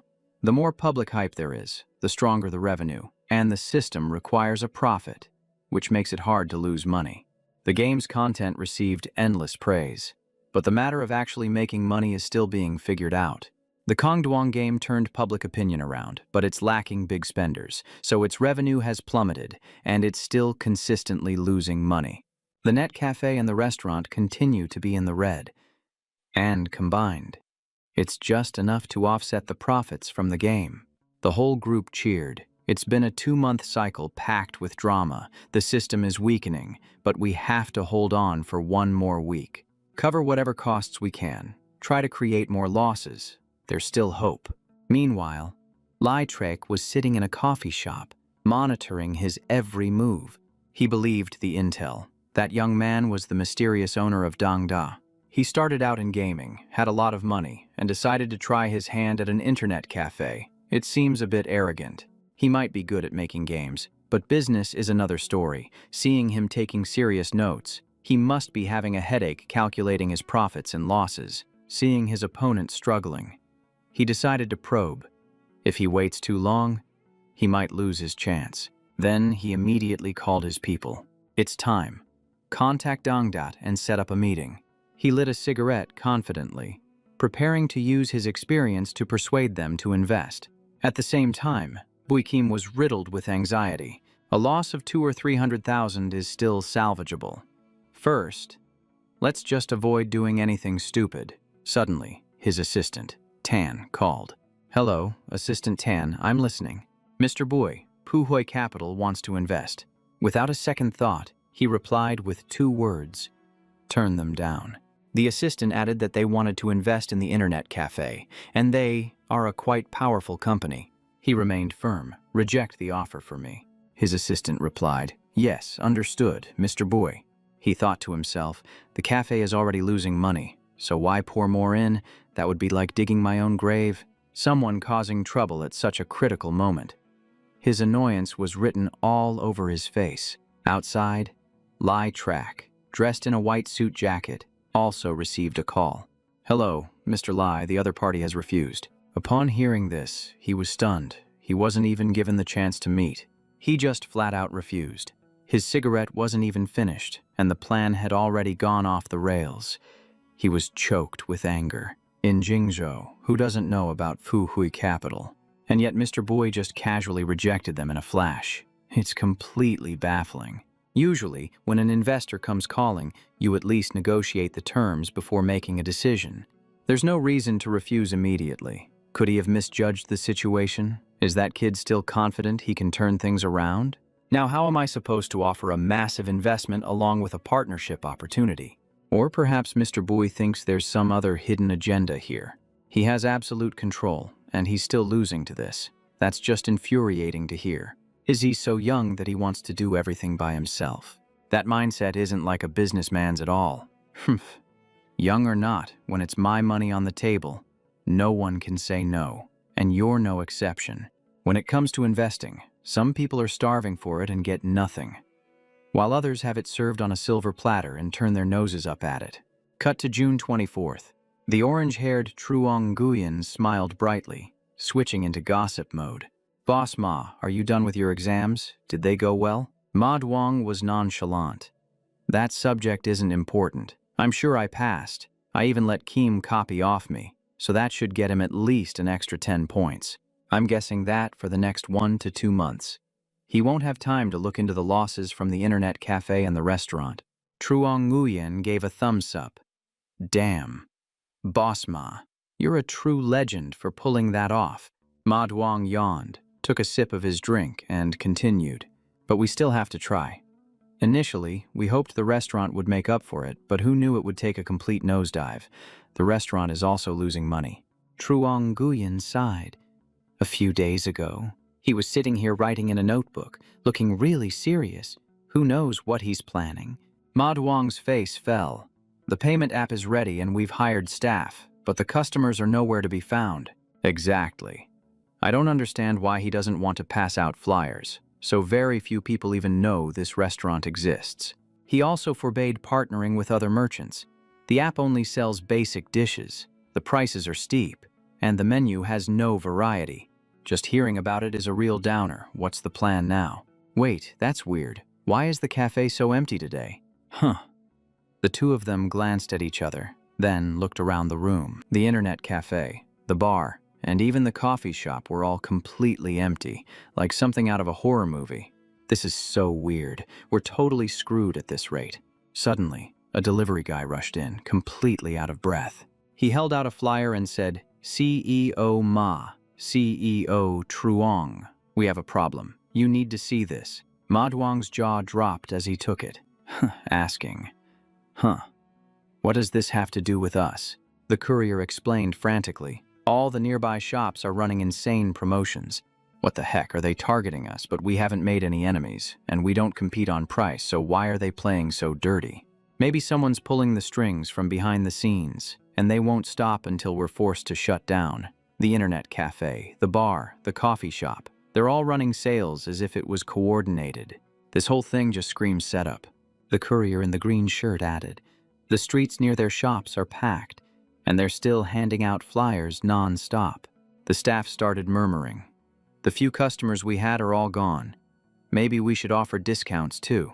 Truong Nguyen said firmly. No way. We're a high-end brand. If we lower our prices, our reputation will take a hit, and if we just throw money at the problem, we'll lose everything. We can't compete like that.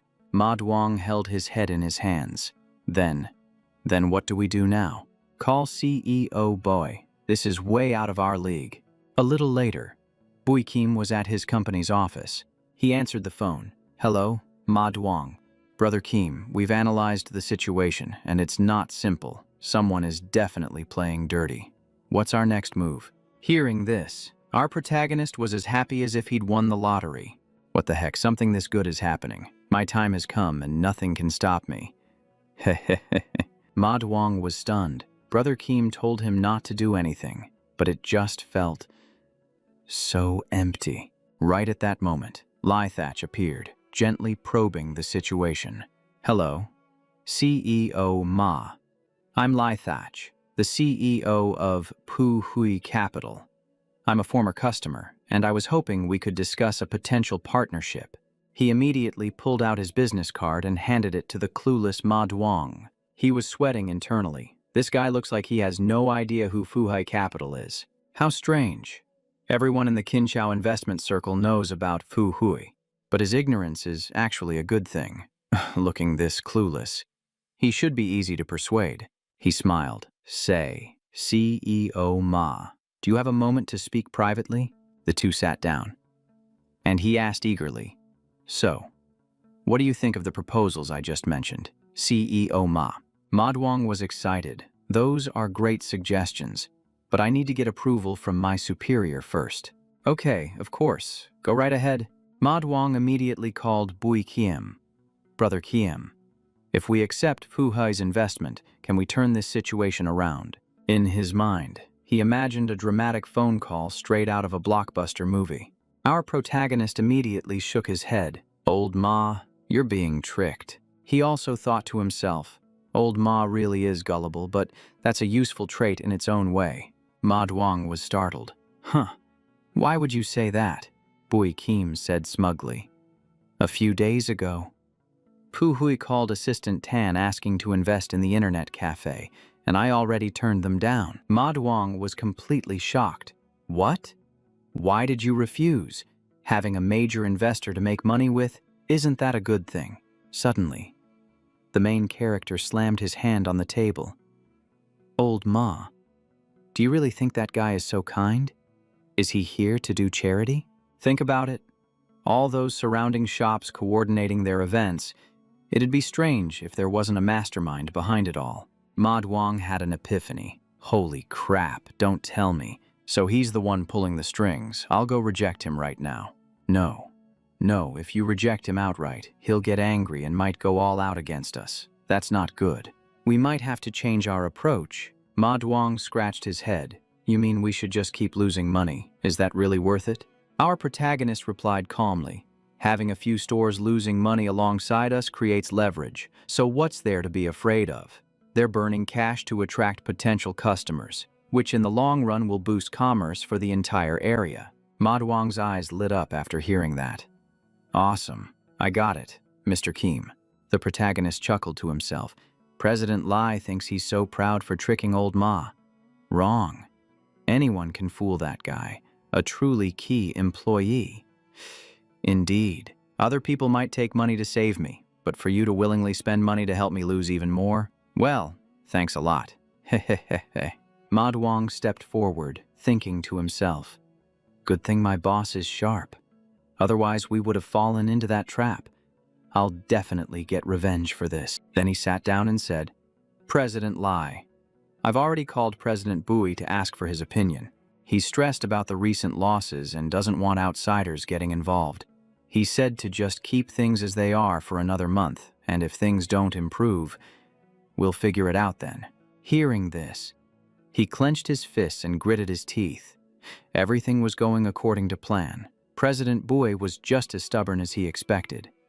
Bleeding money for another month would hurt, but it was still manageable. He put on a fake smile. Of course, I'm not in a rush. President Ma, you shouldn't push him either. You can't rush these things. Let President Bui think it over himself. Ma Duong called out loudly. Hey, bartender, another margarita over here. I'm buying President Lai a drink. Cut to the office of Tengda Games. Bao Huck asked. President Bui hasn't been coming around much lately. Is he busy with something? Lu Min Luong replied. I heard the internet cafe isn't doing so well. He's probably busy with that. From his attitude, it doesn't seem too serious yet. But you know him, he always keeps his feelings to himself. Good or bad, Min Luang scratched his head. So, what about the Fortress on the Sea project? Should we report to him? I'm afraid it'll just distract him. Bao Huck sighed. Compared to the internet cafe, this isn't as urgent. Let's just observe for a few more days. Besides, the rising price of game accounts on the market is exactly what we wanted. The number of players and in-game purchases have also been ticking up recently. This kind of good news doesn't need to be reported urgently. Min Luang nodded. That's true. I'll just wait until President Bui is free to report it then. Our protagonist sat in his office, bored out of his mind, not even bothering to touch his food.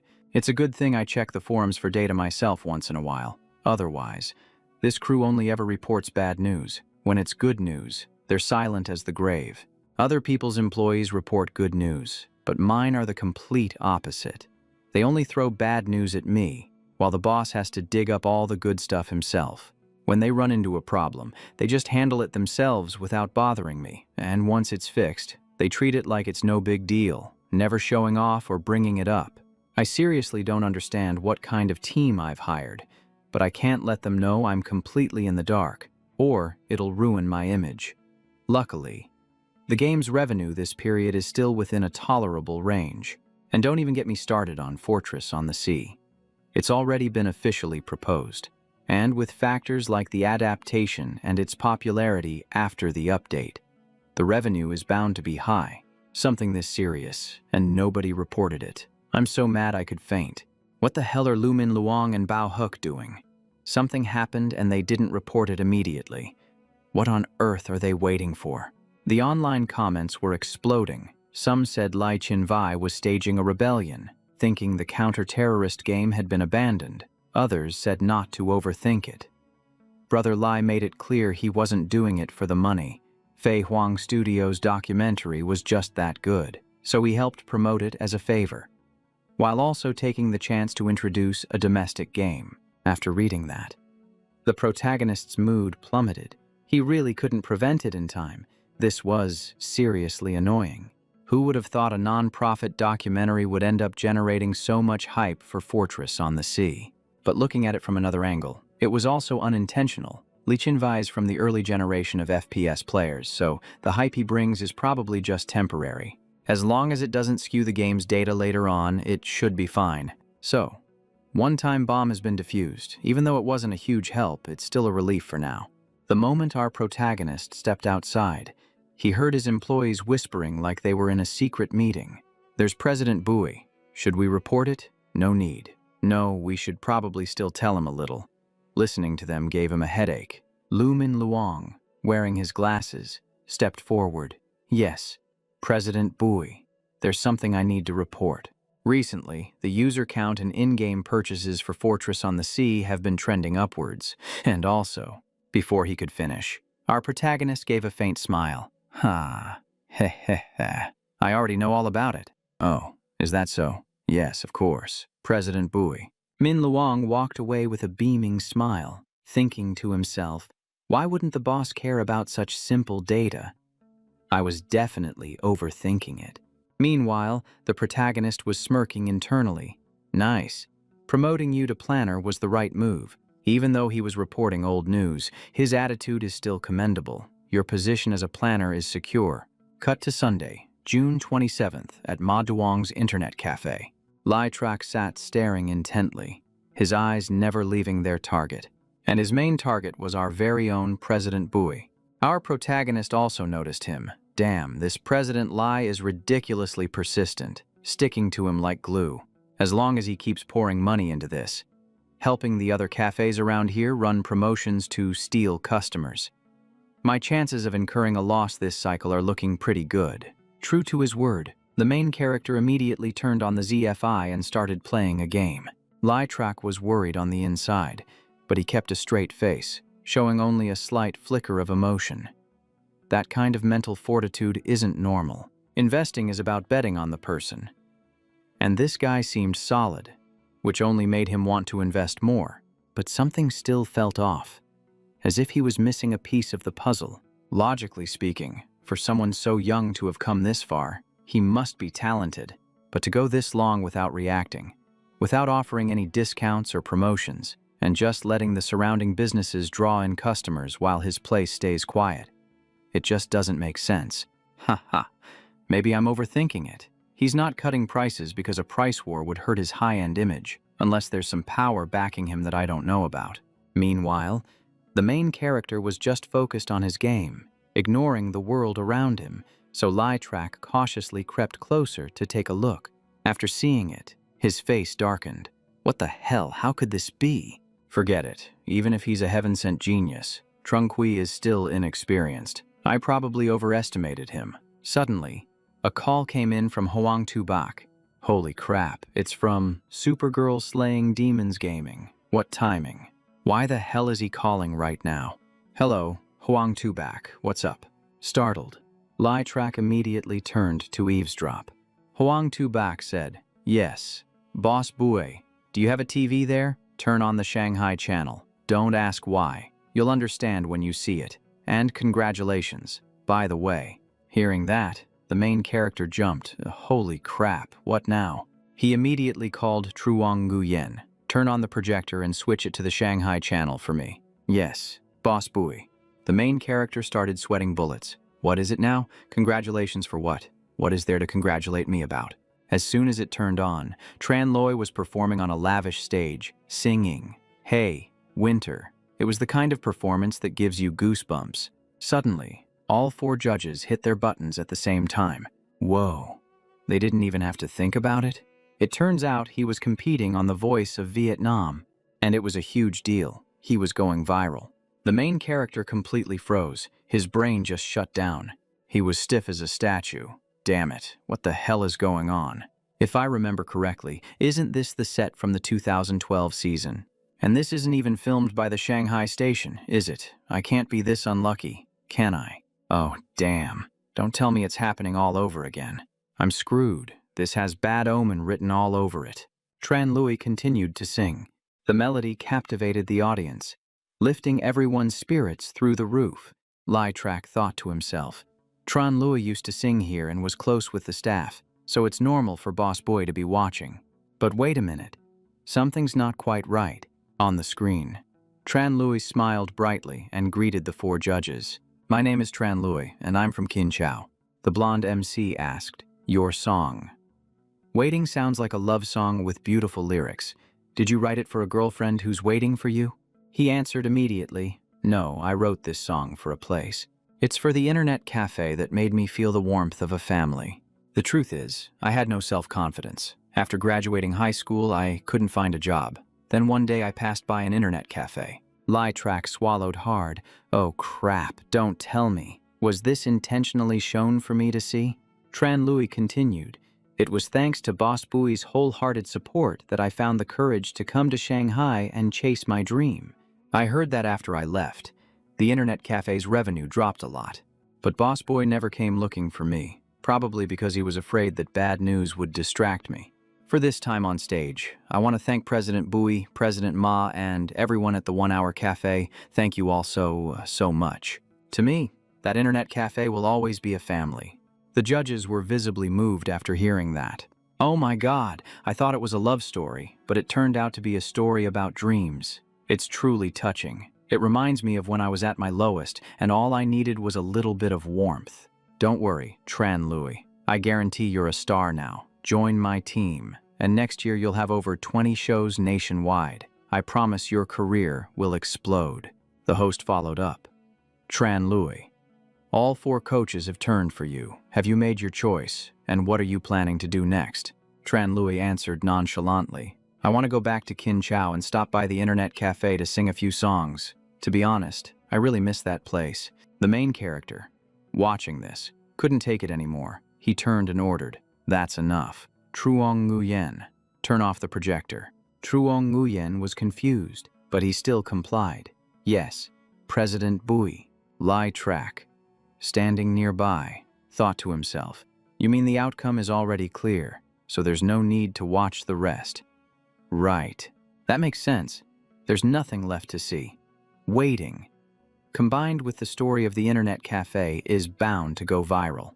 And if Tran Lui goes back to Kin Chau to sing a few more songs, You don't need a crystal ball to see what happens next. He walked over and said bluntly, President Bui, I'm truly impressed. That was a profound move. Once you made your play, you sealed the deal cleanly. Meanwhile, the main character's face was a picture of misery. Damn it all. The plan he'd racked his brains for had just collapsed spectacularly. His heart ached as if it had been broken in two. Lytrack silently turned away, saying as he left, I never would have expected. I underestimated you. You won this time. I hope we'll still have a chance to work together in the future. Hearing this, the main character practically choked. He called out after him, President Lai, don't go, it's all a misunderstanding. The employees, however, were hugging each other and crying tears of joy. We're going to be famous for sure this time. The cafe is saved. Get the inventory ready. Hurry up and get the inventory ready. The main character was already depressed, and now he felt even worse. The script was all too clear. The cafe would become a huge hit, and with the cycle not even over, Tran Lui was coming back to sing. It's over. It's all over. When that happens, the profits will go through the roof. Save me. Save me. Someone please save me. And I don't even have a reason to refuse him when he comes back. Sob. Suddenly, Maduong shouted, Brother Keem, it's completely packed outside. Wow. Brother Keem, I finally understand now. Your brilliant plan to send Tran Lui to Shanghai was because you believed he would become a star. Wasn't it? Brother Keem, I misunderstood you all this time. Sob. After hearing this, the main character just wanted to shut down. He was too depressed to even speak. Brother Keem, I've already discussed it with Truong Nguyen. We're staying open all night. We'll bring people over from the other branches to cover shifts, and pay triple for overtime. The main character forced a bitter smile. No, don't. Health is more important. Ma Duong pounded his chest. You poured your heart and soul into building this cafe up. Boss, how could we let you down? Don't worry. Just leave everything to us. After saying that, he dashed off, disappearing as if he'd never been there. The main character was on the verge of a level 5 depression, but he still had to force himself to say, well then, thank you, everyone, I'm really happy. The next day, customers flooded in like it was a festival, buzzing with excitement. This is the place. I can't believe the cafe across the street had a half-price sale before and I didn't know. Let's go. Maybe we'll get to see Tran Lui. The main character stood nearby, clutching his head with a grim face. Lithach was gone, and the surrounding cafes were no longer running promotions to steal customers. Tran Lui's fame had drawn the entire crowd here. Sob, sob, sob. My internet cafe is as good as gone. The next morning, the main character was sprawled on the sofa, too lazy to even breathe. He didn't dare to think about how many drinks the cafe had sold last night. Early this morning, the game revenue from last week was recorded, before he went to sleep. The system was still showing a loss of over 2,000,001 yuan. According to the plan, the cafe wasn't supposed to make money. The main income was from the games, with projected expenses of around 1.6 million or 1.8 million at most. The cafe's revenue from last night was a little over 100,000 at most. It couldn't be more. But in the next 2 days, Tran Lui would be back, and the cafe's income would definitely skyrocket again. But I have a lot of employees, so the labor costs are piling up. If I'm lucky, I'll only spend an extra 300 to 400,000 this week. The main character opened the system panel. 2 days left until settlement. Current capital 2,130,000. Current profit 1,130,000. After seeing it, he spat out a mouthful of milk. What the hell is this? Why is it over 1.5 million more than expected? There's a problem. The income from Ghost General and the creator was a little higher than expected, but still within range. The real bombshell was Fortress on the Sea. Holy crap, over 1 million. The MC immediately called an emergency meeting inside his head. The 5 members present all looked completely devastated. Oh no, I know Lai Chenvai is good at PR, but there's no way his campaign could be this effective. Besides, the 500 new VIP weapons haven't even gone on sale yet, so how could the Fire Silin sell over 10,000 units in 1 week? This is absurd. What in the world did I miss? The MC pointed at a screen showing the back-end data for Fortress on the Sea. The game's value was increasing. Active players were surging, and the average daily playtime was abnormally long. The whole group was in an uproar. This latest update didn't change the monetization methods, nor did we release any packs to extend gameplay. Don't tell me everyone just spontaneously decided to start grinding. Suddenly, a character wearing a bow tie spoke up frantically. Everyone, you have to see this post. Last night, a guy who has never played an FPS in his life asked me if I play Fortress on the Sea, and he even invited me to team up for survival mode. It turns out he's just trying to make money off it. The post also mentioned that the price of the Annihilator Barrett VIP weapon had been driven up to 2,000 or 3,000 yuan and was still sold out, with only 500 copies available each month. Many people were hoarding them to resell later, forcing wealthy players to pay a premium, which in turn caused everyone to scramble for accounts with high reputation scores to pre-order. And so, everyone started grinding for reputation points, spending money, playing through the story, climbing the leaderboards. Someone sold a Barrett for over 3,000, and one whale even bought a level 3 reputation account for over 15,000. We were so naive, thinking that limiting the supply would cap our revenue.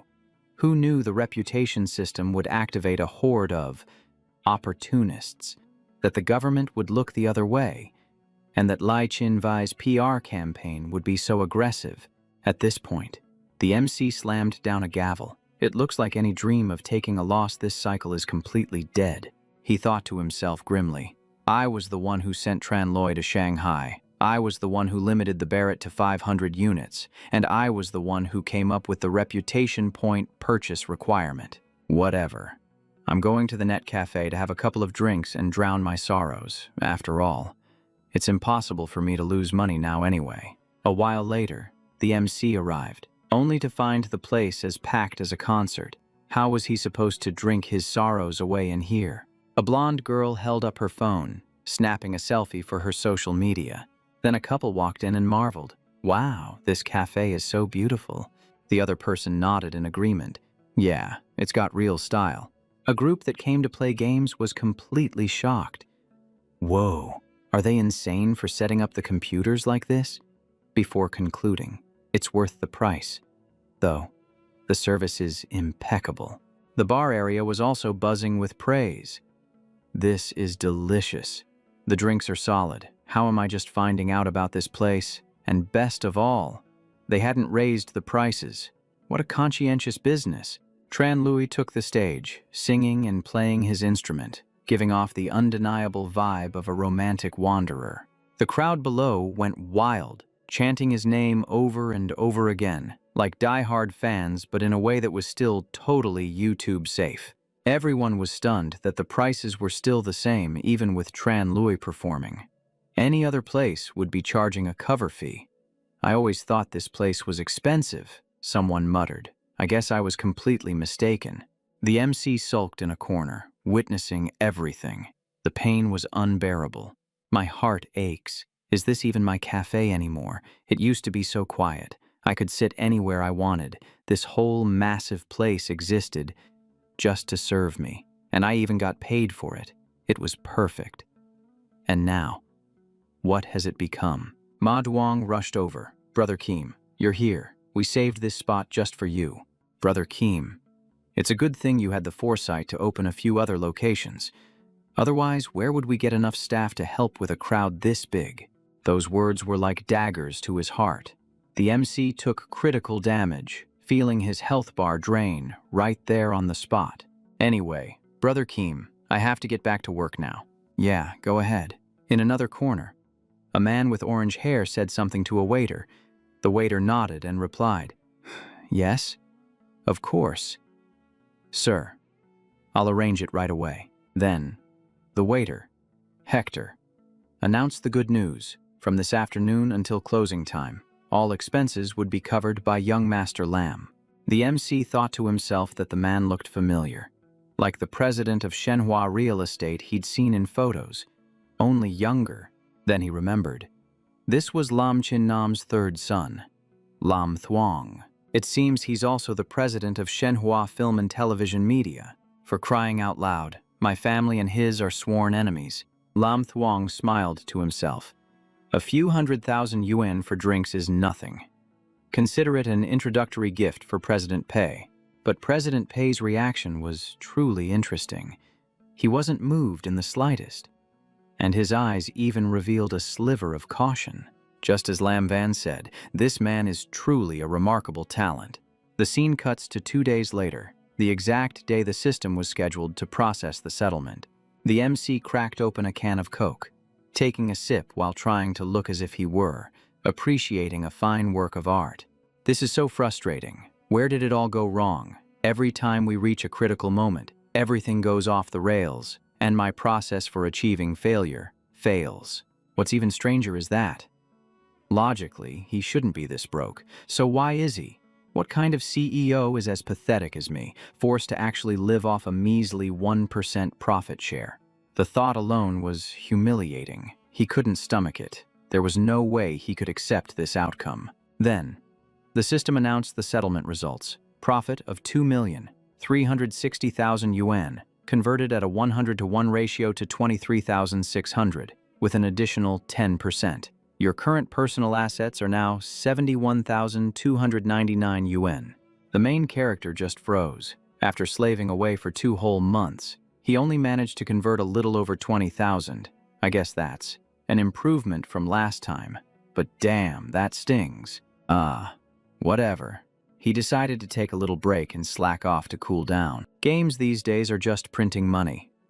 Ocean Fortress alone brought in over 10 million. And even after the government's hefty cut, it was still raking in 7 to 8 million a month.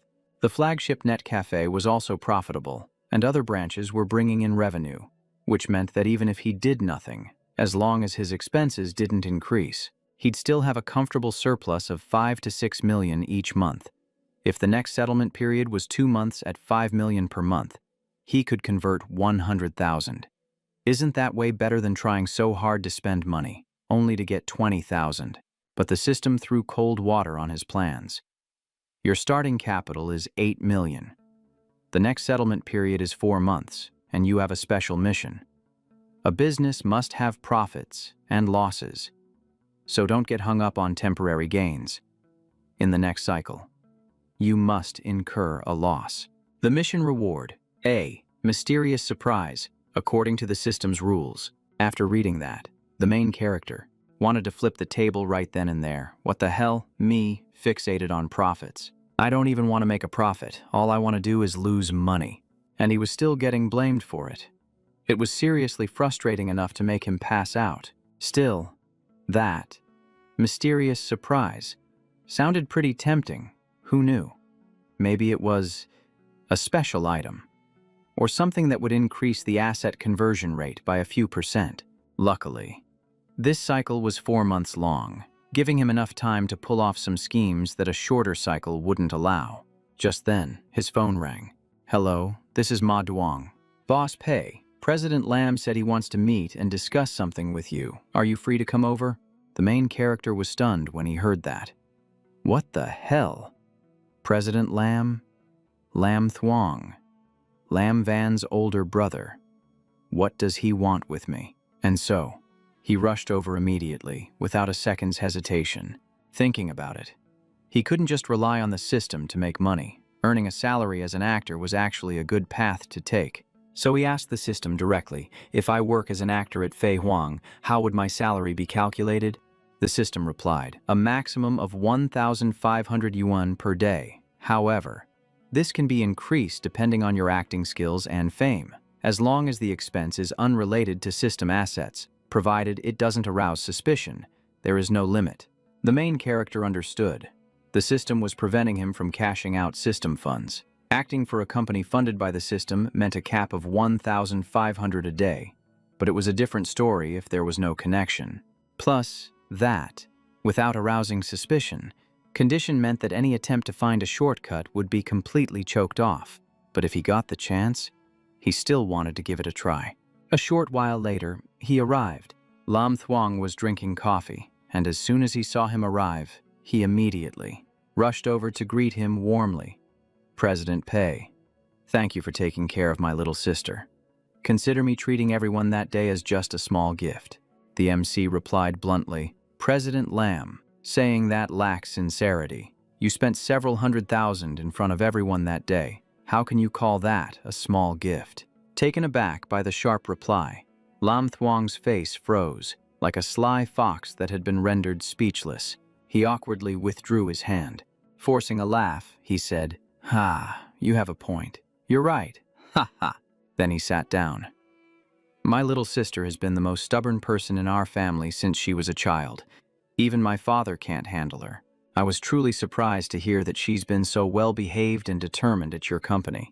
That's why I made the trip all the way to Jingzhou, to see for myself what kind of miracle worker President Pei is. Heh. The main character was fuming internally. Well-behaved and determined. My ass. She nearly ruined me. You two are lucky I haven't come after you both already. Outwardly, he feigned ignorance. I heard that your father doesn't want her to continue working on games either. Lam Thuong nodded. Logically, what she's doing is pointless. She could easily earn enough to start her own game company, but she's stubborn and insists on being a designer herself. Emotionally. I get it. Though, back in the day, my dream was to be the lead singer in a band. The main character looked completely bored. Oh, is that right? Lam Thuong continued.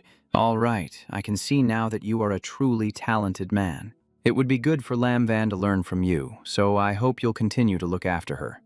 President Pei. I know she's been a bother, and I truly feel bad about it. How about this? President Pei, as a token of my sincerity, I'll buy 500 fire Keelan weapons. What do you think? The main character was startled. 500 fire Keelans. That's over 400,000. Why is he suddenly being so nice? But he was also wary. After the 30-70 split and the profit conversion, he would only get a little over 2,000 yuan. This might be a test to see how he would react.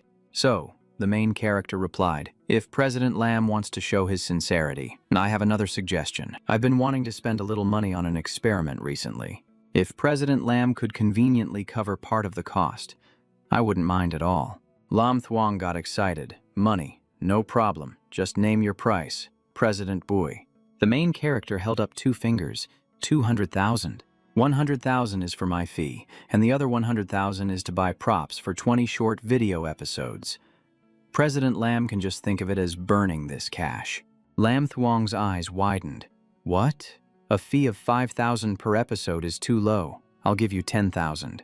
He celebrated in his head. This is perfect. President Bui just wants some money for a little side project. Paying for this is a smooth move and gets us on the same page. He repays his debt and strengthens our relationship at the same time. What a truly brilliant, deep move.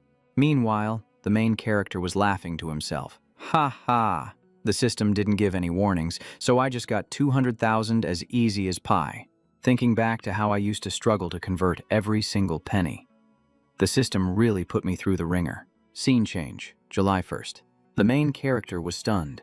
Holy crap, President Lam transferred the money that fast, even though he probably doesn't care what I spend it on. I still plan to use 100,000 to buy props and just whip up some results for show. Professor Truong, why is he calling me all of a sudden? Hello, Professor Truong, speaking. The conversation in his head suddenly turned into an intense courtroom drama. Professor Truong was Bui Kim's university advisor. He said he heard that Bui Kim was filming short skits and had even joined a studio, which sounded pretty lively. Right. The main character scratched his head. Yes. Is something wrong? Professor Truong. In his heart. He was sure it was about the Fei Huang incident, that his classmates had spread rumors to the professor. The professor smiled brightly. Not bad. I thought you were hiding something important. But who knew you could maintain your grades while working? That's impressive. The main character felt a shiver of fear. What? Especially outstanding. Grades. I just copied everything from Ma Duong. The professor continued, saying that with graduation coming up, a few outstanding students were still lacking practical experience and asked if he could introduce them to the studio's leadership to get them some internship opportunities. The main character's face went blank. You're asking the wrong person. Professor, why not just post a job listing at the university? the professor said awkwardly. They couldn't find suitable jobs through the school's recruitment, which is why it's dragged on this long. After hearing that, the main character got excited. Holy crap, I almost misunderstood. So about those outstanding students, he came to the right person after all. He puffed out his chest and said loudly, "Don't worry, Professor Truong, leave it to me. Just send me the list or tell them to come to the company for an interview." The professor was overjoyed. Great. I'll email you their resumes." Then he sent over a whole pile of applications, and the main character skimmed a few. "Hello. I graduated from. I heard your company is hiring a programmer." The main character read them with glee. "Oh my God, this is absolutely perfect." This person was so average in every way there was nothing to say. Or, to put it bluntly, they were a bit of a dud. Looks like I've managed to gather another batch of half-baked employees. I can already smell the drama brewing. But there was still a ticking time bomb in the company that hadn't been dealt with. Well, while I'm at it, I'll just toss them all over there to get them out of the way. That other group was forced to write copy and scripts. Who would have thought they'd bring their flashy, over-the-top gaming style into it, making the content even more intense? If I don't deal with these types of people soon, we're totally screwed. Luckily, there's a new web novel project, so I'll just dump them all there and be done with it. No more chaotic creativity. I'll just let them sink or swim on their own. In the meeting room, everyone was whispering. He's calling a big meeting like this. He must be preparing to make a new game. Right. A new game. That makes sense. It's been a while since we had a new project. I can't wait. Just then, Bui Kim walked in, having already calculated everything in his mind. He kicked things off with a report from the gaming department. Because the system doesn't allow laziness. You can't go too long without releasing a product. Regarding this new game, he gave a brief overview, emphasizing one thing. We will absolutely not repeat our past mistakes.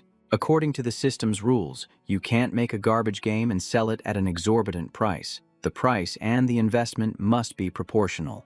From the sound of it, trying to lose money wouldn't be easy either. But based on his experience from the last project, as long as he created a big enough impact without any cheap monetization tricks, the system wouldn't interfere. Having figured it out, he cleared his throat, ready to make his move. Regarding the new game, I have 5 requirements. He decided right then and there. Burning cash for fame was allowed, so he'd make a small game with a huge reputation. Lam Van's eyes lit up hearing this, her mind filled with fireworks. A new game.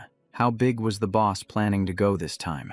Meanwhile, he thought to himself, it had to be a game with an extremely high budget that everyone knew about but still wouldn't want to buy. Something like a Souls-like game, with a sky-high difficulty that would make you want to turn back just by looking at it.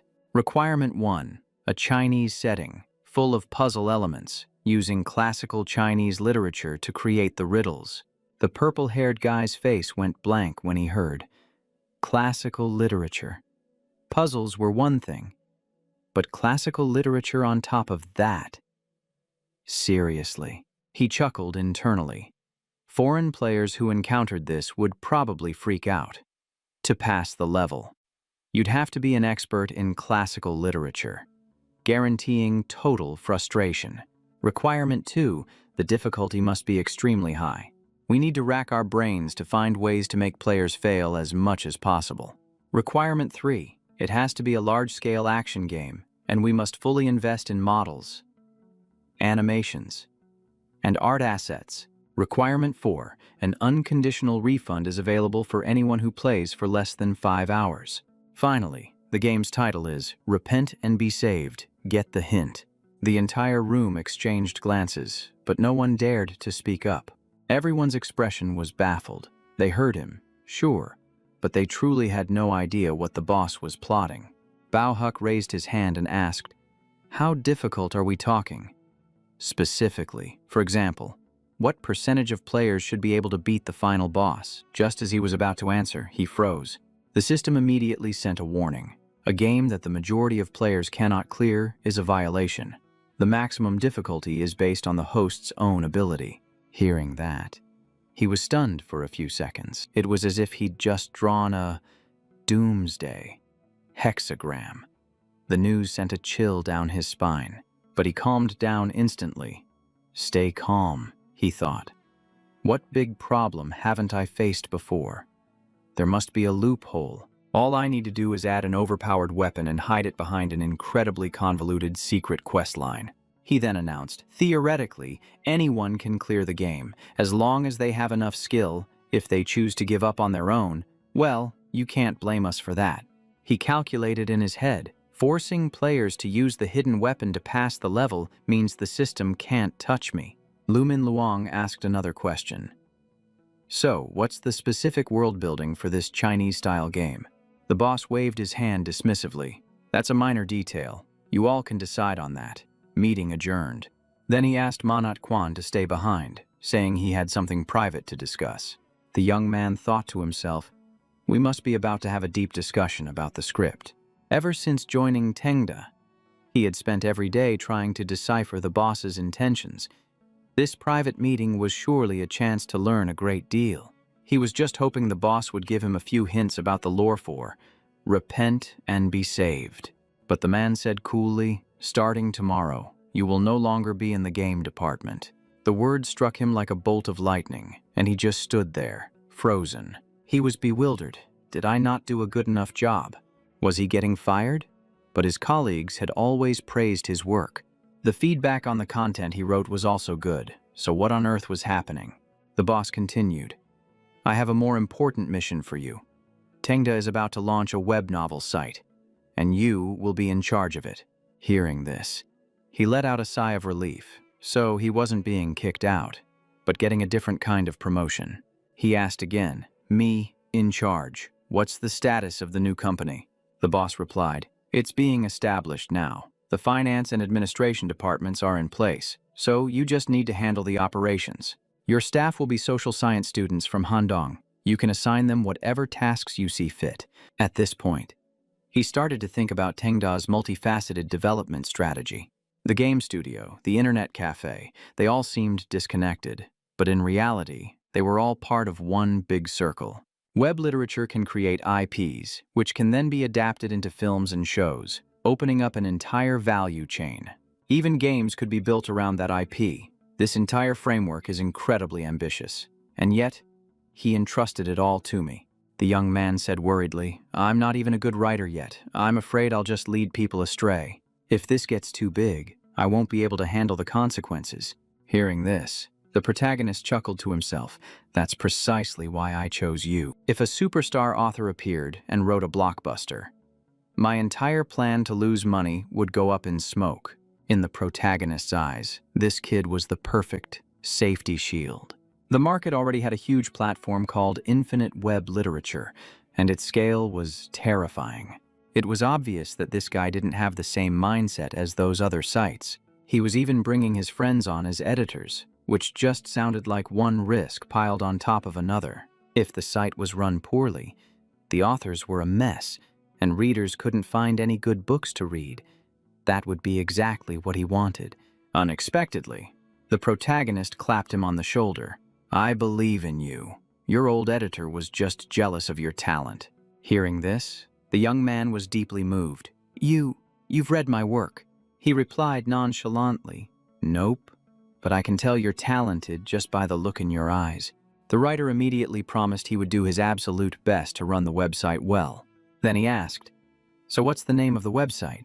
The protagonist replied, Web Literature's End, silently thinking he'd turn it into the graveyard of the online fiction world.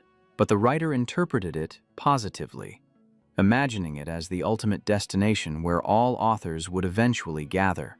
The protagonist just nodded along. Just let me know if any problems come up. He even told himself that adjusting a few stats here and there was perfectly reasonable. The plan was still under control. A little while later, he sat in the CEO's office, plotting his next move. Tengda's game is done. Now it's time for Shangyang's game. After its revamp, Passionate Battle Hymn got a surge of publicity, and old players were coming back. But their spending was a drop in the ocean. The revenue was abysmal, which was absolutely perfect.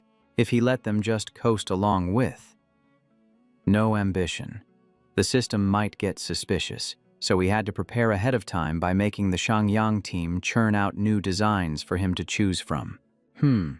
This draft is just a strategy game concept. Summarized in 2 sentences, it's almost completely empty of details, but their attitude lately has been decent enough. The problem is, it's missing way too much, and I can't fill in the blanks myself. And if I give it to Diep Chi Chow's crew to expand on, no, that just reeks of disaster. Proposal number 13, however, was surprisingly solid, and it even included concepts for touch controls. It turns out Vuong Hu Tan wrote it. It seems his projected stats are a perfect match for the domestic gaming market. But the key issue is that it's a bit too conservative, and actually making it would probably cost a fortune.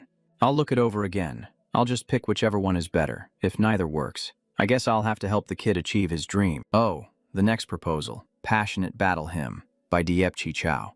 And this was the craziest part.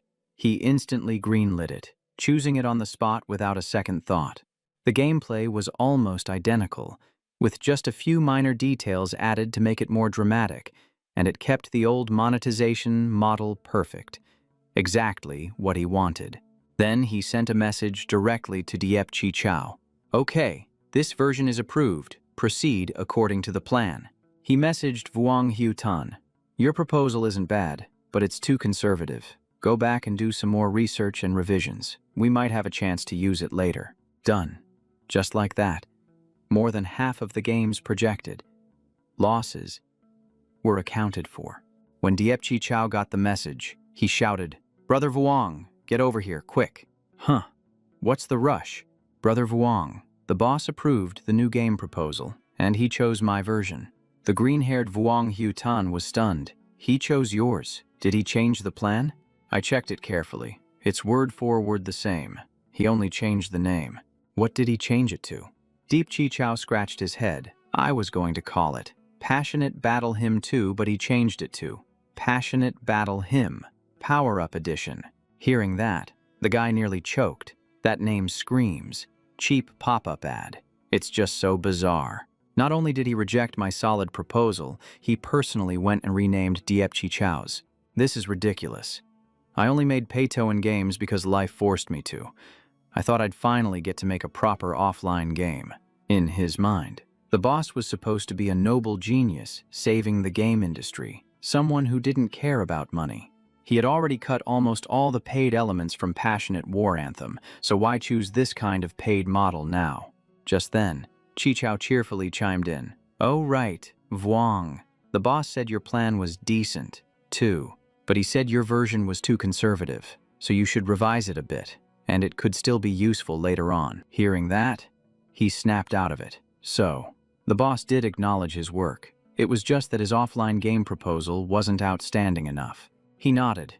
Right, I prioritized safety and used familiar methods. Looking back, it does seem a bit outdated. That's our boss for you. He saw the key issue with just one glance. Tan Yen also thought to himself that Diep Chi Chow's plan was actually quite innovative for a pay-to-win game. As for his own version, it was just mediocre in a forest of offline games. Well, it's time to grind. If you don't grind, you fall behind. Chi Chow asked. Vuong, what now? Are we going with this plan? Of course. Once he makes a decision, we just do it. The advantage is that it shortens development time. You can think of it as a polished remake. The features and gameplay don't need many changes. We'll mainly focus on optimization and save our energy to pour everything into the art. Chi Chow nodded. Okay, then I'll revise the design and prepare the art asset list. Vuong, I want to request a budget of 2 million. I wonder if the boss will approve it. Just give it a shot. He probably won't spare any expense for quality. If it's not approved, we'll just cut the budget somewhere else. Meanwhile, on the other side, our protagonist was, currently, hatching all sorts of schemes, like a true ostrich avoiding its problems. Right now, he had to arrange 2 more things. Q Vu was in the imperial capital, a drifter from the north who had once struggled to get by. After moving to Islay Island, his life improved thanks to a video incentive program that put food on the table. Ever since the game producer released a masterpiece that week, he'd had to cut back on meals and live off a few promotional gigs. Now, Old Q has become a rising star in the studio, mostly thanks to Dangdot. Thinking about it, even our protagonist was at a loss with this guy. He thought to himself, I could buy him off with money, but what would I have him do? Make him smear the game or force him to stop making videos? Both options were terrible. It would easily make Teacher Q suspicious, and revealing his intentions would violate the rule about hiding the system. Suddenly, he slammed the table. This grudge must be settled. I'll wait for the new game when the budget is tight and make Teacher Q beat it 100 times for me. That'll satisfy me. As for Lam Van, she only helped save a few $100,000 in rent, considering the additional $200,000 that Lam Thuong gave. This was treating her with leniency. The plan was set. Transfer her to Thuong Duong. The best case scenario, she works her butt off at Thuong Duong but still gets terrible results, gets disillusioned with the game industry, and then peacefully goes home to inherit the family fortune. The average case scenario, she doesn't become famous but continues to work hard, which still results in Thuong Duong losing money, and in return, the rent won't be waived for no reason. The worst case scenario, she takes Thuong Duong from obscurity to glory, and her confidence doubles. But that's probably not going to happen. Right. After thinking it through, he called his assistant. Assistant Tan, please ask Lam Van to come to my office. A little while later, Lam Van scowled and answered sharply, I'm not going anywhere. The protagonist was slightly shocked. Most people would tear up with joy hearing about a promotion, but this woman rejected it flat out to his face. Her eyes glistened as she said, I want to continue working at Dangdot. At least until I see the revenue from the new game. Repentance is salvation, and gain more experience. Hearing this, he was startled. Good grief. The elimination target is fighting back. Could this be the money-making instinct of a second-generation rich kid? But this problem wasn't enough to stump the protagonist.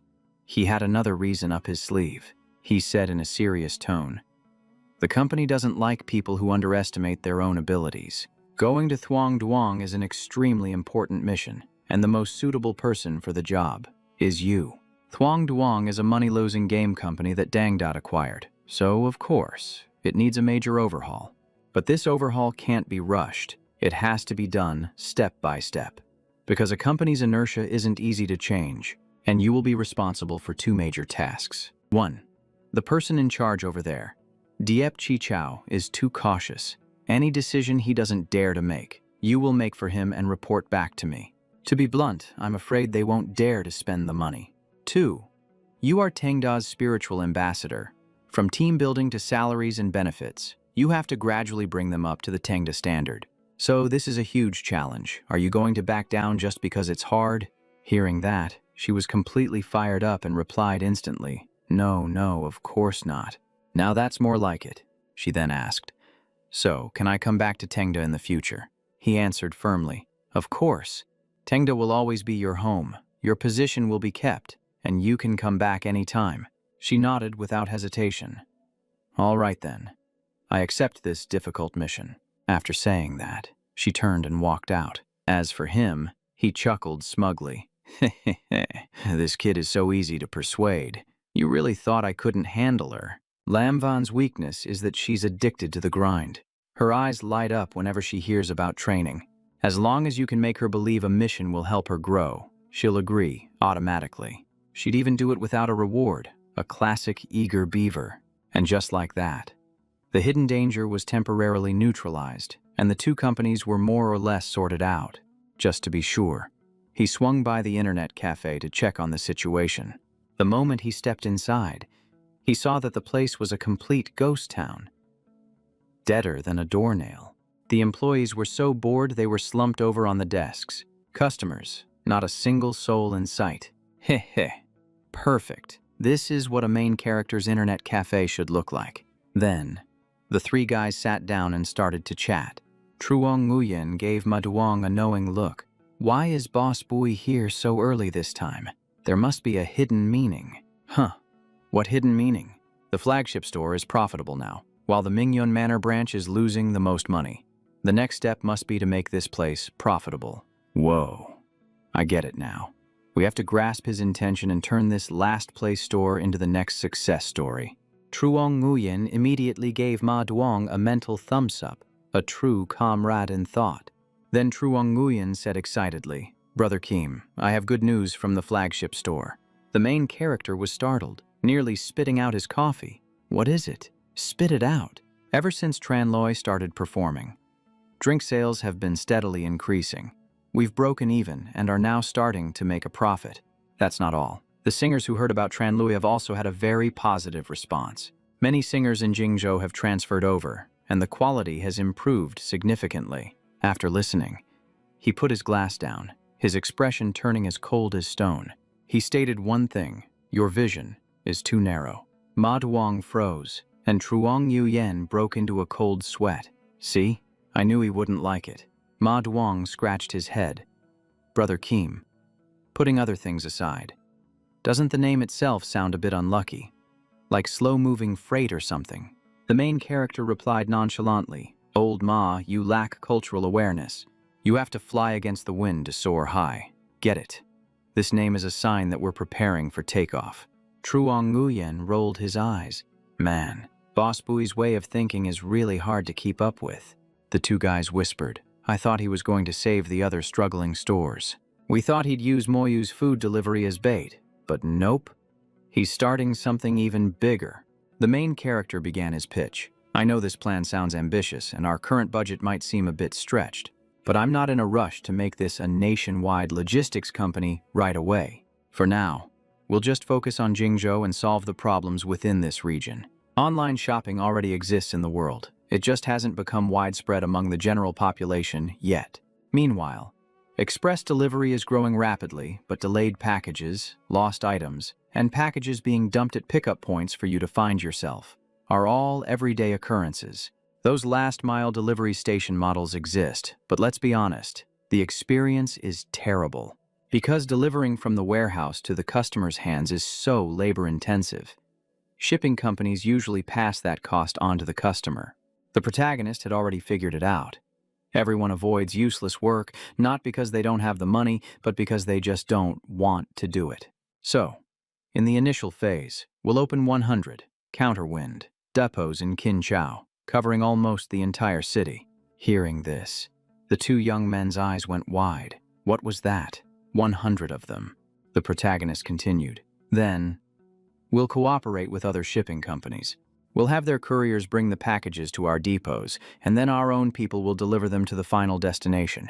To put it plainly, the depots will become a door-to-door delivery service. A typical depot usually costs 200,000 to 300,000, makes a few cents per order, handles a few hundred a day, and earns a monthly profit of about 3,000. It's a very common business model. They're usually run by two people who make extra money by selling goods and advertising, which is why so many people are scrambling to get into it. But the protagonist's counterwind is different. Shipping costs are higher, and each depot needs 2 to 3 couriers, handling at least 300 packages a day. Customers won't have to come pick up their packages, so foot traffic will be low, causing sales and advertising revenue at the depots to plummet. With one manager and 2 to 3 couriers per depot, at a salary of 3,000 per person, the monthly labor costs alone would be over 10,000. Adding in rent and miscellaneous fees, opening 100 depots would require 3 million, with a potential monthly loss of 700,000 to 800,000. Truong Nguyen thought to himself, "He's truly unpredictable.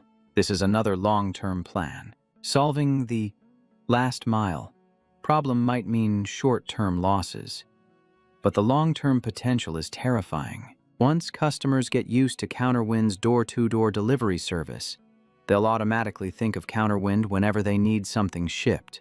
And from there, the business will expand into citywide and even nationwide delivery. See, our protagonist is the perfect example of someone who's willing to go big to win big."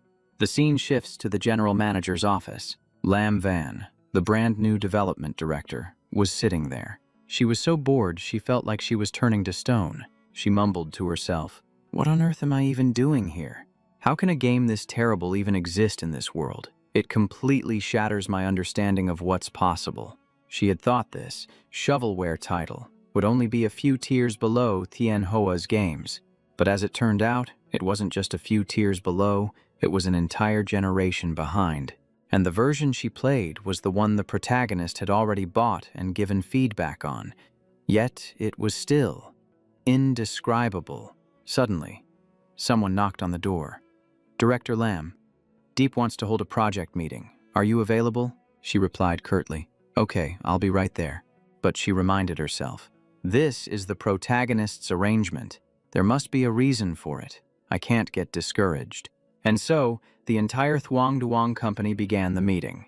Deep Chichao presented. "Let's review the development plan for the new game, Fervent Battle Anthem, Enhanced Power Edition." Thunnan also chimed in to support him. Someone wondered, does the new Director Lam have any brilliant ideas? Why is she just keeping her head down and taking notes without saying a word? They were also confused. Neither the protagonist nor the new director suggested any changes. Could our plan really be that perfect? Meanwhile, she was internally weeping. I understand every single word, but when you put them together, I'm completely lost. I have no idea what they're talking about. But I have to stay calm. It's normal not to understand if you've never made a game before. The important thing is not to let it show. Or, I'll disgrace Dangdat. Deep Chichao concluded. The budget for acquiring resources will probably be over 2 million. What does Director Lam think? Everyone thought to themselves, she has to say something this time. Right, she can't just be here to warm a seat. Lam Van gave a faint smile and finally spoke up. The other issues aren't a big deal, but this budget, based on my understanding of the boss, will definitely not get approved. She was secretly relieved. Thank goodness. At least I was able to pinpoint one thing he'll dislike. After hearing that, Chichao and Hutan immediately understood. That's right. The budget estimate won't pass again. 2 million for a single game project. That does sound a bit steep. Director Lam, this is the current budget breakdown. Chichao was screaming in his head. Please, stop. No matter how we cut it. The budget is only 300 to 400,000. Any more cuts and the project will collapse. Then, Lam Van calmly made her declaration. In my opinion, the boss won't approve this project for anything less than 4 million yuan. Hearing this, Chichao's jaw dropped, with a look that said, "Are you serious? Let's just cut to the chase and raise it to 5 million. So we don't have to deal with the boss calling us back for a second revision." Chichao scratched his head. 5 million. That sounds a little excessive. To be honest, a little over 2 million is more than enough. Seriously. But that's not enough for the boss. You guys don't understand his perfectionist spirit. Trust me. Just push it to 5 million. The two young men turned pale. Then, we'll have to redo the proposal. Revise. Revise everything. Lam Van crossed her arms smugly. Now I see why the boss sent me over here. It wasn't just to learn game design, but more importantly, to be an ambassador of the Tengda spirit. Chichao's timid approach to budgeting was exactly like Lumin Lu's back in the day. The boss is too busy to correct everyone individually, so he sent me over. It's for my own training and to fix this bad habit of theirs, Chichao said. But a 5 million yuan budget creates another problem. We're only making a web game. Even if we pour money into realistic art and hire top-tier artists, we'll still have way too much left over. Exactly. Plus, we're using the platform's 2D engine, which doesn't handle high-realism assets well. The results might not even be noticeable, Lam Van replied bluntly. Then just use the 3D engine. Upgrade to 3D. That's really difficult. The assets are heavy, internet speeds are slow, and web games are supposed to be instant play, with everything loading in real time. An employee chimed in enthusiastically. That's right. If the graphics are too heavy, the connection won't be able to keep up. Unless we ditch the web game format and make a full-fledged app so players can download the assets. But that changes the entire project type. Is that even allowed? Hiu Tan, the one with blue hair, spoke up. If we have to go with realistic 3D, we could try making a V-app, like a mini-app. That way, the download size for players would be smaller, the system requirements wouldn't be as high, and the visuals would still be a clear improvement over a web game. But doing that could be a disadvantage for both sides, Lam Van thought to herself. The boss's design is set in stone. I can't just change it recklessly. But to burn through that budget properly, A V-app is the only way to go. Another debate sparked in her mind. Objection. Objection. Web players will complain, I have to download something to play, what a hassle. Meanwhile, app players will scoff. What's with these weak graphics? They're worse than a regular game. Huh. So both sides will be unhappy. What do we do now? If it were the boss, what would he do in this situation? Would the boss cut the budget? No way. Would he worry about whether players would accept a V-app? Probably not. He would probably just make the choice for the players, instead of worrying about their initial reactions. And so, Lamvon excitedly made her final decision. We'll make it a VFD, the content stays the same. We're just upgrading all the visual assets from 2D to 3D. She was confident. If I understand the boss correctly, this is definitely the choice he would make. This is the caliber of a true Tengda member. Chichao immediately got to work, implementing the plan without a moment's hesitation. After working for a while, he started sweating. Man, getting such a huge budget. Figuring out how to spend it all is a pain. Looks like we're working overtime. I have to fill out the forms again. Just then, a message came from the boss. Chichao opened it. He was asking about their progress. He replied, "We just finished a meeting. Here's the current situation." Inwardly, he was thrilled. Thank goodness the boss asked first. I was worried about how to report this. After he reported, the boss replied, "Very good. Proceed as planned from now on. If there's anything you can't decide, listen to Director Lam." Chichao was ecstatic. With a development director from Tengda here, there's no way our talents will be wasted. She understands the boss on a completely different level than I do. Meanwhile, for the boss, it was like watching a movie play out in his head. He was delighted. Lamvon's execution was perfect. Not only did she burn more money than originally planned, but she also turned a safe web game into a VR project. The initial phase is already at 5 million, and depending on how things go, we'll burn another 2 to 3 million on promotion. Whether it profits or loses is practically set in stone. Hehehe, absolutely fantastic. Suddenly, there was a knock at the door, and he called for them to enter. ManhwaCapped reported. Boss Bui, preparations for the Chinese web novel site are almost complete. Do you have time to take a look? He nodded. Okay, go ahead. The cost for the domain name, template, post-production, and resources is 320,000, plus hiring maintenance staff and setting up a cloud server. It will be about.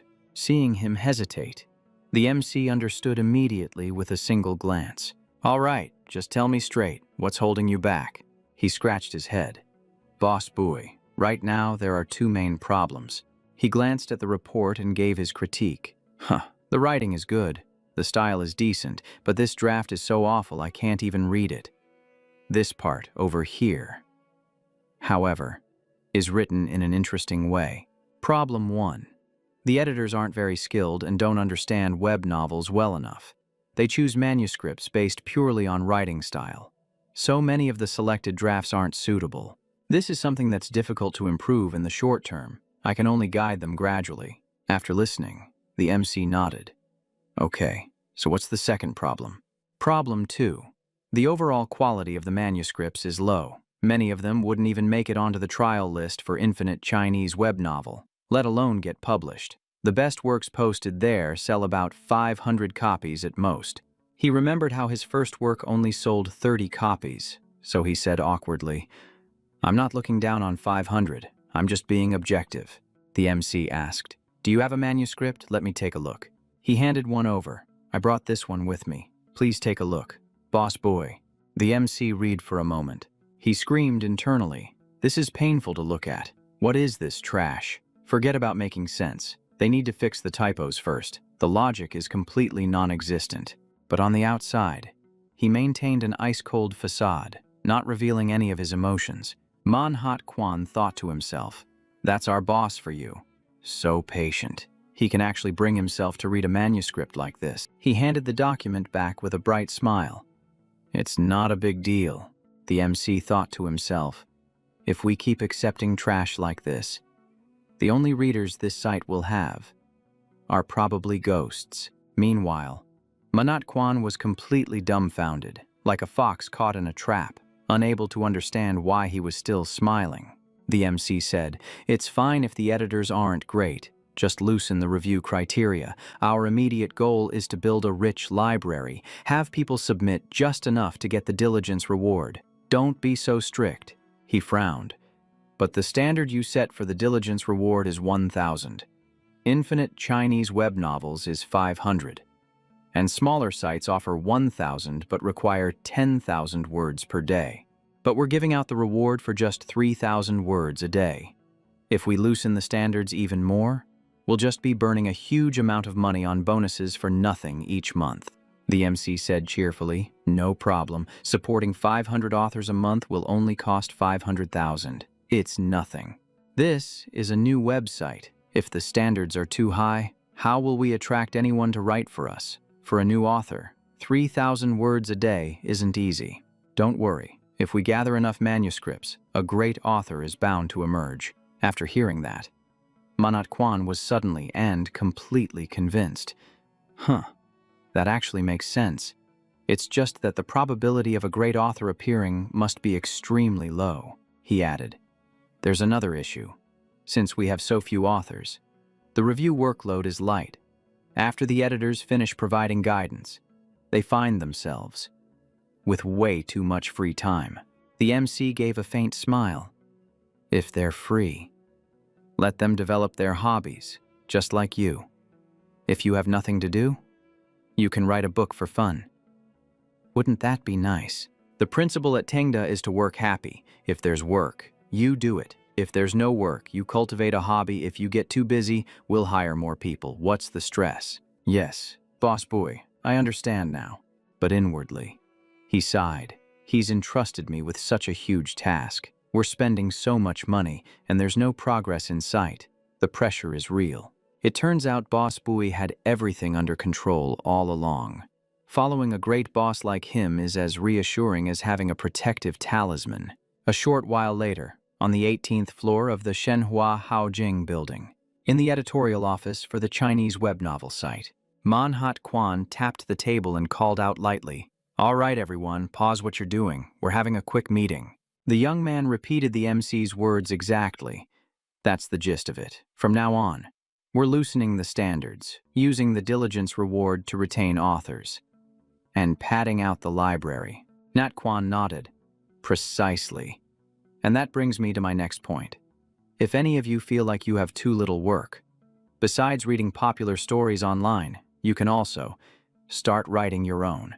After hearing this, the entire team just stared at each other, utterly bewildered. Nat Quan continued to hype them up.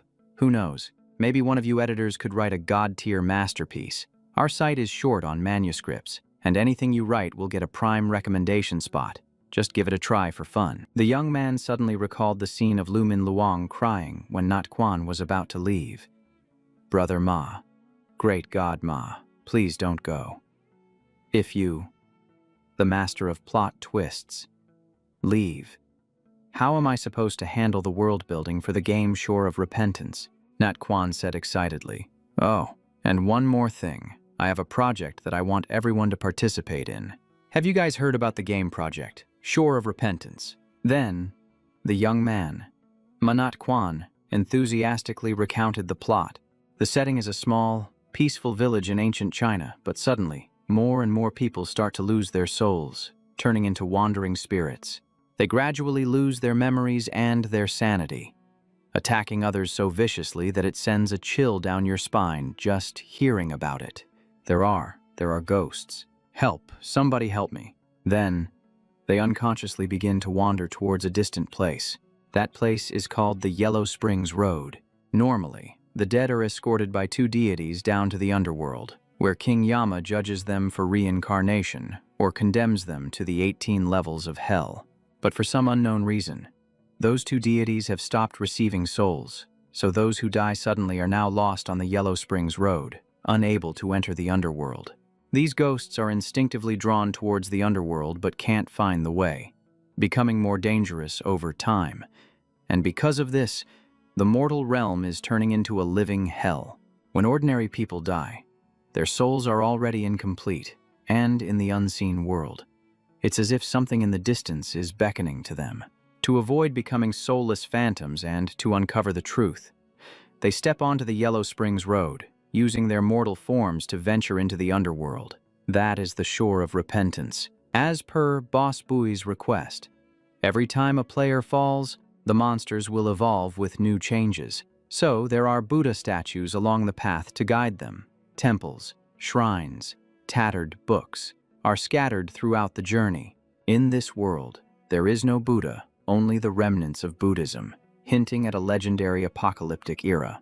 I have some related documents. I'll organize them after the meeting and send them out. Is anyone interested in joining? A young man in a striped shirt listened with his eyes shining, immediately raising his hand. Mr. Ma, I want to join. I was also thinking we could post the content we write directly on the web, as the game's official novel. Let's divide the tasks. Each person will be in charge of one section, including the chronicle. We'll also add backgrounds for the bosses and their agents, as supplementary material for the game. The whole group started buzzing with excitement. It sounded so interesting. With Boss Bui at the helm, this game is bound to be a hit, and we'll have plenty of cool stories to tell later. Nat Quan smiled brightly. Okay, let's split the tasks then. Each person gets a topic, including the chronicle. We'll also have backgrounds for the bosses and their agents, as supplementary material. The entire staff shouted in agreement. Mr. Ma's right, let's do it. Scene changed to the morning of July 13th, at Ma Duong's internet cafe. Lai Trak came for a coffee inside. This place is a lot more crowded now, but I kinda liked it better the way it was before. Right now, customers are pouring in. You can tell business isn't bad. 3 days of revenue, adding up the drink sales and the singers' tips. More than half of it is profit now. It's hard to say if we're making a lot or a little, but we're definitely in the black. The only strange thing is that Boss Bui isn't around much. And what happened to that manager who used to be with him, the one with the long face? Lai Trak called over a waiter. Hey, you, come here for a second. Yes, sir. How can I help you? Is Boss Ma not in today? That's right, sir.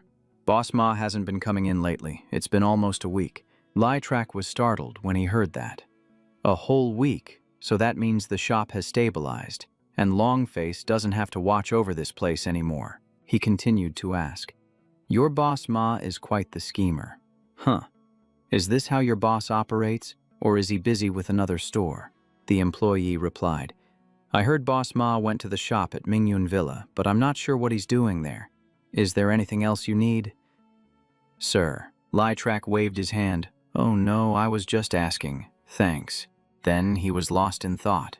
Mingyun Villa is a high-end residential area in the suburbs of Jingzhou City, filled with detached villa.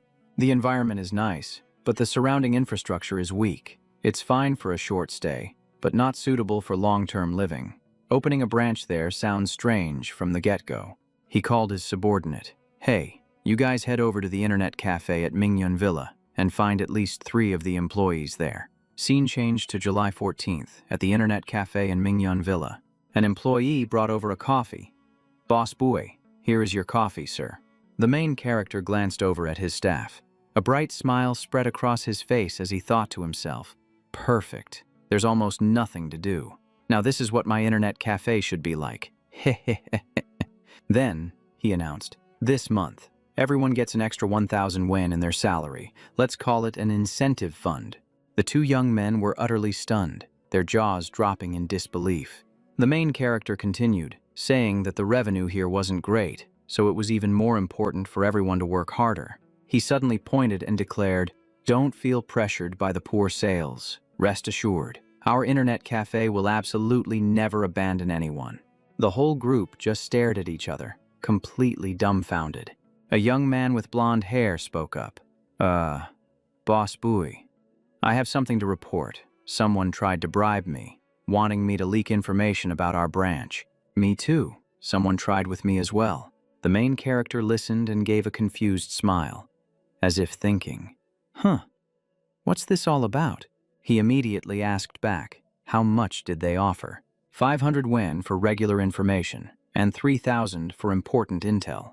Hearing this, the main character felt like he'd been struck by lightning. Holy crap, such a great deal. Why has this never happened to me before? 3,000 for one piece of info. I could sell secrets until I'm broke. Isn't it just intelligence about the Mingyun Villa branch anyway? The two employees quickly said, Boss Boy, don't worry. We would never betray the cafe. We'll reject them immediately. Your kindness to us is as vast as a mountain. Since you won't abandon us, we won't sell a single piece of information. The whole group pounded their chests and swore. That's right, Boss Boy. You have to believe us. No one can bribe us. The main character froze, screaming internally. No, don't do that. Selling intel to sabotage the Mingyun Villa branch is the best part. If it loses money, I'll cry tears of joy. Then he said calmly, There's no need for that. The entire group stared with their mouths open, completely unable to understand. The main character bluffed straight to their faces. If you can sell the intelligence, then just sell it. Don't be polite. In fact, it would be even better if you can haggle the price above 3,000 yuan. Inwardly, he chuckled. Whatever my employees earn, I'll just compensate them for it. That way. Everyone is happy. One of the young men misunderstood and nodded knowingly. I get it. Boss Boy, you plan to use false intelligence to lure him into a trap. The main character took out his phone and started recording, thinking to himself, false. What I'm about to say is the real deal. Just do your best to sell it. While we're at it, today I'll also share my plans for the internet cafe's future. In the next few months, the Mingyun Villa store will become the ace up our sleeve. Because the flagship cafe is only strong in its beverages and isn't a true internet cafe. Ma Duang, you once asked to turn the internet cafe into a bar. Right. But I shut that idea down from the very beginning, and this is precisely the reason why. High-end internet cafes aren't popular yet, but they are definitely the trend of the future. I'm willing to bet that in less than a year, the high-end model will overwhelm the traditional cafes and dominate the market.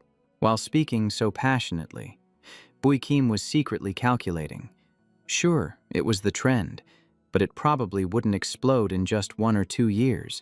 The main character remembered very clearly that the high-end model would take 1 to 2 years just to get going, and more than a decade to spread from Tier 1 cities to Tier 2 cities. That means he had at least 2 years to lose money comfortably. He'd worry about the rest later. Hehehe.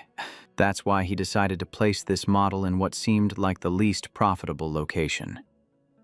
Mingyun Villa. The two young men stood there looking at each other, completely frozen. Suddenly, he shouted, We must target the nearby residential areas and universities and turn this place into the new center of Jingzhou. Someone asked what they should do. The main character replied coldly, Provide good service and wait patiently for the right time. Ma Duang, I've recorded everything I said. Later, let all the employees listen to it. Ma Duang didn't understand, but he nodded and followed the instructions. He was thrilled with the recording. The other party would trust his employees even more. Whether they took the bait or not, he still came out ahead. A few days later, Lizzie also received the recording about targeting the residential areas and universities. After listening, he laughed with delight. Information from an employee, plus a recording. It was perfect two-way confirmation. The first point matched his own thoughts. High-end internet cafes would sooner or later become a trend as living standards rose. But Mingyun Villa was a failed villa development. The eastern side was vast but deserted, and its scale was even smaller than Handong University. The distance was too far, and travel was inconvenient. Students would just choose the internet cafes at the school gates, and rich people wouldn't bother driving all the way out there just for coffee. Trying to cater to both crowds sounds way too greedy. How can an internet cafe possibly compete with a high-end restaurant? He's not investing in an internet cafe. No problem. As long as we stick with Boss Boy, we'll be fine. We just need to ride his coattails a little to make a fortune. On Sunday, July 18th, he lay at home wondering if the people who bought his information had started making their moves yet. As long as they believe this area will become popular and rush to open bars or restaurants, the already scarce customer flow will be split even further.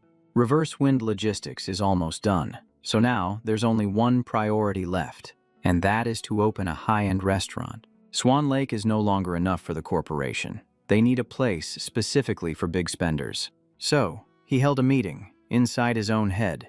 The biggest issue was choosing a location. The more remote, the better. But another Bui Kim argued back that in this age of online reviews, it's hard for an expensive restaurant to stay out of the spotlight. To burn money, he had to go high-end, but the system wouldn't let him serve only his own people, so how could he attract the big shots? It would be hard to lose a lot of money even if it wasn't very profitable. So the location had to be really far from the city center to work. He made the final call. The most logical spot was right next to the Minvan Manor branch. The voices in his head all nodded in agreement. That branch was losing the most money, which proved it had the worst location. There were a few closed-down shops near the villa. He could just buy them and renovate. The main character chuckled gleefully. If he couldn't just serve his own people, he'd jack up the menu prices to an insane level and use only the most premium ingredients. The system forbids that. Fine. Then I'll just buy tons of ingredients and burn through them. Regular dishes would be made half-heartedly, while things like Australian lobster and Kobe beef would all require advance reservations. When the big shots arrive and find items unavailable, it will only enhance the feeling of exclusivity. He'd hire famous chefs from the imperial capital, Magic City, or even from abroad. Their monthly salaries alone would be enough to make his wallet hurt. He made his final decision. He gets to spend money and eat delicious food. What a perfect deal. He immediately called Ma Duong. For the next 2 days, don't worry about the internet cafe. Help me survey the area around there to find a space for a restaurant. A short time later, the 3 young men began their survey. He pointed to a large, abandoned building. This place isn't bad. Truong Nguyen looked on, bewildered. Isn't this a place that already went out of business? Boss Boy was getting harder and harder to predict, choosing the most desolate spot to open a restaurant. There were no supporting businesses nearby. Who would be willing to travel so far just for a meal? Suddenly, Truong Nguyen cried out, "Boss Boy, Boss Ma, look over there. They're doing renovations. That place over there is also being remodeled. But just 2 days ago, all these places were closed." Truong Nguyen went to ask around, and the truth came to light. This spot is about to become a coffee shop, and that one is opening a bar and a diner. You truly have incredible foresight. After hearing this, his face darkened. Truong Nguyen continued to praise him. You said this area would get hot, and just a few days later, people are actually investing in it. The main character suddenly remembered something and was startled. If the infrastructure keeps up, this place will become crowded. Customers could finish dinner and then head to the bar for a drink. It makes perfect sense. He fumed internally. Who would dare to jump in and invest here when this place was so bleak to begin with? Running a bar, a cafe, and a restaurant all at once would make the plan way too obvious. The guy who bought the intel must have believed what I said and acted incredibly fast. Whatever, I'll find another spot. The 2 young men froze. Truong Nguyen wondered to himself, wouldn't having so many establishments actually be better for the restaurant? Why didn't he just close the deal? Why did he just turn and walk away? He gazed into the distance. Over there was the Minvan Villa area. Ma Duong and Truong Nguyen. They immediately followed him to see what was going on. In front of the Minvan estate gate, Truong Nguyen thought to himself, is he actually planning to buy an entire villa? But this area sells very poorly, especially the so-called mountaintop villas. They've been on the market for ages, but no one has bought any. Meanwhile, the man himself was in an excellent mood. He chuckled to himself. This place is so secluded. No one would ever imagine there's a restaurant inside a villa, and the system even prohibits real estate speculation. And this was the craziest part. Model, but using the system's accumulated points to buy a villa outright. Register it under the company's name to open a restaurant. That's a solid plan. It avoids speculative land grabbing and large-scale real estate involvement. Sounds perfectly reasonable to me. Just then, a middle-aged man and a plump young woman walked over, exuding the unmistakable aura of business people. The man smiled warmly, shaking hands enthusiastically as he greeted them, while the young woman quickly introduced him as her director. The social pleasantries kicked off flawlessly. The 2 parties exchanged a few pleasantries, and Director Min half-jokingly asked if they were there to support Minvan Manor. And just like that, The two directors officially sat down and switched into business mode. The young woman swiftly poured tea, and the atmosphere immediately turned serious. Director Min got straight to the point, asking the purpose of their visit today. His mind was racing. The villas had been nearly sold out for a year, and any wealthy clients had already closed their deals long ago. Where on earth did these people come from? Boy Kim beamed and asked directly, "Is the villa on the mountaintop available for rent?" Hearing this, Director Min paused, clearly a little taken aback. He gave a strained laugh and asked if they were truly serious about renting. He thought to himself that he must have misheard. Who in their right mind would come all the way to this area just to rent a villa? It was highly unusual. After composing himself for a few seconds, he stated plainly that the villas here were only for sale, not for rent. He grinned from ear to ear and said that, if that was the case, it was a real shame. They'd just have to buy it then. While smiling, the main character silently communicated with the system. "See, I just want to open a restaurant. If they won't rent it to me, I'll buy it. That follows the rules." "Right." The system immediately responded, confirming that he could purchase it under the company's name for business purposes, but he was strictly forbidden from living in it. Hearing that, he was delighted. It was just as he had calculated. The system not objecting was the perfect outcome. Meanwhile, Director Min was breaking out in a cold sweat. The guy said it was a shame, but his attitude clearly showed he was serious about buying. He stated directly that he wanted to buy a mountain villa under the company's name and asked for the price. Director Min still hadn't fully recovered from the shock. The look on the man's face didn't seem like he was joking at all. He introduced a unit that was nearly 600 square meters, complete with a private elevator, a swimming pool, and a full garden, for a total price of about 6.3 million. The main character simply nodded after hearing the price and remarked that it wasn't too expensive. Alarm bells went off in Director Min's head. 6.3 million. And he says it's not expensive. Just how rich was this person? He made the decision on the spot and asked to be shown the property immediately. Director Min hurriedly stood up, said it was no problem, and invited them to follow him. A short while later, the group was standing inside the mountaintop villa, which reeked of money from the first glance. As soon as they stepped inside, he and his employee scanned the entire place, their eyes shining with excitement. He was already picturing it in his mind.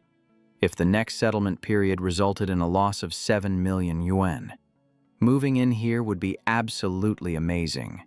Just the thought of it was thrilling.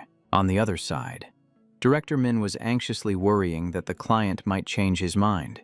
He pointed out that the area was quiet with few residents, making it perfect for a retreat, and asked for his opinion.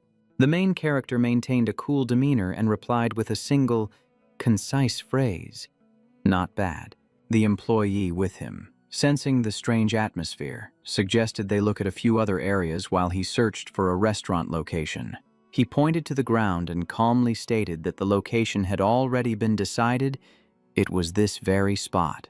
The orange-haired young man's jaw dropped, a single question running through his mind. Are we really opening a high-end restaurant in a place with so few people? He turned to Director Min and asked if it was possible to renovate the place into a restaurant. Director Min gave another strained laugh and explained that, in principle, it wasn't encouraged, but if he was willing to cover all the costs and obtain the proper permits, it could be considered. He immediately pulled out his phone, announcing that he would call his assistant to come discuss the contract right away. Business waits for no one.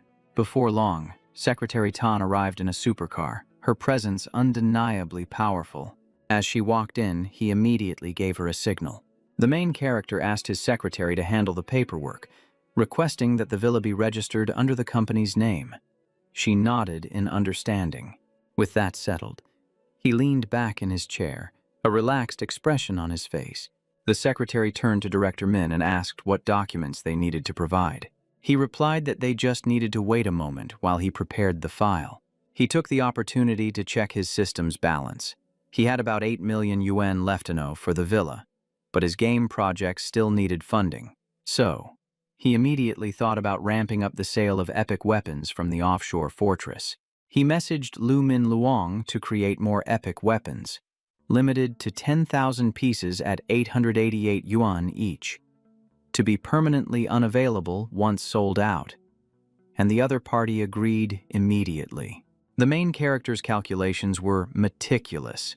With a 70-30 split, selling all 10,000 pieces would bring in about 6 million, which would patch the deficit without disrupting cash flow. It was a masterful calculation. The payment procedures weren't too complicated, and the renovation and decoration were scheduled to be completed by the beginning of next month. He also timed it perfectly with the outstanding employee selection on August 1st, making it the perfect and most logical time to throw a party. He mentally praised himself for his universe-level intelligence. The scene changes to the Soaring Sun Game Company, inside the development director's office. Lam Van stretched, her eyes holding a trace of weariness. She admitted that if it weren't for work, she would never play this type of game. But after experiencing it for 2 weeks, she realized it had its own reasons for existing. Now she understood why so many whales preferred to spend their money here rather than in other fantasy games. From there, she gradually began to understand Bui Kim's motive for acquiring a game that was operating at a loss. In her opinion, he wanted to attempt something incredibly risky, something no one had ever tried before. The goal was to let players enjoy the game without being constrained by money, so that even free-to-play users could experience the fun. Pay-to-win games are appealing because they sell exclusive items to the whales, giving them a superior experience in return. With resplendent gear and high-class titles, they could be the sole star during nation wars, while everyone else was just part of the background. But this time, the main character wanted to take back those special privileges and redistribute them to ordinary players according to a new set of rules. He even invested in upgrading the graphics for Passionate War Song, compensating for its biggest weakness. Combined with a strong promotional campaign, it could create a whole new phenomenon. In her eyes, this was a heaven-defying move, and the mere thought of it was thrilling. Suddenly, there was a knock on the door, asking if Director Lam had a moment to talk. She replied that it was a good time and invited them in. The two sat down, and she asked what the matter was. Dieb Chichao said he wanted to discuss the promotional plan. Even though the launch was still a month away, they should start preparing the marketing materials now. Lam Van was a little surprised, but still agreed to discuss it.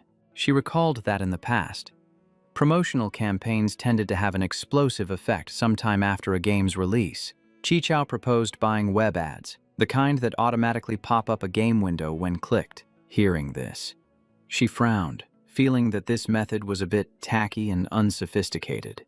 The problem was that their game was a VR game, which required players to download a small package first, and that could drastically reduce the conversion rate. Hiu Tan added that this was a huge risk, and it would be difficult to measure the consequences. Lam Van thought to herself that this promotional method was both outdated and risky, and probably unnecessary. She decided to ask for Bui Kim's opinion before finalizing anything. The other two also nodded in agreement, so she sent him a text message. She reported that the enhanced version was progressing smoothly and that the next step was promotion. After sending the message, she told them they would wait for a response and then discuss the details again. And here came the craziest part. Just as the words left her mouth, she received a message that he was sending the documents over immediately. His speed was simply unbelievable. The two men were completely frozen in absolute shock. Could it be that CEO Boy had planned every single move from the moment he switched to the V app?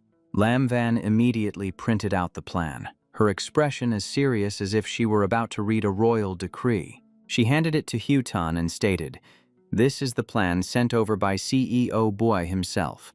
After reading it, the three of them stared at each other with wide eyes, their expressions basically screaming, "What in the world is going on?"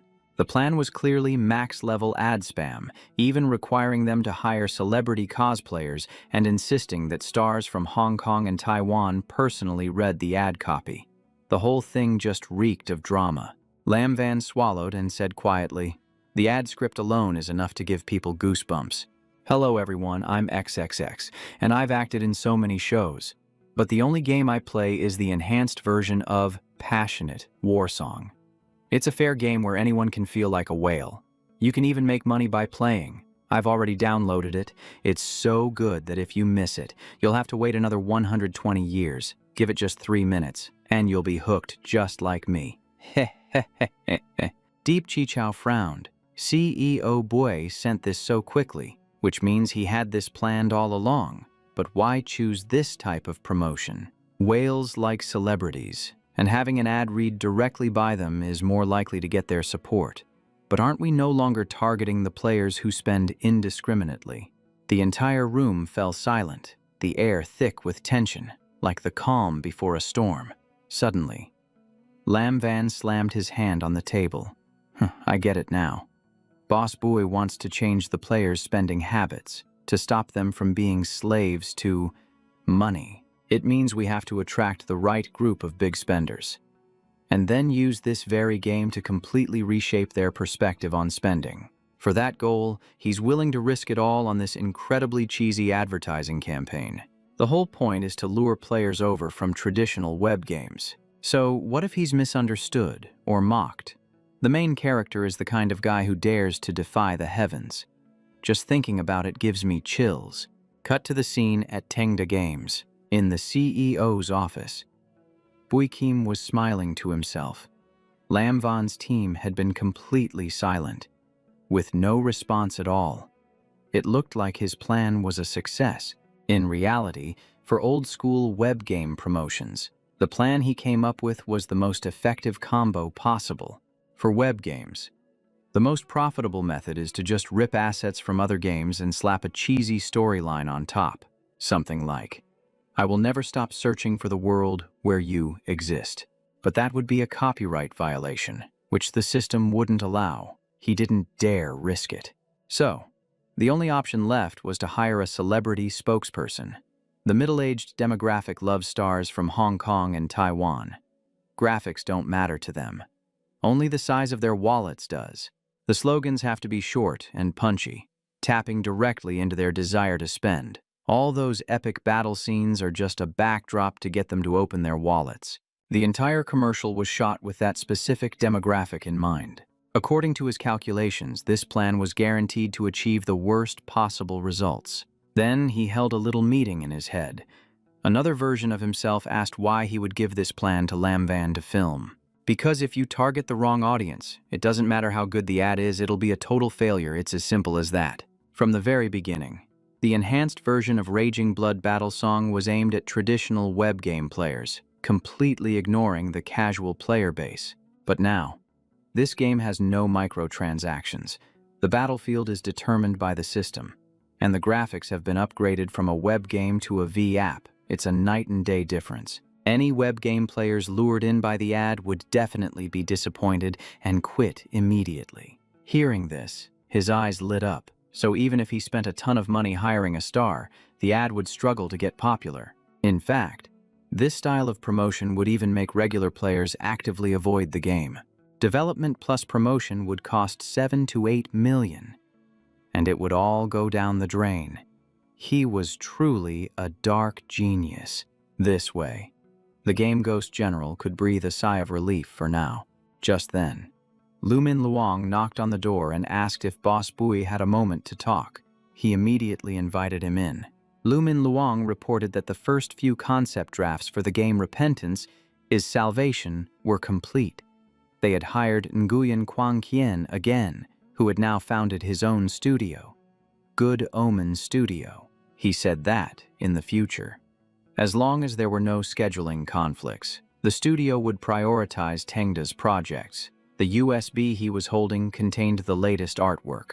He plugged the USB into his computer, preparing to take a look. The moment he opened the file, our main character froze. The sight before his eyes was absolutely stunning. Every single detail, every single line. From the base rendering to the special effects, everything was unbelievably high-end. You could say it was on a cosmic level. You could practically see the money burning just by looking at it. Lumin Luong scratched his head and asked timidly, So, Boss Boy, what do you think? Boy Keem's face was as dark as a thundercloud. He was completely frozen, screaming internally while forcing himself to maintain a calm expression. It was always Nguyen Quang Kien, and every single time, he came back even better than before. This was truly a never-ending nightmare. But he still had to force a smile and say, "Excellent. Your work is consistently impressive." Lu Min Luong was thrilled. A master is a master. After all, having him do the art is such a relief. He just wanted to faint right there. He desperately wanted to end their collaboration but couldn't. The art was beautiful. It came with a discount. The style was a perfect fit. The worst part was that there was absolutely no reason to refuse. Lu Min Luong asked again, "So, do you have any other feedback?" He gave a weak smile. "It's fine. Just keep up the good work." But in his head, he was thinking, whatever. This game's success doesn't depend on the art. The gameplay is what will make people quit. Besides, hiring a master like him is a great way to burn through a ton of cash. Lu Min Luong took back the USB. He even joked that Boss Bui and the master artist were truly on the same wavelength. He was fuming after hearing that. In sync my ass. All it ever does is get me into trouble. Lu Min Luong also mentioned that the great master could visit the company in Jingzhou, saying it was a shame they'd known each other online for so long but had never met. He just kept smiling and said, "Sure, I'll be sure to give you a warm welcome then." But inside, he was screaming that he didn't want to meet him. Chow Laoxu was already on his blacklist, adding this guy would complete the set. Lu Min Luong left and closed the door. He sat there in deep thought. The repentance is salvation. Project was stable for now, but there were 3 urgent matters coming up in August. First, on August 1st, was the vote for Tengda's outstanding employee. The masses have sharp eyes. Even his most trusted people might not be safe. Second was the heaven-defying logistics project. It was still in the preparation stage, but he needed to finalize who would be in charge. Third was the 200,000 from Lamb, plus the 100,000 for prop fees. He had to figure out a proper way to handle it all. And so, he decided to film the very first episode that night. That evening, he got to work preparing. He wrote a few large words on a piece of paper. Hardcore player. Then he cut 2 holes in the paper. He tucked it under the frame of his glasses. The moment he put it on, he instantly looked 10 times more unhinged. Then he held up a sign with a disclaimer. Not an independent review. Admitting the results depended on sponsorship and telling interested parties to message him for collaborations. He then tossed the sign aside and shouted, "Welcome to DOP Review Box, the most professional review channel today. We're unboxing the Pineapple 4. Let's begin with a careful unboxing." After saying that, he pulled out a huge kitchen cleaver. The various accessories were taken out and set to one side. The instruction manuals were casually tossed into a corner. Great, the phone has finished booting up. First on the agenda is the water resistance test, and without a moment's hesitation, he dropped the phone straight into a basin of water. This was where the real madness began. 3 minutes passed, and the phone was still running smoothly. Its water resistance was amazing. It refused to surrender. Next up is the drop test. Let's toss it around to check its durability and see if it breaks. From a height of 1 meter, the screen showed a slight crack. You know, just a little scratch for dramatic effect. Let's take it up to 2 meters. And now, 3 meters. The tension is as tight as a guitar string. Wow. After being dropped from 1, 2, and 3 meters, the phone is still fine. You can tell this thing can really take a beating. Part 3. The Anti-Destruction Test. The name alone sounds reckless. As he spoke, he pulled out a bunch of knives and forks and started stabbing at it mercilessly. Yet the phone was still visibly sturdy. Part 4. The Teardown. In this segment, we'll examine the internal structure, revealing if the materials are high quality or just junk. Time for a professional autopsy. Okay, it's open. These are the guts of the Pineapple 4. The workmanship looks pretty decent. Everyone knows what these components are for, so I won't bore you with a long explanation. And that's a wrap on the Pineapple 4 review. Just a gentle reminder for Pineapple to transfer the rest of the payment to my personal account as soon as possible. See you in the next episode. After the insane shoot, he took off his glasses and sighed in relief. Okay, that should do it. All it needed was some light editing. Then he'd create a hardcore reviews account on the Sky Island website and upload it. It didn't matter if the content was good or bad, or if the views were high or low. The important thing was that Lamb had to see that this was totally his style. He had said that if he was going to do experiments, they had to be independent. With a prop fee of 100,000 yuan, reviewing one electronic device per episode for 20 episodes would be a great way to burn through 200,000. Heh. Come Tuesday, July 27th. Perfect. The account was brand new, with no ads, no trending topics, and no engagement. The analytics were total garbage, which was exactly what he wanted. Below the video, there were a few scattered comments like, "This rich guy is brutal, but watching him destroy stuff is so thrilling." He glanced around and nodded to himself. Nice. The comment storm was barely a drizzle. This video probably wouldn't get many views. Then, he opened the system to check. A special system notification popped up. The company's fixed assets are valued at 10% and are now included in the fund, affecting the settlement. The data was a mess. 2,430,000 and 620,000, with a decrease of 4,950,000. The Minvan Villa at 6,220,000, and personal assets at 357,412 yuan. After seeing it, he flew into a rage. What the hell is this? Why are the fixed assets suddenly being calculated at 10% and affecting the settlement?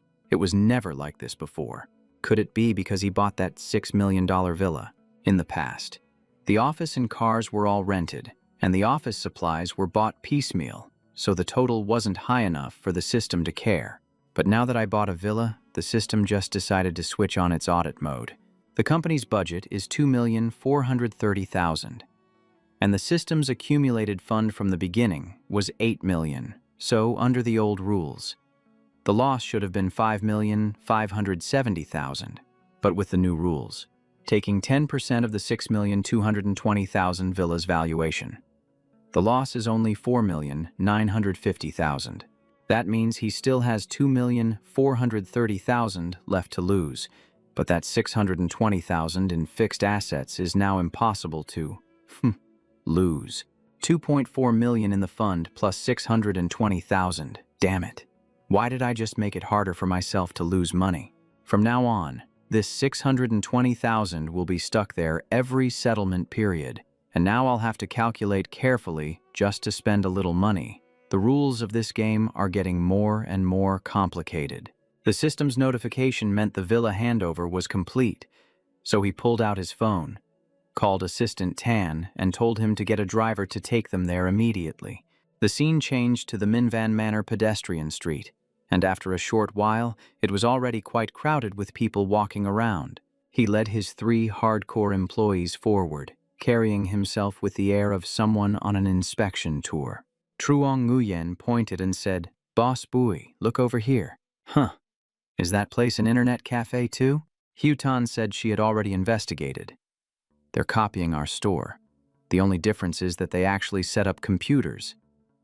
Unlike us." He glanced over and saw that it definitely had that familiar scent. A young man was enthusiastically handing out flyers, announcing the grand opening and inviting customers to come play. He thought to himself, even if it's not as good as Blackfish, it's still a high-end place. Attracting internet cafe customers like this could easily make people who were heading to Blackfish change their minds. There were also all sorts of other shops opening up around them, bars, roadside cafes, further blocking the flow of customers to Blackfish. He had no idea who opened all these places to help him spend money. They were truly kind-hearted people. Then he remembered Lai Kiet in the white suit and thought, oh crap. Could these helpful moves have come from Boss Lai back at the flagship store? He decided to go back and check later, if it really was Boss Lai doing good deeds without seeking recognition. He'd have to find a chance to thank him properly. A little while later, the group arrived at the villa he had rented before. As he opened the door, a young man in a blue shirt spoke up. "Yes, Boss Boy, we've done exactly as you instructed. We've cleared out all the old tables, chairs, furniture, and other miscellaneous junk. Now, how would you like us to redecorate the place?" He put his hands on his hips and pointed immediately. "First, build a bar right here. Add a professional wine cabinet and make sure it's fully stocked with famous wines. The living room should have the most high-end tables and chairs available. The tables must be spaced far apart, with only about 7 or 8 of them, 4 people per table, and absolutely no more. For the garden outside, buy more tables and chairs with umbrellas for shade. When the weather's nice, people can eat outdoors and enjoy the view. As for the style, prepare 5 completely different sets." The young man in the blue shirt scribbled down notes diligently, his hand moving like a machine. He added, "The food will be divided into 2 types, a common menu for daily meals, which the staff will also eat. That's the gist of it. Any other questions?" Boss Bowie, everything else is fine, but preparing so many different styles, is that really necessary? The tables and chairs can be stored in the large underground garage, but setting everything up every time someone wants to eat, that's going to be. He pointed his finger and barked decisively. "It's mandatory. End of discussion." Inwardly, he was smirking. If he didn't do it this way, how could he spend money with evidence? The labor costs would skyrocket, and it would be hard for the system to find fault. Then he rapid-fired his reasoning. "The restaurant will be serving all kinds of Western, Chinese, Japanese, and French dishes. To get the best experience, the decor, furniture, utensils, and atmosphere must be multi-styled. Everything must be pushed to 100% to meet the standard." Hearing this, the young man in blue looked as if he'd been struck by the light of truth. Of course, it was Boss Bowie's perfectionist attitude that would guarantee the restaurant's success. He shouted that he would go study more, train the staff, and ensure that everything from the environment and service to the specific way of eating was meticulous and reached the highest possible level. Hearing that, he changed his tone. "As for the so-called name of the restaurant, that's not mandatory." The 3 people next to him were completely shocked, thinking something like, "Wait, then what are customers supposed to call it?" The young man in blue asked again, "But Boss Bowie, what if the customers have a great meal and want to recommend the place to their friends? Besides, not many people come through here, so if we don't put up a sign, how will anyone know it's a restaurant? When it's time to advertise or get listed on review sites, we'll need a name to register, so this really isn't a good idea." But he shut it down, declaring that his word was final. Good food speaks for itself. Even without any promotion, it'll become popular on its own. We cut to the day of the best employee selection, Tengda's semi-annual event. The employees were buzzing with gossip. "Who do you think will win?" "I have no idea, but it's definitely not you." Hehehehe.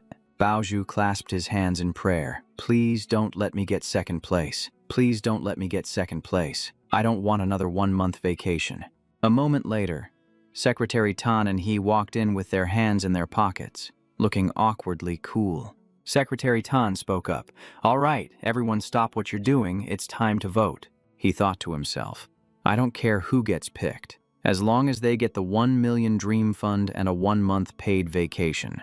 Just don't vote for Lu Mingliang. He's not like Huang Tubak and Bao Shu, who follow orders without overthinking things. Making him head of the planning department is good enough," Secretary Tan reported. "Boss Pei, everyone has finished voting." "Okay, everyone, let's settle down. The results of the vote are in.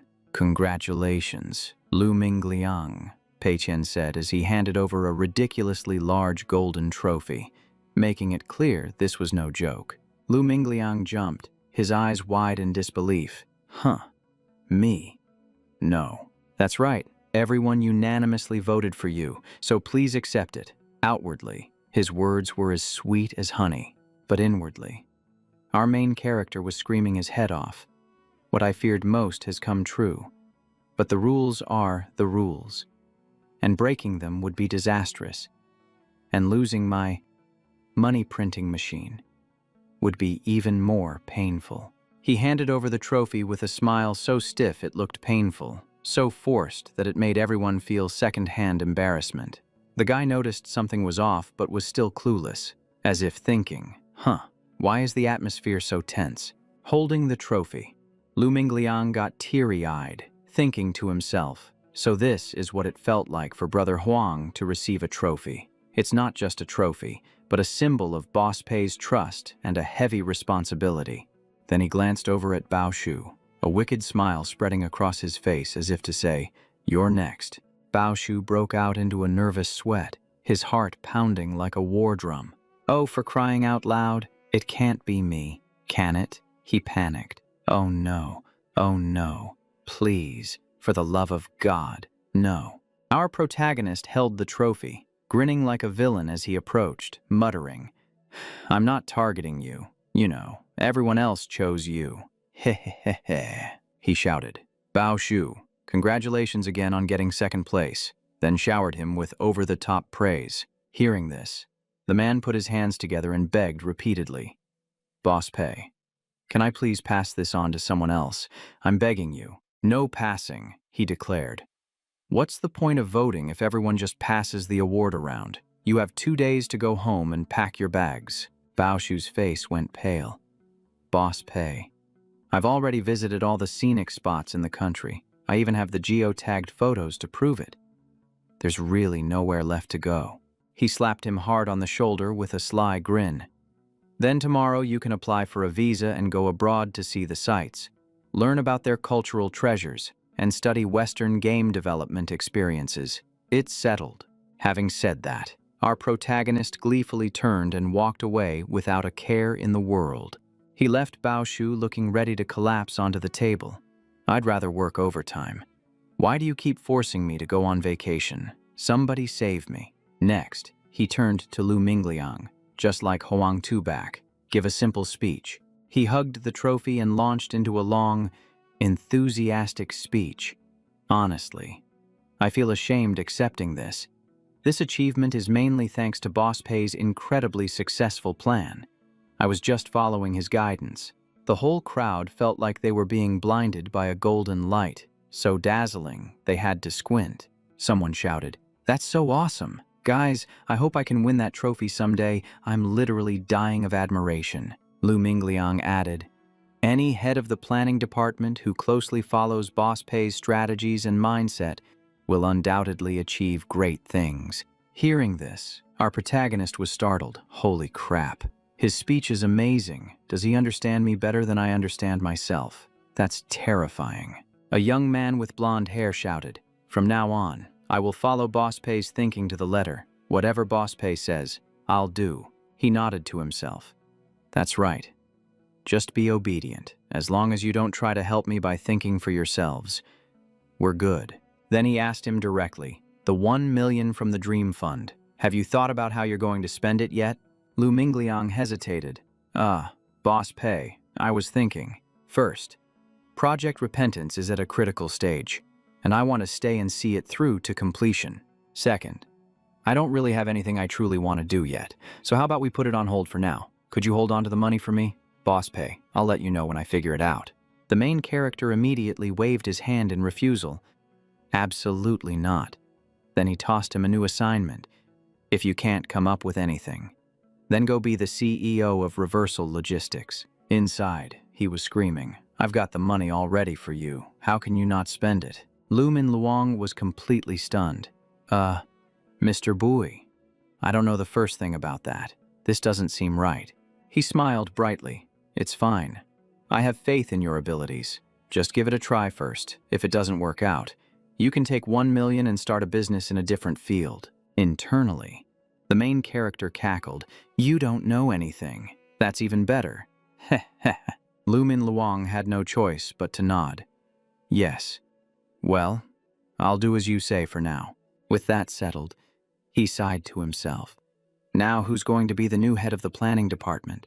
All the familiar employees were already assigned, so I'll just have to randomly pick someone from the list I circled. Lina Dat Cody. Is Lina Dat here? A cute girl with round glasses jumped when her name was called. looking as if she'd been wrongly singled out during roll call. The people behind her started whispering. Who? Little lie. Is Boss Boy calling for you? Lina Dot stood up, flustered. Mr. Boy. I don't have enough experience. I'll try to work harder. He crossed his arms with a cold expression, thinking to himself, I know that. If you had enough experience, why would I be looking for you? Every new department head avoids me. It's driving me insane. The green-haired girl was terrified. I'm done for. I must have made Mr. Boy angry.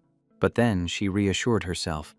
Mr. Boy also promoted the previous department heads, and everything they did turned into a success. So she squeezed her eyes shut and said, I will do my absolute best to complete the remaining work for Turnback and be saved. Hearing this, he smiled with satisfaction. Good, good. The right attitude is all that matters. If your lack of skill happens to ruin the game, I won't blame you. Heh, heh. The scene changes to that evening, at Bui Kim's house. He had just turned on his computer, and his jaw dropped. What the hell is going on? Since when did ManhwaCapped's Zhongdian Chinese web start publishing chapters of the novel Turn Back and Be Saved? There was even a huge banner on the homepage. Hot news. Royalties have exceeded 1 million yuan. After reading it, he grabbed his head with his eyes wide. What the heck? How did this get published? This isn't going to be a problem. Right. Oh, please no. He opened the comments and saw netizens flaming it. I'm 3 chapters in and still don't know who the main character is. The world building is a mess. For something this bad to make the front page, the site must be garbage. The title Turn Back and Be Saved is meaningless too. I suspect there's a powerful backer involved. He exclaimed to himself, holy crap, how terrible does something have to be to get dogpiled this hard? He immediately clicked to read it himself. I have to see just how terrible it really is. Is this a web novel or a game anthology? He laughed.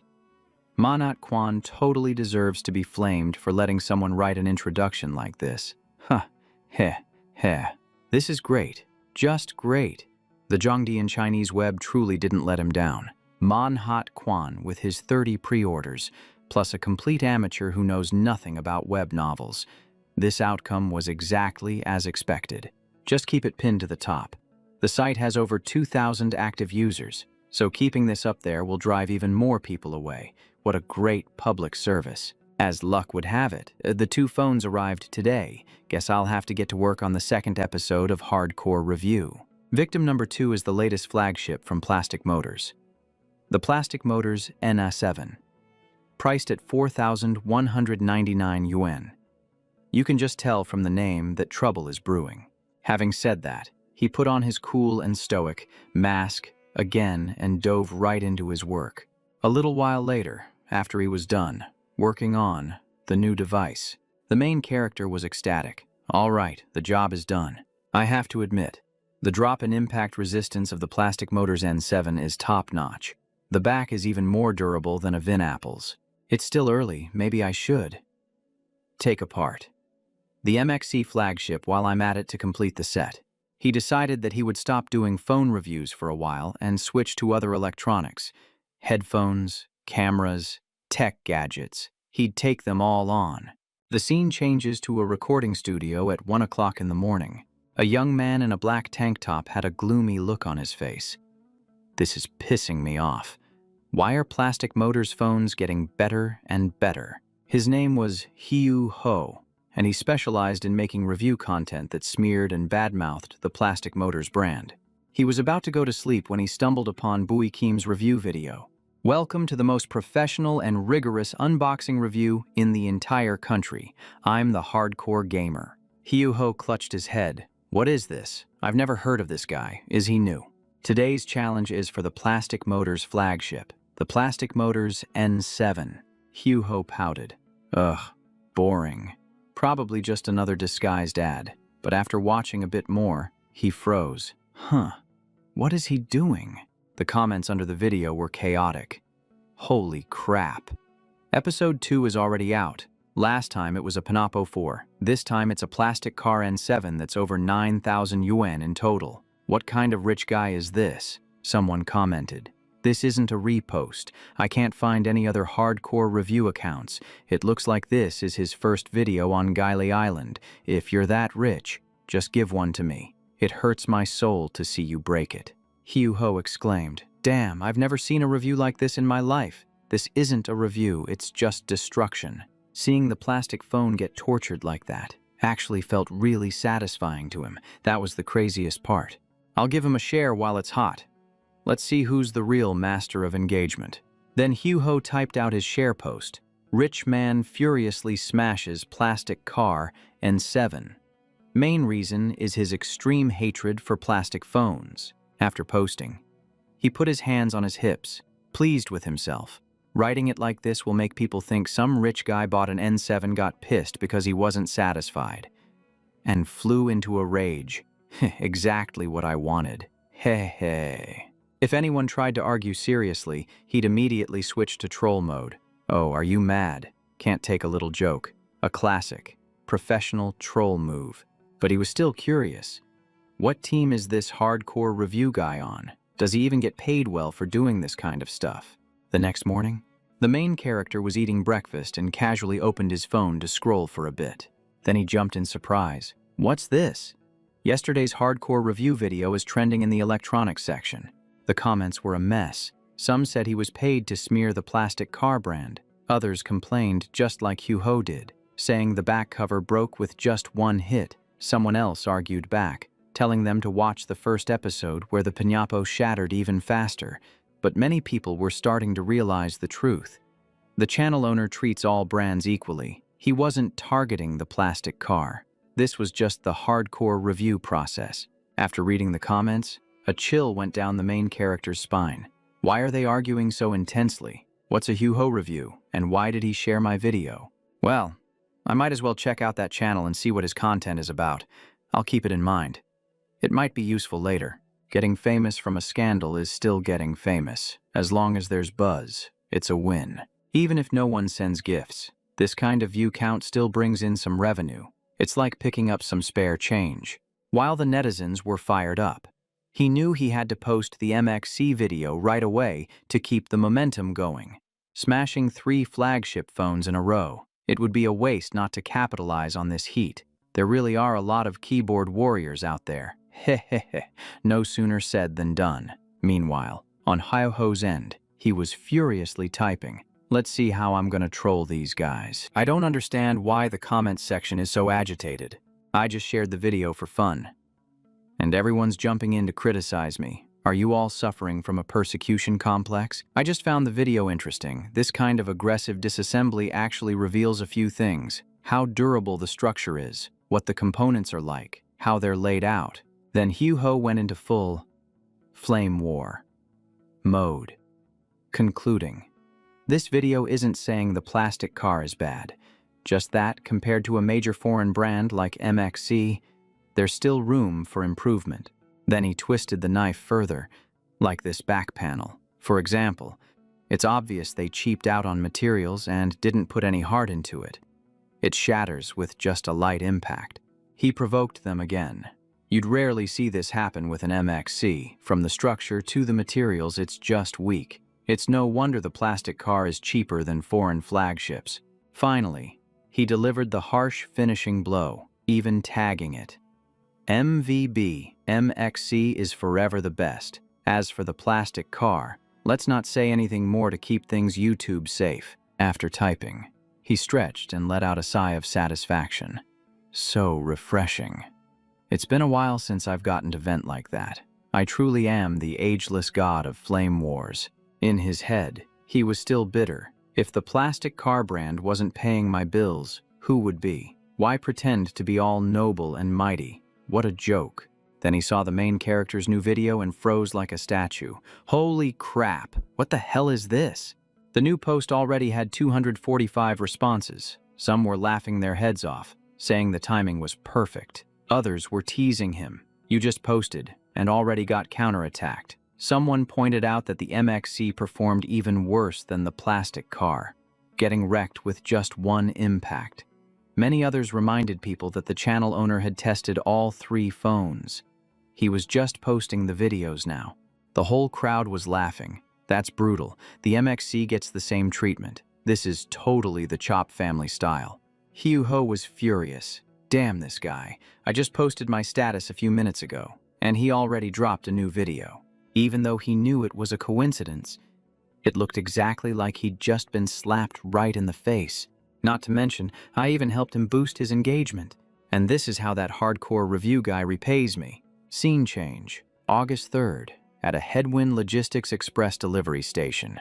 The main character arrived to check on things, looking at the huge blue sign and thinking to himself, not bad. It looks quite professional. He asked Lu Min Luong, "So, how's it going? Do you think you can handle running Headwind Logistics?" He replied concisely, "It's going okay. Much better than I expected." The main character did some mental math. 100 initial stations, each with at least 3 people, 1 manager, and 2 couriers. The salaries alone would be over 10,000 yuan. And the stations only handle the last kilometer of delivery, so the revenue is only enough to cover a fraction of the rent. To be blunt, we're consistently losing over 1 million yuan every month. He patted him on the shoulder, his voice laced with danger. "From now on, you're in charge. Report directly to me. If you need funds, just ask. Name any amount you want." Hearing this, Lu Min Luong's face lit up with delight. He continued, "I'll give you a $1 million dream fund if you feel it's not a good fit. Take the money and try a different field you're passionate about." The young man declared resolutely, "Don't worry, boss boy, I will absolutely." Before he could finish, the man cut him off, "But there's something I need to tell you first. Reverse Wind Logistics is my failsafe for the future, so it doesn't matter if it loses money now, loses money later, or always loses money. Making a profit is just the final objective." Lu Min Luong's eyes widened when he heard this. What the hell? The final objective is making money. Then what's our immediate objective? He asked again. You mean expanding our customer base, burning money in the early stages to grow, right? Our protagonist let out a sigh that just screamed, "You've completely missed the point." Then he turned away and said, "The shipping industry today is mostly driven by greed, which results in a terrible customer experience. The main goal for Reverse Wind is to provide the absolute best service for our clients. If other delivery guys don't bring it right to the door, we will. If other delivery guys don't help open the package and take care of the trash, we will. In short, we don't need customers and money right now. We need a good reputation, a top-tier one. Your mission is to build that reputation, so spend whatever it takes. Understand?" Lu Min Luong, looking like he'd been injected with pure energy, said excitedly, I get it. Boss Boy's vision is truly vast and profound. Okay, get back to work. I have somewhere to be. No need to see me out." As he walked away, he thought to himself, his greatest strength is his obedience. Now that he's bought into this hole, burn money for fame. Idea. Reverse Wind is guaranteed to stay unprofitable for a very, very long time. Meanwhile, Lu Min Luong was practically swooning with admiration. Wow, that's our boss boy for you, he thought. Building a business that helps people, even if it doesn't make money, is so meaningful and noble. I'm so moved I could cry. A little while later, at an internet cafe in the Minvan Manor district, the main character was sitting there playing games, chilling as if he didn't have a care in the world. Suddenly, Ma Duong burst in frantically. "Boss Kim, we have a huge problem. Dongjing opened a new chain of internet cafes called Star L, and they're also targeting the high-end market. And that's not all. They even got funding from Fulbright Capital. They're starting to become a real threat." He remained completely calm. "Is that so? I think I remember a new shop opening recently." Ma Duong slammed his hand on the table in frustration. "That's Star L. Their decor is worse than ours. Their computers aren't as good, but their prices are way cheaper, so they're always packed." Our protagonist pondered. Star L Internet Cafe, Fulbright Capital. Could that be from that boss Lai? What a great guy. An absolutely fantastic guy. He's burning his own money just to keep me from making any. I'm so touched I could cry. This is hilarious. Ma Duong was panicking. What do we do now? Boss Kim. The same as last time. He looked back blankly, the same as last time. What are you talking about? Ma Duong brought up Tran Lui, reminding him that the last time they were targeted. It was thanks to his trust in Tran Lui that they managed to turn the tables. But finding a second Tran Lui now would be practically impossible. The main character just smiled, and his calmness was almost frightening. Then he patted Ma Duong's shoulder and gave it a light squeeze. Don't worry, I have my ways. Mingyun Private Kitchen opens on August 7th. We'll all go have a meal there then. The scene changes to the evening of August 7th at Mingyun Private Kitchen in Jingzhou. The employees arrived in droves, the crowd so massive it looked like a festival. The sight was staggering. The moment they walked in, everyone was in awe, completely overwhelmed. Wow, this place is absolutely breathtaking. Then, one by one, they all took their seats at the tables, ready to chow down. Our protagonist shouted, "Make yourselves at home. Don't stand on ceremony today." Anyone who doesn't eat and drink their fill has a problem with their work attitude. The whole crowd roared like fans cheering for an idol, thanking Boss Boy profusely, shouting things like, "You can count on us," and "You're number one." It was enough to give you goosebumps. Lam Van looked around and blurted out, "Who would have thought that a seemingly remote villa district like this would be hiding such a high-end restaurant? How have I never known about this?" Secretary Tan replied with a smile. "That's because Boss Boy just opened it. It's not just rare for Jingzhou. Even in the imperial capital or Shanghai, it's hard to find a restaurant this luxurious."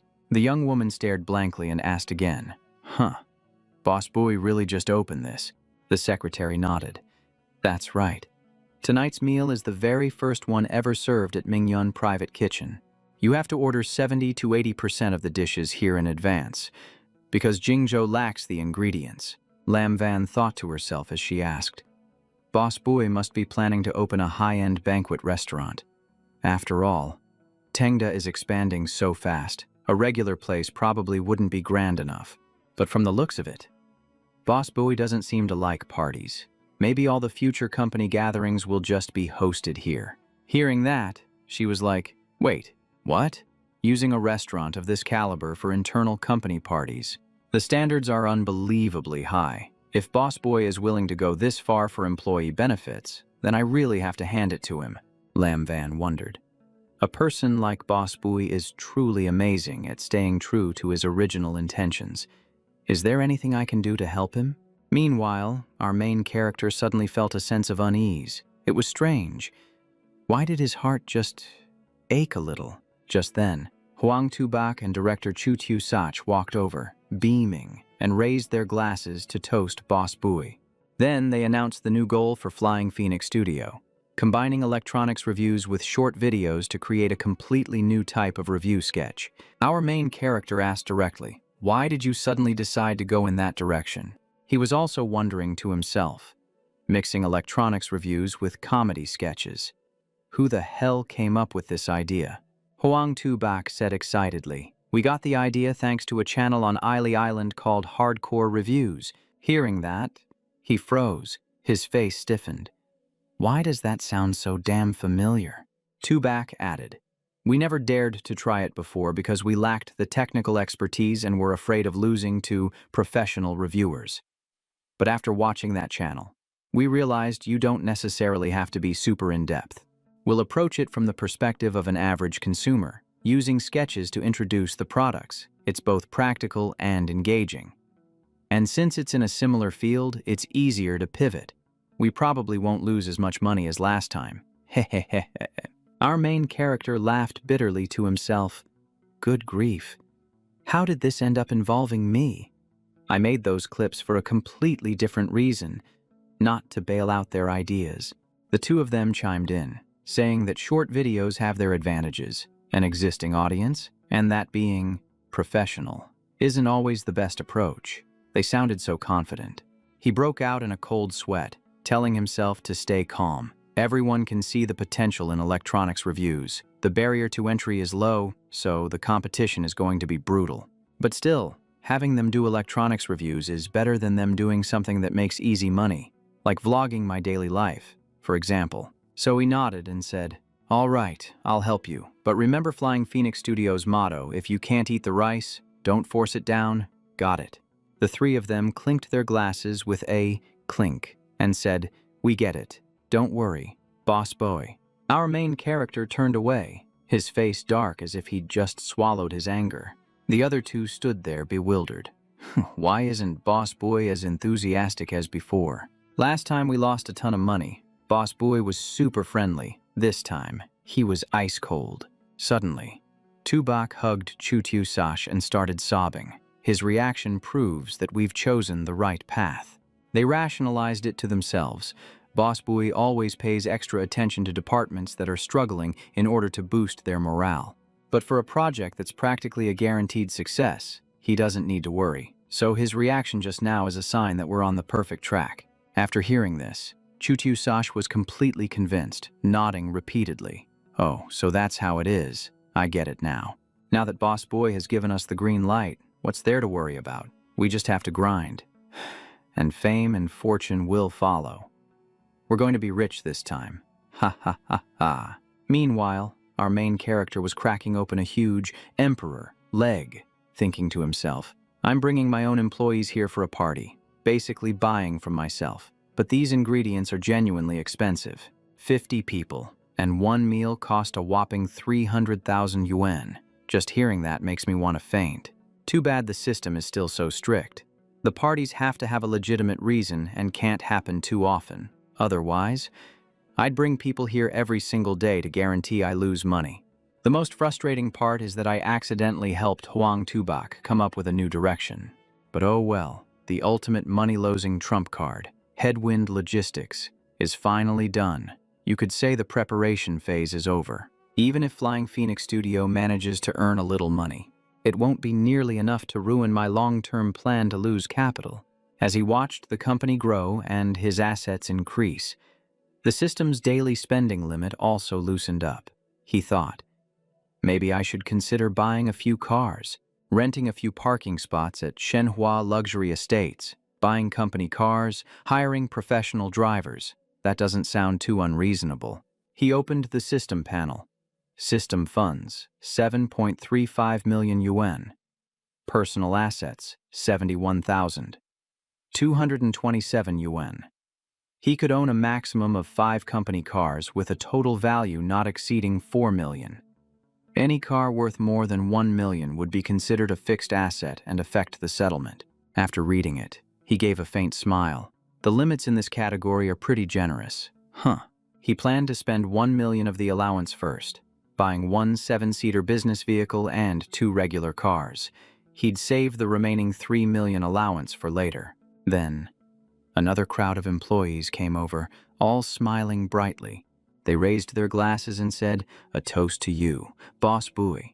He raised his glass in return, a gesture of social drinking. Thanks, everyone. I'll be counting on you all in the future. But in his head, our cunning main character was already scheming. If I need to burn cash urgently before the settlement period, I can just buy 3 cars for 900,000 each. That's 3 million gone in an instant. After a while, the meal came to an end. The waiters started clearing the tables, where plates were piled high as mountains.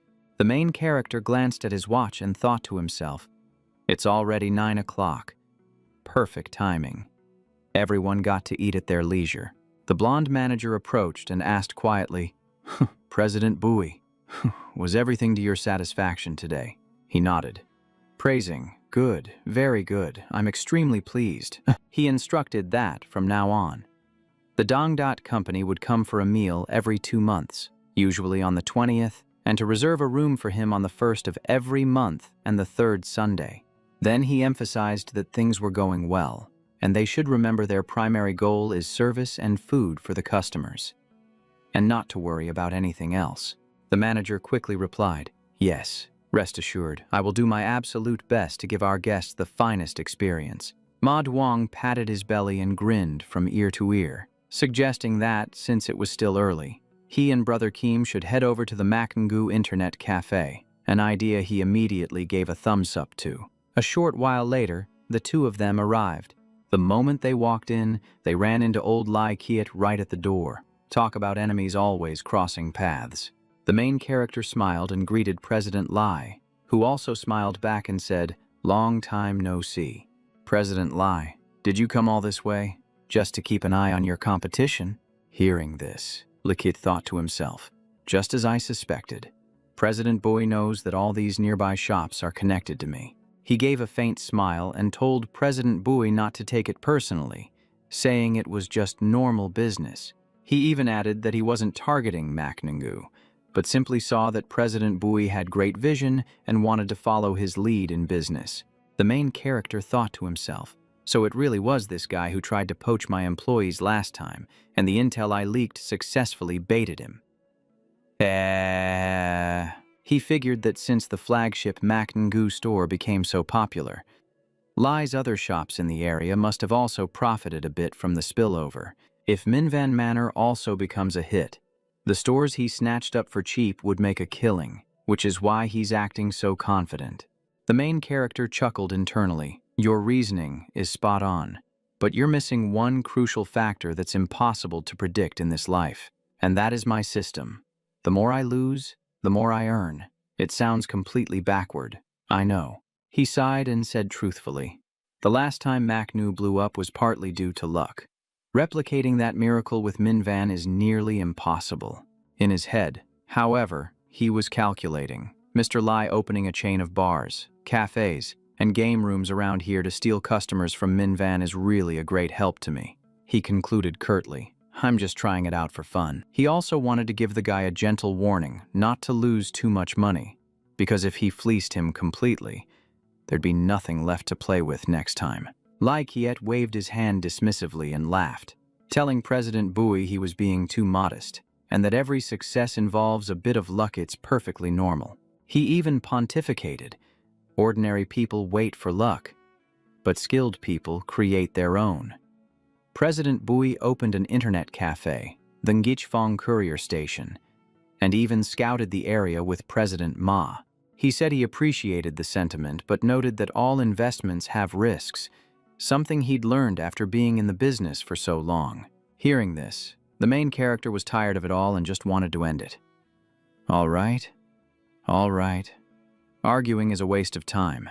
I guess I can only wish you good luck then." Then Bui Kim turned to the goofy-haired Ma and instructed him, "Next time President Lai visits, everything is on the house. Don't charge him a single cent. We have to show him our class." "Okay, I got it, Brother Kim," he replied, nodding his head repeatedly as if he'd just received a royal decree. Lai Kiet then raised his glass to thank President Bui, hoping for a future partnership where both sides could profit and the money would flow like water. Hearing this, he forced a stiff smile while screaming internally, "I'm treating you to repay a debt. Why are you still trying to do business with me?" Thanks for watching up to this point, everyone. Remember to subscribe and hit that like button to motivate me to keep going. Love you all so much. Scene cut, shifting directly to the Thuongduong Game Company. The three big shots sat in a meeting, and every single one of them looked completely miserable. Tiep Chi Chow frowned. If we really invite a Taiwanese celebrity as President Bui requested, even a washed-up one would cost 2 to 3 million yuan. That's a bit much. Our previous record budget was 3 million, and the promotion for the game Hot-Blooded Battle Song only cost a few $100,000. Lam Van sighed and said, "These are the orders. Just follow them. Invite Truong to Din with a starting price of 2 million and pour the rest into advertising." With that said, she turned to Kwang Tu.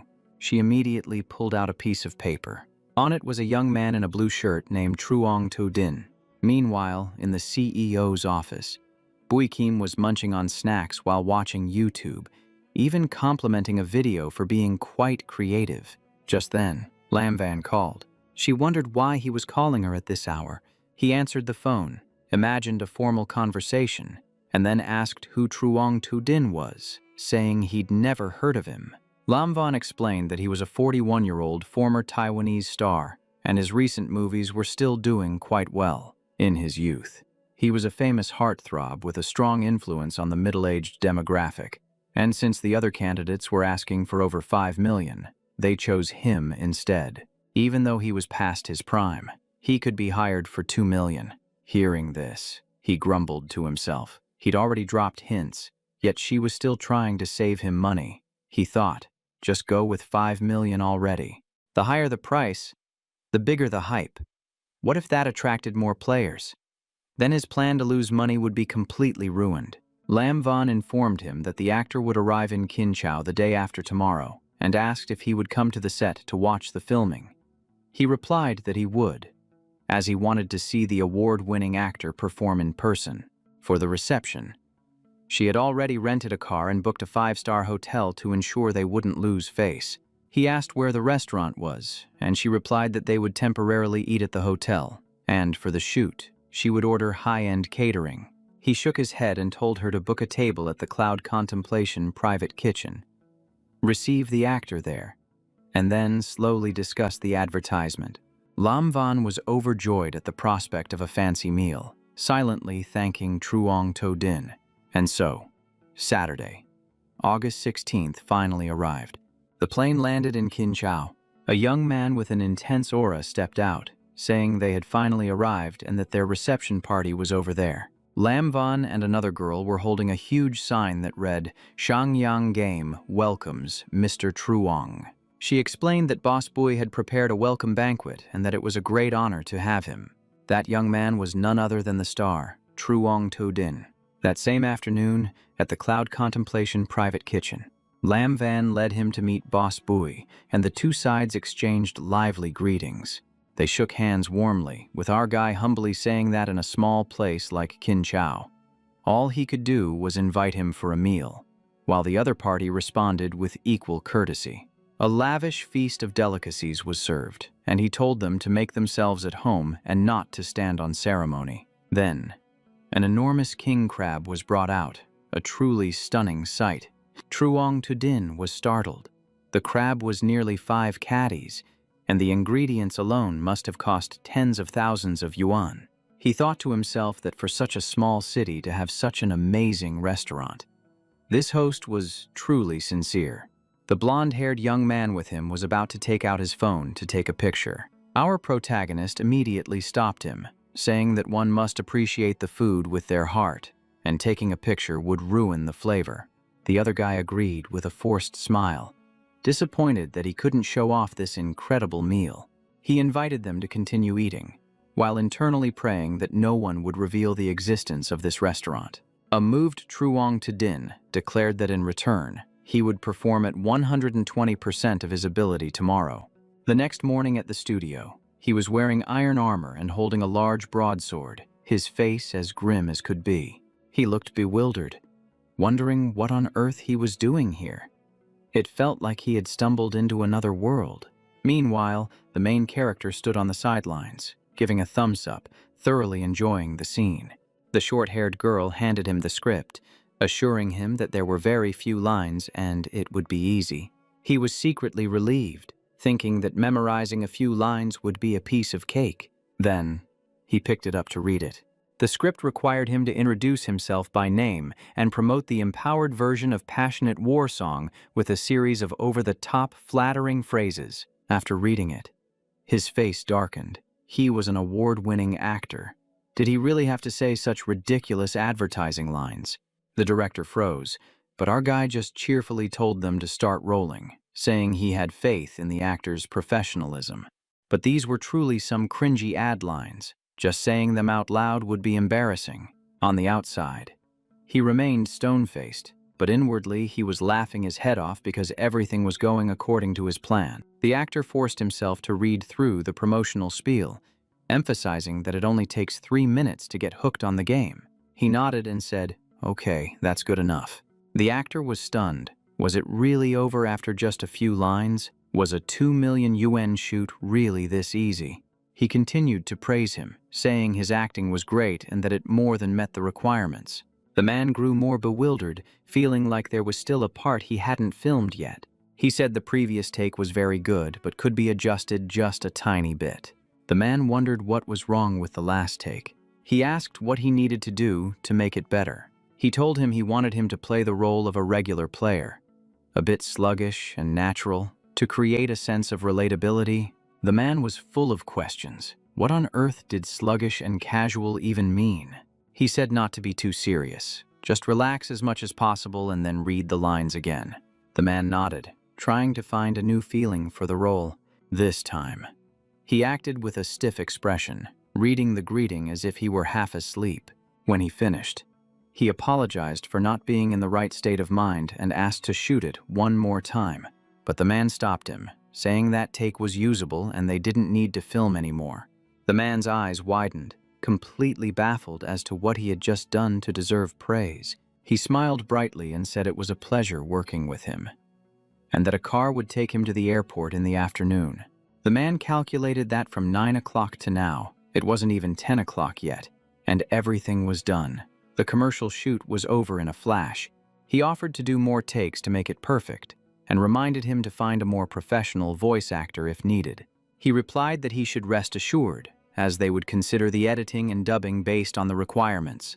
The short-haired woman led the man away to remove his makeup. He walked away, his mind still reeling. Meanwhile, our main character smugly thought that this ad would definitely annoy web game players, and his plan to lose money was on the verge of success. The game didn't encourage heavy spending, so traditional whales would pull out. With this double filtering method, the loss rate had to be 99% to be satisfying. Sometime later in Thuong Duong, a few big shots were praising Boss Bui's next-level vision, so much you'd think the roof was about to blow off. During the shoot, it wasn't obvious, but during editing, they realized his baited lines were a mark of incredible foresight, and Lam Van hadn't even grasped it yet, while the others were already nodding in agreement. Web ads, web videos, and other platforms all required similar formats and durations. The dialogue he wrote had clear sentence breaks and was information-dense, yet it could be cut and spliced without losing its meaning, giving the editors free rein to work their magic. Any segment they cut could become a perfect SMAD. After hearing this, everyone was completely convinced, and even she had to admit that his mind was calculating every single step. But there was still one small nagging doubt, and she had to confirm it with him to be sure. Lam Van called and asked, "Truong to Din's Mandarin pronunciation is a bit stiff. Should we hire a professional voice actor for a smoother delivery?" Boy Kim immediately said no, just leave it as is. You have to trust the award-winning actor's fundamental skills and performance. The important thing is that this natural awkwardness actually draws the audience in closer. Dubbing over it would completely ruin the soul of the performance. Understand? She beamed and said, "Got it." While interpreting it in her own way, he intentionally chose a has-been celebrity to maintain that awkward vibe, specifically to attract traditional web gamers. A little while later, at Bui Kim's company, Nguyen Ha Dat reported with concern, Shore of Repentance is about 60% complete, and including testing and optimization, it should be released in mid-October. He cheerfully told him to just stay on schedule, and to remember to release a demo before launch, as he wanted to experience it firsthand. Nadat said okay and went back to work, and he waved him off, while the women who remained were visibly tense. It was the kind of smile from the boss that sends a chill down your spine. He grinned. The system forces you to beat the game on your own, so playing the demo is extremely important, both for testing the difficulty and for finding loopholes to sneak my secret weapon into an unexpected place. After all, the system only requires me to pass the level. It doesn't specify which method to use or how long it should take, so what's there to be afraid of? He reminded himself. I've already thrown nearly 20 million into this project. I absolutely cannot let it slip through my fingers. Then he called a roundtable meeting with 5 familiar faces for something that already sounded ominous, a seminar on reforming the bonus system. He slammed a gavel on the table. The current bonus system has a ticking time bomb, and it absolutely must be changed. He took a sip of coffee and continued. Right now, the bonus is 15% of the net profit, shared among the entire company. But I heard Fei Huang Studio gets as much as 30%. He put on a dramatic show of despair. Initially, it was set up to give away as much money as possible and keep very little. But now a huge problem has emerged. He put on his glasses and squinted dangerously. The higher the bonus, The harder the employees will work to make money at full capacity. The money flows fast, that's for sure, but the more they earn, the closer it brings the dirty money, which is no different from short-term milking, and he was so mad he slammed the gavel down with a bang. Then an idea struck him. What if we changed the bonus standard from profit to word of mouth? When people heard word of mouth, they were all shocked, like, wait, are you serious? He grinned triumphantly. That's right. The more word of mouth, the bigger the reward.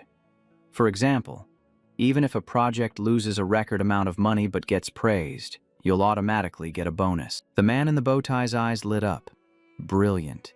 We'll shift the employee's focus from profit to word of mouth, creating projects that build buzz instead of revenue. We don't earn more, but we can still give out bonuses. It's killing two birds with one stone. Of course, there will be projects that are both profitable and praised, but you could probably count those on one hand. He decided to test it out on Flying Phoenix Studio first, since they had a review segment. He would help them see the consequences of reckless advertising, forcing them to switch to chasing word of mouth on their own. Then he messaged Ho Tu. You free? Let's connect and chat for a bit. The guy on the other end was confused, like, why is he suddenly looking for me? Ho Tu's mind raced. We're in the same business, so we're rivals. But he looks like he has money, and our content doesn't overlap. Could it be? He wants to hire me to create fake accounts to trash a competitor. That's not uncommon in this line of work. Maybe someone referred him. Bui Kim got straight to the point. I want to target a competitor. Can you help me? Ho Tu grinned with delight. Absolutely. I'll send over my rate sheet to make things easier. Internally, he was thrilled he'd guessed right. Then he pulled out a huge notebook that gave off a glowing, surreal aura, like he was selling some kind of secret manual. The package list was clear. Basic fans, premium fans with avatars, genuine fans with real active accounts, all the way to die-hard fans who specialize in likes, shares, and comments. There were all sorts of combos. Boy Kim was stunned after looking it over, thinking, it's this cheap. He did some quick mental math. A few thousand yuan combos would get him a ton of comments and likes. The system probably wouldn't account for this expense. I'll just go with the 1,000 yuan combo for now. He immediately ordered the like-share comment package. Ho Tu promised the accounts were professionally trained, and then asked, so are we seeding your channel? He said no. It was for another channel. Find Flying Phoenix Studio. The next time they post a review video, just leave this comment. I've used it. This product is great. I highly recommend it. After hearing that, Ho Tu's face went blank. His brain short-circuited. If all the comments are exactly the same, everyone will know they hired bots. Even an idiot could see that. Then it hit him.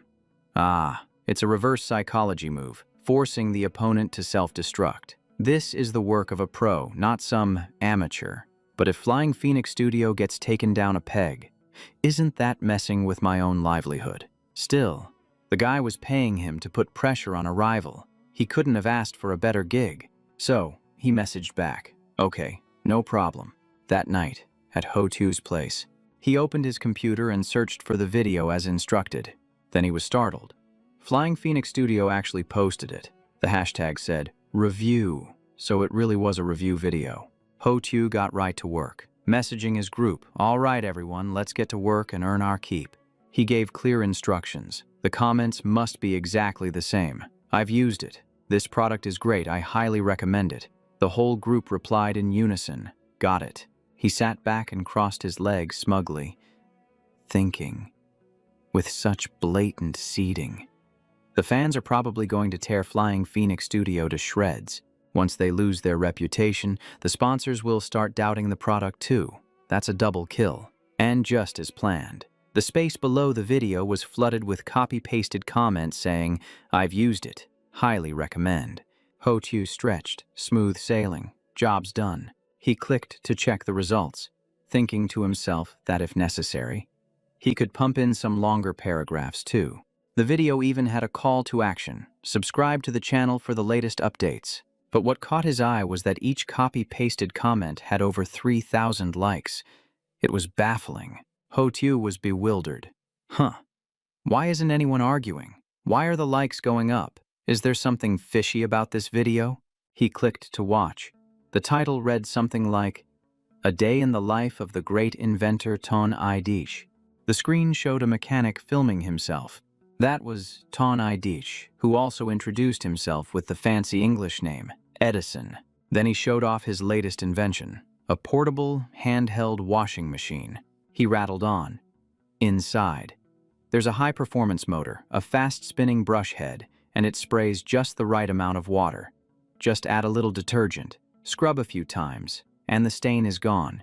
You can use it anytime, anywhere. He went on about how he would patent it, put it into production, achieve explosive sales, raise capital, go public, build an empire, and reach the pinnacle of his life. After that, he met up with a girl at a coffee shop. He imagined that today, on his date with Xiaomei, he would show off his invention, and she would be full of admiration and hang on his every word. His fantasy was through the roof.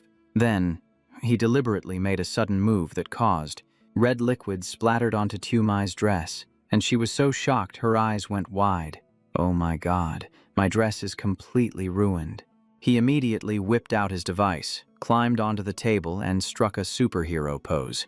Without a second thought, he aimed the machine and sprayed a solution onto her dress to take care of the stain. The girl immediately called 911 to report someone spraying a strange liquid on her, leaving him thunderstruck and completely frozen. Sometime later, at a restaurant, he sat there complaining to his best friend about what had just happened. He whined and swore up and down, while his friend comforted him, saying, "It's okay, Tu, I just misunderstood. She'll forgive you." Suddenly, a piece of meat fell right onto his chubby friend's shirt. Ton Idich reacted instantly, as if someone had flipped a switch. He pulled out his heavy artillery, raised it seriously, and declared, "Don't move. Let me handle this for you." His friend's face turned pale with fear. Holy crap. Is that your portable handheld washing machine? Are you seriously planning to get rid of this stain right now? Ditch casually held out his hand and asked, "Hey, you got any laundry detergent on you?" Hearing that, everyone was stunned into silence. The audience was frozen for a second time, while he just kept rambling on. You need detergent to get rid of a stubborn grease stain, but soap will do in a pinch, asking over and over like he was serious. Then the scene cuts to him sprawled on a sofa, looking utterly fed up with the world. I am Ton Idish, an Edison, a great inventor whose world-changing inventions no one understands. He even urged anyone interested to contact him immediately, promising mass production, an explosion of good reviews, skyrocketing sales, raising capital, going public, building an empire, and reaching the pinnacle of life. It turns out this was a video from Vietnam, and the comments were filled with, "I've used it. It's great. Highly recommend."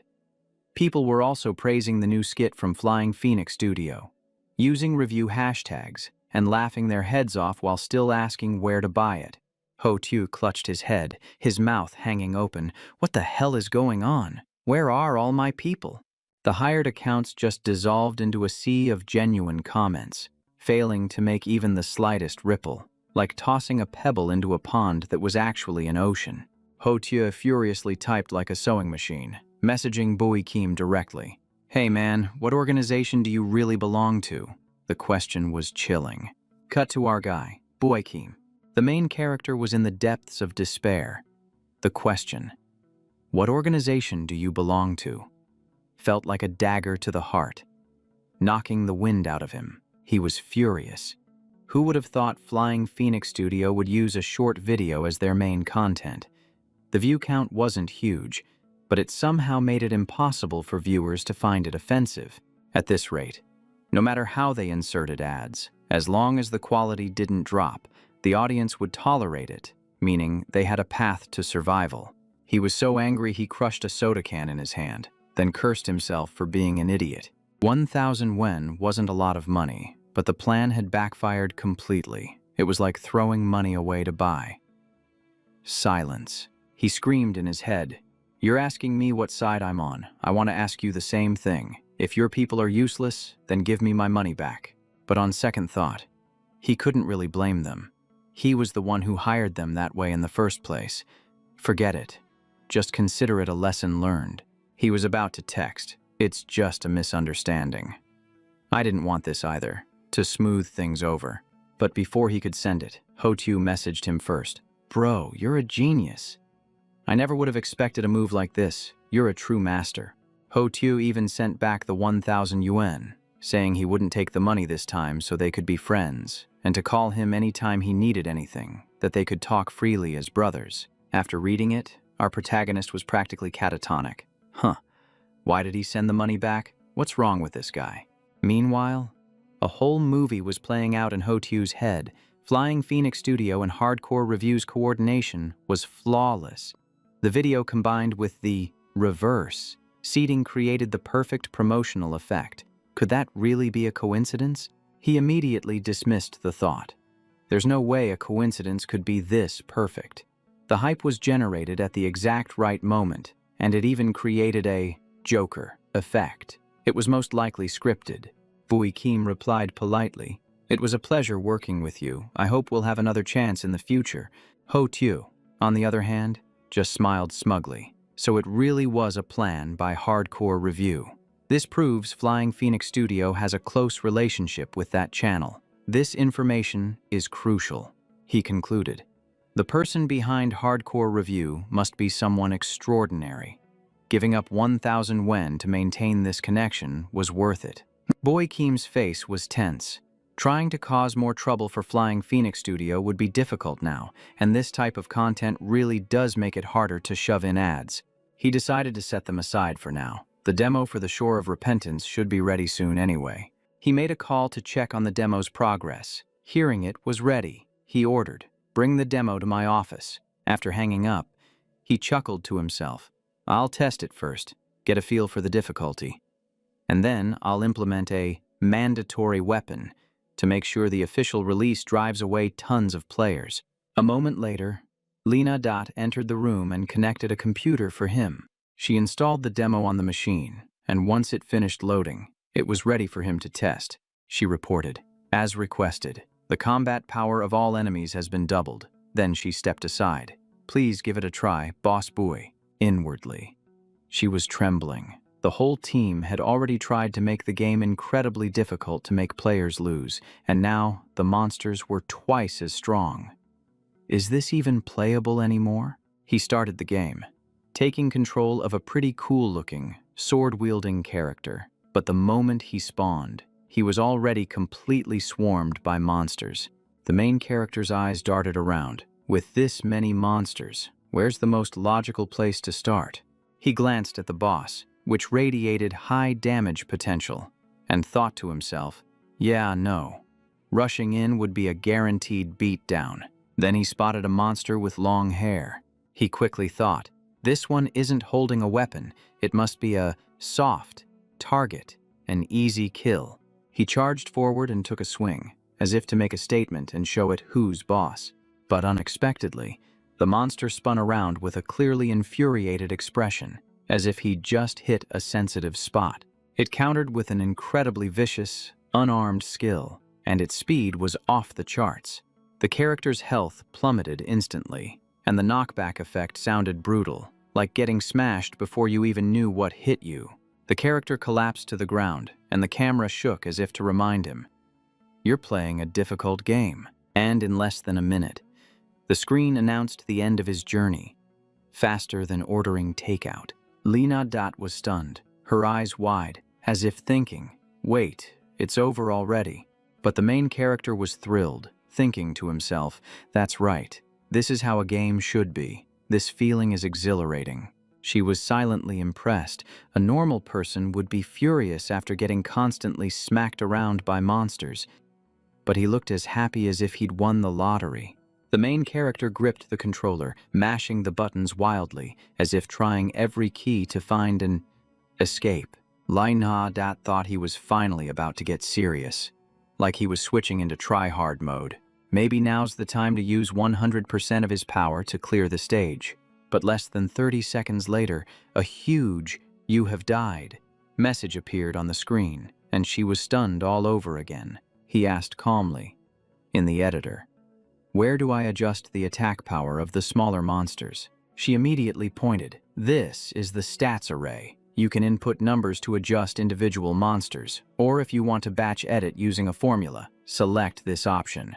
She thought to herself, "Ah, the boss wants to lower the damage to make the game easier." To her surprise, he said cheerfully, "That should be good. Before, a monster's hit took 60% of my health. Now I'll raise it to 80%. It's still a 2-hit death. So what's the difference?" Lina Dot was completely bewildered after hearing this.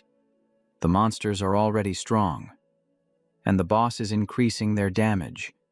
What kind of logic is that? He waved his hand. "All right, I need to experience this seriously. You can leave first." She walked out with a confused look on her face. What on earth does the boss want? The more I listen, the less I understand. The main character chuckled to himself. If I'm not cruel to myself, how can I drive players away? The game has a Souls-like vibe now. Next up is to implement an exclusive weapon. He randomly picked a weapon, boosted its stats a little, and attached a special quest and some annoying acquisition conditions to get the flavor just right. He regretted that he couldn't just create a one-button screen clear or an overpowered machine gun, because the system wouldn't approve it.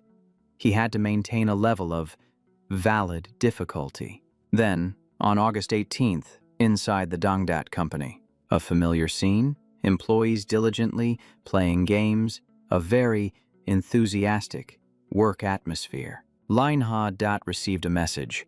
"I just made a few tweaks to the game. It's nothing major. Don't worry about it, and no need to announce it," she replied. Okay, but then wondered.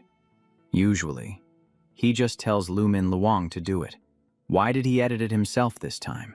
Does he not trust me? But on second thought, that didn't make sense. If he didn't trust her, why would he put her in charge of this project?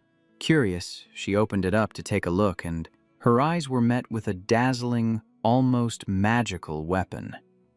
The Staff of Salvation, which had a cumulative enhancement mechanic, an added glowing effect, and was tied to a special acquisition condition. Its damage was clearly higher than before, and whoever obtained it would significantly reduce the game's difficulty. She wondered if he was creating a back door for himself. If the game was too hard, wouldn't it be faster to just lower the difficulty? He was the designer. After all, why go the long way around? The more she thought about it, the more she felt there was a hidden meaning beneath the surface. Afterwards, she went to find Bao Huk. It had been a while, and he looked much sharper, but he was currently sitting and sighing sorrowfully. She asked, "Are you getting ready to leave after work?" His face was heavy as he replied, "Don't even mention it." Then he asked her in return, "So what brings you here?" She pulled up a chair and explained, "Boss Bui just personally edited Shore of Repentance." After listening, Bao Huk asked what he had changed. She said, "The abandoned shrine was originally a simple structure, and the mad old monk's power was somewhere between an elite monster and a boss. Defeating him would drop the Staff of Salvation, along with the broken prayer beads as a quest item.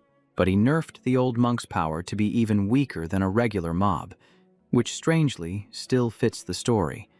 Then he added another setting, where all you have to do is have the player die to the mad old monk a total of 6 times. On the 7th attempt, he turns into a friendly NPC, opening up a dialogue option to receive Salvation, which lets you skip several stages and go straight to the 6 paths of reincarnation, unlocking the reincarnation ending early. The old monk even says that the age of Dharma's end is coming, but the power of the Buddha still remains. And if the benefactor just enters the 6 paths one more time, they can escape their suffering. Lina Dat thought to himself that the game was brutally difficult, demanding real skill just to survive. So wasn't the weapon he coded in a small mercy for the less skilled players. Bauhuck replied that he'd also nerfed the old monk so much that this part was nearly impossible to fail. And you'd have to fail 6 times at that. So 99.99% of players would never discover it. She nodded in agreement, still wondering why it had to be 6 times before the 7th attempt turned him into an NPC. Bauhuck suddenly had a realization. Using the Staff of Salvation only leads to the fake ending of the 6 paths of reincarnation. Right. Lina confirmed that was correct. It was designed that way. Bauhuck got excited. Then that's it. Dying 6 times symbolizes the 6 paths of reincarnation. And on the 7th time, you meet the old monk. Accepting his salvation is how you enter the official ending. She finally understood. The 6 paths of reincarnation was just a fake ending. The character thinks they've escaped, but they've actually just entered another life cycle. Choosing salvation means choosing a mindset of avoidance, not daring to face the challenge, just choosing the safe path to preserve yourself. Rejecting salvation, facing a powerful enemy with a normal weapon, and daring to charge through hardship. That is true liberation from suffering. Lina got goosebumps at how brilliant the game was. Originally, fighting or skipping the abandoned temple didn't affect the plot, and the 6 paths ending wasn't much different from the others. Bauhuck said his revision turned it into 2 agonizing choices. Stay in your comfort zone and lie to yourself, or leave it and endure hardship to find the truth. She chimed in. That's President Bui for you. Adding a crucial stroke of genius to the game. What a brilliant setup. But who would have known that Bui Kiem, in his office, was currently smashing tables and chairs in a frenzy, looking so angry he wanted to reset the entire world. He wondered how his life had ended up in such a bizarre and twisted situation. Then he remembered the perfect person to handle this soul-crushing game. He made a decision. Sign a contract with that person to be a dedicated tester, 8 hours a day for 500 yen. He had to play a full 8 hours every single day until the game's launch. If he quit, he wouldn't get a single cent, a thought that sent a chill down the spine. After saying that, he hung up the phone with a sharp click. He gloated inwardly. Teacher Q had cost him so much money before. The economy on Ailey Island was better now, but who turns down money? Plus, he'd get to experience the game early and brag about it, and he could also figure out Tengda's true purpose. I refuse to believe he'll say no. Before long, there was a knock on the door from his assistant. Lai-tan. President Bui. Teacher Q has agreed. He'll come over this weekend. I'll arrange his accommodation and reimburse his round-trip ticket. He said that was excellent, and to make sure the arrangements were seamless and without delay. The assistant replied, yes, and then added, Truong Tudin posted on Facebook to thank you. And we've already replied with the official account. Are you planning to verify your personal Facebook account? He said there was no need, as he had no intention of becoming a Facebook celebrity. Then his eyes widened in horror. Wait! Mr. Truong posted about me. What on earth did he say? He scrambled to look it up. The post said he came to Jingzhou for work, collaborating with a game company, and that people would see him online soon. He also praised a private kitchen as the best meal he'd had in years, telling anyone who visits Jingzhou to check it out. After reading it, he was about to faint from anger. I treated him to a meal, and this is how he repays me. The comments were blowing up with people asking for the address, asking if it was a paid ad, demanding the location, and complaining that he didn't take better pictures. He felt this was bad. If people remembered the keywords, Jingzhou and private kitchen, it would be a huge problem. What if someone managed to find the address? Then another notification came in. Mr. Truong had made a new post, saying the collaboration was temporarily confidential and they'd meet again later. It wasn't an ad. The food was genuinely that good. There were no photos because the restaurant forbade them, and he added that the price was likely very expensive. He breathed a sigh of relief. That was a close one. Luckily, the old man didn't post the location, and they don't allow photos. That was a truly brilliant decision. But right after that, his assistant sent a Google Maps link with the restaurant's exact location. A perfect case of his bad luck biting him in the butt. He was in shock, so that damn blondie had unintentionally stabbed him in the back. People were flocking to the comments below, even mentioning Bright Cloud Manor, praising its secluded location, discussing the 1-hour drive, and making plans to fly over to try it and tour Jingzhou at the same time. Our guy slammed the table and chairs in a rage, internally cursing that man for screwing him over again. So angry, he felt like his lungs would burst. His assistant, Lai Tan, asked if there was anything else before she left, and he waved her away. Go on, there's nothing else. She went out, and he sat there dejectedly, trying to reassure himself. The new post only has over 4,000 likes, and his fans are all over the country.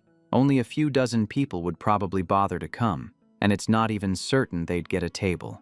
Bright Cloud Private Kitchen loses a ton of money every month, so a few extra customers wouldn't make a dent. But he still wasn't at ease and had to warn Lam Sanvin, so he pulled out his phone and immediately called the blondie. President Bui, do you have any requests? He spoke seriously. Nothing major, I was just wondering. Have there been many customers at Bright Cloud Private Kitchen lately? The young man started sweating bullets. We haven't been accepting outside guests recently. I take full responsibility.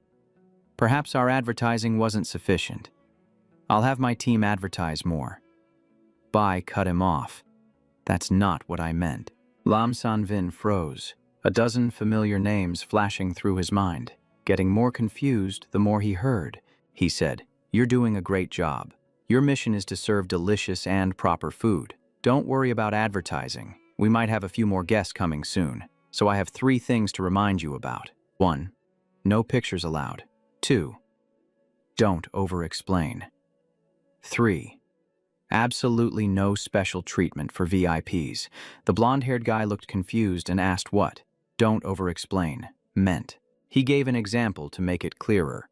If you encounter a, why, question, like, why are the ingredients so limited, and why do I have to order in advance? Don't answer by bragging about rare sources or special shipping methods. The more you talk, the more you reveal. And if they ask, why is it so expensive? Don't make up nonsense about secret ingredients or how the atmosphere changes with the dish. Just give a concise answer. Don't embellish. In short, be as humble as possible. Stick to the procedure, and avoid giving vague explanations that sound like advertisements. Got it. Lam Sanvin was bewildered, wondering if this was the legendary, no explanation marketing. The kind where you just eat and leave. No questions asked, even though he didn't get it. The blonde-haired guy said he understood and would follow the rules seriously to serve the customers. Then came August 20th, at the Jingzhou train station. Qiu Laosu had just set foot in Jingzhou. He thought life was beautiful. There was a car service to pick him up and a business hotel waiting for him. Everything was so thoughtful. He even looked up and marveled at how tall the office building was. He signed his contract with the staff. Everywhere he looked, there were talented people. Even the receptionists were a pair of beautiful twins, making for an impressive first impression. The space was vast, an unbelievable working environment. The atmosphere was cheerful and free, not quiet and stuffy like other companies, truly on a different level. An employee led him to Bui Kim's office and knocked on the door. "Boss Bui, Qiu Laosu is here," the man inside said to let him in, while Qiu Laosu felt nervous, thinking about how a boss who was skilled in both design and management would look. As soon as he entered, Bui Kim greeted him with a warm handshake. "Welcome, Teacher Q. It's a pleasure to work with you." The older man froze because the boss was so young. He invited him to sit, but Qiu Laosu was still stunned, thinking that this director looked even younger than he did. He ate some fruit to calm his nerves, thinking to himself that with such great treatment, he had to get down to business and do a proper job. He said he had composed himself and suggested they get straight to the main point. The young man smiled and agreed, thinking to himself, I wanted to let him rest, more to avoid trauma. but since he's being proactive, I'll indulge him. Kyo Lao-su thought it was a sweet deal, a clean contract, 500 wen a day for 8 hours of playing games, which added up to 10,000 wen a month. What a bargain. So he signed on the dotted line without a second thought. The boss was delighted. Okay, it's settled. Follow me, and I'll take you to your workplace. Then, at the Honeyfish Internet Cafe near Handong University, a place full of familiar faces, he led the older man to the quiet net cafe and said, "From now on, you'll work here. It's near the hotel. Just tell the owner what you want to eat. The food is clean, so don't worry." The first version of Repentance is Salvation is already installed on the computer and will be updated as we progress. There's a timer function. You have to play for more than 8 hours a day. If you're short, you make it up. If you're still short, you'll be penalized. He told him to get familiar with it first and that he'd be back to pick him up for a welcome party tonight. Kyu Lao-su happily replied that he understood. Okay, go ahead and start your experience. I'll be leaving now, but if you have any problems, feel free to contact me anytime. Kyo Lao-su was moved to tears. The boss is so thoughtful. Please, go ahead, I'll work very hard. The main character walked away, patting himself on the back internally. When you see someone so alive, you can't bear to watch them fall. When you hear their cries, you can't bear it either. I'm both smart and kind. Sometime later at Mingyun Private Kitchen, a new customer came looking for the restaurant. You could tell at a glance he was a rich heir. Tiet Triet Ban, the only son of a coal baron, held the menu and ordered as if giving a command.